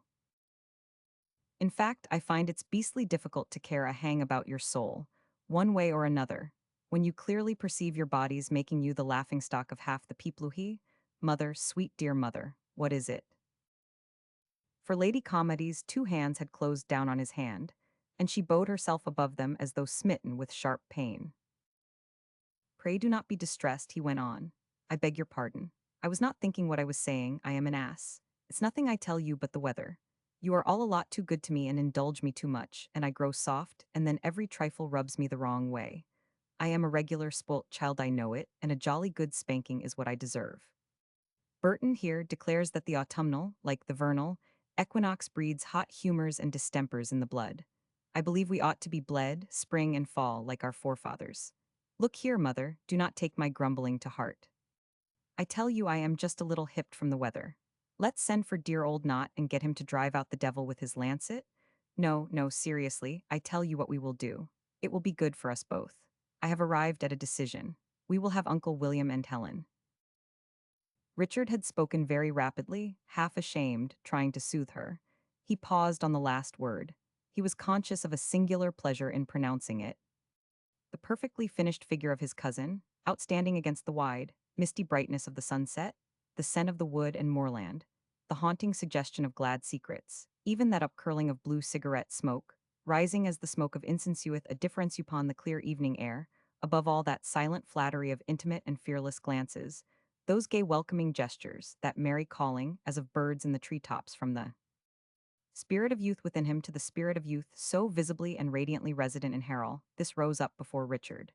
He grew reckless, though reckless of precisely what, innocent as he was, in fact, although mature in learning, he knew not as yet. Only he turned on his mother a face at once eager and shy, coaxing her as when in his long-ago baby days he had implored some petty indulgence or the gift of some coveted toy on which his little heart was set. Yes, let us have them, he said. You know Helen is very charming. You will admire her, mother. She is as clever as she can stick, one sees that at a glance. And she is very much grand dame too, and, oh, well, she is a whole lot of charming things. And her coming would be a wholesome breaking up of our ordinary ways of going on. We are usually very contented at least, I think Soyu, and dear Julius, and I, but perhaps we are getting into a bit of a rut. Helen's society might prove an even more efficacious method of driving out my blue devils than Knott's lancet or a jolly good spanking. He laughed quietly, patting Catherine's hand but looking away. And there is no denying it would be a vastly more graceful one, don't you think so? Thus were smoldering fires of personal ambition quenched in Lady Calmady, as so often before. Richard's tenderness brought her to her knees. She hugged, with an almost voluptuous movement of passion, that half-rejected burden of maternity, gathering it close against her heart once more. But, along with the rapture of self-surrender, came 1,000 familiar fears and anxieties. For she had looked into Dicky's mind, as he spoke out his grumble, and had there perceived the existence of much which she had dreaded, and to the existence of which she had striven to blind herself. My darling, she said, with a certain hesitation, I will gladly have them if you wish itly you remember what happened long ago when Helen was here last. Yes, I know I was afraid you would think of that, but you can put that aside. Helen's not the smallest recollection of it. She told me so this afternoon. Told you so, Catherine repeated. Yes, he said, it was awfully sweet of her. Evidently she had been bullied about her unseemly behavior when she was small, till you and I and Brockhurst had been made into a perfect bugbear. She's quite amusingly afraid of you still. But she's no notion what really happened. Of course she cannot have, or she could not have mentioned the subject to me. Richard shrugged his shoulders. Obviously it would have been impossible. There was a pause. Lady Calmady rose. The young man spoke with conviction, yet her anxiety was not altogether allayed. Impossible, he repeated. Pretty mother, do not disquiet yourself. Trust me. To tell you the truth, I have felt today's it very foolish, that I should like someone of my own age for a little while, as don't you know a playfellow. Catherine bent down and kissed him. But mother love is not, even in its most self-sacrificing expression, without torments of jealousy. My dear, you shall have your playfellow, she said, though conscious of a tightening of the muscles of her beautiful throat. Good night, sleep well. She went out, closing the door behind her. The perspective of the dim-lighted corridor and the great hall beyond struck her as rather sadly lifeless and silent. What wonder indeed that Richard should ask for a companion, for something young? Love made her selfish and cowardly, she feared. She should have thought of this before. She turned back, again opening the gun-room door. Richard had raised himself. He stood on the seat of the chair, steadying himself by one hand on the chair back, while with the other he pulled the rug from beneath the sleepy bulldog. Wake up, you lazy old beggar, he was saying. Get down, cannot you? I want to go to bed and you block the way, lying there in gross comfort, snoring. Make yourself scarce, old man. If I would your natural advantages in the way of locomotion, I would not be so slow of using them. He looked up and slipped back into a sitting position hastily. Oh, mother, I thought you had gone, he exclaimed almost sharply. And to Catherine, overstrung as she was, the words came as a rebuke. My dearest, I will not keep you, she said. I only came back to ask you about Honoria St. Quentin. What about her? She is staying at Newlands. The two girls are friends, I believe. She seemed to me a fine creature when last I saw her. She knows the world, yet struck me curiously untouched by it. She is well read, she has ideas, some of them a little extravagant, but time will modify that. Only her head is awake as yet, not her heart, I think. Shall I ask her to come too? So that we may wake up her heart? Richard inquired coldly. No thanks, dear mother, that's too serious an undertaking. Have her another time, please. I saw her today, and no doubt my taste is bad, but I must confess she did not please me very much. Norwich is more to the point in this connection, perhaps did I please her. Would you ring the bell, please, as you are there? I want Powell. Thanks so much. Good night. Some 10 minutes later, Julius March, after kneeling in prayer, as his custom was, before the divinely sorrowful and compassionate image of the Virgin Mother and the dead Christ, looked forth through the manna-paned study window into the clarobscure of the windless autumn night. He had been sensible of an unusual element in the domestic atmosphere this evening, and had been vaguely disquieted concerning both Catherine and Richard. It was impossible but that, as time went on, life should become more complicated at Brockhurst, and Julius feared his own inability to cope helpfully with such complication. He entertained a mean opinion of himself. It appeared to him he was but an unprofitable servant, unready, tongue-tied, lacking in resource. A depression possessed him which he could not shake off. What had he to show, after all, for these 50-odd years of life granted to him? He feared his religion had walked in silver slippers, and would so walk to the end. Could it then, in any true and vital sense, be reckoned religion at all? Gross sins had never exercised any attraction over him. What virtue was there, then, in being innocent of gross sin? But to those other sins of defective moral courage in speech and action, sins arising from over-fastidiousness, had he not yielded freely? Was he not a spiritual valetudinarian? He feared so, offered in the eternal mercy endless precious opportunities of service. He had been too weak, too timorous, too slothful to lay hold on them. And so, as it seemed to him very justly, tonight confession, prayer, adoration, left him unconsoled. Then, looking out of the manna-paned window, while the shame of his barrenness clothed him even as a garment, he beheld Lady Calmady pacing slowly over the grey quarries of the terrace pavement. A dark, fur-bordered mantle shrouded her tall figure from head to foot. Only her face showed, and her hands folded stiffly high upon her bosom, strangely pale against the blackness of her cloak. Ordinarily, Julius would have scrupled to intrude upon her lonely walk. But just now the cry within him for human sympathy was urgent. Her near neighborhood in itself was very dear to him, and she might let fall some gracious word testifying that, in her opinion at least, his life had not been wholly vain. For very surely that which survives when all other passions are uprooted and cast forth survives, even in the case of the true ascetic, and sainties the unquenchable yearning for the spoken approval of those whom we love and have loved. And so, pushed by his poverty of self-esteem, Julius March, throwing a plaid on over his cassock, went out and paced the grey quarries beside Catherine Calmady. On one hand rose the dark, rectangular masses of the house, crowned by its stacks of slender, twisted chimneys. On the other lay the indefinite and dusky expanse of the park and forest. The night was very clear. The stars were innumerable, fierce, cold points of pulsing light, Orion's jeweled belt and sword flung wide against the blue-black vault, Cassiopeia seated majestic in her golden chair. Northward, above the walled gardens, the bear pointing to the diamond flashing of the pole star. While across all high heaven, dusty with incalculable myriads of worlds, stretched the awful and mysterious highroad of the Milky Way. The air was keen and tonic, though so still. An immense and fearless quiet seemed to hold all things, a quiet not of sleep, but of conscious and perfect equilibrium, a harmony so sustained and complete that to human ears it issued, of necessity, in silence. And that silence Lady Calmady was in no haste to break. Twice she and her companion walked the length of the terrace, and back, before she spoke. She paused, at length, just short of the arcade of the further garden hall. This great piece of the night puts all violence of feeling to the blush, she said. One perceives that 1,000 years are very really as one day. That calms one with a vengeance. Catherine waited, looking out over the vague landscape, clasping the fur-bordered edges of her cloak with either hand. It appeared to Julius that both her voice and the expression of her face were touched with irony. There is nothing new under the sun, she went on, nor under the visiting moon, nor under those somewhat heartless stars.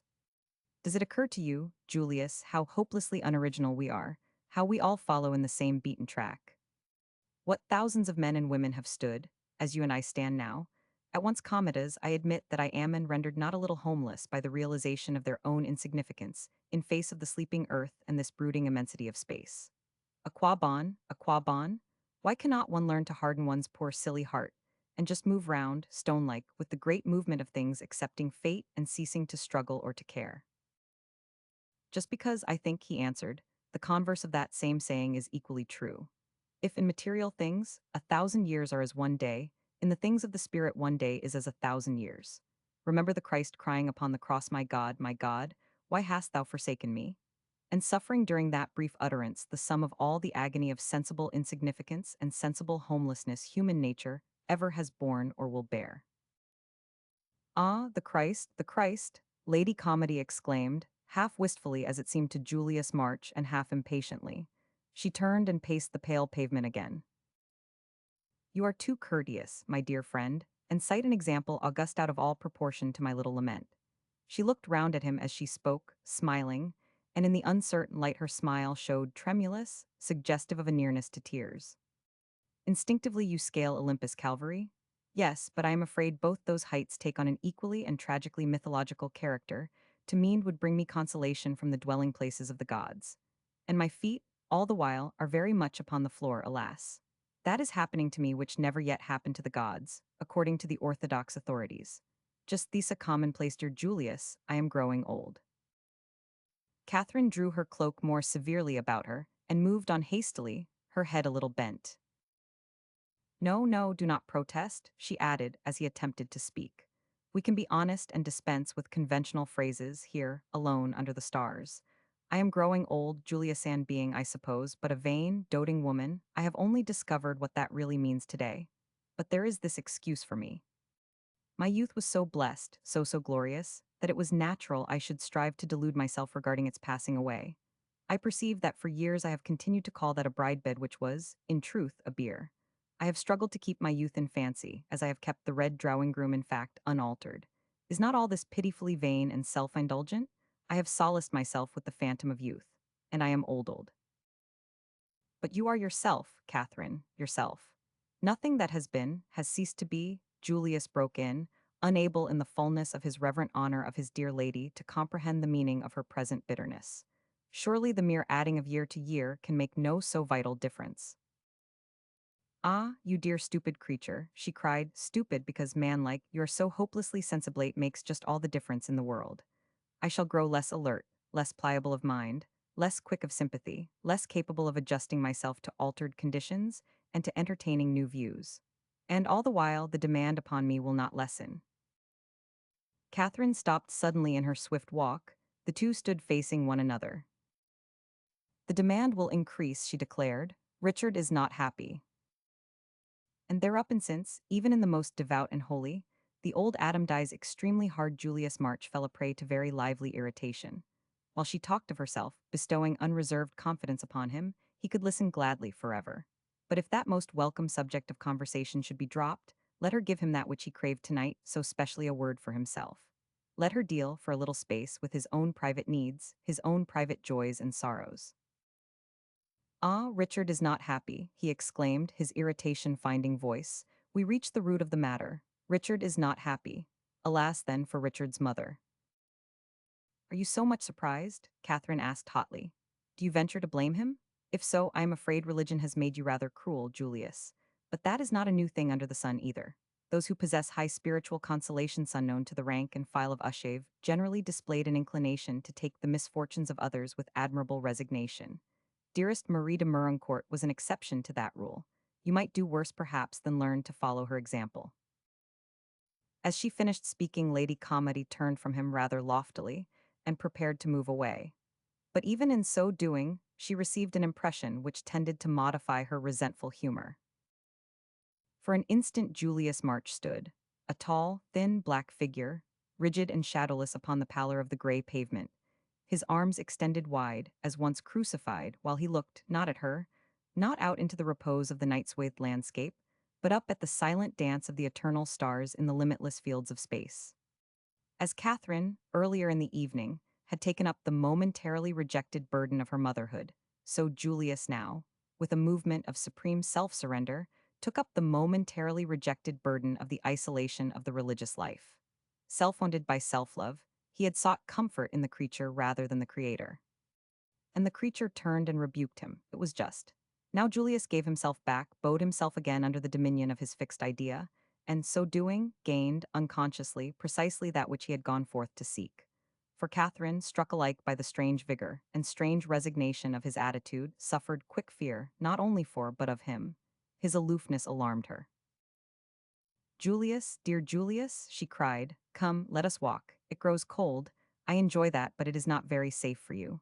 And pardon me, dear friend, I spoke harshly just now. I told you I was getting old.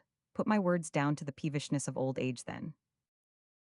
Catherine smiled at him with a sweet, half-playful humility. Her face was very wan, and speech not coming immediately to him, she spoke again. "You have always been very patient with me. You must go on being so." "I ask nothing better," Julius said. Lady Calmady stopped, drew herself up, shook back her head. "Ah, what sorry creatures we all are," she cried, rather bitterly. "Discontented, unstable, forever kicking against the pricks and fighting against the inevitable. Always crying to one another, see how hard this is, know how it hurts, feel the weight. My poor darling cries to Methet is natural enough, Catherine Possidand, as it should be. But I must needs run out and cry to you. In this we are like links of an endless chain. What is the next link, Julius? To whom will you cry in your turn?" "The chain is not endless," he replied. "The last link of it is riveted to the steps of the throne of God. I will make my cry there my threefold cry for you, for Richard, and for myself, Catherine." Lady Calmady had reached the arched side door leading from the terrace into the house. She paused, with her hand on the latch. "Your God and I quarreled nearly 24 years agonot when Richard, my joy, died. But when Richard, my sorrow, was born," she said, "I own I see no way, short of miracle, of that quarrel being made up." "Then a miracle will be worked," he answered. "Ah, you forget I grow old," Catherine retorted, smiling, "so that for miracles the time is at once too long and too short." Chapter 5, telling how Queen Mary's crystal ball came to fall on the gallery floor. This world is unquestionably a vastly stimulating and entertaining place, if you take it aright, namely, if you recognize that it is the creation of a profound humorist, is designed for wholly practical and personal uses, and proceed to adapt your conduct to that knowledge in all lightheartedness and good faith. Thus, though in less trenchant phrase, since she was still happily very young, meditated Madame de Valorbes, while standing in the pensive October sunshine upon the wide flight of steps which leads down from the main entrance of Brockhurst House. Tall, stone pinnacles alternating with seated griffins long of tail, fierce of beak and sharp of clawbill, in each of the many angles of the descending stone, balustrade on either hand. Behind her, the florid, though rectangular, decoration of the house front ranged up, story above story, in arcade and pilaster, heavily mullioned window, carven plaque and string course, to pairs of matching pinnacles and griffins, these last rampant, supporting the comedy shield and coat of arms, quaint forms of which break the long line of the pierced stone parapet in the center of the facade, and rise above the rusty red of the low-pitched roofs, until the spires of the one and crested heads of the other are outlined against the sky. About her feet the peafowl stepped in mincing and self-conscious eleganza cocks with rustlings of heavy trailing quills, the hens and half-grown chicks with squeakings and whiffling subdued, conversational accompanied by the dry tap of many bills picking up the glossy grains of Indian corn, which she let dribble slowly down upon the shallow steps from between her pretty fingers. She had huddled a soft sable tippet about her throat and shoulders. The skirt of her indigo-colored, poplin dress, turning upon the step immediately above that on which she stood, showed some inches of rose-scarlet, silken frill lining the hem of it. Helen de Valorbes had a lively consciousness of her surroundings. She enjoyed every detail of them. Enjoyed the gentle, southwesterly wind which touched her face and stirred her bright hair. Enjoyed the plaintive autumn song of a robin perched on a rose-grown wall. Enjoyed the impotent ferocity of the guardian griffins. Enjoyed the small sounds made by the feeding peafowl, the modest Quaker greys and the imperial splendors of their plumage. She enjoyed the turn of her own wrist, its gold chain bracelet, and the handsome lace falling away from and displaying it, as she held out the handfuls of corn. She enjoyed even that space of rose scarlet declaring itself between the dull blue of her dress and the gray, weathered surface of the stone. But all these formed only the accompaniment, the ground tone, to more reasoned, more vital enjoyments. Before her, beyond the carriage sweep, lay the square lawn enclosed by red walls and by octagonal pepper-pot summer-houses, where and unwillingly, yet in obedience to the wild justice of revenge Roger Ormiston had shot the clown, half-brother to Touchstone, racehorse of mournful memory. As a child Helen had heard that story. Now her somewhat light, blue-gray eyes, their beautiful lids raised wide for once, looked out curiously upon the space of dew-powdered turf, while the corners of her mouth a trifle thin-lipped, yet soft and dangerously sweet for kissing turned upward in a reflective smile.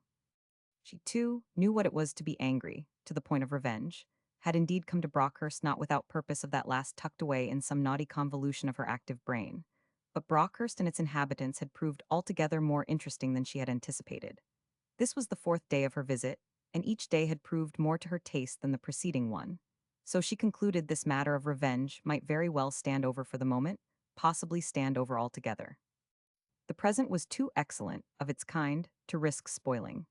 Helen de Valorbes valued the purple and fine linen of a high civilization, nor did she disdain, within graceful limits, to fare sumptuously every day.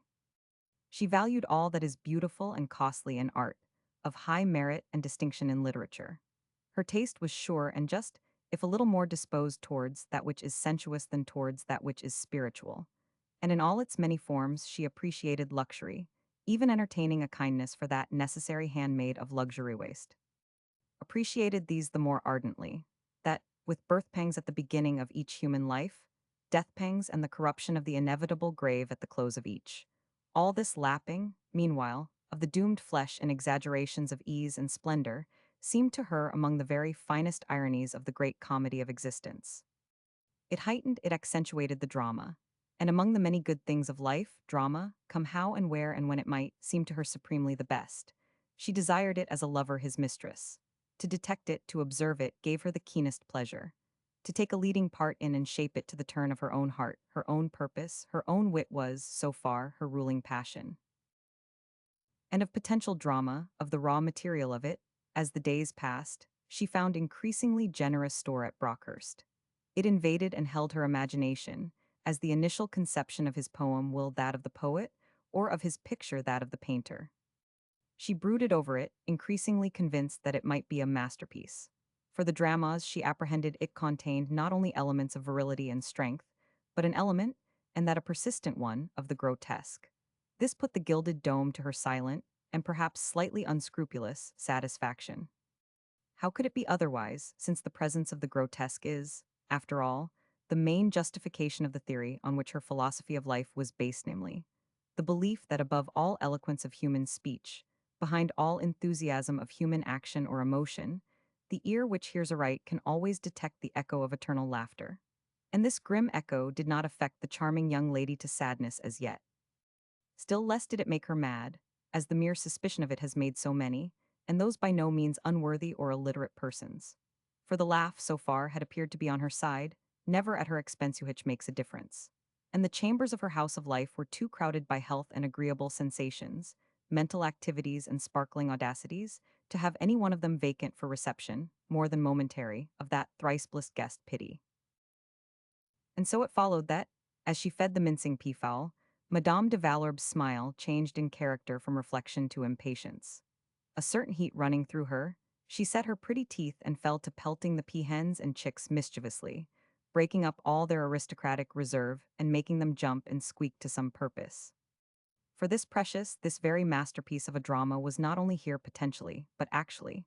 It was alive. She had felt it move under her hand or under her heart, which was it, yesterday evening.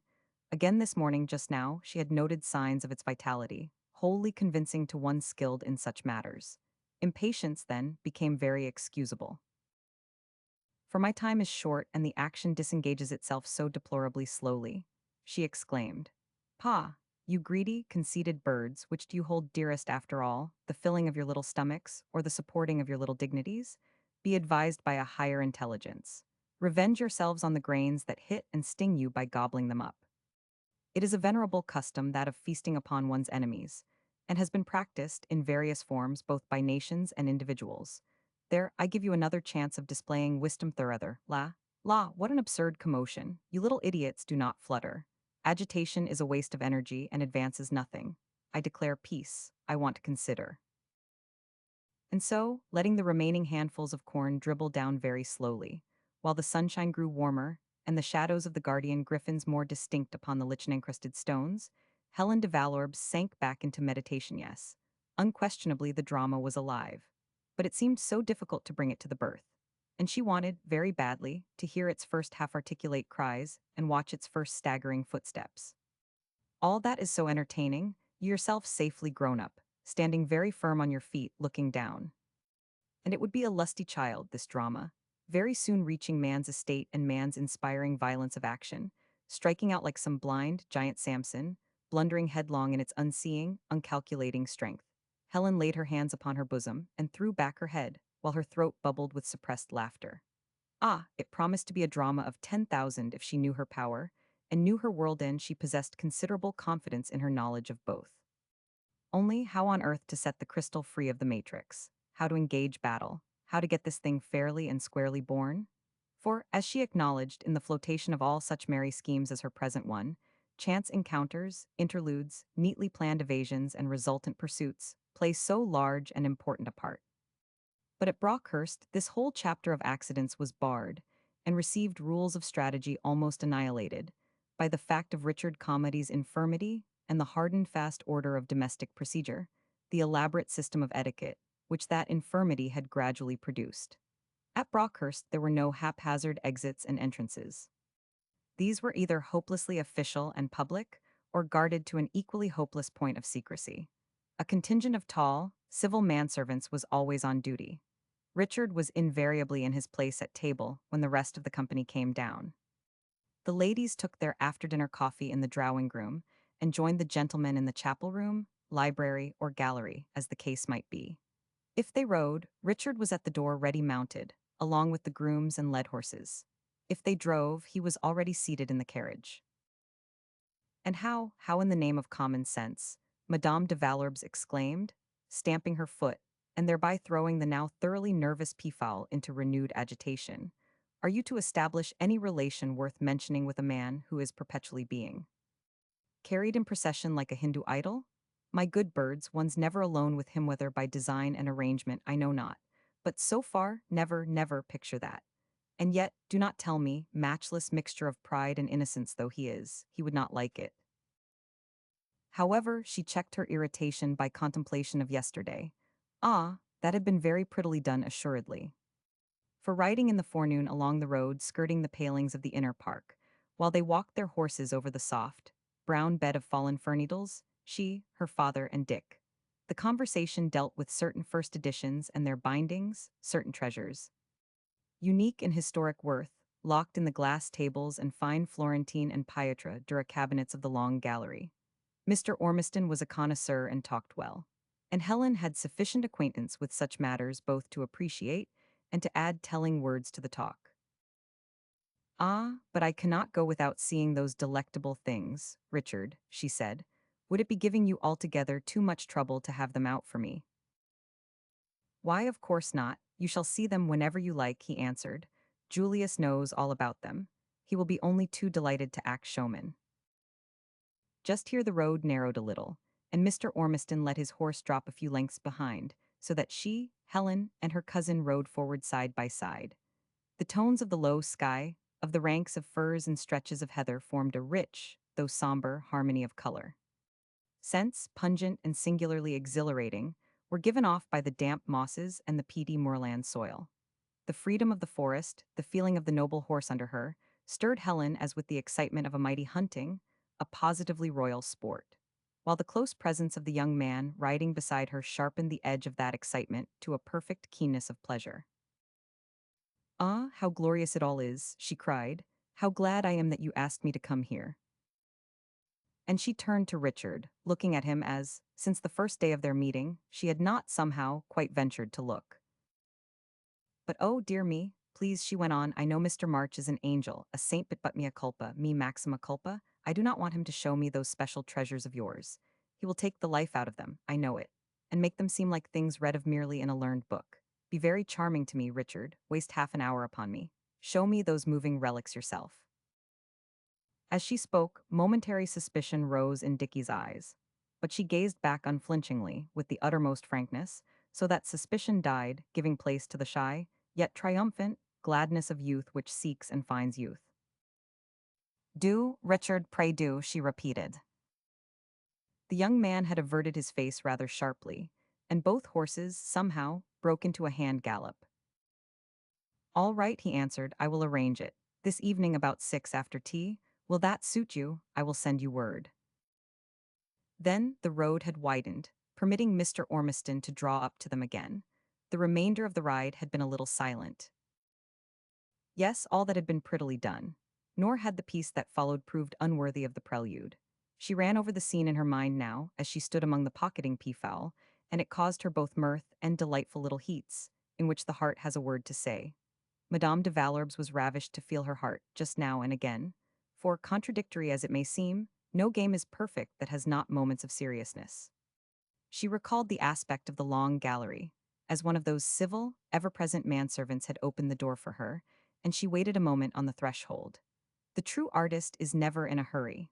The breadth of the great room immediately before her showed very bright with candlelight and lamplight. But that died away, through gradations of augmenting obscurity, until the extreme end, towards the western bay, melted out into complete darkness. This produced an effect of almost limitless length which moved her to a childish, and at first pleasing, fancy of vague danger and effect heightened by the ranges of curious and costly objects standing against, or decorating, the walls in a perspective of deepening gloom. Turquoise-colored, satin curtains, faded to intimate accord with the silvered surface of the paneling, were drawn across the wide windows. They reached to the lower edge of the stonework merely, leaving blottings of impenetrable shadow below. While, as culmination of interest, as living center of this rich and varied setting, was the figure of Richard Calmady, as his custom was, only to the waist seated in a high-backed chair drawn close against an antique oak table, upon which a small Pietra dura cabinet had been placed. The doors of the cabinet stood open, displaying slender columns of jasper and porphyry, and little drawers encrusted with raised work in marbles and precious stones. The young man sat stiffly upright, as one who listens, expectant. His expression was almost painfully serious. In one hand he held a string of pearls, attached to which, and enclosed by intersecting hoops of gold, was a crystal ball that shone with the mild effulgence of a mimic moon. And the great room was so very quiet that Helen, in her pause upon the threshold, had remarked the sound of raindrops tapping upon the many window panes as with impatiently nervous fingers. And this bred in her a corresponding nervousness sensation to her, heretofore almost unknown. The darkness yonder began to provoke a disagreeable impression, queerly challenging both her eyesight and her courage. Old convent teachings, regarding the Prince of Darkness and his emissaries, returned upon her. What if diabolic shapes lurked there, ready to become stealthily emergent? She had scoffed at such archaic fancies in the convent, yet, in lonely hours, had suffered panic fear of them, as will the hardiest skeptic. A certain little scar, moreover, carefully hidden under the soft hair arranged low on her right temple, smarted and pricked. In short, her habitual self-confidence suffered partial eclipse. She was visited by the disintegrating suspicion, for once, that the eternal laughter might, possibly, be at her expense, rather than on her side. But she conquered such suspicion as contemptible, and cast out the passing weakness. The bare memory of it angered her now, causing her to fire a volley of yellow corn at a lordly peacock, which sent him scuttling down the steps on to the gravel in most plebeian haste. Yes, she had speedily cast out her weakness, thank heaven. What was all the pother about after all? This was not the first time she had played merry games with the affairs and affections of men. Madame de Valorbes smiled to herself, recalling certain episodes, and shook her charming shoulders gleefully as she looked out into the sunny morning. And then, was there not ample excuse? This man moved her more than any. She swore he 999. Her attitude towards him was something new, something quite different, thereby justifying her campaign. And therefore, all the bolder for her brief self-distrust and hesitation, she had swept across the great room, light of foot and almost impertinently graceful of carriage. "Here you are at last," Dickie had exclaimed with a sigh as of relief. "I shall not want anything more, Powell. You can come back when the dressing bell rings. Then, as the valet closed the door behind him, he continued rapidly. Not that I propose to victimize you till then, Helen. You must not stay a bit longer than you like. I confess I am awfully fond of this room. I am almost ashamed to think how much time I waste in it. Doing what? Oh, well, just dreaming. You see, it contains samples of the doings of all my father's people, and I return to primitive faiths here and to perform acts of ancestor worship. Ah, I like that, Helen said, and she 999. Picture this man, long of arm, unnaturally low of stature, and astonishingly eyes, quite astonishingly good-looking, moving about among these books and pictures, these trophies of war and of sport, these oriental jars, tall almost as himself, and all the other strange furnishings from out distant years and distant lands. Picture him emerging from that well of soft darkness yonder, for instance.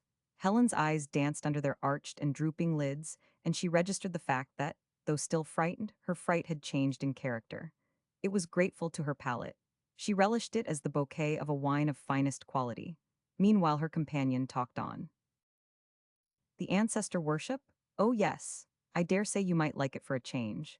Getting it as I do, as habitual diet, it is not remarkably stimulating. The natural man prefers to find occasion for worshipping himself rather than his ancestors, after all, you know. But a little turn of it will serve to fill in a gap and lessen the monotony of your visit. I am afraid you must be a good deal bored, Helen. It must seem rather terribly humdrum here after Paris and Naples, and will most places, at that rate, as you know them.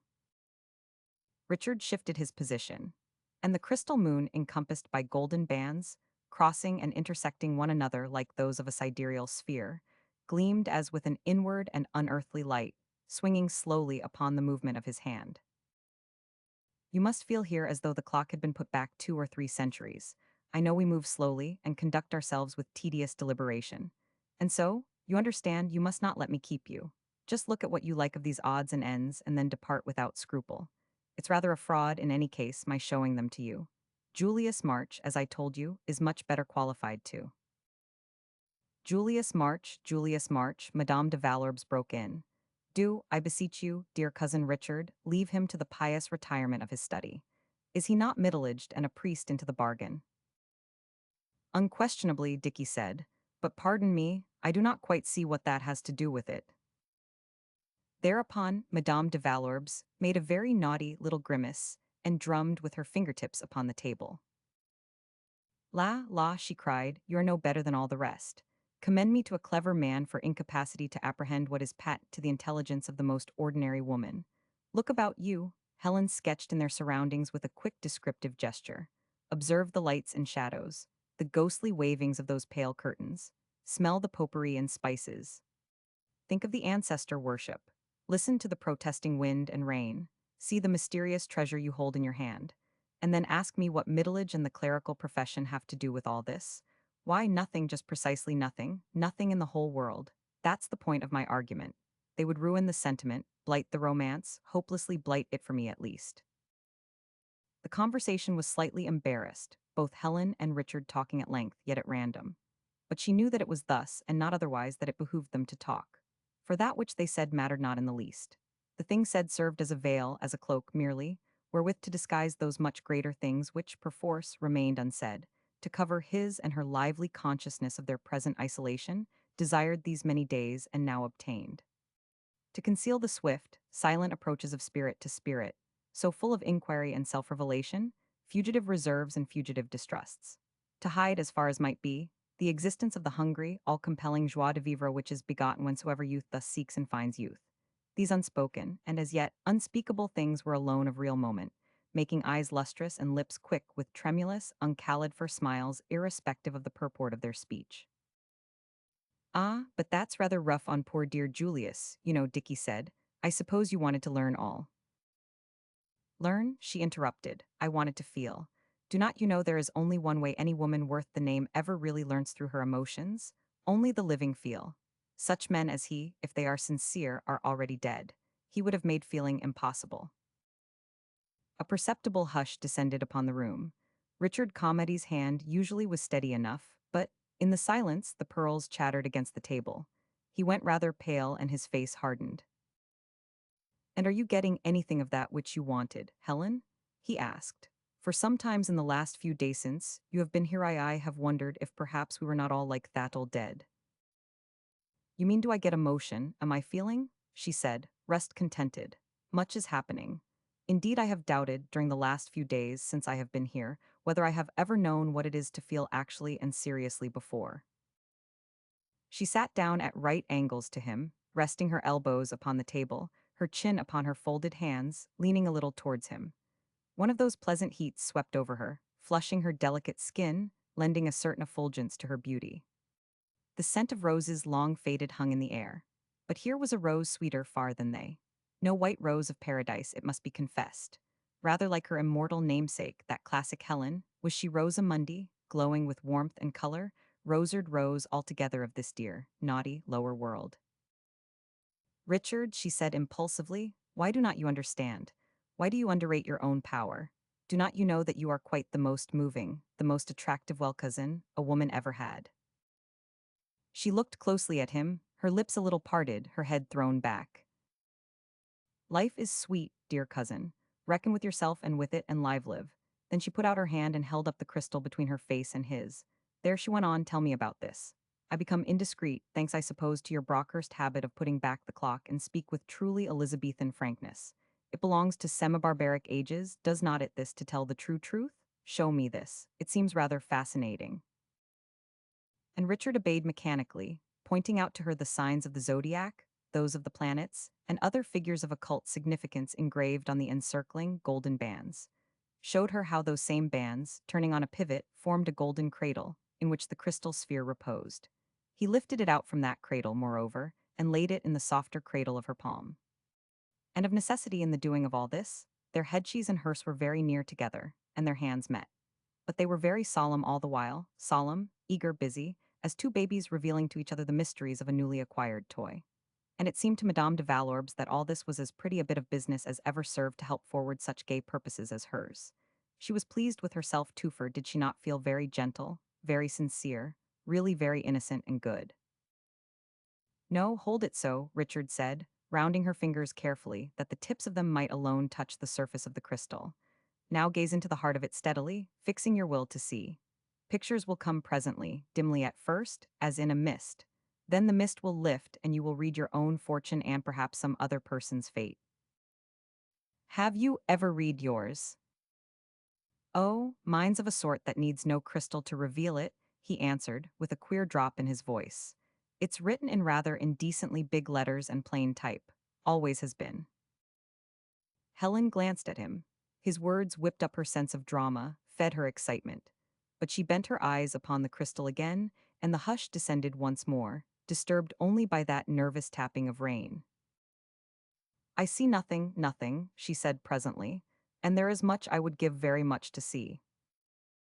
You must gaze with a simple intention. The young man's voice came curiously hoarse and broken. Purify your mind of all desire. Helen did not raise her head. Alas, if those are the conditions of revelation, my chances of seeing are extremely limited. To purify one's mind of all desire is to commit emotional suicide. Of course I desire, all the while I desire. And equally of course you desire. Everyone who is human and in their sober senses must do that. Absence of desire means idiocy, or what? For an instant she looked up at him, a very devil of dainty malice in her expression, in the shrug of her shoulders too, beneath their fine laces, and the affected sobriety of that same dull blue poplin gown. Or priestly, saintly middle age from, which may heaven in its mercy ever deliver us, she said. Richard shifted his position a little, gathering himself back from her, so near neighborhood of fact, of which the young lady was not unaware. I am not quite sure whether I echo your prayer, he said slowly. I doubt whether that attitude, or one approximate to it, is not the safest and best for some of us. Safest, no doubt. Madame de Valorbes' eyes were bent on the crystal sphere again. As it is safer to decline a duel, than go out and meet your man. Best? On that point you must permit me to hold my own opinion. The word best has many readings according to the connection in which it is employed. Personally, I should always fight. Whatever the odds. Whatever the odds, and almost immediately Madame de Valorbes uttered a little cry. curiously at variance with her bold words. Something is moving inside the crystal, something is coming. I do not half like it, Richard. Perhaps we are tempting Providence. Yes, it moves like mist rising off a river. It is poisonous. Some woman has looked into this before, a woman of my temperament, and read an evil fortune. I know it. Tell me quick, how did the crystal come here? To whom did it belong? To Mary Stuart. Mary, Queen of Scots, Dicky said. Ah, unhappy woman, illumined woman, you should have told me that before and I would never have looked. Here, take it, lock it up, hide it, let no woman ever look in it again. As she spoke, Helen crossed herself hastily, pushing the magic ball towards him. But, as though endowed with life and volition of its owner, was it merely that Dick's hand was even yet not quite of the steadiest. It evaded his grasp, fell off the table edge and rolled, gleaming moonlike, far across the floor, away behind the pedestal of the bronze Pompeian Antinous, into the dusky shadow of those ghostly waving, turquoise satin curtains. With a sense of catastrophe upon her, Helen had sprung to her feet. Even now, standing in the peaceful warmth of the autumn sunshine, among the feeding peafowl, the remembrance of it caused her a little shiver. For at sight of that gleaming ball hurrying across the carpet, all the nervousness, the distrust of herself, the vague spiritual alarms, which had beset her on first entering the room, returned on her with tenfold force. The superstitious terrors of the convent-bred girl mastered the light-hearted skepticism of the woman of the world, and regions of sinister possibility seemed disclosing themselves around her. "Oh, how horrible! What does it mean?" she cried. And Richard answered cheerily, somewhat astonished at her agitation, trying to reassure her. "Mean? Nothing, except that I was abominably awkward and the crystal abominably slippery. What does it matter? We can find it again directly." Then, self-forgetful in the fullness of his longing to pacify her, Richard had pushed his chair back from the table, intending to go in search of the vagrant jewel.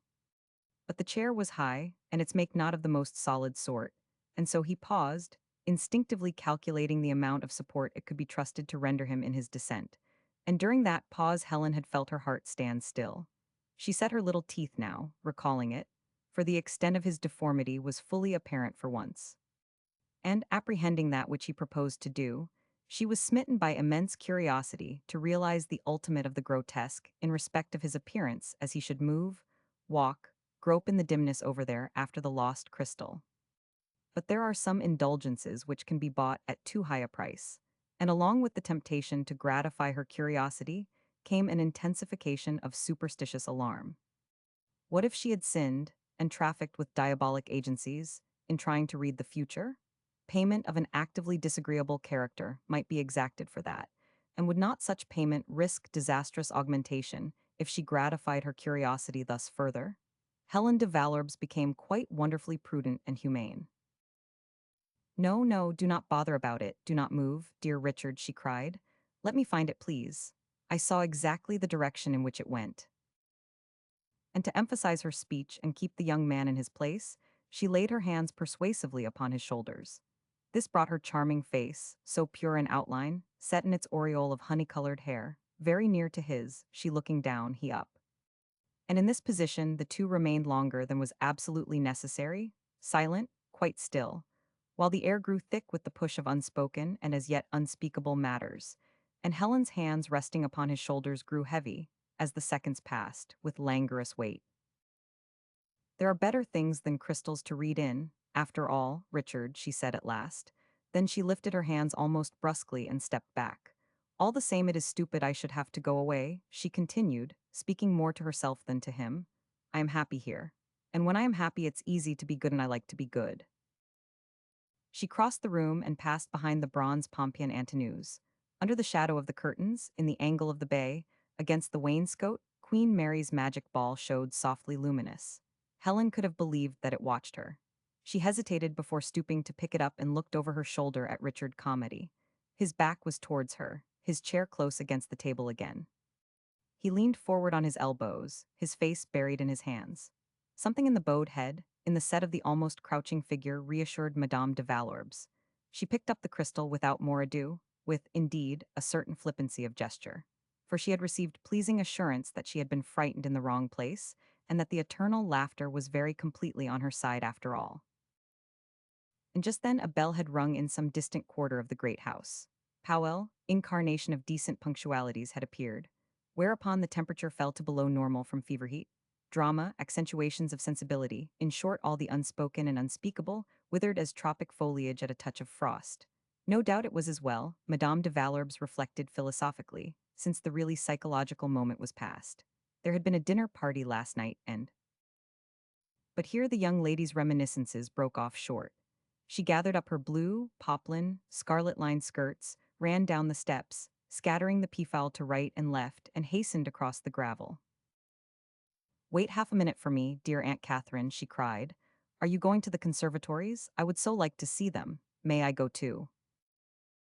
Lady Calmady stood by the door in the high, red brick wall. She wore a white, lace scarf over her hair turned up and back, dressed high, as of old, though now somewhat gray upon the temples. The lace was tied under her chin, framing her face. In her gray dress she looked as some stately, yet gracious Lady Abbess might, a Lady Abbess who had known love in all fullness, yet in all honor a Lady Abbess painted, if such happy chance could be, by the debonair and clean-hearted Reynolds.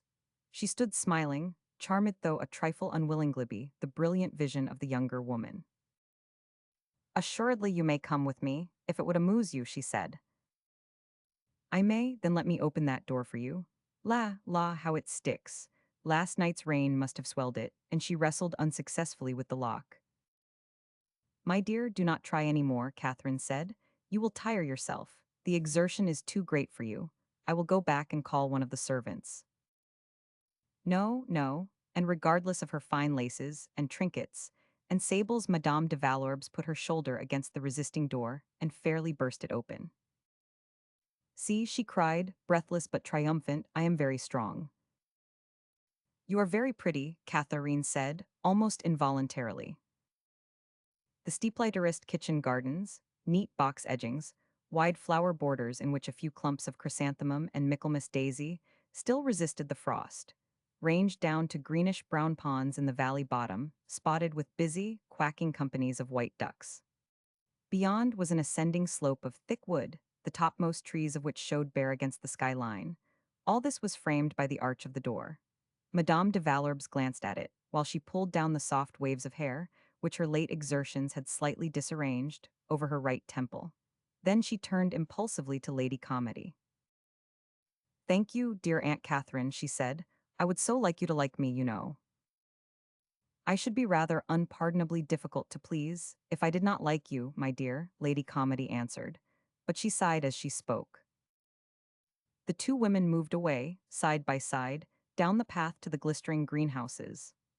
But Camp, who, missing Richard, had followed his mistress out of the house for a leisurely morning potter, turned back sulkily across the gravel homewards, his tail limp, his heavy head carried low. His instincts were conservative, as has been already mentioned. He was suspicious of newcomers, and whoever liked this particular newcomer, Madame de Valorbes, he was sorry to say, and on more than one occasion he said it with quite inconvenient distinctness, did not. Chapter 6, in which Dicky tries to ride away from his own shadow, with such success as might have been anticipated. That same morning Richard was up and out early. Fog had followed on the evening's rain, and at sunrise still shrouded all the landscape.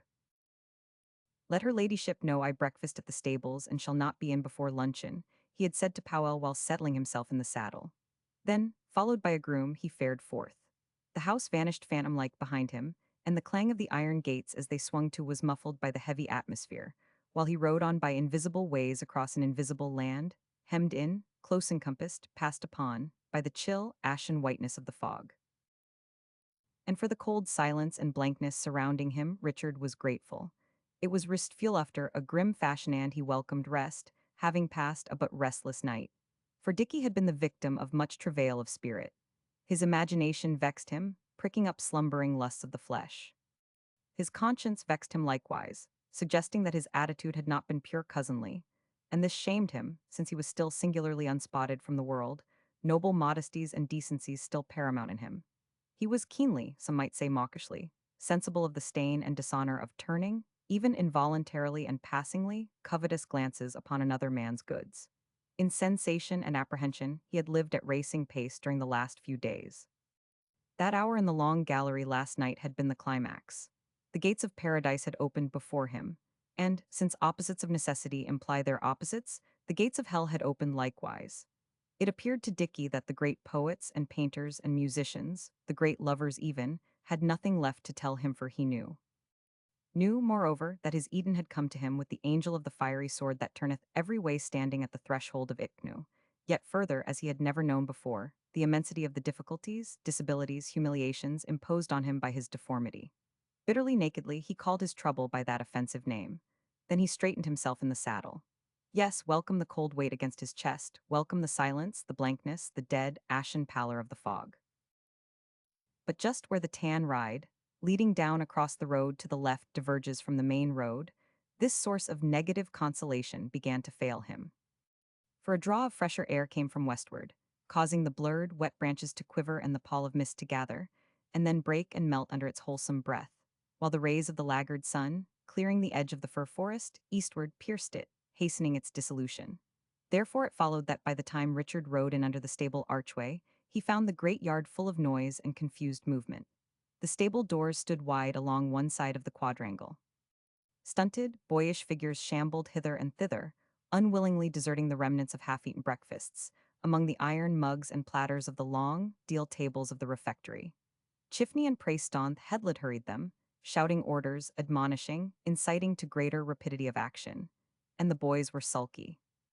The thick morning had promoted hopes of an hour or two of unwanted idleness. Now those poor, little hopes were summarily blighted. Lazy, pinched with cold by the raw morning air, still a bit hungry, sick even, or downright frightened, they must mount and away the long line of racehorses streaming, in single file, up the hillside to the exercising ground with as short delay as possible, or Mr. Chifney and his ash stick would know the reason why. There were elements of brutality in the scene from which Richard would, oftentimes, have recoiled. Today he was selfish, absorbed to the point of callousness. If he remarked them at all, it was in bitter welcome, as he had welcomed the chill and staring blankness of the fog. He was indifferent to the fact that Chifney was harsh, the horses testy or wicked, that the boys' noses were red, and that they blew their purple fingers before laying hold of the reins in a vain attempt to promote circulation. Dicky sat still as a statue in the midst of all the turmoil, the handle of his crop resting on his thigh, his eyes hot from sleeplessness and wild thoughts, his face hard as marble. Unhappy? Was not he unhappy too? Suffer? Well, let them suffer within reasonable limits. Suffering was the fundamental law of existence. They must bow to the workings of it along with the rest. But one wretched, little chap fairly blubbered. He had been kicked in the stomach some 3 weeks earlier and had been in hospital. This was his first morning out. He had grown soft and was lightheaded, his knees all of a shake. By means of voluminous threats Preston got him up, but he sat his horse all of a huddle, as limp as a half-empty sack of chaff. Richard looked on feeling, not pity, but only irritation, finally amounting to anger. The child's whole aspect and the sniveling sounds he made were so hatefully ugly. It disgusted him. "Here, Chifney, leave that fellow at home," he said. "He's no good." "He's malingering, Sir Richard. I know his sort.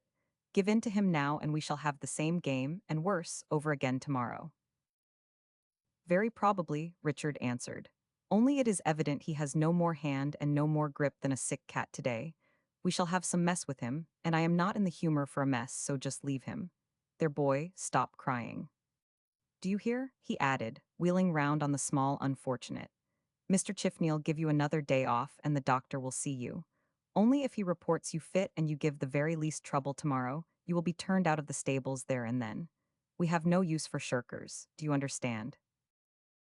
In spite of his irritation, the hardness of Richard's expression relaxed as he finished speaking.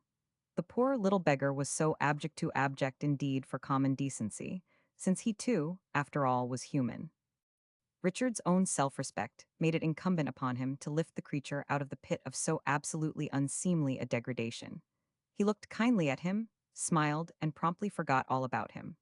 While to the boy it seemed that the gods had verily descended in the likeness of men, and he would have bartered his little, dirty, blearied rudiment of a soul thenceforward for another such a look from Richard Calmady.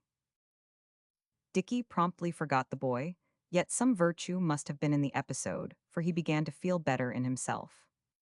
As the horses filed away through the misty sunshine, Preston riding beside the fourth or fifth of the string, while Richard and Chifney brought up the rear, his chestnut suiting its paces to the shorter stride of the trainer's cob, the fever of the night cooled down in him. Half thankfully, half amusedly, he perceived things begin to assume their normal relations. He filled his lungs with the pure air, felt the sundazzle pleasant in his eyes. He had run somewhat mad in the last 24 hours, surely? He was not such a fatuous ass as to have mistaken Helen's frank camaraderie, her bright interest in things, her charming little ways of showing cousinly regard, for some deeper, more personal feeling. She had been divinely kind, but that was just the outcome of her delightful nature. She would go away on Friday, Saturday, perhaps, rather hoped Saturday, and be just as divinely kind to other people. And then he shook himself, feeling the languid weight of her hands on his shoulders again. Would should, for an instant he wanted to get at, and incontinently brain, those other people. After which, Richard mentally took himself by the throat and proceeded to choke the folly out of himself. Yes, she would go back to all those other people, back moreover to the Vicomte de Valour-Bess whom, by the way, it occurred to him she so seldom mentioned. Well, we do not continually talk about the people we love best, do we, to comparative strangers? She would go back to her husband, her husband. Richard repeated the words over to himself sternly, trying to drive them home, to burn them into his consciousness past all possibility of forgetting. Anyhow, she had been wonderfully sweet and charming to him. She had shown him quite unconsciously. Of course, you had life might be for somebody else. She had revealed to him what, indeed, had she not revealed. He remembered the spirit of expectation that possessed him riding back through the autumn woods the day he first met her. The expectation had been more than justified by the sequel. Only, and then Dick became stern with himself again. For, she having, unconsciously, done so much for him, was it not his first duty never to distress her? Never to let her know how much deeper it had all gone with him than with her? Never to insult her beautiful innocence by a word or look, suggesting an affection less frank and cousinly than her own? Only, since even our strongest purposes have moments of lapse and weakness in execution, it would be safer, perhaps, not to be much alone with her since she did not know how should she? Yes, Richard agreed with himself not to loaf, to allow no idle hours. He would ride, he would see to business.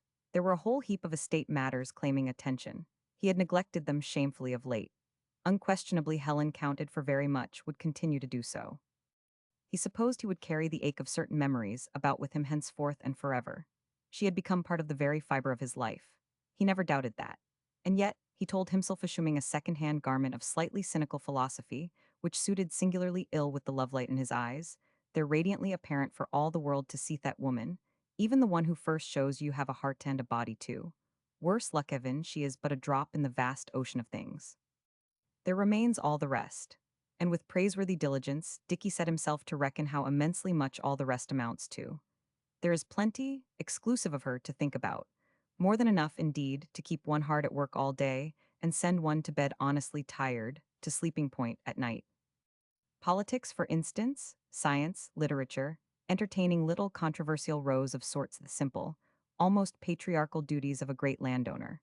Pleasant hobbies such as the collection of first editions, or a pretty taste in the binding of favorite books, the observation of this mysterious, ever young, ever fertile nature around him now, immutable order underlaying ceaseless change, the ever-new wonder and beauty of all that, and, I say, Chiffney is not the brown ladylove filly going rather short on the off foreleg? Anything wrong with her shoulder and sport? Yes, thank God, in the name of everything healthy and virile, sport, and above all, horse-size horses. Thus did Richard Calmady reason with and essay to solace himself for the fact that some fruits are forbidden to him who holds honor dear. Reasoned with and solaced himself to such good purpose, as he fondly imagined, that when, an hour and a half later, he established himself in the trainer's dining-room, a mighty breakfast outspread before him, he felt quite another man. Racing cups adorned the chimney-piece and sideboard, portraits of race-horses and jockeys adorned the walls. The sun streamed in between the red rep curtains, causing the pot plants in the window to give off a pleasant scent, and the canary, in his swinging blue and white painted cage above them, to sing. Mrs.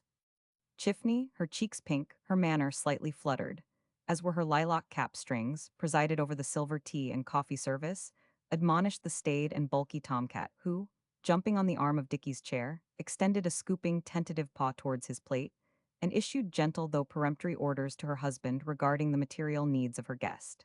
To Mrs. Chiffney, such entertainings as the present marked the red-letter days of her calendar. Temporarily, she forgave Chiffney the doubtful nature of his calling and his occasional outbreaks of profane swearing alike. She ceased to regret that snug might have been little grocery business in a country town. She forgot even to hanker after prayer meetings, anniversary teas, and other mild, soul-saving dissipations unauthorized by the Church of England. She ruffled her feathers, so to speak, and cooed to the young man half in futile, half in unsatisfied maternal affection for Mrs. Chifney was childless, and it followed that as he teased her a little, going back banteringly on certain accepted subjects of difference between them, praised and made a hole in her fresh-baked rolls, her nicely browned, fried potatoes, her clear, crinkled rashers, assuring her it gave one an appetite. Merely to sit down in a room so shiningly clean and spick and span, she was supremely happy. And Dickie was happy too, and blessed the exercise, the food, and the society of these simple persons, which, after his evil night, seemed to have restored to him his wiser and better self. He always was the noblest-looking young gentleman I ever saw, Mrs. Chifney remarked subsequently to her husband. But here at breakfast this morning when he said, "If you will not be shocked, Mrs. Chifney, I believe I could manage a second helping of that game pie," his face was like a very angel's from heaven. Unearthly beautiful, Thomas, and yet a sort of pain at the back of it. It gave me a regular turn. I had to shed a few tears afterwards when I got alone by myself. "You are one of those that see more than's there. Half your time, Maria," the trainer answered with an unusual effort at sarcasm, for he was not wholly easy about the young man himself. There's something up with him, and danged if I know what it is. But these reflections he kept to himself.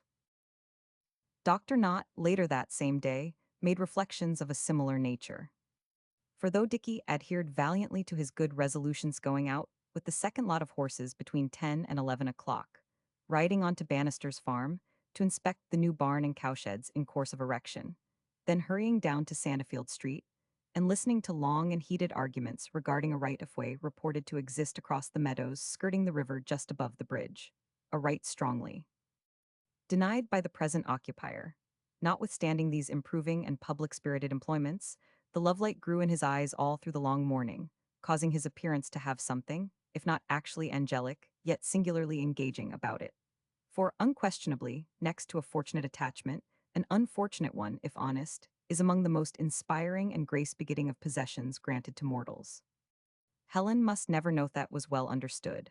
Yet the more Dickie thought the whole affair over, the more he recognized the fine romance of thus cherishing a silent and secret devotion. He was very young in this line as yet, it may be observed. Meanwhile it was nearly 2 o'clock. He would need to ride home sharply if he was to be in time for luncheon, and at luncheon he would meet her. And remembering that, his heart-traitorous heart beat quick, and his lips-traitorous lips began to repeat her name. Thus do the gods of life and death love to play chuckfarthing with the wise purposes of men, the theory of the eternal laughter having a root of truth in it, as it would seem after all. And there ahead of him, under the shifting, dappled shadow of the overarching firs, Dr. Knott's broad, cumbersome back and high two-wheeled trap blocked the road, while Timothy, the old groom, stiff-kneed now and none too active, slowly pushed open the heavy, white gate of the inner park. As Richard rode up, the doctor turned in his seat and looked at him from under his rough eyebrows, while his loose lips worked into a half-ironical smile. He loved this lad of great fortune and great misfortune more tenderly than he quite cared to own. Then, as Dick checked his horse beside the cart, he growled out, "No need to make anxious inquiries regarding your health, young sir. What have you been doing with yourself, eh? You look as fit as a fiddle and as fresh as paint." "If I look as I feel, I must look ravenously hungry," Richard answered, flushing up a little. "I have been out since 6. Had some breakfast." "Oh dear, yes. Enough to teach one to know what a jolly thing a good meal is, and make one wish for another." Dr. Knott said. "That's a healthy state of affairs anyhow, young horses going well." "Famously. Bless me, everything's beer and skittles with you just at present then." Richard looked away down the smooth yellow road whereon the dappled shadows kissed and mingled, mingled and kissed, and his heart cried Helen, Helen, once again. "Oh, I do not know about that," he said. "I get my share as well as the rest, I suppose, at least anyway. The horses are doing capitally this season. I should like to have a look at them." "Oh, well, you have only got to say when, you know. I shall be only too delighted to show them you." As he walked the trap through the gateway, Dr. Knott watched Richard riding alongside. What's up with the boy, he thought. His face is as keen as a knife, and as soft as God help us. I hope there's no sweethearting on hand. It's bound to come sooner or later, but the later the better, for it will be a risky enough set out, come when it may. Ah, look out there now, you old fool. This to Timothy. Do not go missing the step and laying yourself up with broken ribs for another 3 months just when my work's at its heaviest. Be careful, cannot you? But why not come into luncheon now?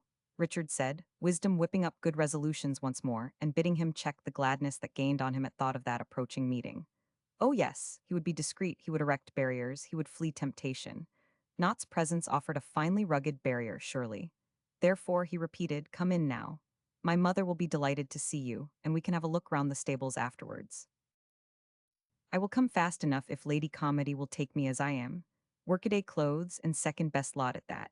You are alone, I suppose. He watched the young man as he spoke, noted the lift of his chin, and the slightly studied indifference of his manner. No, for once we are not, but that does not matter. My Uncle William Ormiston is with us, you remember him. I remember his wife. Oh, she's not here, Dicky said. Only he and his daughter, Madame de Valorbes, you will come. Oh, dear yes, I will come, if you will be good enough to prepare your ladies for a rough-looking customer. Do not let me keep you. Wonder what the daughter's like? He added to himself. The mother was a bit of a baggage. Chapter 7, wherein the reader is courteously invited to improve his acquaintance with certain persons of quality. But Richard might have spared himself the trouble of erecting barriers against too intimate intercourse with his cousin. Providence, awaking suddenly as it would seem, to the perils of his position, had already seen to all that. For since he went forth, hoadied and hot-headed, into the blank chill of the fog, the company at Brockhurst's powwow announced to him had suffered large and unlooked-for increase. Ludovic Keel was the first of the self-invited guests to appear when Richard was settled in the dining-room. He sauntered up to the head of the table with his accustomed air of slightly supercilious inquiry, as of one who expects to meet little save fools and foolishness, yet suffers these gladly, being quite secure of his own wisdom. How are you, Dicky? He said. Fairly robust, I hope, for the Philistines are upon you. Still it might have been worse. I have done what I could. My father, who has never grasped that there is an element of comedy in the numerical strength of his family, wished to bring us over a party of 8, but I stopped that. For, as I tried to make him comprehend, touched the limits of social decency. He did not comprehend, he rarely does, but he yielded, which was more to the point perhaps. Understand, though, we did not propose to add surprise to the other doubtful blessings of our descent on you. I wrote to you yesterday, but it appears you went out at some unearthly hour this morning, superior, alike to the state of the weather and arrival of your letters. Fine thing going out early, excellent thing going out early. Very glad to see you, Calmady, and very kind indeed of you and Lady Calmady to take us in this friendly way, and show us hospitality at such short notice. This from Lord Fallowfield, a remarkably tall, large, and handsome person. He affected a slightly antiquated style of dress, with a sporting turn to it, coats of dust color or gray, notably long as to the skirts, well fitted at the waist, the surface of them traversed by heavy seams. His double chin rested within the points of a high, white collar, and was further supported by voluminous, black satin stock. His face, set in soft, gray hair and gray whisker, brushed well forward, suggested that of a benign and healthy infantine infant. It may be added, possessed of a small and particularly pretty mouth. Save in actual stature, indeed, his lordship had never quite succeeded in growing up.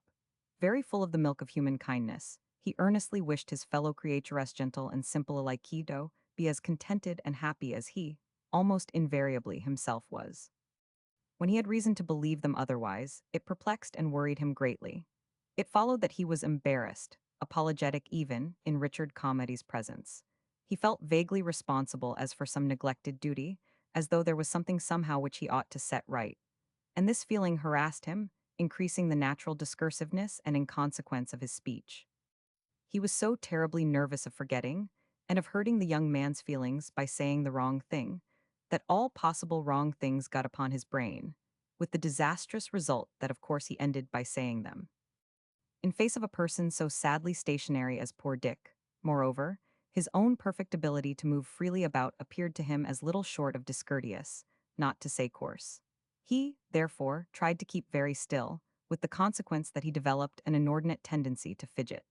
Altogether, Lord Fallowfield did not show to advantage in Richard Calmady's company. Ah, yes, fine thing going out early, he repeated. Always made a practice of it myself at your age, Calmady. Cannot stand doctor's stuff, do not believe in it, never 999. Though I like not, good fellow not always have liked not. But never was a believer in drugs. Nothing better than a good sharp walk, now early, really early before the frost's out of the grass. Excellent for the liver walking. Here, perceiving that his son Ludovic looked very hard at him, eyebrows raised to most admonitory height, he added hastily. Yes, of course, or writing. Writing, nothing like that for health bitter exercise still. Is it? Richard put in. He was too busy with his own thoughts to be greatly affected by Lord Fallowfield's blunders just then. I am glad to know you think so. You see, it's a matter in which I am not very much of a judge. Nanu, of course not. Queer fellow Comedy, Lord Fallowfield added to himself. Uncommonly sharp way he has of setting you down. But just then, to his relief, Lady Comedy, Lady Louisa Barking, and pretty little Lady Constance Keel entered the room together. Mr. Ormiston and John not followed engaged in close conversation, the rugged, rough-hewn aspect of the latter presenting a strong contrast to the thin, tall figure and face, white and refined to the point of emaciation, of the diplomatist. Julius March, accompanied by Campstill carrying his tail limp and his great head rather sulkily brought up the rear. And Dicky, while greeting his guests, disposing their places at table, making civil speeches to his immediate neighbor on the left, Lady Louisa, smiling a good morning to his mother down the length of the table, felt a wave of childish disappointment sweep over him. For Helen came not, and with a great desiring he desired her. Poor Dicky, so wise, so philosophically in fancy, so enviably, disastrously young in fact. Oh, thanks, Lady Louisate, so extremely kind of you to care to come. The fog was rather beastly this morning, was not it? And I should not be surprised if it came down on us again about sunset. But it's a charming day meanwhile. There, Ludovic, please, next Doctor Not. We will leave this chair for Madame de Valorbes. She's coming, I suppose. And Richard glanced towards the door again, and so doing, became aware that little Lady Constance, sitting between Lord Fallowfield and Julius March, was staring at him. She had an innocent face, a small, feminine copy of her father's, save that her eyes were set noticeably far apart. This gave her a slow, ruminant look, distinctly attractive. She reminded Richard of a gentle, well-conditioned, sweet-breathed calf staring over a bank among oxeye daisies and wild roses. As soon as she perceived but Lady Constance did not perceive anything very rapidly that he observed her, she gave her whole attention to the contents of her plate and her color deepened perceptibly. Pretty country about you here, uncommonly pretty, Lord Fallowfield was saying in response to some remark of Lady Comedy's. Always did admire it. Always liked to meet on this side of the county when I had the hounds. Very pleasant, friendly spirit on this side, too. Now Cathcart, for instance, a sensible fellow Cathcart, always have liked Cathcart, remarkably sensible fellow. Plain man though quite astonishingly plain. Daughter very much like him, I remember. Misfortune for a girl that. Always feel very much for a plain woman. She married well though can't recall who just now, but somebody we all know. Who was it now, Lady Comedy?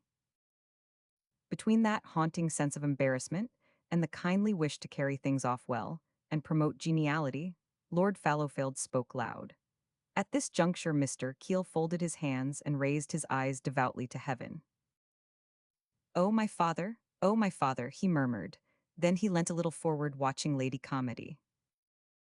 But as you may remember, Mary Cathcart had a charming figure. She was saying, very sweetly, essaying to soften the coming blow. Ah, had she though? Great thing a good figure, I knew she married well. Naturally, I agree with you there. I suppose one always thinks one's own people the most delightful in the world. She married my brother. Did she though? Lord Fallowfield exclaimed, with much interest. Then suddenly his tumbler stopped halfway to his mouth, while he gazed horror-stricken across the table at Mr. Ormiston. Oh no, no, not that brother, Catherine added quickly. The younger one, the soldier, you would not remember him. He's been on foreign service almost ever since his marriage. They are at the Cape now. Oh, ah, yes indeed, are they? He exclaimed. He breathed more easily. Those few thousand miles to the Cape were a great comfort to him. A man could not overhear your strictures on his wife's personal appearance at that distance anyhow. Very charming woman, uncommonly tactful woman, Lady Comedy. he said to himself gratefully. Meanwhile, Lady Louisa Barking, at the other end of the table, addressed her discourse to Richard and Julius, on either side of her, in the high, penetrating key affected by certain ladies of distinguished social pretensions. Whether this manner of speech implies a fine conviction of superiority on the part of the speaker, or a conviction that all her utterances are replete with intrinsic interest, it is difficult to determine. Certain it is that Lady Louisa practically addressed the table, the attendant manservants, all creation in point of fact, as well as her two immediate neighbors. Like her father, she was large and handsome, but her expression lacked his amiability, her attitude his pleasing self-distrust. In age, she was about 36 and decidedly mature for that. She possessed a remarkable power of concentrating her mind upon her own affairs. She also labored under the impression that she was truly religious, listening weekly to the sermons of fashionable preachers on the convenient text that worldliness is next to godliness and entertaining prejudices, finely unqualified by accurate knowledge, against the abominable errors of Rome. I was getting so terribly fagged with canvassing that my doctor told me I really must go to Whitney and recruit. Of course, Mr. Barking is perfectly secure of his seat. I am in no real anxiety, I am thankful to say. He does not speak much in the House. But I always feel speaking is quite a minor matter, do not you? Doubtless, Julius said, the remark appearing to be delivered at him in particular. The great point is that your party should be able to depend absolutely upon your loyalty. Being rather behind the scenes, as I cannot help being, I do feel that more and more. And the party depends absolutely upon Mr. Barking. He has so much moral stamina. That is what they all feel. He is ready at any moment to sacrifice his private convictions to party interests, and so few members of any real position are willing to do that. And so, of course, the leaders do depend on him. All the members of the government consult him in private. That is very flattering, Richard remarked. Still Helen tarried, while again, glancing in the direction of the door, he encountered Lady Constance's mild, ruminant stare. Can one pronounce anything flattering when one sees it to be so completely deserved? Ludovic Keele inquired in his most urbane manner. Prompt and perpetual sacrifice of private conviction to party interest. For example, how can such devotion receive recognition beyond its deserts? Do have some more partridge, Lady Louisa, Richard put in hastily. In any case, such recognition is very satisfactory. No more, thank you, Sir Richard, the lady replied, not without a touch of acerbity. Ludovic was very clever, no doubt, but his comments often struck her as being in equivocal taste. He gave a turn to your words you did not expect, and so broke the thread of your conversation in a rather exasperating fashion. Very satisfactory, she repeated. And of course, the constituency is fully informed of the attitude of the government towards Mr. Barking, so that serious opposition is out of the question. Oh, of course, Richard echoed. Still, I feel it a duty to canvass. One can point out many things to the constituents in their own homes which might not come quite so well, do not, from the platform. And of course, they enjoy seeing one so much. Of course, it makes a great change for them, Richard echoed dutifully. Exactly, and so on their account, quite putting aside the chance of securing a stray vote here or there, I feel it a duty not to spare myself, but to go through with it just for their sakes, do not you know? My sister is nothing if not altruistic. You will find, Calmady, Mr. Keele here put in his most exquisitely amiable manner. But now encouraged thereto by Lady Calmady, Lord Fallowfield had recovered his accustomed serenity and discoursed with renewed cheerfulness. Great loss to this side of the county, my poor friend Denier, he remarked. Good fellow Denier always liked Denier. Stood by him from the first, so did your son. No, pardon Mays, to be sure excellent claret, this never tasted a better luncheon claret. But there was a little prejudice, little narrowness of feeling about Denier, when he first bought Grimshot and settled down here. Self-made man, you see, Denier, entirely self-made. Father was a clergyman, I believe, and I am told his grandfather kept an umbrella shop in the Strand. But a very able, right-minded man, Denier, and wonderfully good-natured fellow, always willing to give you an opinion on a point of law.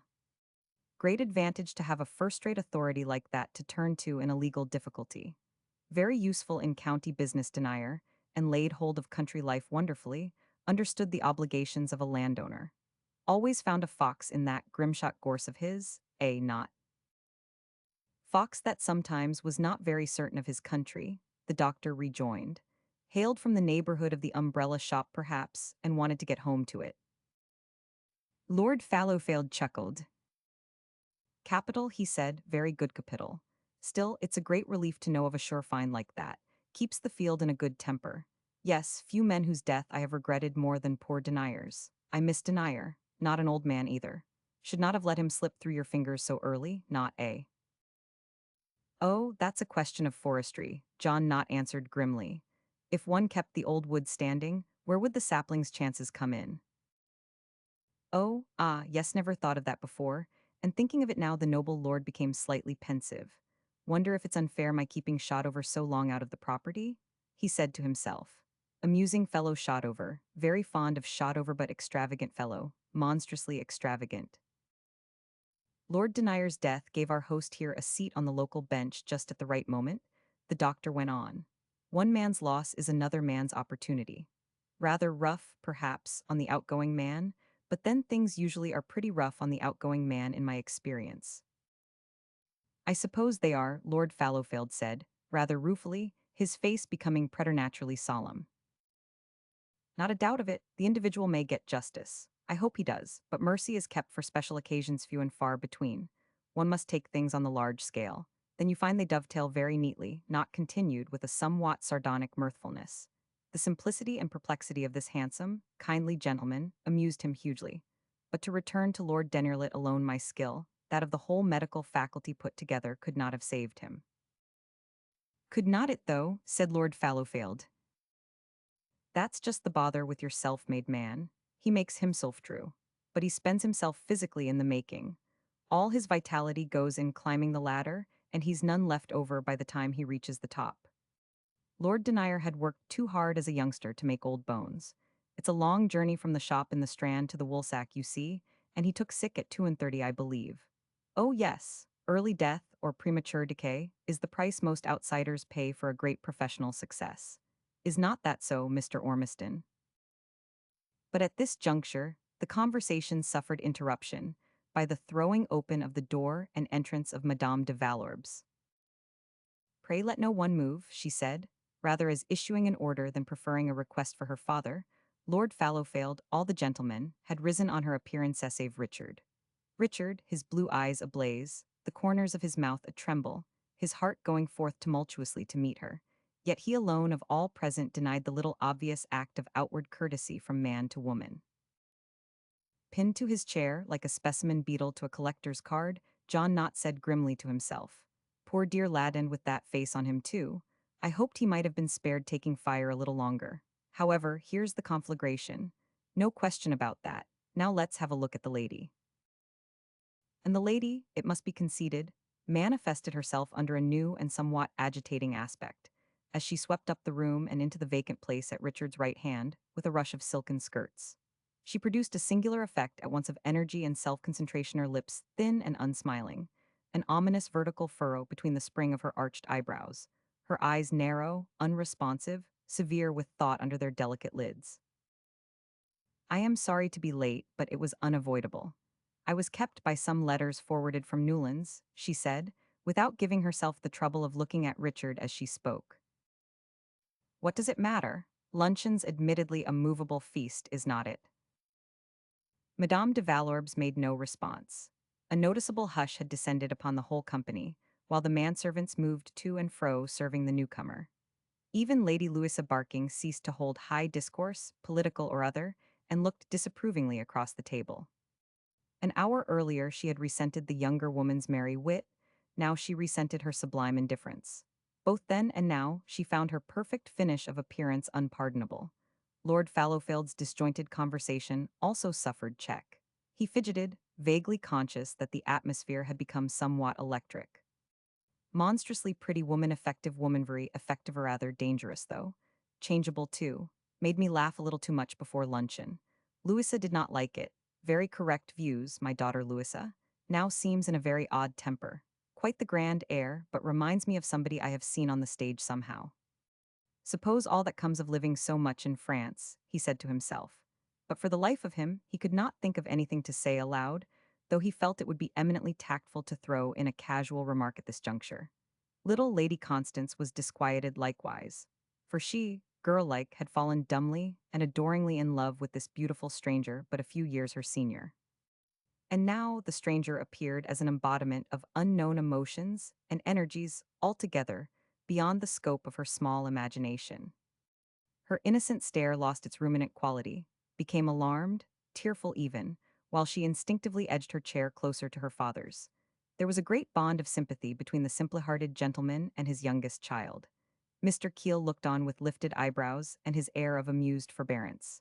And Dr. Knott looked on also, but that which he saw pleased him but moderately. The grace of every movement, the distinction of face and figure, the charm of that fine lapoiced, honey-colored head showing up against the background of gray-blue tapestried wall, were enough. He owned having a very pretty taste in women as well as in horse-stow drive many a man crazy. But if the mother's a baggage, the daughter's a vixen, he said to himself. And upon my soul, if I had to choose between 'em which God Almighty forbid I'd take my chance with the baggage. As climax, Lady Comedy's expression was severe. She sat very upright and made no effort at conversation. Her nerves were a little on edge. There had been awkward moments during this meal, and now her niece's entrance struck her as unfortunately accentuated, while there was that in Richard's aspect which startled the quick fears and jealousies of her motherhood. And to Richard himself, it must be owned, this meeting so hotly desired, and against the dangers of which he had so wisely guarded, came in fashion altogether different to that which he had pictured. Helen's manner was cold to a point far from flattering to his self-esteem. The subtle intimacies of the scene in the long gallery became as though they had never been. Dicky thinking over his restless night, his fierce efforts at self-conquest, those long hours in the saddle designed for the reduction of a perfervid imagination, wrote himself down an ass indeed. And yet the charm of Helen's presence was great. And surely she was not quite herself just now, there was something wrong with her? Anybody could see that. Everybody did see it, in fact, he feared, and commented upon it in no charitable spirit. Hostility towards her declared itself on every side. He detected Thader imagined, he did so in Lady Lewis's expression, in Ludovic Keel's extra superfine smile, in the doctor's close and rather cynical attitude of observation, and last but not least, in the reserve of his mother's bearing and manner. And this hostility, real or imagined, begot in Richard a new sensation of tenderness, wholly unselfish and protective, while the fighting blood stirred in him. He grew slightly reckless. What has happened? We appear to have fallen most unaccountably silent, he said, looking round the table with an air of gallant challenge pretty to see. So we have, though, exclaimed Lord Fallowfield, half in relief, half in apology. Very true, was just thinking the same thing myself. While Mr. Weil, leaning forward, inquired with much sweetness, "To whom shall I talk?" Madame de Valorbes is far more profitably engaged in discussing her luncheon than she could be in discussing any conceivable topic of conversation with such as one. And Dr. Knott is so evidently diagnosing an interesting case that I have not the effrontery to interrupt him. Disregarding these comments, Richard turned to his neighbor on the left. "I beg your pardon, Lady Louisa," he said, "but before this singular dumbness overtook us all, you were saying." The lady addressed, electing to accept this as a tribute to the knowledge, and the weight and distinction of her discourse, thawed, became condescending and gracious again. "I believe we were discussing the prospects of the party," she replied. "I was saying that, of course there must be a large liberal majority." "Yes, of course." "You consider that assured?" Julius put in civilly. "It is not a matter of personal opinion, I am thankful to say, because of course everyone must feel it is just everything for the country. There is no doubt at all about the majority among those who really know Mr. Barking, for instance. Nobody can be in a better position to judge than he is. And then I was speaking the other night to Augustus Tremolo at Lord Combarton's, not William, but Augustus Tremolo, the man in the Treasury, and he. Uncommonly fine chrysanthemums those, Lord Fallowfield had broken forth cheerfully, finding sufficient, if tardy, inspiration in the table decorations. Remarkably perfect blossoms and charming color. Nothing nearly so good at Whitney this autumn. Excellent fellow my head gardener, but rather past his work no enterprise, cannot make him go in for new ideas. Mr. Ormiston, leaning across Dr. Knott, addressed himself to Ludovic, while casting occasional and rather anxious glances upon his daughter. Thus did voices rise, mingle, and the talk get fairly upon its legs again. Then Richard permitted himself to say quietly, "You had no bad news, I hope, in those letters, Helen." "Why should you suppose I have had bad news?" she demanded, her teeth meeting viciously in the morsel of kissing crust she held in her rosa-tipped fingers. It was as pretty as a game to see her eat. Dicky laughed a little, charmed even with her naughtiness, embarrassed too, by the directness of her question. "Oh, I do not exactly know why I thought perhaps you seemed." "You do know quite exactly why," the young lady asserted, looking full at him. "You saw that I was in a detestable, a diabolic temper." "Well, perhaps I did think I saw something of the sort," Richard answered audaciously, yet very gently. Helen continued to look at him, and as she did so her cheek rounded, her mouth grew soft, the vertical line faded out from her forehead. "You are very assuaging, Cousin Richard," she said, and she too laughed softly. "Understands the vineries very well though," Lord Fallowfield was saying, "and does not grow bad peaches, not at all bad peaches, but is stupid about flowers. He ought to retire. Never shall have really satisfactory gardens till he does retire. And yet I have not the heart to tell him to go. Good fellow, you know, good, honest, hard-working fellow, and had a lot of trouble. Wife ailing for years, always ailing, and youngest child got hip deceasednesty thing hip disease, very nasty quite a cripple poor little creature, I am afraid a hopeless cripple. Terrible anxiety and burden for parents in that rank of life, you know." "It can hardly be otherwise in any rank of life," Lady Calmady said slowly, bitterly. An immense weariness was upon her, weariness of the actual and present, weariness of the possible and the future. Her courage ebbed. She longed to go away, to be alone for a while, to shut eyes and ears, to deaden alike perception and memory, to have it all cease. Then it was as though those two beautiful, and now laughing, faces of man and woman in the glory of their youth, seen over the perspective of fair, white damask, glittering glass and silver, rich dishes, graceful profusion of flowers and fruit, at the far end of the avenue of guests, mocked at her. Did they not mock at the essential conditions of their own lives too? Catherine feared, consciously or unconsciously they did that. Her weariness dragged upon her with almost despairing weight. "Do you get your papers the same day here, Sir Richard?" Lady Louisa asked imperatively. "Yes, they come with the second post letters. About 5 o'clock, Julius March answered." But Lady Louisa Barking intended to be attended to by her host. "Sir Richard," she paused, "I am asking whether your papers reach you the same day."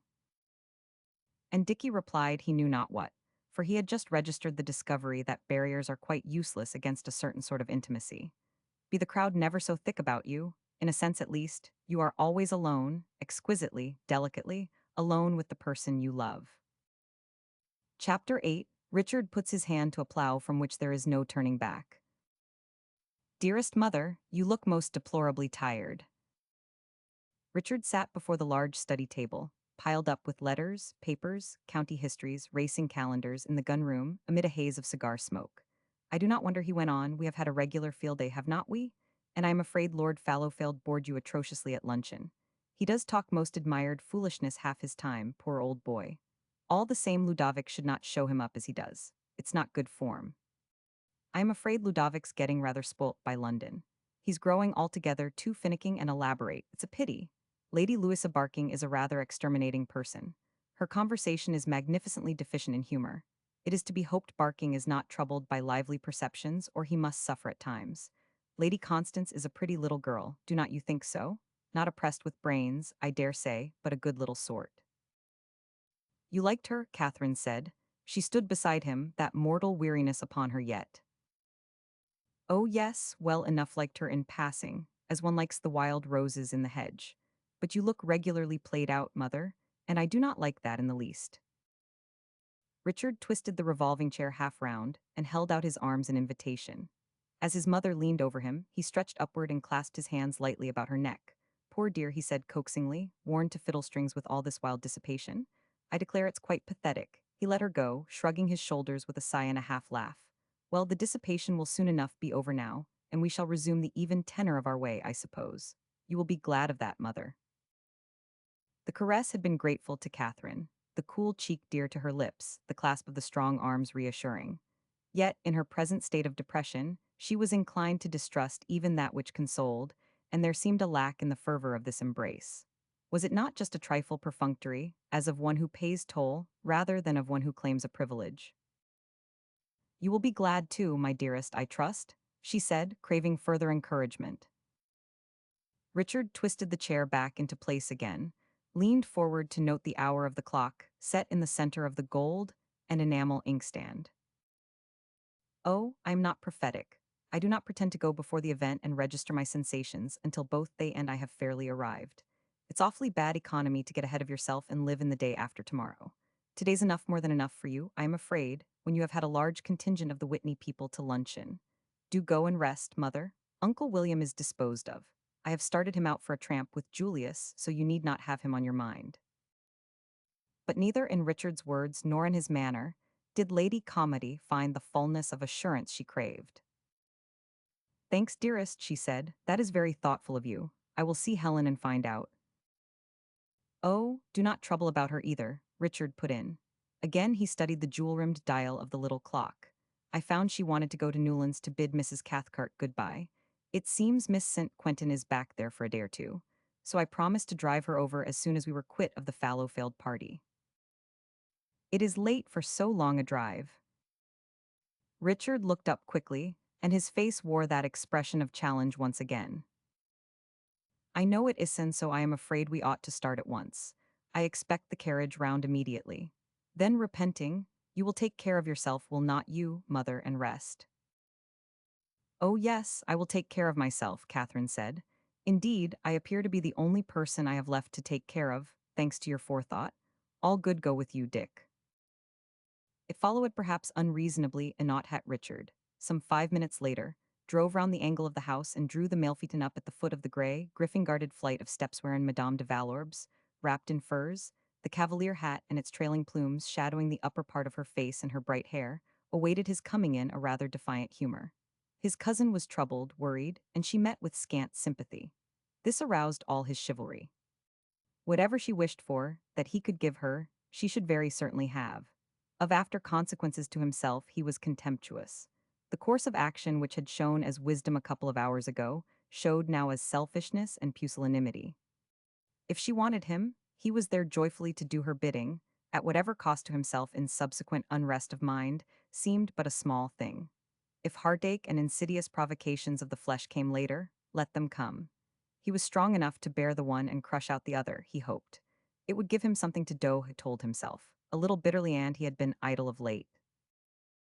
And so it came about that Richard Calmady held out his hand to help his cousin into her place at his side, with more of meaning and welcome in the gesture than he was quite aware. He forgot the humiliation of the broad strap about his waist, of the high, ingeniously contrived driving iron against which his feet rested, steadying him upon the sharply sloping seat. These were details, objectionable ones it was true, but today of very secondary importance. In the main, he was master of the situation. For once it was his to render, rather than receive, assistance.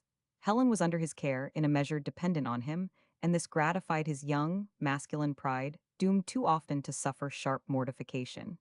A fierce pleasure possessed him. It was fine to bear her thus away, behind the fast-trotting horses, through the pensive autumn brightness. Boyish self-consciousness and self-distrust died down in Richard, and the man's self-reliance, instinct of possession and of authority, grew in him. His tone was that of command, for all its solicitude, as he said, "Look here, are you sure you have got enough on? Do not go and catch cold, under the impression that there's any meaning in this sunshine. It is sure to be chilly driving home, and it's easy to take more wraps." Helen shook her head, unsmiling, serious. "I could face polar snows." Richard let the horses spring forward, while little pebbles rattled against the body of the phaeton, and the groom, running a few steps, swung himself up onto the back seat, immediately becoming immovable as a wooden image with rigidly folded arms. "Oh, the cold will not quite amount to that," Richard said, "but I observe women rarely reckon with the probabilities of the return journey. The return journey is invariably too hot, or too cold, too soon, or too late for a woman. so it is better not to remember its existence until you are compelled to do so. For myself, I confess to the strongest prejudice against the return journey. Madame de Valorb's speech was calm and measured, yet there was a conviction in it suggestive of considerable emotion. She sat well back in the carriage, her head turned slightly to the left, so that Richard, looking down at her, saw little but the pure firm line of her jaw, the contour of her cheek, and her ear small, lovely, the soft hair curling away from above and behind it in the most enticing fashion. Physical perfection, of necessity, provoked in him a peculiar envy and delight, and nature appeared to have taken ingenious pleasure, not only in conferring an unusual degree of beauty upon his companion, but in finishing each detail of her person with unstinted grace. For a while the young man lost himself in contemplation of that charming ear and partially averted face. Then resolutely he bestowed his attention upon the horses again, finding such contemplation slightly enervating to his moral sense. Yes, return journeys are generally rather a nuisance, I suppose, he said, though my experience of that particular form of nuisance is limited. I have not been outward bound often enough to know much of the regret of being homeward bound. And yet, I own, I should not much mind driving on and on everlastingly on a dreamy afternoon like this. And as I find myself just no driving on, and seeking some Eldorado the spirit, I mean, not of the pocket seeking the fortunate isles that lie beyond the sunset. For it would be not a little fascinating to give one's accustomed self, and all that goes to make up one's accepted identity, the slip-toe drive clean out of one's old circumstances, and find new heavens, a new earth, and a new personality elsewhere. What do you say, Helen? Shall we try it? But Helen sat immobile, her face averted, listening intently, revolving many things in her mind, meditating how and when most advantageously to speak. It would be such an amiable and graceful experiment to try on my own people, too, would not it? The young man continued, with a sudden change of tone. And I am so eminently fitted to lose myself in a crowd without fear of recognition, just the person for a case of mistaken identity. Do not say such things, Richard, please. They distress me, Madame de Valorb's put in quickly. And believe me, I have no quarrel with the return journey in this case. At Brockhurst I could fancy myself to have found the fortunate isles of which you spoke just now. I have been very happy there, too happy, perhaps, and therefore, today, the whip has come down across my back just to remind me. Ah, now you say the painful things, Dick interrupted. Pray don't I do not like them. Madame de Valorbes turned her head and looked at him with the strangest expression. My metaphor was not out of place. Do you imagine horses are the only animals a man drives, moaned Beau Cousin? Some men drive the woman who belongs to them, and that not with the lightest bit, I promise you. Nor do they forget to tie blood knots in the whiplash when it suits them to do so. What do you mean? He asked abruptly. Merely that the letters, which so stupidly endangered my self-control at luncheon, contained examples of that kind of driving. How damnable, the young man said between his teeth. Red and purple trunks of the great fir trees reeled away to right and left as the carriage swept forward down the long avenue. To Richard, seeing, they reeled away in disgust, even as did his thought from the images which his companion's words suggested. While to her seeing, they reeled, smitten by the eternal laughter, the echoes of which it stimulated her to hear. The drama develops, she said to herself, half triumphant, half abashed. And yet I am telling the truth, it is all so I hardly even doctor it. For she had been angered, genuinely and miserably angered, and had found that odious to the point of letting feeling override diplomacy. There was subtle pleasure in now turning her very lapse of self-control to her own advantage. And then, this young man's heart was the finest, purest instrument upon which she had ever had the chance to play as yet. She was ravished by the quality and range of the music it gave forth. Madame de Valorbes pressed her hands together within the warm comfort of her sable muff, averted her face again, lest it should betray the eager excitement that gained on her, and continued. Yes, whip and rein and bit are hardly pretty in that connection, are they? If you would willingly give your identity the slip at times, dear cousin, I have considerably deeper cause to wish to part company with mine. You, in any case, are morally and materially free. A whole class of particularly irritating and base cares can never approach you. And it was in connection with just such cares that I spoke of the hatefulness of return journeys. Helen paused, as one making an effort to maintain her equanimity. My letters recall me to Paris, she said, where detestable scenes and most ignoble anxieties await me. How soon must you go?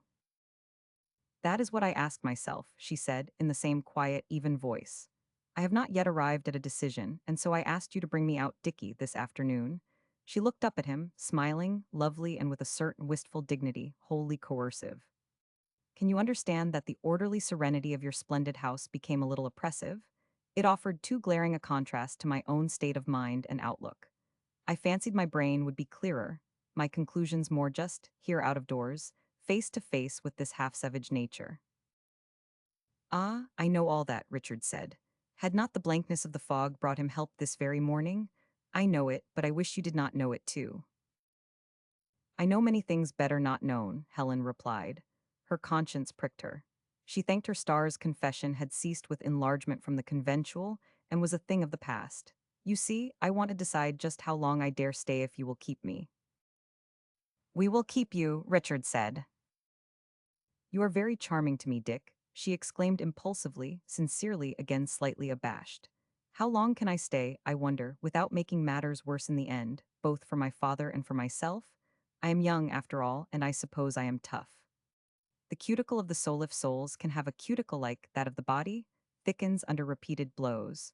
But my father is no longer young. He is terribly sensitive where I am concerned, and he is inevitably drawn into the whirlpool of my wretched affair sooner or later. On his account, I should be glad to defer the return journey as long. But I do not understand, Richard broke out, pity and deep concern for her, a blind fury against a person, or persons, unknown, getting the better of him. Who on earth has the power to plague you and make you miserable, or your father either? The young man's face was white, his eyes full of pain, full of a great love burning down on her. As once, long ago, Helen de Valorbs could have danced and clapped her hands in naughty glee, for her hunting had prospered above her fondest hopes. She had much ado to stifle the laughter which bubbled up in her pretty throat. She was in the humor to pelt peacocks royally, had such pastime been possible. As it was, she closed her eyes for a little minute and waited, biting the inside of her lip. At last, she said slowly, almost solemnly, "Do not you know that for certain mistakes, and those usually the most generous, there is no redress?" "What do you mean?" he demanded. "Mean the veriest commonplace in my own case," she answered. "Merely an unhappy marriage. There are thousands such." They had left the shadow of the fir woods now. The carriage crossed the white-railed culvert bridging the little stream that takes its rise amid the pink and emerald mosses of the peat bog, and meanders down the valley and entered the oak plantation just inside the park gate. Russet leaves in rustling, hurrying companies fled up and away from the rapidly turning wheels and quick horse hoofs. The sunshine was wan and chill as the smile on a dead face. Lines of pale, lilac cloud-shaped like those flights of cranes, which decorate the oriental cabinets of the long gallery across the western sky above the bare balsam poplars, the cluster of ancient half-timbered cottages at the entrance to Sandafield Church Lane, and the rise of the gray-brown fallow beyond, where sheep moved, bleating plaintively, within a wattled fold. The scene, altogether familiar though it was, impressed itself on Richard's mind just now, as one of paralyzing melancholy. God help us, what a stricken, famished world it is. Will you not always find sorrow and misfortune seated at the root of things if, disregarding overlaying prettiness of summer days, of green leaf and gay blossom, you dare draw near, dig deep, look close? And can nothing, no one, escape the blighting touch of that canker stationed at the very foundations of being? Certainly it would seem not Richard reasoned listening to the words of the radiant woman beside him, ordained, in right of her talent and puissant grace, to be a queen and idol of men.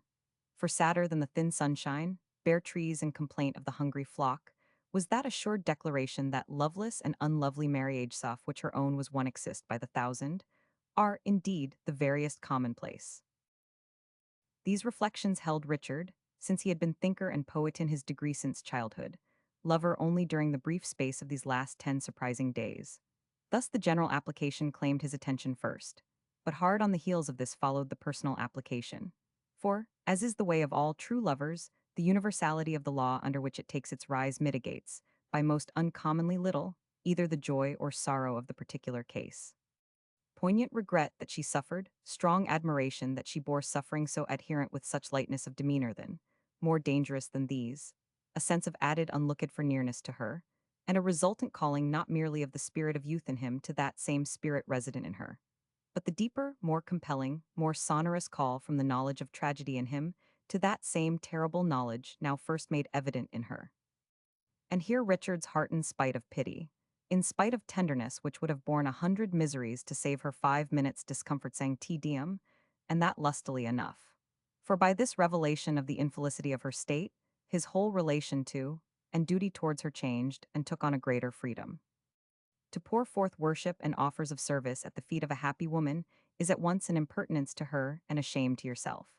But to pour forth such worship, such offers of service, at the feet of an unhappy woman age-old sophistry, so often ruling the speech and actions of men to their fatal undoing, this is praiseworthy and legitimate, a matter not of privilege merely, but of obligation to whoso would claim to be truly chivalrous. The perception of his larger liberty and the consequences following thereon kept Richard silent till Sandfield Rectory, the Squatward, Georgian Church, and the black-headed yew trees in the close-backed churchyard adjoining. The neighboring farm and its goodly show of golden-gray wheatricks were left behind, and the carriage entered on the flat, furze-dotted expanse of Sandfield Common. Flocks of geese, arising from damp repose upon the ragged autumn turf, hissed forth futile declarations of war. A gypsy caravan painted in staring colors, and hung all over with heath brooms and basket chairs, caused the horses to swerve. Parties of hummy-going schoolchildren backed onto the loose gravel at the roadside, bobbing curtsies or pulling forelocks, staring at the young man and his companion, curious and half afraid. For in the youthful, bucolic mind a mystery surrounded Richard Calmady and his goings and comings, causing him to rank with crowned heads, ghosts, the Book of Daniel, funerals, the northern lights, and kindred matters of dread fascination. So wondering eyes pursued him down the road.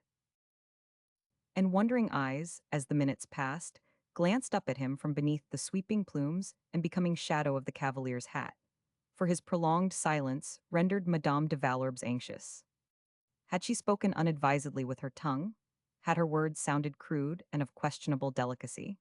Given his antecedents and upbringing, Richard was bound to hold the marriage tie in rather superstitious reverence, and was likely to entertain slightly superannuated views regarding the obligation of reticence in the discussion of family matters. She feared she had reckoned insufficiently with all this in her eagerness, forgetting subtle diplomacies. Her approach had lacked tact and finesse. In dealing with an adversary of coarser fiber, her attack would have succeeded to admiration. But this man was refined and sensitive to a fault, easily disgusted, narrowly critical in questions of taste. Therefore she glanced up at him again, trying to divine his thought, her own mind in a tumult of opposing purposes and desires. And just as the contemplation of her beauty had so deeply stirred him earlier this same afternoon, so did the contemplation of his beauty now stir her. It satisfied her artistic sense.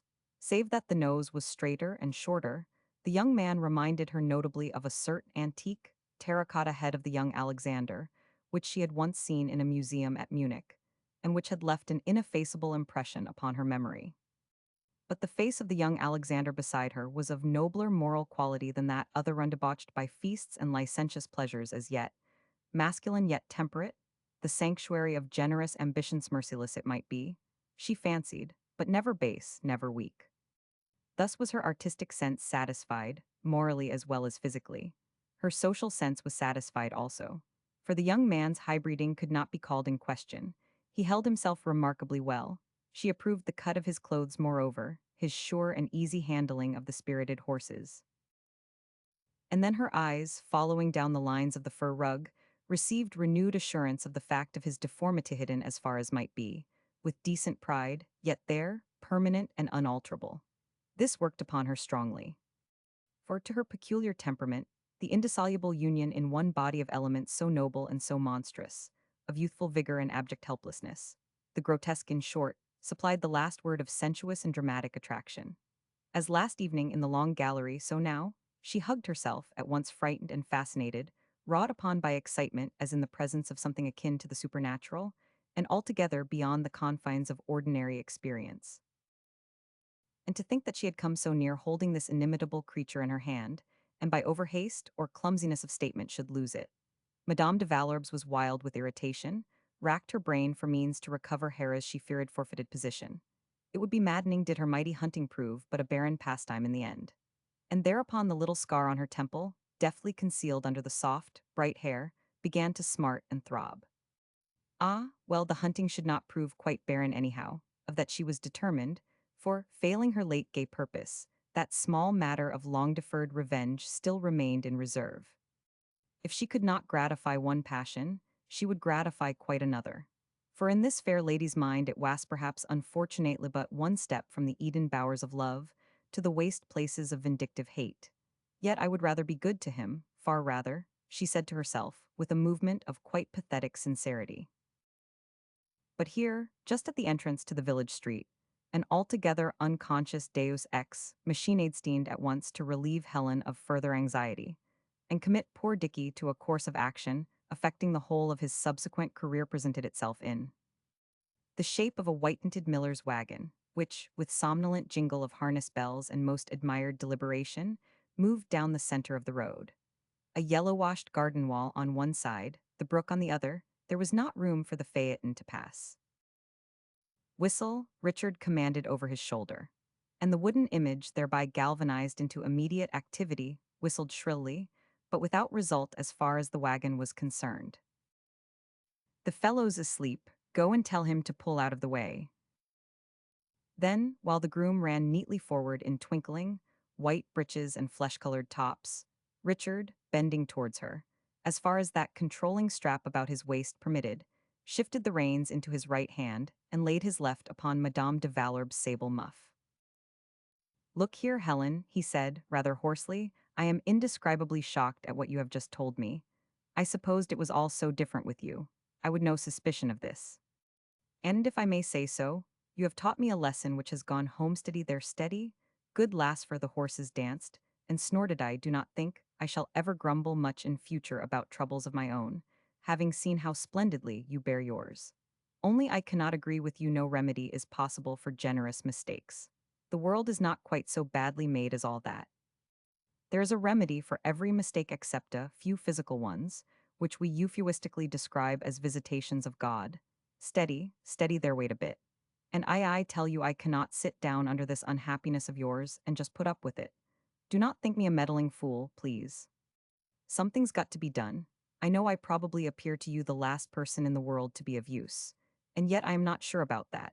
I have time too much of it and I am not quite an ass. And Yao you must know, I think, there's nothing in heaven or earth I would not do for you that I could." The miller hauled his slow-moving team aside, with beerythic objurgations and apologies. The groom swung himself up at the back of the carriage again. The impatient horses, getting their heads, swung away down Sandfield Street skittering a litter of merry, little black pigs and remonstrant fowls to right and left past modest village shop, and yellow-washed tavern, and red, lichen-stained cottage, beneath the row of tall Lombardy poplars that raised their brown-gray spires to the blue-gray of the autumn sky. Richard's left hand held the reins again. "Half-confidences are no good," he said. "So, as you have trusted me thus far, Helen, do not you think you will trust somewhat further? Be explicit, tell me the rest." And hearing him, seeing him just then, Madame de Valorb's heart melted within her, and, to her own prodigious surprise, she had much ado not to weep. Chapter 9, which touches incidentally on matters of finance. As Richard had predicted, the fog reappeared towards sunset. At first, as a frail mist, through which the landscape looked colorless and blurred. Later it rose, growing in density, until all objects beyond a radius of some 20 paces were engulfed in its nothingness and lost. Later still, while Helen de Valorbs paid her visit at Newlands, it grew denser, yet heavy, torpid, close yet cold, penetrated by earthy odors as the atmosphere of a vault, oppressive to the senses, baffling to sight and hearing alike. From out it, half-leafless branches, like gaunt arms and tattered draperies, seemed to claw and beckon at the passing carriage and its occupants. The silver mountings of the harness showed in points and splashes of hard, shining white as against the shifting, universal deadwitness of it, while the breath from the horse's nostrils rose into it as defiant jets of steam, that struggled momentarily with the opaque, all-enveloping vapor, only to be absorbed and obliterated as light by darkness or life by death. The aspect presented by nature was sinister, had Richard Calmady been sufficiently at leisure to observe it in detail. But as he slowly walked the horses up and down the quarter of a mile of woodland drive, leading from the thatched lodge on the right of the Westchurch Road to the house, he was not at leisure. He had received enlightenment on many subjects. He had acquired startling impressions, and he needed to place these, to bring them into line with the general habit of his thought. The majority of educated persons think in words, words often arbitrary and inaccurate enough, prolific mothers of mental confusion. The minority, and those of by no means contemptible intellectual caliber, since the symbol must count for more than the mere label, think in images and pictures. Dickey belonged to the minority, and it must be conceded that his mind now projected against that shifting, impalpable background of fog, a series of pictures which in their cynical pathos, their suggestions at once voluptuous and degraded, were hardly unworthy of the great master, William Hogarth himself. For Helen, in the reaction and relief caused by finding her relation to Richard unimpaired, caused too by that joyous devilry resident in her, and constantly demanding an object on which to wreak its derision, had by no means spared her lord and master, Angelo Luigi Francesco, Viscount de Valorbes. And this only son of a thrifty, hard-bitten, Savoyard banker noble and a Neapolitan princess of easy morals and ancient lineage, this Parisian viveur, his intrigues, his jealousies, his practical ungodliness and underlying superstition, his outbursts of temper, his shrewd economy in respect of others, and extensive personal extravagance, offered fit theme, with aid of little romancing, for such a discourse as it just now suited his very brilliant young wife to pronounce. The said discourse opened in a low key, broken by pauses, by tactful self-accusations, by questionings as to whether it were not more merciful, more loyal, to leave this or that untold. But as she proceeded, not only did Helen suffer the seductions of the fine art of lying, but she really began to have some ado to keep her exuberant sense of fun within due limits. For it proved so excessively exhilarating to deal thus with Angelo Luigi Francesco. She had old scores to settle. And had she not this very day received an odiously disquieting letter from him, in which he not only made renewed complaint of her poor, little miseries of debts and flirtations, but once more threatened retaliation by a cutting off of supplies. In common justice did he not deserve vilification? Therefore, partly out of revenge, partly in self-justification, she proceeded with increasing enthusiasm to show that to know 1,000. De Valorbes was a lamentably liberal education in all civilized iniquities. With a hand, sure as it was light, she dissected out the unhappy gentleman, and offered up his mangled and bleeding reputation as tribute to her own so perpetually outraged moral sense and feminine delicacy, not to mention her sorpiatedly and vilely wounded heart. And there really was truths at each fresh flight of her imagination. She did not fail to remind Herselfin all that which she said. Truth? Yes, just that misleading sufficiency of it in which a lie thrives. For, as every artist in this kind is aware, precisely as you would have the overgrowth of your improvisation richly phenomenal and preposterous, must you be careful to set the root of it in the honest soil of fact. To omit this precaution is to court eventual detection and consequent confusion of face. As it was, Helen entered the house at Newlands, a house singularly unused to psychological aberrations, in buoyant spirits, mischief sitting in her discreetly downcast eyes, laughter perplexing her lips. She had placed her cargo of provocation, of resentment, to such excellent advantage. She was, moreover, slightly intoxicated by her own eloquence. She was at peace with herself and all mankind, with de Valorbes even since his sins had afforded her so rare an opportunity. And this occasioned her to congratulate herself on her own conspicuous magnanimity. It is so exceedingly pleasing not only to know yourself clever, but to believe yourself good. She would be charming to these dear kind, rather dull people. Not that Honoria was dull, but she had inconveniently austere notions of honor and loyalty at moments. And then the solitary drive home with Richard Calmady lay ahead, full of possible drama, full of, well, heaven knew what. Oh, how entrancing a pastime is life. But to Richard, walking the snorting and impatient horses slowly up and down the woodland drive in the blear and sightless fog, life appeared quite other than an entrancing pastime. The pictures projected by his thought, and forming the medium of it, caused him black indignation and revolt, desolated him, too, with a paralyzing disgust of his own disabilities. For poor Dick had declined somewhat in the last few hours, it must be owned, from the celestial altitudes he had reached before luncheon. Some part of his cousin's discourse had been dangerously intimate in character, suggesting situations quite other than platonic. To him, there appeared a noble innocence in her treatment of matters not usually spoken of. He had listened with a certain reverent amazement. Only out of purity of mind could such speech come. And yet an undeniable effect remained, and it was not altogether elevating. Richard was no longer the young Sir Galahad of the noontide of this eventful day. He was just simply a man in a sensible degree the animal man loving a woman, hating that other man to whom she was legally bound. Hating that other man, not only because he was unworthy and failed to make her happy, but because he stood in his Richard's way. Hating the man all the more fiercely because, whatever the uncomeliness of his moral constitution, he was physically very far from uncomely. And so, along with nobler incitements to hatred, went the fiend envy, which just now plucked at poor Dickie's vitals as the vulture at those of the chained titan of old. Whereupon he fell into a meditation somewhat morbid. For, contemplating in pictured thought that other man's bodily perfection, contemplating his property and victim, the fair modern Helen, who by her courage and her trials exercised so potent a spell over his imagination, Richard loathed his own maimed body, maimed chances and opportunities, as he had never loathed them before. How often since his childhood had some casual circumstance or trivial accident brought the fact of his misfortune home to him, causing him as he at the moment supposed to reckon, once and for all, with the sum total of it. But as years passed and experience widened, below each depth of this adhering misery another deep disclosed itself. Would he never reach bottom? Would this inalienable disgrace continue to show itself more restricting and impeding to his action, more repulsive and contemptible to his fellow men, through all the succeeding stages and vicissitudes of his career, right to the very close? To her hosts, Madame de Valorbes appeared in her gayest and most engaging humor. It was only a flying visit, she must not stay, Richard was waiting for her. Only she felt she must just have 2 words with Honoria.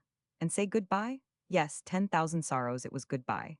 She was recalled to Paris, home, and duty. She made an expressive little grimace at Miss St. Quentin. Your husband will be, began Mrs. Cathcart, in her large, gently authoritative manner. Enchanted to see me, of course, dear cousin Selina, or he would not have required my return thus urgently. We may take that for said. Meanwhile, what strange sprigs of nobility flourish in the local soil here? And she proceeded to give an account of the fallow-filled party at luncheon, more witty, perhaps, than veracious. Helen could be extremely entertaining on occasion. She gave reins to her tongue, and it galloped away with her in most surprising fashion. My dear, interrupted her hostess, you are a little unkind, surely. My dear, you are a little flippant. But Madame de Valorbes enveloped her in the most assuaging embrace. Let me laugh while I can, dearest cousin Selina, she pleaded. I have had a delightful little holiday. Everyone has been charming to me. You, of course, but then you always are that. Your presence breathes consolation. But Aunt Catherine has been charming too, and that, quite between ourselves, was a little more than I anticipated. Now the holiday draws to a close and payday looms large ahead. You know nothing about such paydays, thank heaven, dear cousin Selina. They are far from joyous inventions, and saw the young lady spread abroad her hands, palms upward, and shrugged her shoulders under their weight of costly fursen, so I laugh. Do not you understand, I laugh. Miss St. Quentin's delicate, square-cut face wore an air of solicitude as she followed her friend out of the room. There was a trace of indolence in her slow, reflective speech, as in her long, swinging, strident indolence bred of unconscious strength rather than of weakness, the leisureliness which goes with staying power both in the moral and the physical domain. See here, Nellie, she said, forgive brutal frankness, but which is the real thing taudeithier, each delightful in their own way, the tears or the laughter? Both, O well-beloved seeker after truth, Madame de Valorbes answered. There lies the value of the situation. Fresh worries. No, no, the old, the accustomed, the well-accredited, the normal, the stock once a husband and a financial crisis. As she spoke, Madame de Valorbes fastened the buttons of her long driving coat. Miss St. Quentin knelt down and busied herself with the lowest of these. Her tall, slender figure was doubled together. She kept her head bent. I happen to have a pretty tidy balance just now, she remarked parenthetically, and as though with a certain diffidence. So you know, if you are a bit hard up, it's all perfectly simple, Nellie, do not you know? For a perceptible space of time, Madame de Valorbes did not answer. A grating of wheels on the gravel arrested her attention. She looked down the long vista of ruddily lighted hall, with its glowing fire and cheerful lamps to the open door, where, against the blear whiteness of the fog, the mail phaeton and its occupant showed vague, in outline and in proportions almost gigantic against the thick, shifting atmosphere. Miss St. Quentin raised her head, surprised at her companion's silence. Helen de Valorbes bent down, took the upturned face in both hands and kissed the soft cheeks with effusion. "You are adorable," she said, "but you are too generous. You shall lend me nothing more. I believe I see my way. I can scrape through this crisis." Miss St. Quentin rose to her feet. "All right," she said, smiling upon her friend from her superior height with a delightful air of affection and apology. "I only wanted you just to know, in case don't you see. And for the rest, how goes it, Helen? Are you turning all their poor heads at Brockhurst? You are rather an upsetting being to let loose in an ordinary, respectable English country house. A sort of mousquetaire au couvent the other way about, do not you know? Are you making things fly generally?" "I am making nothing fly," the other lady rejoined gaily. "I am as inoffensive as a Stanislas saint in a chapel window. I am absolutely angelic." "That's worst of all," Honoria exclaimed, still smiling. "When you are angelic, you are most particularly deadly. For the preservation of local innocence, somebody ought to go and hoist danger signals." Miss St. Quentin, after just a moment's hesitation, followed her friend through the warm, bright hall to the door. Then Helen de Valorbes turned to her. "Au revoir, dearest Honoria," she said, "and the sooner the better. Leave your shop girls and distressed needlewomen and all your other good works for a still better one, namely for me. Come and reclaim and comfort and support me for a while in Paris." Again she kissed the soft cheek. "I am as good as gold. I am just now actually mawkish with virtue," she murmured between the kisses.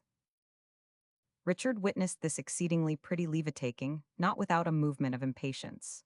The fog was thickening once more. It grew late. He wished his cousin would get through with these amenities. Then, moreover, he did not covet intercourse with Miss St. Quentin. He pulled the fur rug aside with his left hand, holding reins and whip in his right.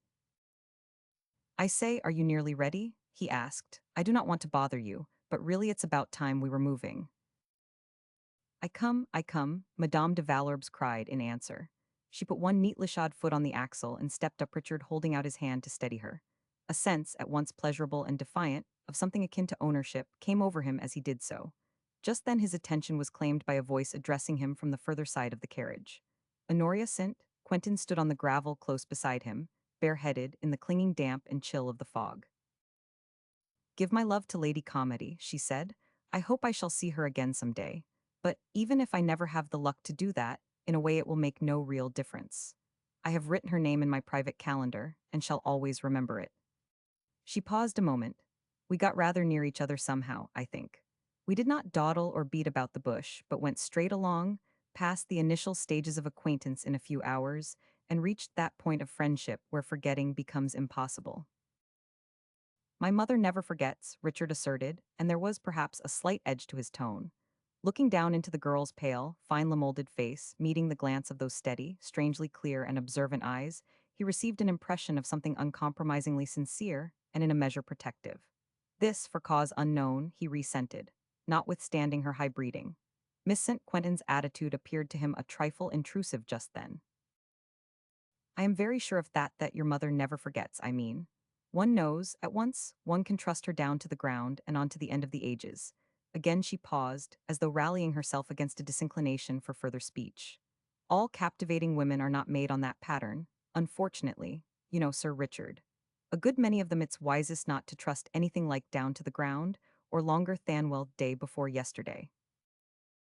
And without waiting for any reply to this cryptic utterance, she stepped swiftly round behind the carriage again, waved her hand from the doorstep, and then swung away, with lazy, long-limbed grace, past the waiting manservants and through to the ruddy brightness of the hall.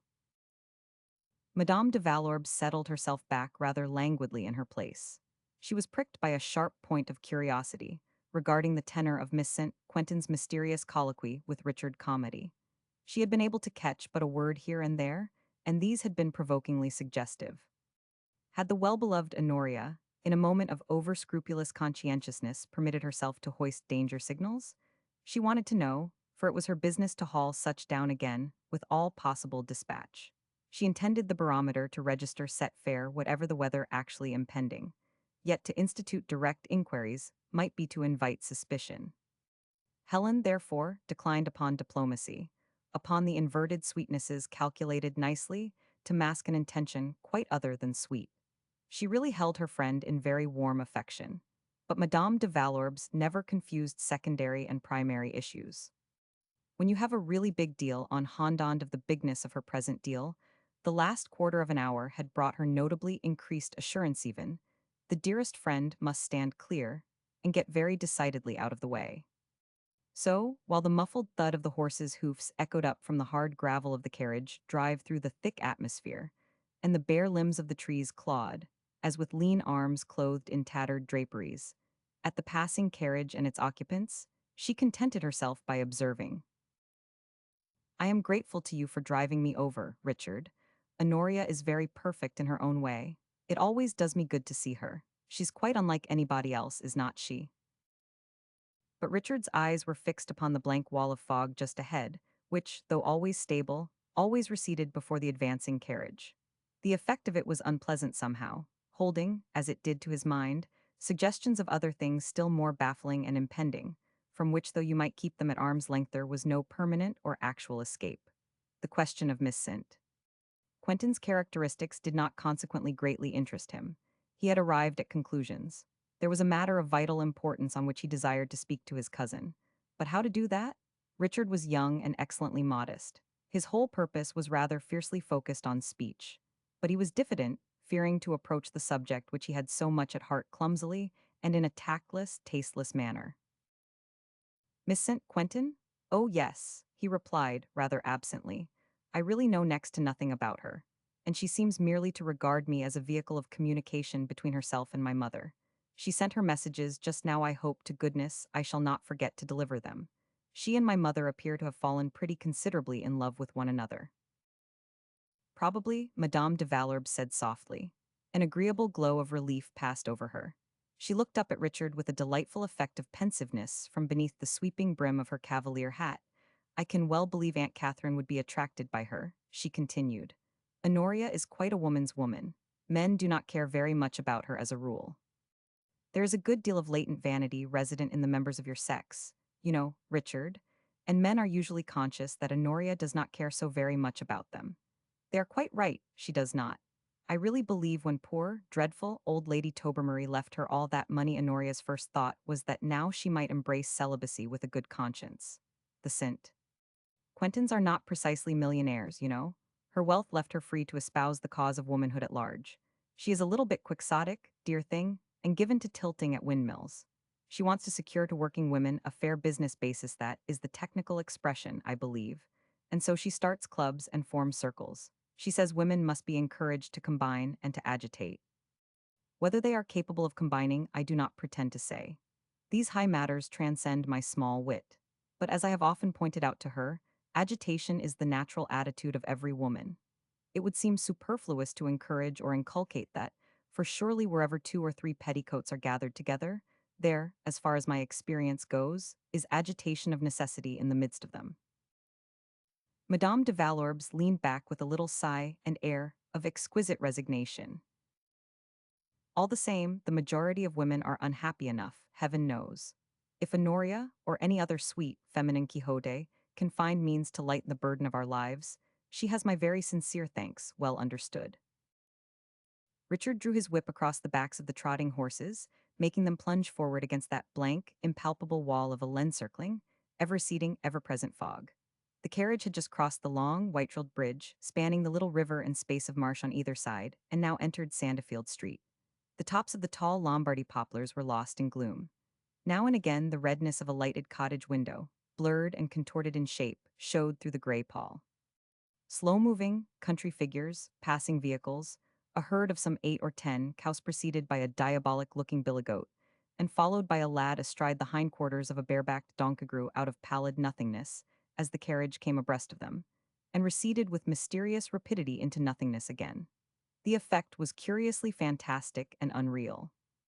And as the minutes passed, that effect of unreality gained upon Richard's imagination, until Noah's last evening in the stately solitude of the long gallery became increasingly aware of the personality of his companion, increasingly penetrated by the feeling of being alone with that personality, as though the world, so strangely blotted out by these dim, obliterating vapors, were indeed vacant of all human interest, human purpose, human history, save that incarnate in this fair woman and his own relation to her. She alone existed, concrete, exquisite, sentient, amid the vague, shifting immensities of fog. She alone mattered.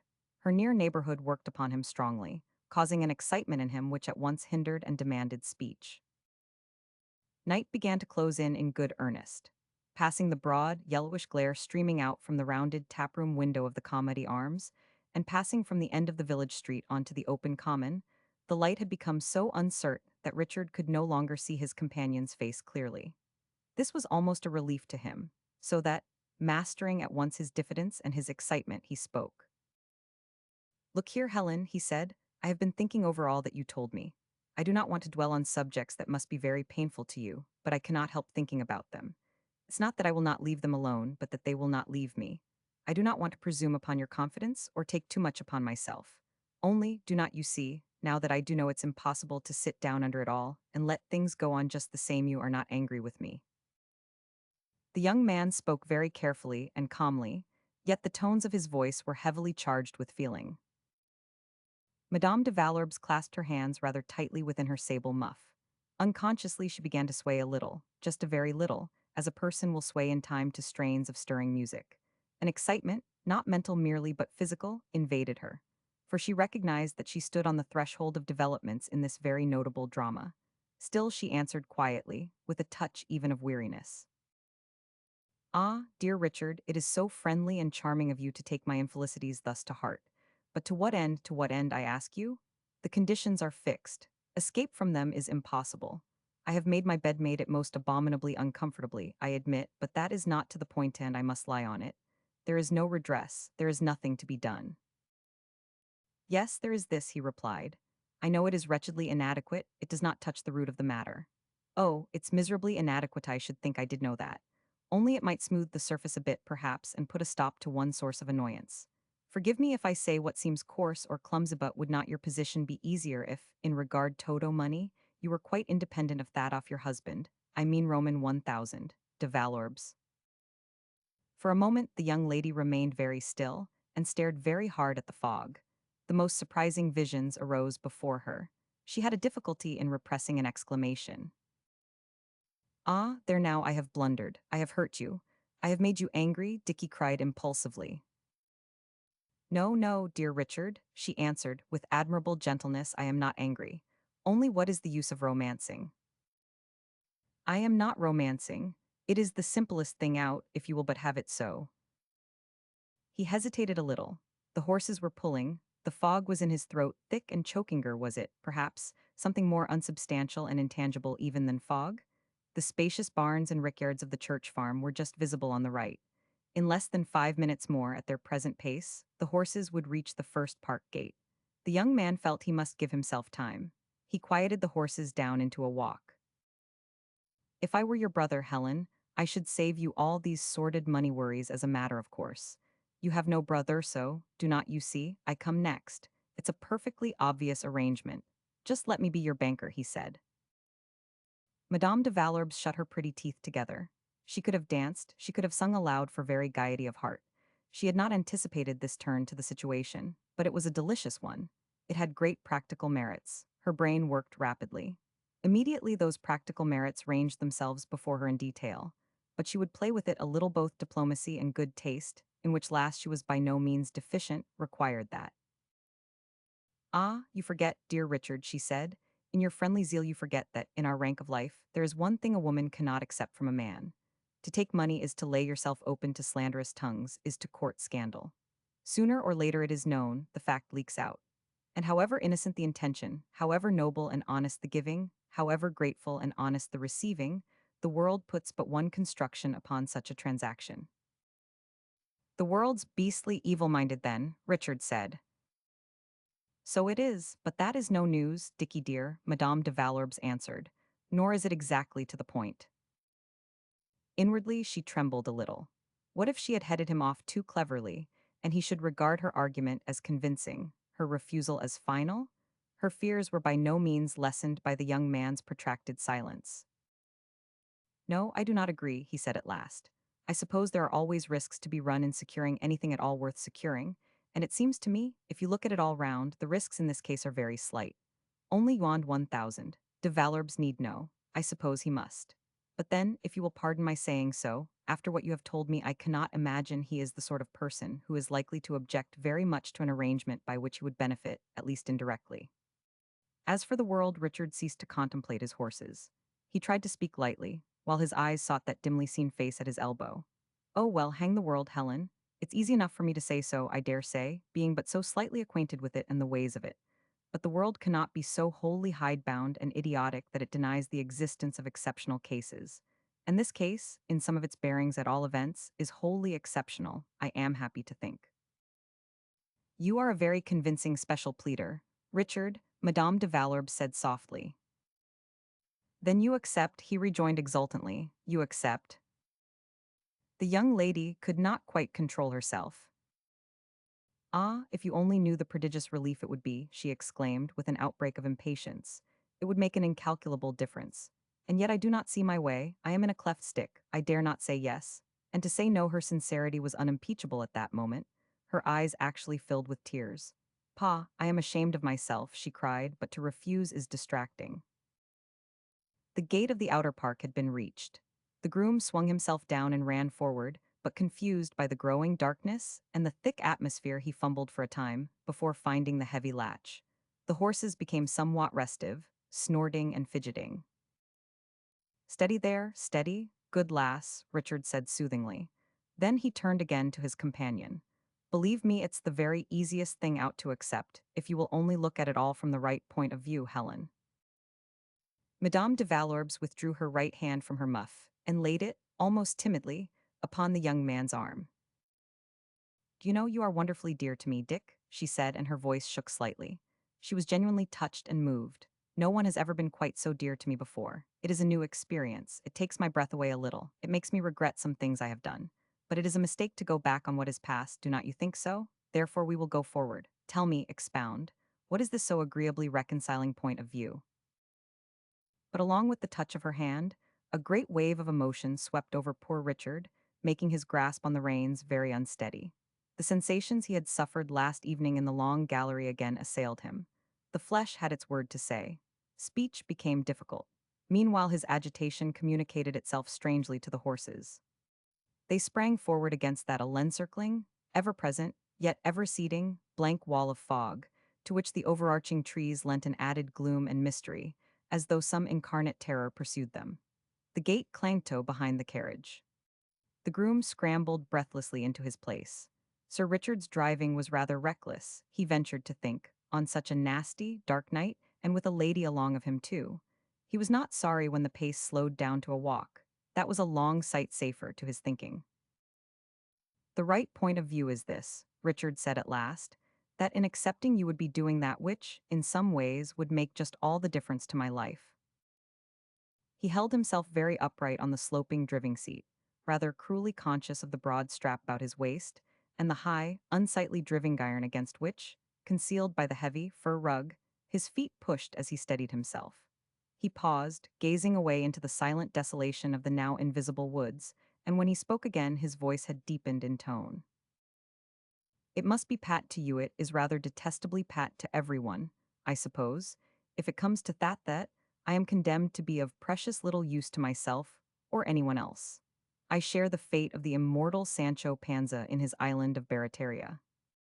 A very fine feast is spread before me, while I find myself authoritatively forbidden to eat first of this dish, and then of that, until I end by being every bit as hungry as though the table was bare. It becomes rather a nuisance at times, you know, and taxes one's temper and one's philosophy. It seems a little rough to possess all that so many men of my age would give just anything to have, and yet be unable to get anything but unsatisfied hunger, and in plain English humiliation, out of it. Madame de Valorbe sat very still. Her charming face had grown keen. She listened, drawing in her breath with a little sobbing sound, but that was only the result of accentuated dramatic satisfaction. You see, I have no special object or ambition. I cannot have one, I just pass the time. I do not see any prospect of my ever being able to do more than that. There's my mother, of course. I need not tell you she and I love one another. And there are the horses. But I do not care to bet, and I never attend a Reci meeting. I do not choose to make an exhibition of myself. Again, Helen drew her hand out of her muff, but this time quickly, impulsively, and laid it on Richard's left hand, which held the reins. The young man's breath caught in his throat. He leaned sideways towards her shoulder touching his elbow, the trailing plumes of her hat no limp from the clinging moisture of the fog fur, a moment brushing his cheek. Helen, he said rapidly, do not you understand it's in your power to alter all this? By accepting you would do infinitely more for me than I could ever dream of doing for you. You would give me something to think of and plan about. If you will only have whatever wretched money you need now, and have more whenever you want it if you will let me feel, however rarely we meet, that you depend on me and trust me, and let me make things a trifle easier and smoother for you, you will be doing such an act of charity as few women have ever done. Do not refuse, for pity's sake do not. I do not want to whine, but things were not precisely gay before your coming, you know. Need it be added they promise to be less so than ever after you are gone? So listen to reason. Do as I ask you. Let me be of use in the only way I can. Do you consider what you propose? Madame de Valorbes asked slowly. It is a good deal. It is dangerous. With most men such a compact would be wholly inadmissible. Then poor Dicky lost himself. The strain of the last week, the young, headlong passion aroused in him, the misery of his deformity, the accumulated bitterness and rebellion of years arose and overflowed as a great flood. Pride went down before it, and reticence and decencies of self-respect. Richard turned and rent himself without mercy, and for the moment without shame. He pelted himself with cruel words, with scorn and self-contempt, while he laughed, and the sound of that laughter wandered away weirdly through the chill density of the fog, under the tall, shadowy firs of the great avenue, over the sombre heather, out into the veiled, crowded darkness of the wide woods. But I am not as other men are, he answered. I am a creature by myself, a unique development as much outside the normal social as I am outside the normal physical law. I alone by myself think of it, abnormal, extraordinary. You are safe enough with me, Helen. Safe to indulge and humor me as you might a monkey or a parrot. All the world will understand that. Only my mother, and a few old friends and old servants take me seriously. To everyone else I am an embarrassment, a more or less distressing curiosity. He met little Lady Constance Qualley's ruminant stare again in imagination, heard Lord Fallowfield's blundering speech. Remember our luncheon today. It was flattering at moments, was not it? And so if I do queer things, things off the conventional lines, who will be surprised? No one, I tell you, not even the most straight-laced or censorious. Allow me at least the privileges of my disabilities. I am a dwarf, a cripple. I shall never be otherwise. Had I lived a century or two ago, I should have made sport for you, and such as you, as some rich man's professional fool. And so, if I overstep the usual limits, who will comment on that? Queer things, crazy things are in the part. What do I matter? Richard laughed aloud. At least I have this advantage, that in my case you can do what you can do in the case of no other man. With me, you needn't be afraid. No one will think evil. With Mays, after all, there is a drop of comfort in it with me, Helen. You are safe enough. Chapter 10, Mr. Ludovic Keel among the prophets. That same luncheon party at Brockhurst, if not notably satisfactory to the hosts, afforded much subsequent food for meditation to one at least of the guests. During the evening immediately following it, and even in the watches of the night, Lady Louisa Barking's thought was persistently engaged with the subject of Richard Calmady. His looks, his character, his temper, his rental, the acreage of his estates, and his prospects generally. Nor did her interest remain hidden and inarticulate. For, finding that in various particulars her knowledge was superficial and clearly insufficient, on her journey from Westchurch up to town next day, in company with her brother Ludovic, she put so many questions to that accomplished young gentleman that he shortly divined some serious purpose in her inquiry.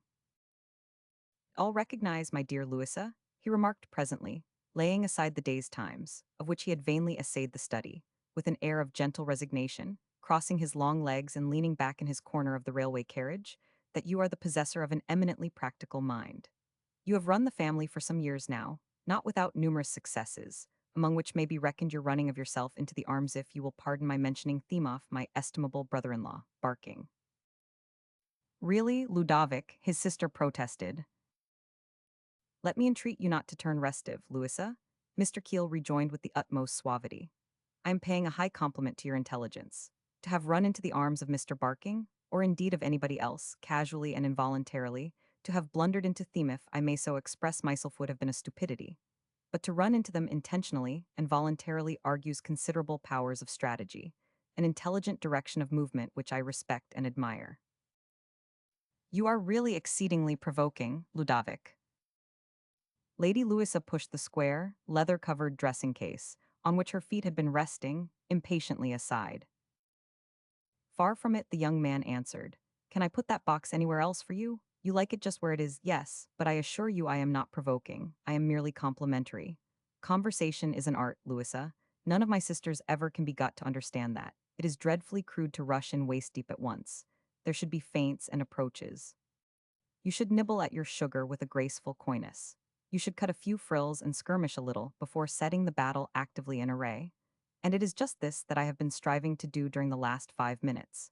But you do not appear to appreciate the commendable style of my preliminaries. You want to engage immediately.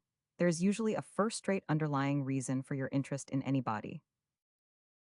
Again, the lady shifted the position of the dressing case.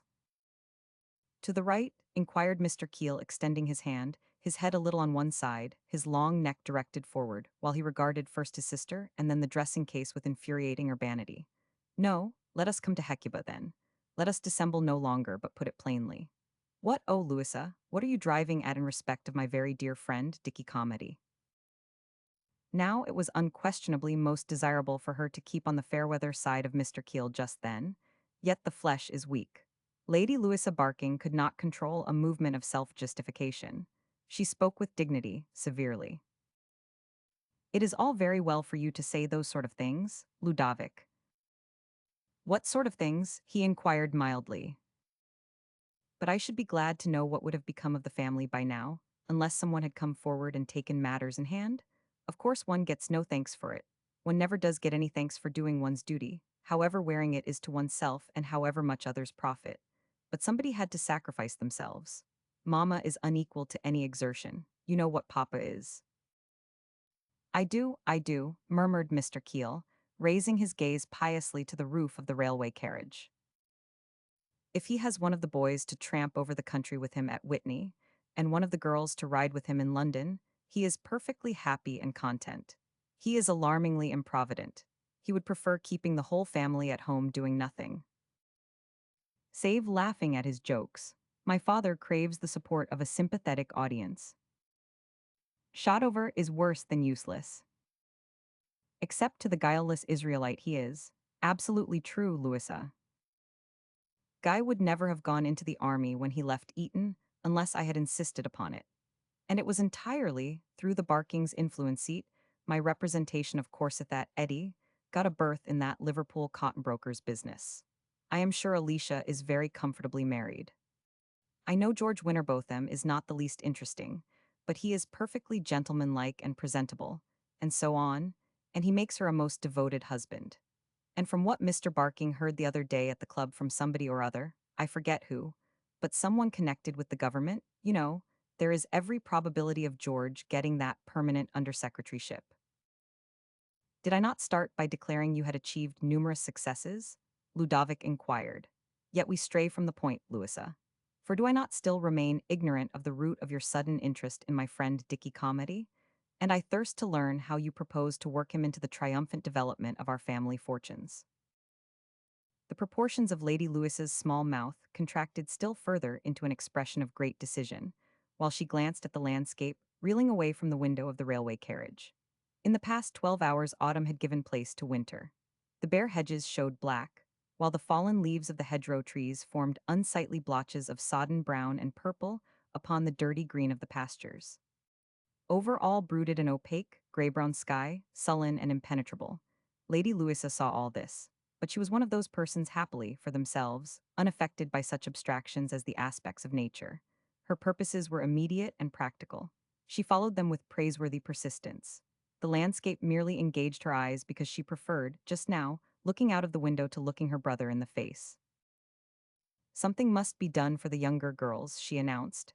I feel pretty confident about Emily's future. We need not go into that. Maggie, if she marries at Allen, she really is very useful at home, in looking after the servants and entertaining, and so on if she marries at all, will marry late. She has no particular attractions as girls go. Her figure is too solid and she talks too much.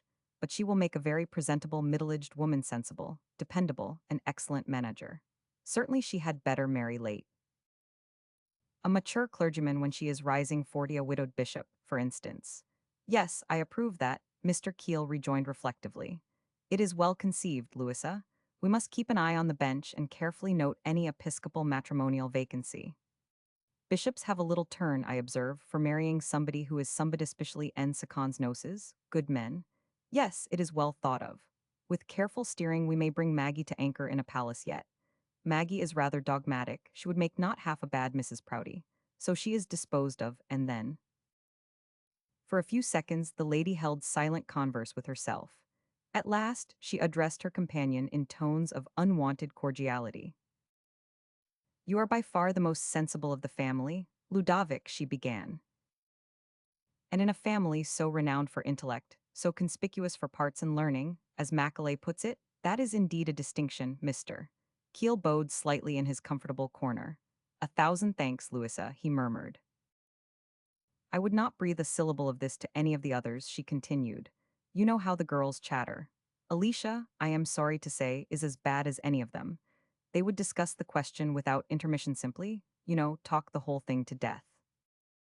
Poor things, yet after all, what thing? The young man inquired urbanely. Lady Louisa bit her lip. He was very irritating, while she was very much in earnest. It was her misfortune usually to be a good deal in earnest. There is Constance, she remarked, somewhat abruptly. Precisely, there is poor, dear, innocent, rather foolish little Connie. It occurred to me we might be coming to that. In his turn, Mr. Keel fell silent and contemplated the reeling landscape. Pasture had given place to wide stretches of dark moorland on either side the railway line, with a pallor of sour boggrasses in the hollows. The outlook was uncheerful. Perhaps it was that which caused the young man to shake his head. I recognize the brilliancy of the conception, Louisa. It reflects credit upon your imagination and your daring, he said presently, but you will not be able to work it. Pray, why not? Almost snapped Lady Louisa. Mr. Keel settled himself back in his corner again. His handsome face was all sweetness, indulgent though argumentative. He was nothing, clearly, unless reasonable. Personally, I am extremely fond of Dicky Calmady, he began. I permit myself honestly I do moments of enthusiasm regarding him. I should esteem the woman lucky who married him. Yet I could imagine a prejudice might exist in some minds of a less emancipated and finely comprehensive order than yours and my own of course against such an alliance. Take my father's mind, for instance, unhappily my father dotes on Connie. And he is more obstinate than 19 dozen well. I leave you to fill in the comparison mentally, Louisa. It might be slightly wanting in filial respect to put it into words. Again, he shook his head in pensive solemnity. I give you credit for prodigious push and tenacity, for a remarkable capacity of generalship, in short. Yet I cannot disguise from myself the certainty that you would never square my father. But suppose she wishes it herself. Papa would deny Connie nothing, the other objected. She was obliged to raise her voice to a point of shrillness, hardly compatible with the dignity of the noble house of Fallowfield, double with all the gold of all the barkings, for the train was banging over the points and roaring between the platforms of a local junction. Mr. Keel made a deprecating gesture, put his hands over his ears, and again gently shook his head, intimating that no person possessed either of nerves or self-respect could be expected to carry on a conversation under existing conditions. Lady Louisa desisted. But as soon as the train passed into the comparative quiet of the open country, she took up her parable again, and took it up in a tone of authority. Of course, I admit there is something to get over. It would be ridiculous not to admit that. And I am always determined to be perfectly straightforward. I detest humbug of any kind, so I do not deny for a moment that there is something. Still, it would be a very good marriage for Constance, a very good marriage indeed. Even Papa must acknowledge that. Money, position, age, everything of that kind in its favor. One could not expect to have all that without some make-weight. I should not regret it, for I feel it might really be bad for Connie to have so much without some make-weight. And I remarked yesterday I could not help remarking it that she was very much occupied about Sir Richard Calmady. Connie is a little goose, Mr. Keel permitted himself to remark, and for once there was quite a sour edge to his sweetness. Connie is not quick, she is not sensitive, his sister continued. And really, under all the circumstances, that perhaps is just as well. But she is a good child and would believe almost anything you told her. She has an affectionate and obedient disposition, and she never attempts to think for herself. I do not believe it would ever occur to her to object to Hishi's peculiarities, unless some mischievous person suggested it to her. And then, as I tell you, I remarked she was very much occupied about him. Once again Mr. Keel sought counsel of the landscape, which once again had changed in character. For here civilization began to trail her skirts very visibly, and the edges of those skirts were torn and frayed, notably unhandsome. The open moorland had given place to flat market gardens and leafless orchards sloppy with wet. Innumerable cabbages, innumerable stunted, black-branched apple and pear trees, avenues of dilapidated pea and bean sticks, reeled away to right and left. The semi-suburban towns stretched forth long, rollered arms of ugly, little jerry-built streets and terraces. Tall chimneys and unlovely gasumters, these last showing as collections of some monstrous spawn rows against the opaque sky, a sky rendered momentarily more opaque, dirtier and more dingy, by the masses of London smoke hanging along the eastern horizon. Usually Ludovic knew his own mind clearly enough. The atmosphere of it was very far from being hazy. Now that atmosphere bore annoying resemblance to the opacity obtaining overhead and along the eastern horizon. The young man's sympathizer, were they his prejudices, had a convenient habit of ranging themselves immediately on one side or other of any question presenting itself to him. But in the present case they were mixed. They pulled both ways, and this vexed him. For he liked to suppose himself very ripe, cynical, and disillusioned, while, in good truth, sentiment had more than a word to say in most of his opinions and decisions. Now sentiment ruled him strongly and pushed him but, unfortunately, in diametrically opposite directions. The sentiment of friendship compelled him hitherward, while another sentiment, which he refused to define, he recognized it as wholesome, yet he was a trifle ashamed of it, compelled him quite otherwhere. He took refuge in an adroit begging of the question. After all, are you not committing the fundamental error of reckoning without your host, Louisa? He inquired. Connie may be a good deal occupied about Calmady, but thereby may only give further proof of her own silliness. I certainly discovered no particular sign of Calmady being occupied about Connie. He was very much more occupied about the fair cousin, Helen de Valorbes, than about any one of us, my illustrious self included, as far as I could see. In her secret soul, his hearer had to own this statement just.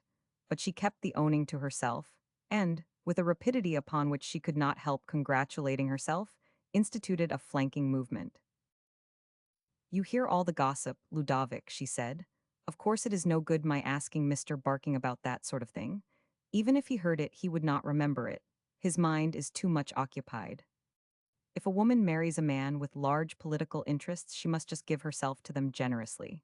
It is very interesting, and one feels, of course, one is helping to make history. But still one has to sacrifice something. I hear next to nothing of what is going on, gossip, I mean. And so tell me, what do you hear about her, about Madame de Valorbes? At first hand only that which you must know perfectly well yourself, my dear Louisa. Did not you sit opposite to her at luncheon, yesterday? That she is a vastly good-looking and attractive woman. At second hand, then. At second hand? Oh, at second hand I know various amiable little odds and ends such as are commonly reported by the uncharitable and censorious, Ludovic answered mildly. Probably more than half of these little treasures are pure fiction, generated by envy, conceived by malice. Pray, Ludovic, his sister exclaimed. But she recovered herself and added, you may as well tell me all the same. I think, under the circumstances, it would be better for me to hear. You really wish to hear? Well, I give it you for what it is worth. I do not vouch for the truth of a single item. For all we can tell, nice, kind friends may be recounting kindred anecdotes of Alicia and the blameless Winterbotham, or even of you, Louisa, and Mr. Barking. Mr. Keel fixed a glance of surpassing graciousness upon his sister as he uttered these agreeable suggestions, and fervid curiosity alone enabled her to resist a rejoinder and to maintain a dignified silence. It is said, and this probably is truth, that she never cared two straws for de Valorbes, but was jockeyed in the marriage just as you might jockey Constance. You know, Louisa be her mother, who has the reputation of being a somewhat frisky matron with a keen eye to the main. Chance, she is not quite all, I understand, a tender heart could desire in the way of a parent. It is further said that La Belle Helene makes the dollars fly even more freely than did de Valorbes in his best days, and he has the credit of having been something of a viveur. He knew not only his Paris, but his Baden-Baden, and his Naples, and various other warm corners where great and good men do commonly congregate. It is added that La Belle Helene already gives promise of being playful in other ways beside that of expenditure, and that de Valorbes has been heard to lament openly that he is not a native of some enlightened country, in which the divorce court charitably intervenes to sever over-hard connubial knots. In short, it is rumored that de Valorbes is not a conspicuous example of the wildly happy husband. In short, she is not respect. But the young man held up his hands and cried out feelingly, "Do not, pray do not, my dear Louisa. Let us walk delicately as Agagme fathers morning ministrations to the maids again. For how, as I pointed out just now, do we know what insidious little tales may not be in circulation regarding yourself and those nearest and dearest to you?" Ludovic Kiel turned his head and once again looked out of the window, his beautiful mouth visited by a slightly malicious smile. The train was sliding onward above crowded, sordid courts and narrow alleys, festering, as it seemed, with a very plague of poverty-stricken and unwholesome humanity. Here the line runs parallel to the River Sullen today, blotted with black floats and lines of grimy barges, which straining, smoke-vomiting steam tugs towed slowly against a strong flowing tide. On the opposite bank, the heavy masses of the Abbey, the long decorated facade and towers of the Houses of Parliament, stood out ghostly and livid in a gleam of frail, unrelated sunshine against the murk of the smoky sky. I should have supposed Sir Richard Calmady was steady, Lady Louisa remarked, inconsequently and rather stiffly. Ludovic really was exasperating. Steady? Oh, perfectly. Poor dear chap, he has not had much chance of being anything else as yet. Still, of course, Lady Calmady would prefer his being settled. Clearly it would be much better in every way. All things considered, he is certainly one of the people who should marry young. And Connie would be an excellent marriage for him, excellently suitable, better, really, than on the face of it he could hope for. Ludovic, just look out please and see if the carriage is here. Pocock always loses her head at a terminus and misses the manservants. Yes, there is Frederick with his back to the train, looking the wrong way, of course. He really is too stupid. Mr. Keel, however, succeeded in attracting the footman's attention, and, assisted by that functionary and the lean and anxious Pocock, her arms full of bags, an umbrellas conveyed his sister out of the railway carriage and into the waiting brougham. She graciously offered to put him down at his rooms, in St. James's Place, on her way to the Barking mansion in Albert Gate, but the young man declined that honor. "Goodbye, Louisa," he said, leaning his elbows on the open window of the brougham, and thereby presenting the back view of an irreproachably cut overcoat and trousers to the passers-by. "I have to thank you for a most interesting and instructive journey. Your efforts to secure the prosperity of the family are wholly praiseworthy. I commend them. I have a profound respect for your generalship. Still, pauper though I am willing to lay you 100 to 1 in golden guineas that you will never square papa." Subsequently, the young man bestowed himself in a hansom, and rattled away in the wake of the barking equipage down the objectionably steep hill, which leads from the roar and turmoil of the station into the Waterloo Bridge Road. "I might have offered heavier odds," he said to himself, "for never, never will she square papa." And not without a light sense of shame, he was conscious that he made this reflection with a measure of relief. Chapter 11, containing samples both of earthly and heavenly love. Catherine stood in the central space of the great state bedroom. It was just upon midnight, yet she still wore her jewels and her handsome, trailing, black velvet dress. She was very tired, but that tiredness proceeded less from physical than mental weariness. This she recognized, and foresaw that weariness of this character was not likely to find relief and extinction within the shelter of the curtains of the stately bed, whereon the ancient Persian legend of the flight of the heart through the tangled forest of this life was so deftly and quaintly embroidered. For, unhappily tonight, the leopard, Care, followed very close behind. And Catherine, taking the ancient legend as very literally descriptive of her existing state of mind, feared that, should she undress and seek the shelter of the rose-lined curtains, the leopard would seek it also. and, crouching at her feet, his evil yellow eyes would gaze into her own, wide open, all through that which remained of the night. The night, moreover, was very wild. A westerly gale, with now and again tumultuous violence of rain, rattled the many panes of the windows, wailed in every crevice of door and casement, roared through the mile-long elm avenue below, and roared in the chimneys above. The prince of the power of the air was let loose, and announced his presence as with the shout of battle. Sleep was out of the question under present conditions, and in her present humor.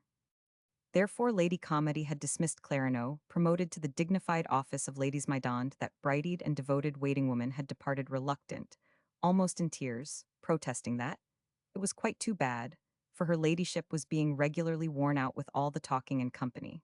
And she, for her part, should be heartily glad when the entertaining was over, and they were all comfortably to themselves again. Nor could Catherine honestly assert that she would be altogether sorry when the hour struck, tomorrow, for the departure of her guests. For it appeared to her that, notwithstanding the courtesy and affection of her brother, and the triumphant charm of her niece, a spirit of unrest had entered Brockhurst along with their entry.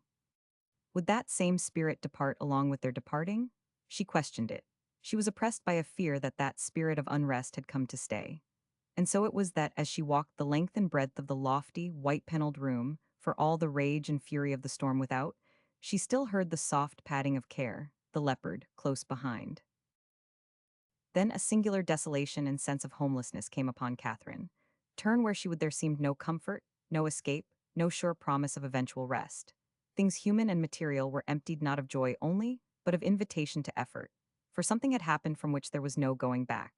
A fair woman from a far country had come and looked upon her son, with the inevitable result that youth had called to youth. And though the fair woman in question, being already wedded wife, Catherine was rather pathetically pure-minded, could not in any dangerously practical manner steal away her son's heart.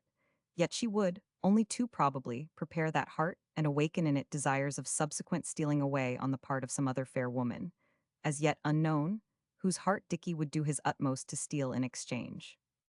And this filled her with anxiety and far-reaching fears, not only because it was bitter to have some woman other than herself hold the chief place in her son's affections, but because she's John not, even as Ludovic Keel, though from quite other causes could not but apprehend possibilities of danger, even of disaster, surrounding all question of love and marriage in the strange and unusual case of Richard Calmady.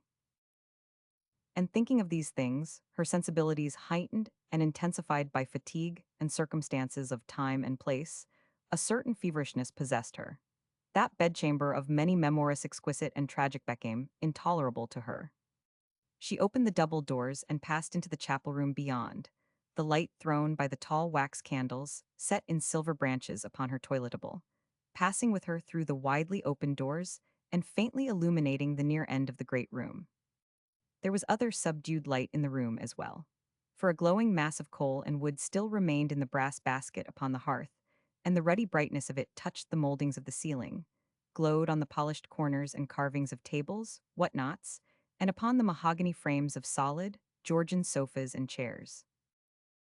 At first sight, notwithstanding the roaring of wind and ripping of rain without, there seemed offer of comfort in this calm and spacious place, the atmosphere of it sweet with bowls of autumn violets and greenhouse-grown roses.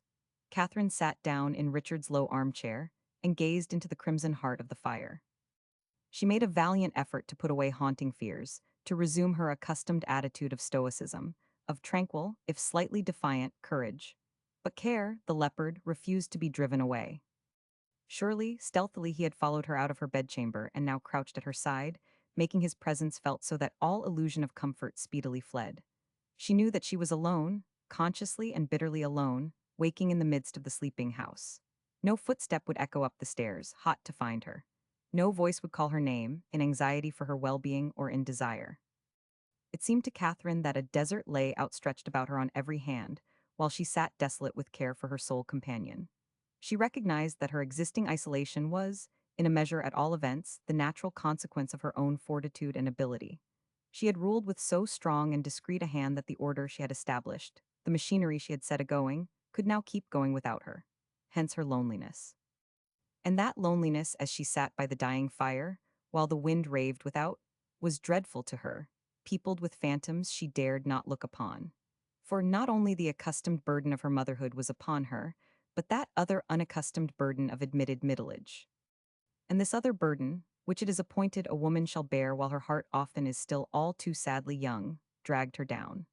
The conviction pressed home on her that for her the splendid game was indeed over, and that, for very pride's sake, she must voluntarily stand aside and submit to rank herself with things grown obsolete, with fashions past and out of date. Catherine rose to her feet, filled for the moment by an immense compassion for her own womanhood, by an overmastering longing for sympathy. She was so tired of the long struggle with sorrow, so tired of her own attitude of sustained courage. And now, when surely a little respite and repose might have been granted her, it seemed that a new order of courage was demanded of her, a courage passive rather than active, a courage of relinquishment and self-effacement. That was a little too much. For all her valiant spirit, she shrank away. She grew weak, she could not face it. And so it happened that tonight as once long ago, when poor Richard suffered his hour of mental and physical torment at the skillful, yet relentless hands of Dr. Knott, in the bedchamber near by Catherine's anguish and revolt found expression in restless pacings, and those pacings brought her to the chapel door. It stood ajar. Before the altar the three hanging lamps showed each its tongue of crimson flame. A whiteness of flowers, set in golden vases upon the retable, was just distinguishable. But the delicately carved spires and canopies of stalls, the fair pictured saints, and figure of the risen Christ his wounded feet shining like pearls upon the azure floor of heaven in the east window, were lost in soft, thick, all-pervading gloom. The place was curiously still, as though waiting silently, in solemn and strained expectation for the accomplishment of some mysterious visitation. And, all the while without, the gale flung itself wailing against the angles of the masonry, and the rain beat upon the glass of the high, narrow windows as with a passion of despairing tears. For some time Catherine waited in the doorway, a somber figure in her trailing, velvet dress. The hushed stillness of the chapel, the confusion and clamor of the tempest, taken thus in connection, were very telling. They exercised a strong influence over her already somewhat exalted imagination. Could it be, she asked herself, that these typified the rest of the religious and the unrest of the secular life? Julius March would interpret the contrast they afforded in some such manner, no doubt. And what if Julius, after all, were right? What if, shutting God out of the heart, you also shut that heart out from all peaceful dwelling places, leaving it homeless at the mercy of every passing storm? Catherine was bruised in spirit. The longing for some sure refuge, some abiding city was dominant in her. The needs of her soul, so long ignored and repudiated, asserted themselves. Yes, what if Julius were right, and if content and happiness, only happiness which has in it the grace of continuance consisted in submission to, and glad acquiescence in, the will of God? Thus did she muse, gazing questioningly at the whiteness of the altar flowers and those steady tongues of flame, hearing the silence, as of reverent waiting, which dwelt in the place. But on the other hand, to give, in this her hour of weakness, that which she had refused in the hours of clear-seeing strength, to let go, because she was alone and the unloveliness of age claimed her, that sense of bitter injury and injustice which she had hugged to her breast when young and still aware of her empire, would not such action be contemptibly poor-spirited? She was no child to be humbled into confession by the rod, frightened into submission by the dark. To abase herself in the hope of receiving spiritual consolation appeared to her as an act of disloyalty to her dead love and her maimed and crippled son. She turned away with a rather superb lift of her beautiful head and went back to her own bedchamber again. She hardened herself in opposition, putting the invitations of grace from her as she might have put those of temptation. She would yield to weakness, to feverish agitations and aimless longings, no more. Whether sleep elected to visit her or not, she would undress and seek her bed. But hardly had she closed the door and, standing before her toiletable, began to unclasp the pearls from her throat and bracelets from her wrists, than a sound, quite other than agreeable or reassuring, saluted her ears from close by. It proceeded from the room next door, now unoccupied, since Richard, some 5 or 6 years ago, jealous of the dignity of his youth, had petitioned to be permitted to remove himself and his possessions to the suite of rooms immediately below. This comprised the gun room, a bed and dressing room, and a fourth room connecting with the offices, which came in handy for his valet. Since his decline upon this more commodious apartment, the old nursery had stood vacant. Catherine could not find it in her heart to touch it. It was furnished now as in Dicky's childish days, when, night and morning, she had visited it to make sure of her darling's health and safety. And it was in this shrine of tender recollections that disquieting sounds now arose. Hard claws rattled upon the boarded spaces of the floor. Some creature snored and panted against the bottom of the door, pushed it with so heavy a weight that the panels creaked, flung itself down uneasily, then moved to and fro again, with that harsh rattling of claws. The image of Care, the leopard, as embroidered upon the curtains of her bed, was so present to Catherine's imagination tonight that, for a moment, she lost her hold on probability and common sense. It appeared to her that the anxieties and perturbations which oppressed her had taken on bodily form, and, in the shape of a devouring beast, besieged her chamber door. The conception was grisly. Both mind and body being rather overstrained, it filled her with something approaching panic. No one was within call. To rouse her brother or Julius, she must make a tour of half the house. Again the creature pushed against the creaking panels, and then, panting and snoring, began ripping away the matting from the doorsill. The terror of the unknown is, after all, greater than that of the known. It was improbable, though the hour was late and the night wild, that savage beasts or cares incarnate should actually be in possession of Dicky's disused nursery. Catherine braced herself and turned the handle. Still the vision disclosed by the opening door was at first sight monstrous enough. A moving mass of dirty white, low down against the encircling darkness, bandy legs, and great grinning mouth. The bulldog stood up, whining, fawning upon her, thrusting his heavy head into her hand. "Why camp, good old friend, what brings you here? Are you too homeless tonight? But why have you deserted your master?" And then Lady Calmady's panic fears took on another aspect. Far from being allayed, they were increased. An apprehension of something actively evil abroad in the great, sleeping house assailed her. She trembled from head to foot. And yet, even while she shrank and trembled, her courage rewoke. For she perceived that as yet she need not rank herself wholly among fashions past and things grown obsolete. She had her place and value still. She was wanted, she was called forth at she knew though by whom wanted and for what purpose she, as yet knew not. The bulldog, meanwhile, his heavy head carried low, his crooked tail drooping, trotted slowly away into the darkness and then trotted back. He squatted upon his haunches, looking up with anxious, bloodshot eyes. He trotted away again and again returned and stood waiting, his whole aspect eloquent in its dumb appeal. He implored her to follow, and Catherine, fetching one of the silver candlesticks from her dressing table, obeyed. She followed her ugly, faithful guide across the vacant, disused nursery, and on down the uncarpeted turning staircase which opens into the square lobby outside the gun room. The diamond panes of the staircase windows chattered in their leaded frames, and the wind shrieked in the spouts and angles and carved stonework of the inner courtyard as she passed. The gale was at its height, loud and insistent.